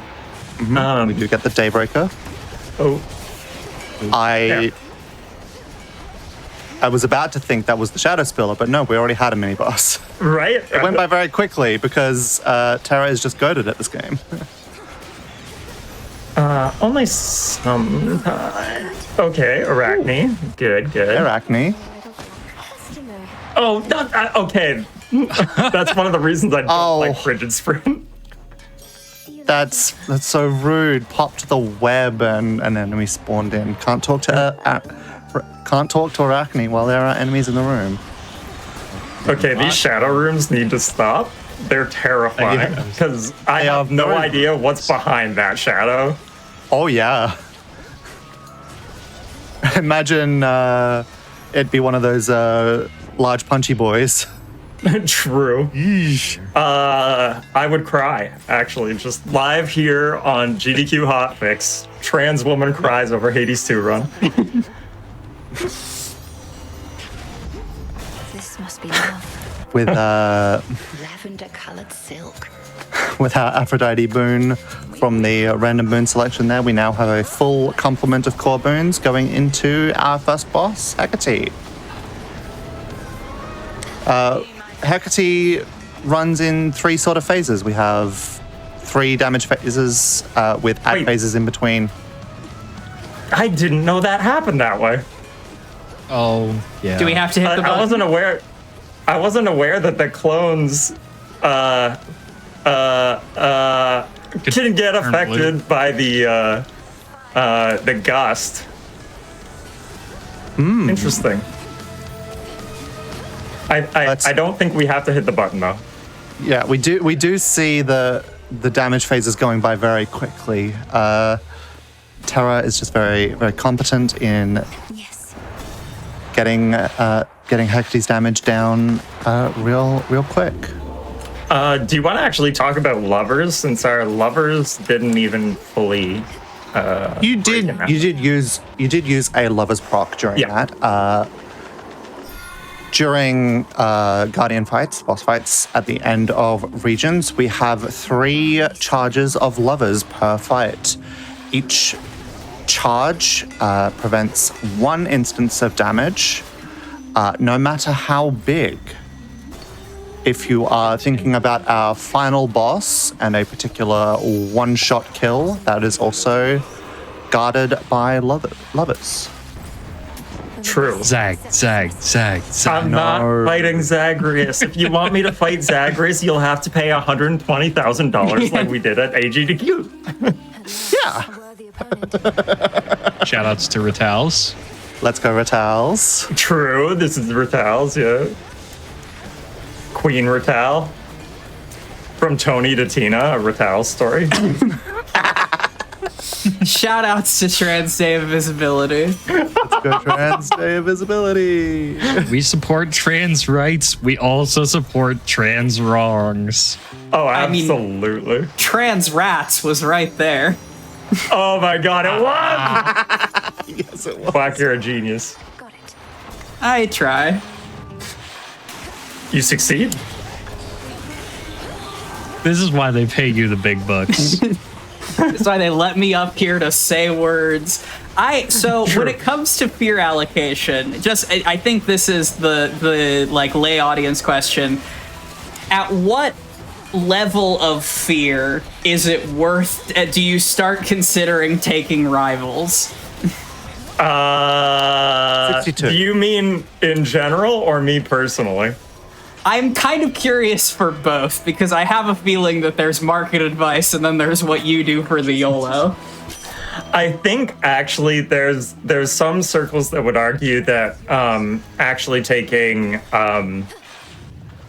like 1 or 2 levels of rivals in 32 fear is actually kind of beneficial. So I think for sure some people would kind of like definitely recommend getting into that. I know there's an argument to be had about, whether you're running surface or underworld, makes also a difference. Personally, I'm so bad at the rivals fights, I'm going to put that way down my list of things. Like, I will suffer a lot of things before rivals. Interesting. So I just... if you ask me, the only benefit of rivals is that that's where rock in a hard place comes from. So this is true. Oh wait, okay. Fun fact: when Scylla and the Sirens transition to their second phase, they actually remove all projectiles from the field, including wait, you're your saying little the Eos bosses can orb, transition? which is terrifying.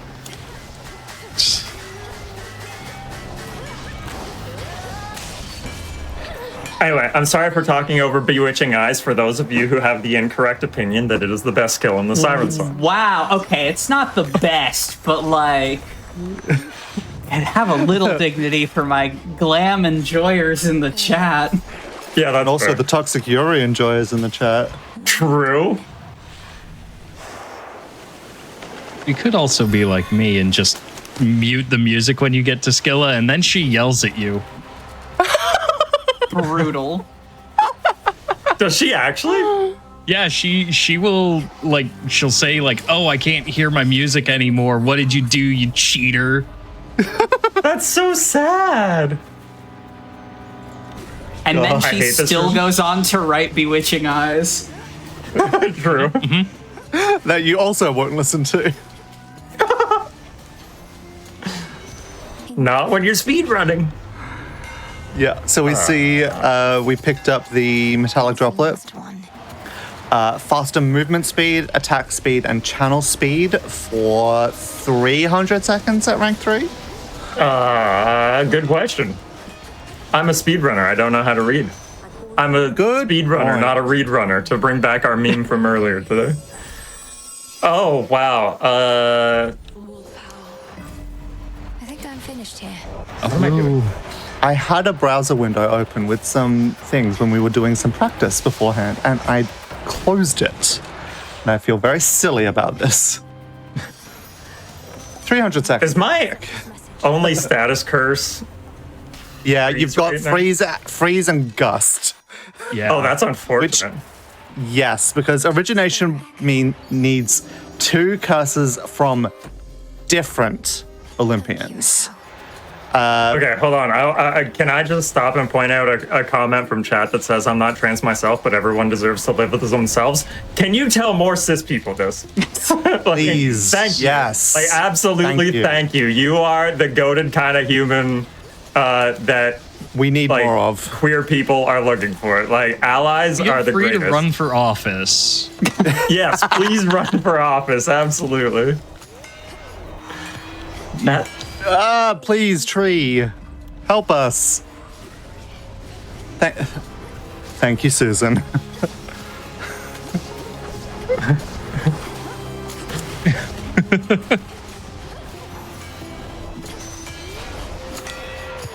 Okay. Looks like we are doing no second status curse, so no origination this run. It's funny, I went out of my way to like try and get Gale, because I'm like, oh, Gale will help with the origination problem, me not realizing that. Yeah. Okay, just more time to spend with the pupper and with Granddad. True. Grandma Hey. wants you to have so many vacation. gifts today. Please give us no. Oh my gosh. I was really hoping for either Rush or we need a cast or recognition. something. Oh Cerberus. gosh. Honestly, though, despite not having origination, this is going pretty good.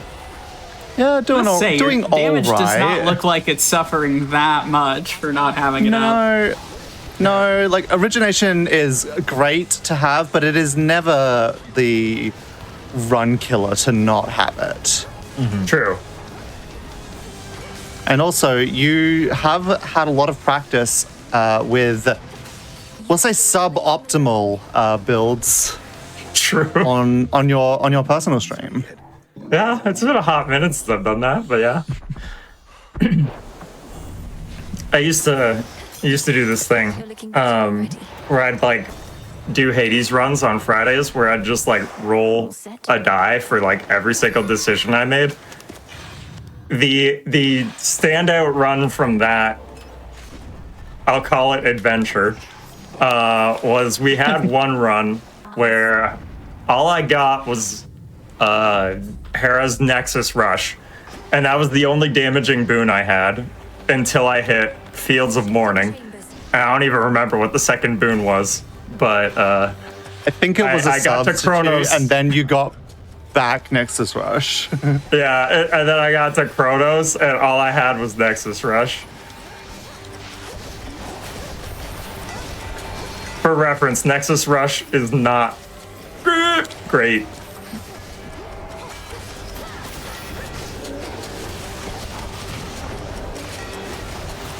I'm sorry, Nexus Rush enjoyers. You are allowed to have bad opinions. Of which there are like 7. I'm sorry. You don't Why know am I who's so out there. confrontational when I'm up here? Why do I always go heal mode? You walked in throwing shade about Cersei's staff, so I knew we were throwing hands this evening. Yeah. Oh, right. That was also back when Nexus Rush needed you to touch enemies instead of. Oh, true. Oh. Still here? Really? Yeah, it used to have an actual, like, no AoE. Interesting. Fantastic fig leafing. No fig scams on this run. So that's, one thing we've got going for us. True.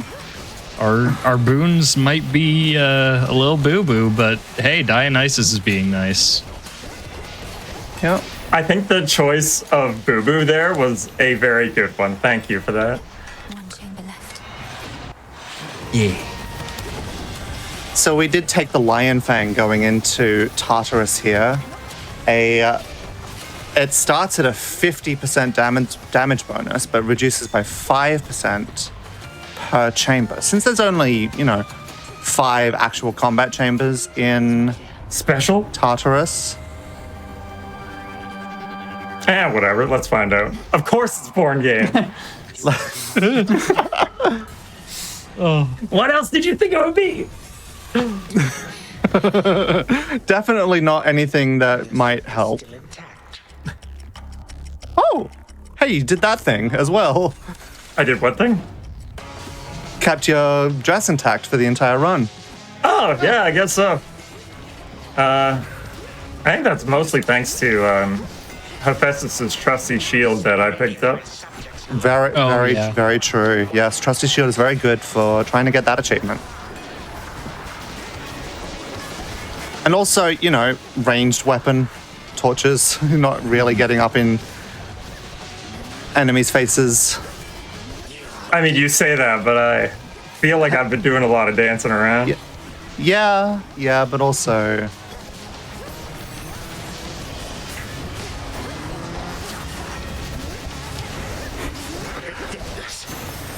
Alright. You have been going very we can't well. throw away the whole run going for damage here, so we gotta be... You do have lovers. Yeah.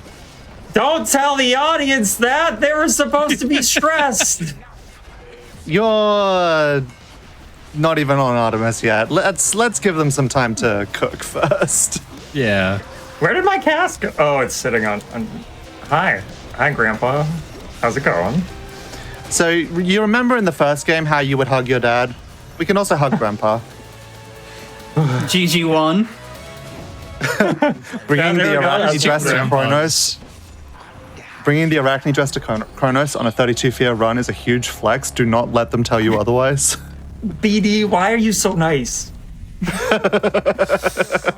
Yo, Cass being my Actually, highest wait, damage. you still had a lovers up too. Yeah, you still have lovers as well. You got hit no more than twice in that Kronos fight.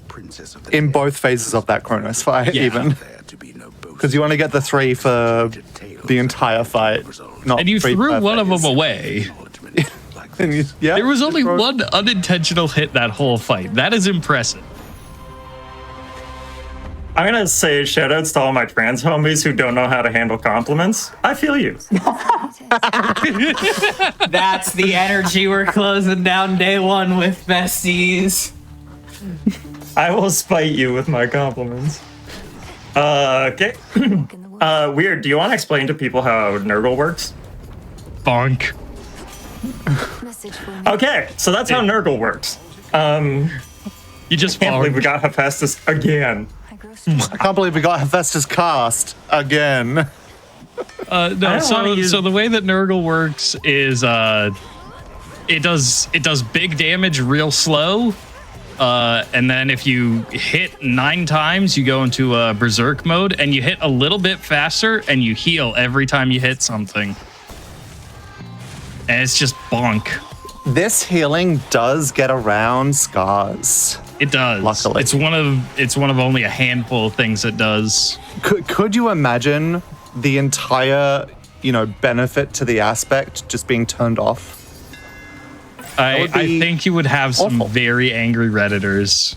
Mm-hmm. Wouldn't you anyway?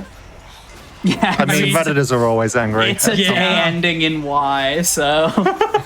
Days ending in Y.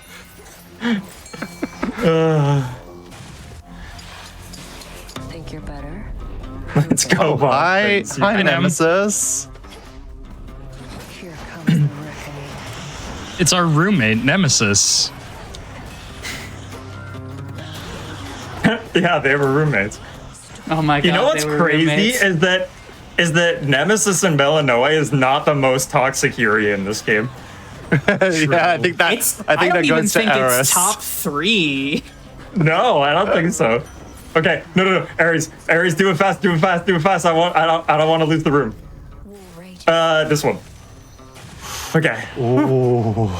I was screwed. Yeah, if you're not familiar, Nemesis can be very rude and lock you out of one of the room choices. I'll take Flood Gain, and since I already have them, might as well. You won't stop me.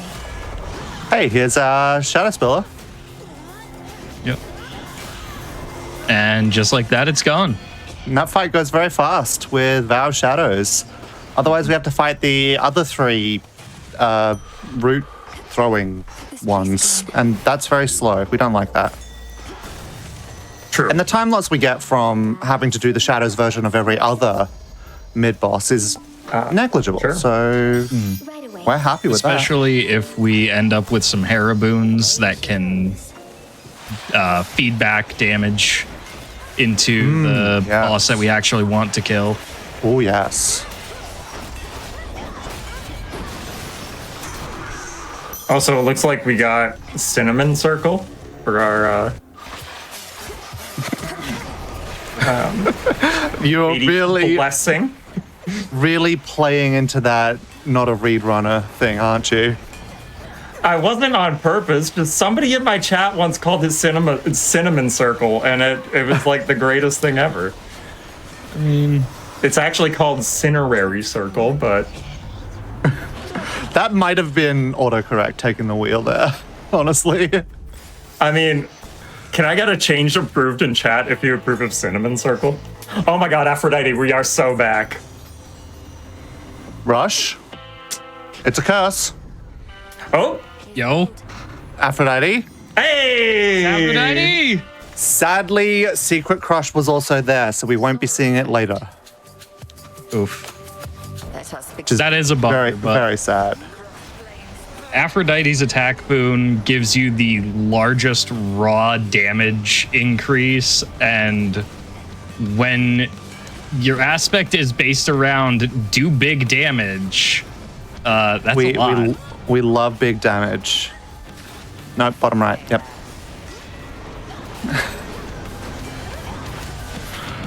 And oh no! The dress threw me off. Okay, it's Ratal's time. Okay, hold on.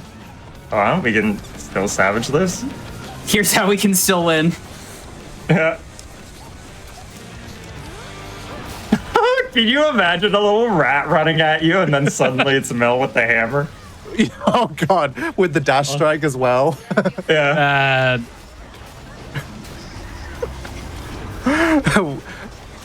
We have someone taking credit for the cinnamon circle. Oh yeah, Medusa skirts hello frame fatale. Yeah. Did you know that there's a lot of frame fatales running in the Transgender Day of Visibility event? Including, but not limited to, Amalgamane, who was just running Resident Evil 2, and Professor Birch, who is going to be opening up tomorrow's showcase. Wow. Incredible. And they're not even the only ones. Yeah, we also have Behemoth Steve running Hades 2.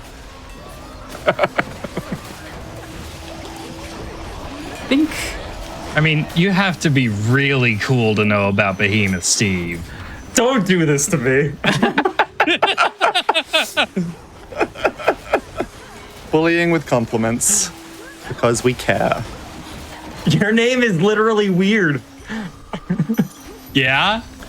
And oh yeah, we were talking about this being a day that ends in Y, weren't we?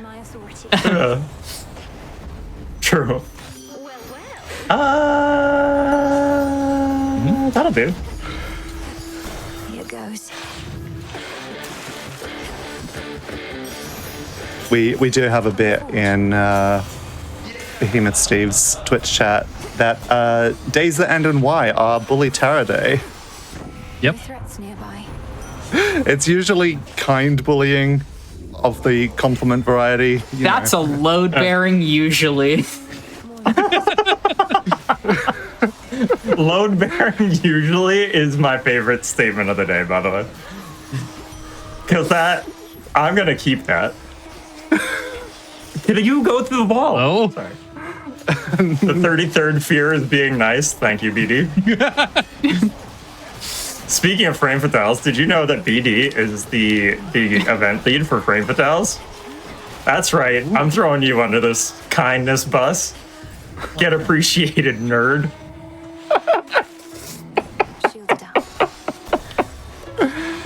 We really came in here with chaotic energy, didn't we? It's good. It's good. We're closing down day one strong. I mean, You have someone named Weird and someone named Lucifer on comms. I think it's going to be a little chaotic. That is the realest thing that anyone has ever said. Honestly, I tried playing the straight man for a few years. It didn't work, right? I love my chaos. I mean, we all tried playing the straight man at one point, and look how that worked out. Yeah, we're on transgender day.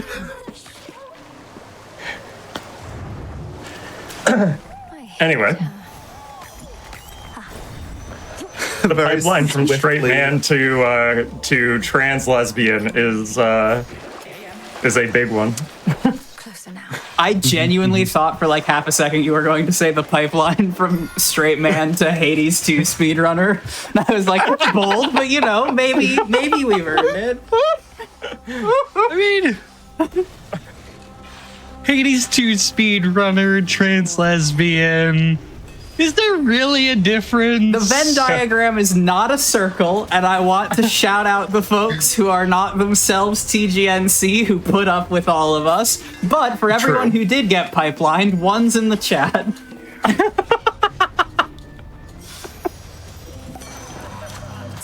Yeah.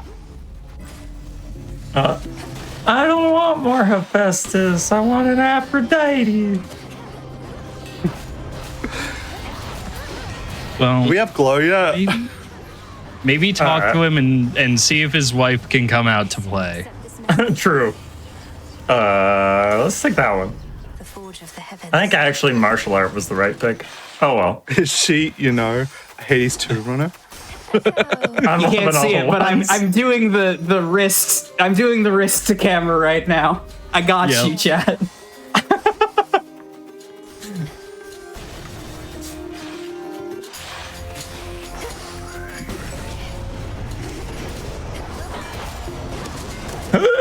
Okay, I didn't get out of there in time. I've said this before on other showcases, but making noises actually makes you better at video games. I don't know if you know that, but I mean, it's true. It's the same principle as like swearing when you hurt yourself makes you feel less pain. Sure. Or grunting really loud at the gym, and then people stare at you awkwardly, and it's like, what? Well, you never watch. And then they're like, "Ma'am, this is a Wendy's," and you're like, And this burger's really heavy. Friends, what are we doing here? I don't. We're entering the fields again with the metallic droplet for our keepsake. We've already had fig leaf proc once for this region. And, hey, Lucifer, could you talk about the thorn-related fangs ability that we just saw there? We have the root spiller type effect as one of the perks that Vow of Fangs enemies can have. Don't do it. Don't do it, Tara. It's a stupid idea. Okay, I did the right thing. I was tempted for the legendary as well, honestly. Like, I know that there was a correct choice and it wasn't the legendary, but you're stronger than I will say. Okay, so you told me like a little. Oh, sorry. There you go. Root spiller effect, yes. It only can appear on enemies within the fields and within Erebus, because those are the only regions that are entirely dirt. I'm gonna draw dirt. Oh, I'm starting to take damage now. Okay, that's fine. Oh no, taking damage on the weapon that heals you. Whatever shall we do? I'm gonna go cry again. That's what No, we heal through it. Come on. Oh yeah, you're right. I mean, we did just get a bunch of tears. That was excellent. Well played. Let's go with this because I don't. Wait, I have lots of safety. No, I should have picked antler. Sorry, I was like, I don't have psychic. I'm screwed. Ever-shifting chambers, realign. Listen, they keep adding bacon to the Baconator. Incredible comment. Folks shut up for this. We stay silly. So true, chat. Can you? Thank you. One of the most important parts of trans visibility is trans joy. Yeah. Yo, real. Could you imagine having to do this entirely straight-faced? I think we already had this discussion. No one make the joke. We've used it. Oh, right. Oh, God. I'll have you know, just taking all of my strength to not. Okay, let's go visit mom and dad. Oh, we can pet the dog. Pet the dog. There you go. Yay. One of these days. You know what? That's good. I like life tax. Let's go life tax. That is Dionysus, could you please fig leaf this room? This room is huge. I mean, we hate chasing enemies down in it. I mean, the last one arguably is probably one of my least favorite rooms in the game. The last one that we had, but oh wow, those are big bags. Watch out for those. I've done this tons of times before. I know what I'm doing. I wasn't even a little bit worried. Those circles there drain our magic if we stand in them. So you'll see little -10, -20 pop procs of last one fig. No fig scam. Oh, you hate rude.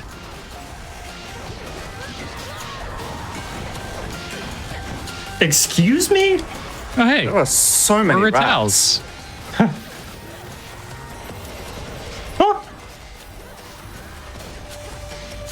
No! Come on, Aries! Made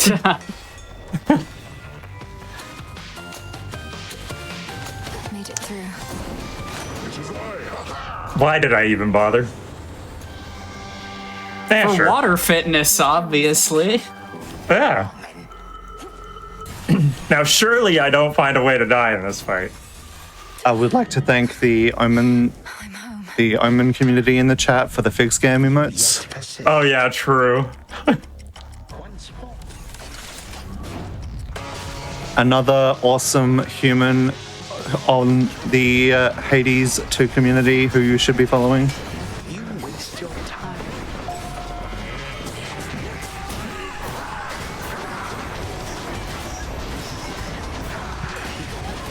Why didn't Fig Leaf trigger? It is random chance. What?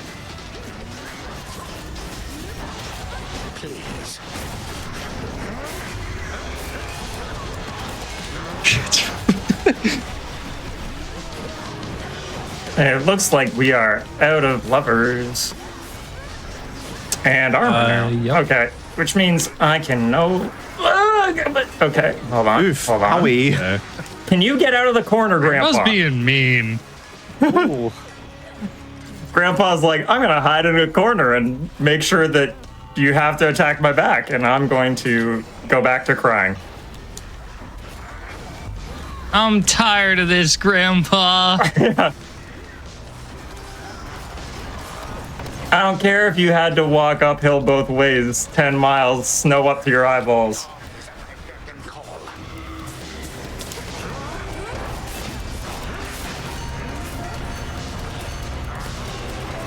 Okay, now just don't die. It's fine.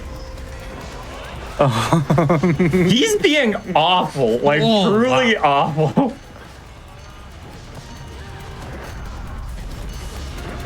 This is why they chopped you up into little pieces, Kronos. Yeah. The third one? Come on. Okay, jeez. Oh, holy. that was incredibly stressful. That was the slowest Nurgle run anyone has ever done. Oh my gosh. Don't look at my Nurgle baseline. It was significantly slower. I'm gonna go out on a limb and say that's not the slowest Nurgle run that has been done. I don't know every Hades speedrun ever, but I'm pretty sure. Okay. Okay, that's GG2 in the bag. Yeah. One more to go. 2 down, 1 to go. Tara, do you want to tell us about Artemis Blades? Sure. Give me a second here. Oh my god, Homer, will you shut up?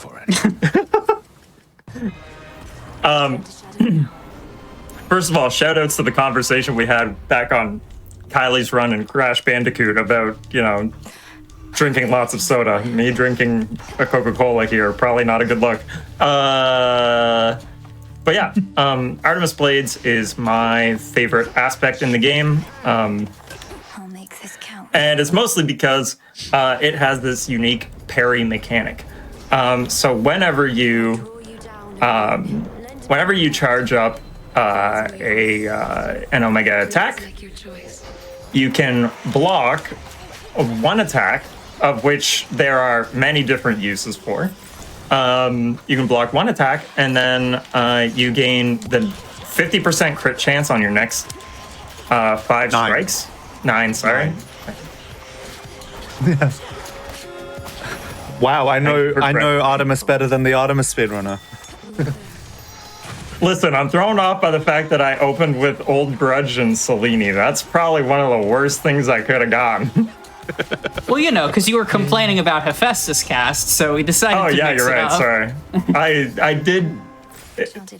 Trick knife come on, man. You must be joking. 3 for 3. If it's cast. I would actually take special here because I just got trick knives, and that would be kind of funny. You have to. I think it's cast, baby. It's not cast. Okay. I did it specifically because I didn't want a third cast. Hades speedrunner wants to sever the thread of prophecy. More at 11.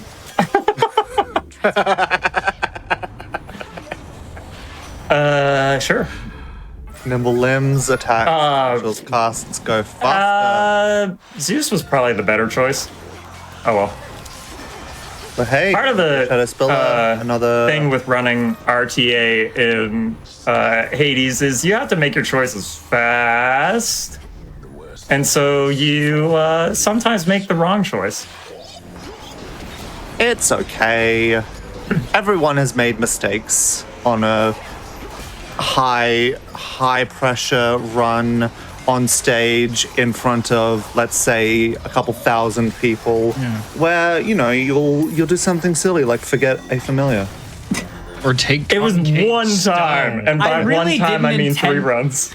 I really didn't intend for it to be like deep lore, but I think we are forever locked in Mortal Kombat over your Cersei disrespect. I'm sorry, I didn't mean for this to be the case, but it's a part of the brand now.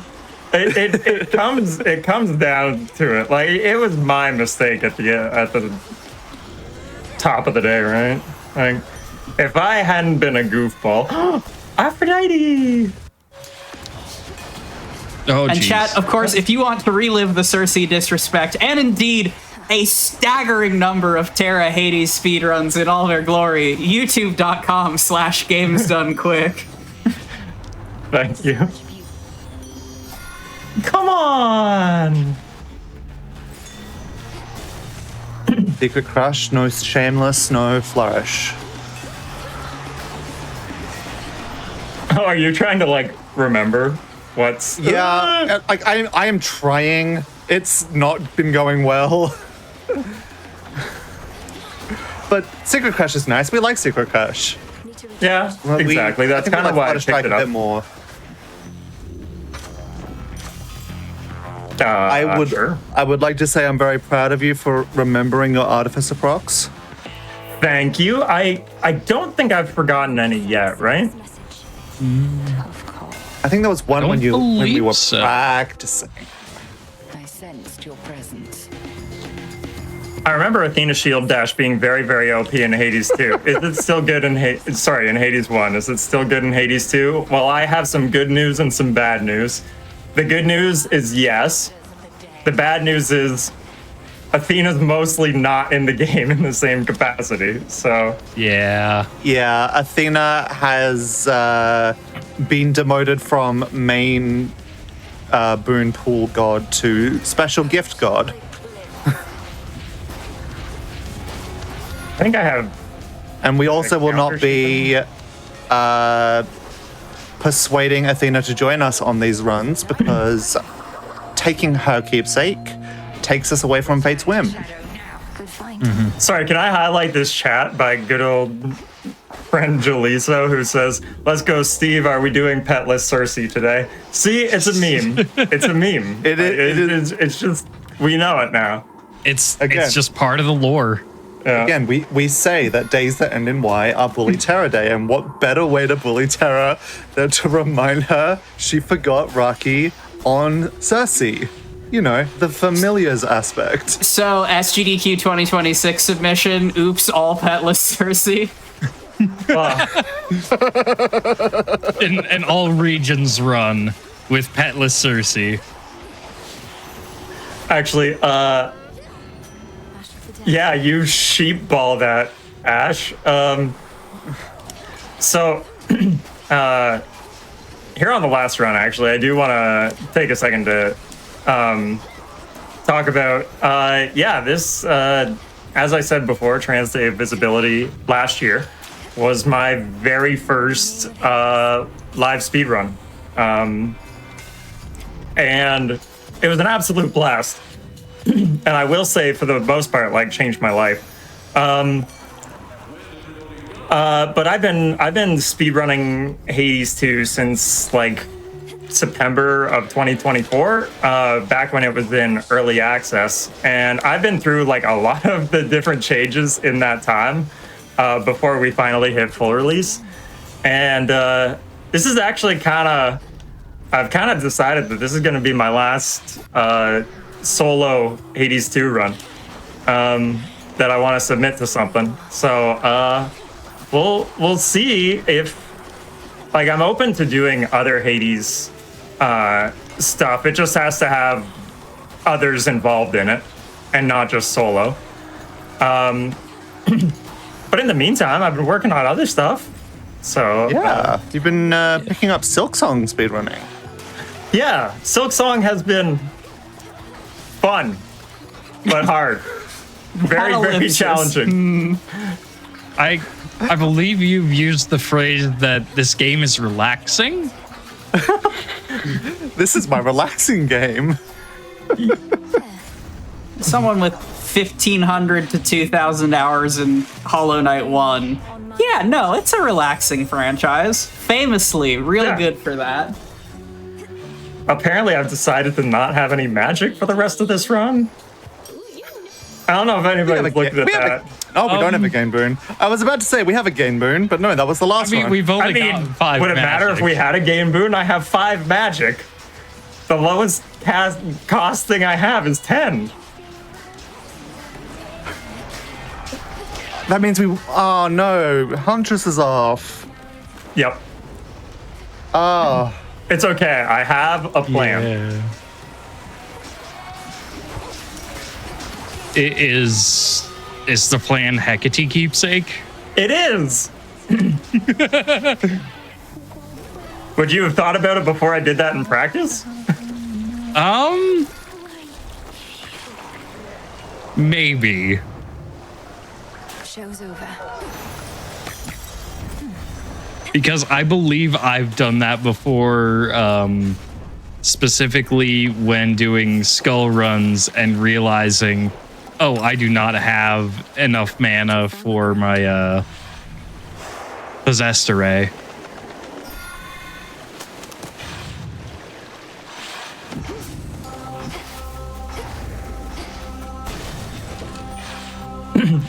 One of my greatest gaming sins is that I haven't played Hollow Knight yet in chat, and honestly, I was in the same boat until, like, I didn't play Hollow Knight 1 until last January.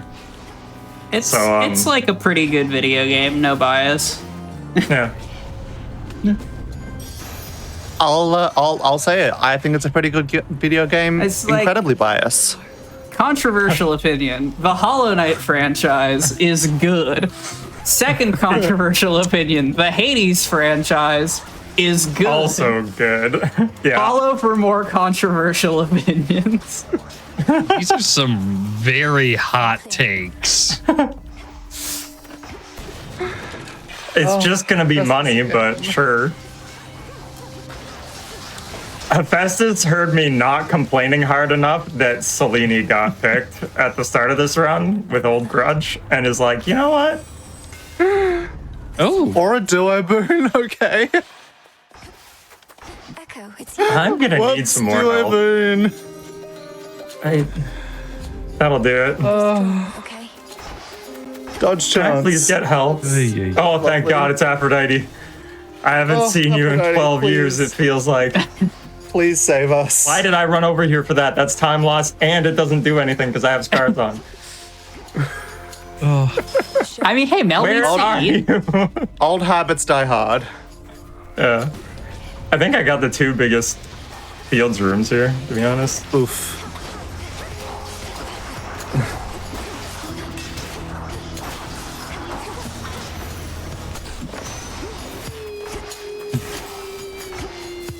Okay. Yeah. Oh my God, I did. I got the two worst fields rooms. Yay. Oh dear. Huzzah. So anyway, you can parry the thorns here too if you want to get some free crit damage out of your Artemis. Which the funniest thing I have learned that you can parry in the last little bit is I was doing a run on Rivals because I've been trying to learn how to do high fear stuff, which has been my primary focus on my Twitch channel lately. So less speedrunning content, but still like, I guess, challenge content. But one of the cool things that I learned is that when you're fighting Rivals Polyphemus, he has there's an effect that drops poison on the ground. And you can parry the poison ball as it's thrown out. And you can parry the poison damage when it's ticking down. But you cannot parry the poison that is sitting on the ground.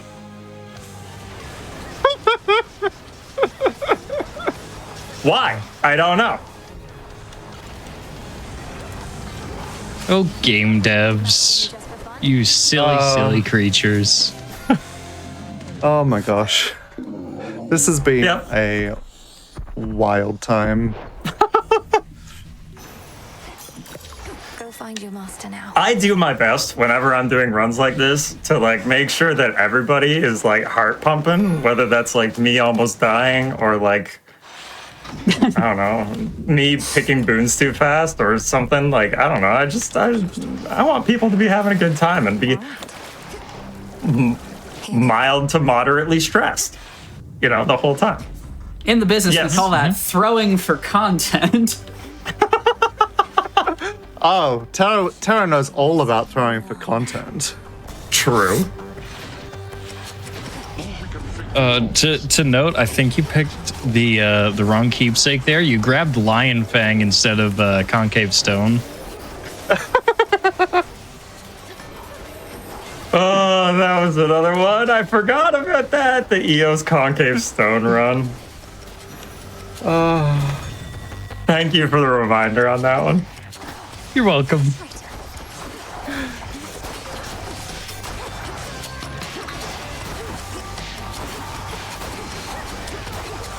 So actually, I'm going to take a second here to shout out somebody in the Hades modding community, Crazy Penguin. Because I was just sitting here thinking to myself, I don't remember what boons I have. Does somebody want to check Argus for me? Because Crazy Penguin created this Twitch extension called Argus that allows you to actually look at the runner's build as well as their fear allocation and their what's the word I'm looking for? And their Altar of Ashes and stuff like that. Altar. It's super handy. Not only for, you know, people walking into the stream being like, oh, I wonder what the build is, but also for a runner sometimes where you're like, okay, I don't remember. What's my hex? What's my Hades boon? What level is my best thing for Echo Palm? Meanwhile, Lucifer and Weird are like, yeah, we have to tell you constantly what your build is because you don't remember. I mean, I wouldn't say constantly. No. We've established bullying Tara is allowed. True. Apparently encouraged. Get back here. Yeah. Sorry. We bully because we care. Hades blessing. Thank you. You know it's going to be money. Why did you do that? That's why. I didn't It's know. about sending a message. The first time I picked it because I'm stupid. The second time I picked it because on principle. I'm a brat. The first time you did it because you forgot. The second time to tilt me. Yeah. And that's important. Exactly. I mean, hey, I'll take it as well as I give it. Yeah. The bullying can and will go both ways, just not in equal amounts.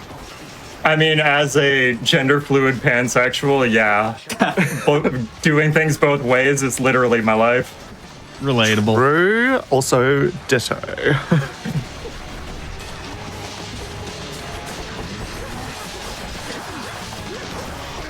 Just die, please. Sorry, I'm not stressed. Are you stressed? Oh, I'm out of water. You're fine. You're fine. Hey, what was that where it said parry ready? Yeah, you can parry the big one shot. It's great.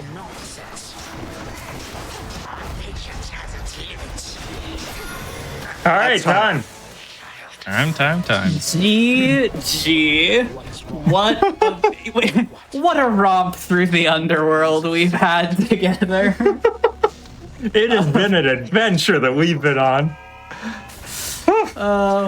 Was original T-Dov the one where you mistimed the parry in this final fight and died? I forget. I've seen too many Behemoth Steve runs. It feels like a good full circle moment. I'm pretending that's the case even if it's not. You are absolutely correct. What happened there in the last the last T-Dov was I was in the final battle against Kronos on Artemis Blades, and I went in for the attacks. Then I looked down at my parry meter and go, "Oh, it's on cooldown," and then I just die. And like all of us burst out laughing because I truly had no idea, and it was quite a way to introduce myself to the world of live Here's to speedrunning the full marathons. circle run back, and here's to character growth. Tara, Lucifer, and Weird, do y'all have any shout outs you want to give, or where can people find you on the internet? I'll get Lucifer and Weird to go first. Yeah. I'm Lucifer9783. You can find me on Twitch at Lucifer9783. I also do want to shout out my wonderful partner, Jupy, at twitch.tv/cutefangies. Fangies, there is a G in there. And I stream 3 times a week, including today in just about an hour. Good enough. So okay. Check me out. Fates protect you. Hello, I am WeirdThey3214. You can find me at twitch.tv/WeirdThey3214, where I sometimes remember to stream mostly a 100% permadeath challenge run of Breath of the Wild that I've been working on for like 5 years now. Shout outs to we were going to have a third commentator, Corey, who couldn't be here. But shout outs to Corey. She's see great. her in the chat. She's lovely. Yeah. That's it for me. Alrighty. Of course, first and foremost, shout out to both my commentators, Lucifer and Weird, for being here. Especially this is kind of like a full circle run for me, in the sense that I met Lucifer as like my first friend in Frame Fatales. And so it's really nice to have you on commentary here. And also Weird is somebody who I found, or rather found me from that showcase last year, the TDOV. So it was very important for me to invite Weird on here because to me, that's a very full circle connection. Because you're a friend that I wouldn't have had if I hadn't done that. So this event specifically means a lot to me. And I do want to shout out the Hades speedrunning community because they are a great bunch. Everybody's so much fun to hang out with, and no, we are not all super queer. There's a couple non-queer people as well, like East and Yoshi. But I also want to shout out the Frame Fatales community. Once again, there are plenty of Fatales who are running in this event, and so please go check them out. In fact, our show's opening with a Fatale tomorrow with Professor Birch. So look forward to her run on Blue Prince, or Blue Princess, if you will. And I want to shout out my community at the Roar 104. And then finally, the most important shout out to give is to you. Because truly, it's not easy to be trans. And I think we all know that. But truly, all of us would do it again and again and again. No matter how many times you gave us at life, we would do it again because we all feel better for it and we love it. And we're not going anywhere because we've always been here and we always will be here.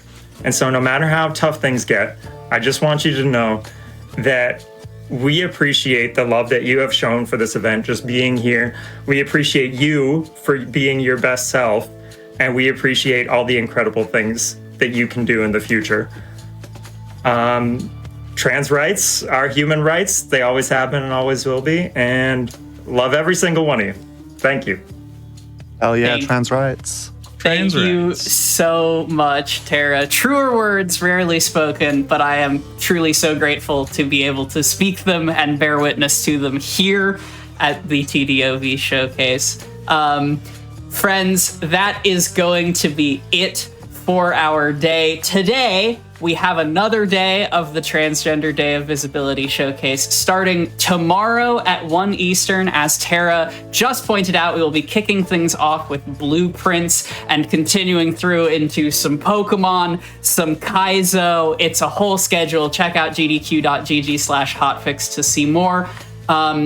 We will also shortly, in the event that you missed anything you saw today, be kicking it back to a replay of TDOV starting from the top from our incredible Deltarune run in just a few moments. Obviously, there will be a much larger sign-off tomorrow. Be remiss to not let Helix and I say a few words at the end, but for today, I will say thank you so much, everyone behind the scenes for making this possible, and thank you so much to everyone in chat for sticking with us and watching. I hope you will continue to show up, not just as audience members, but materially for the trans people in your lives, and to the trans people watching this, show up for everyone else. None of us are free until we all are free. I will see you tomorrow, bright and early, more or less, for day 2 of Trans Day of Visibility.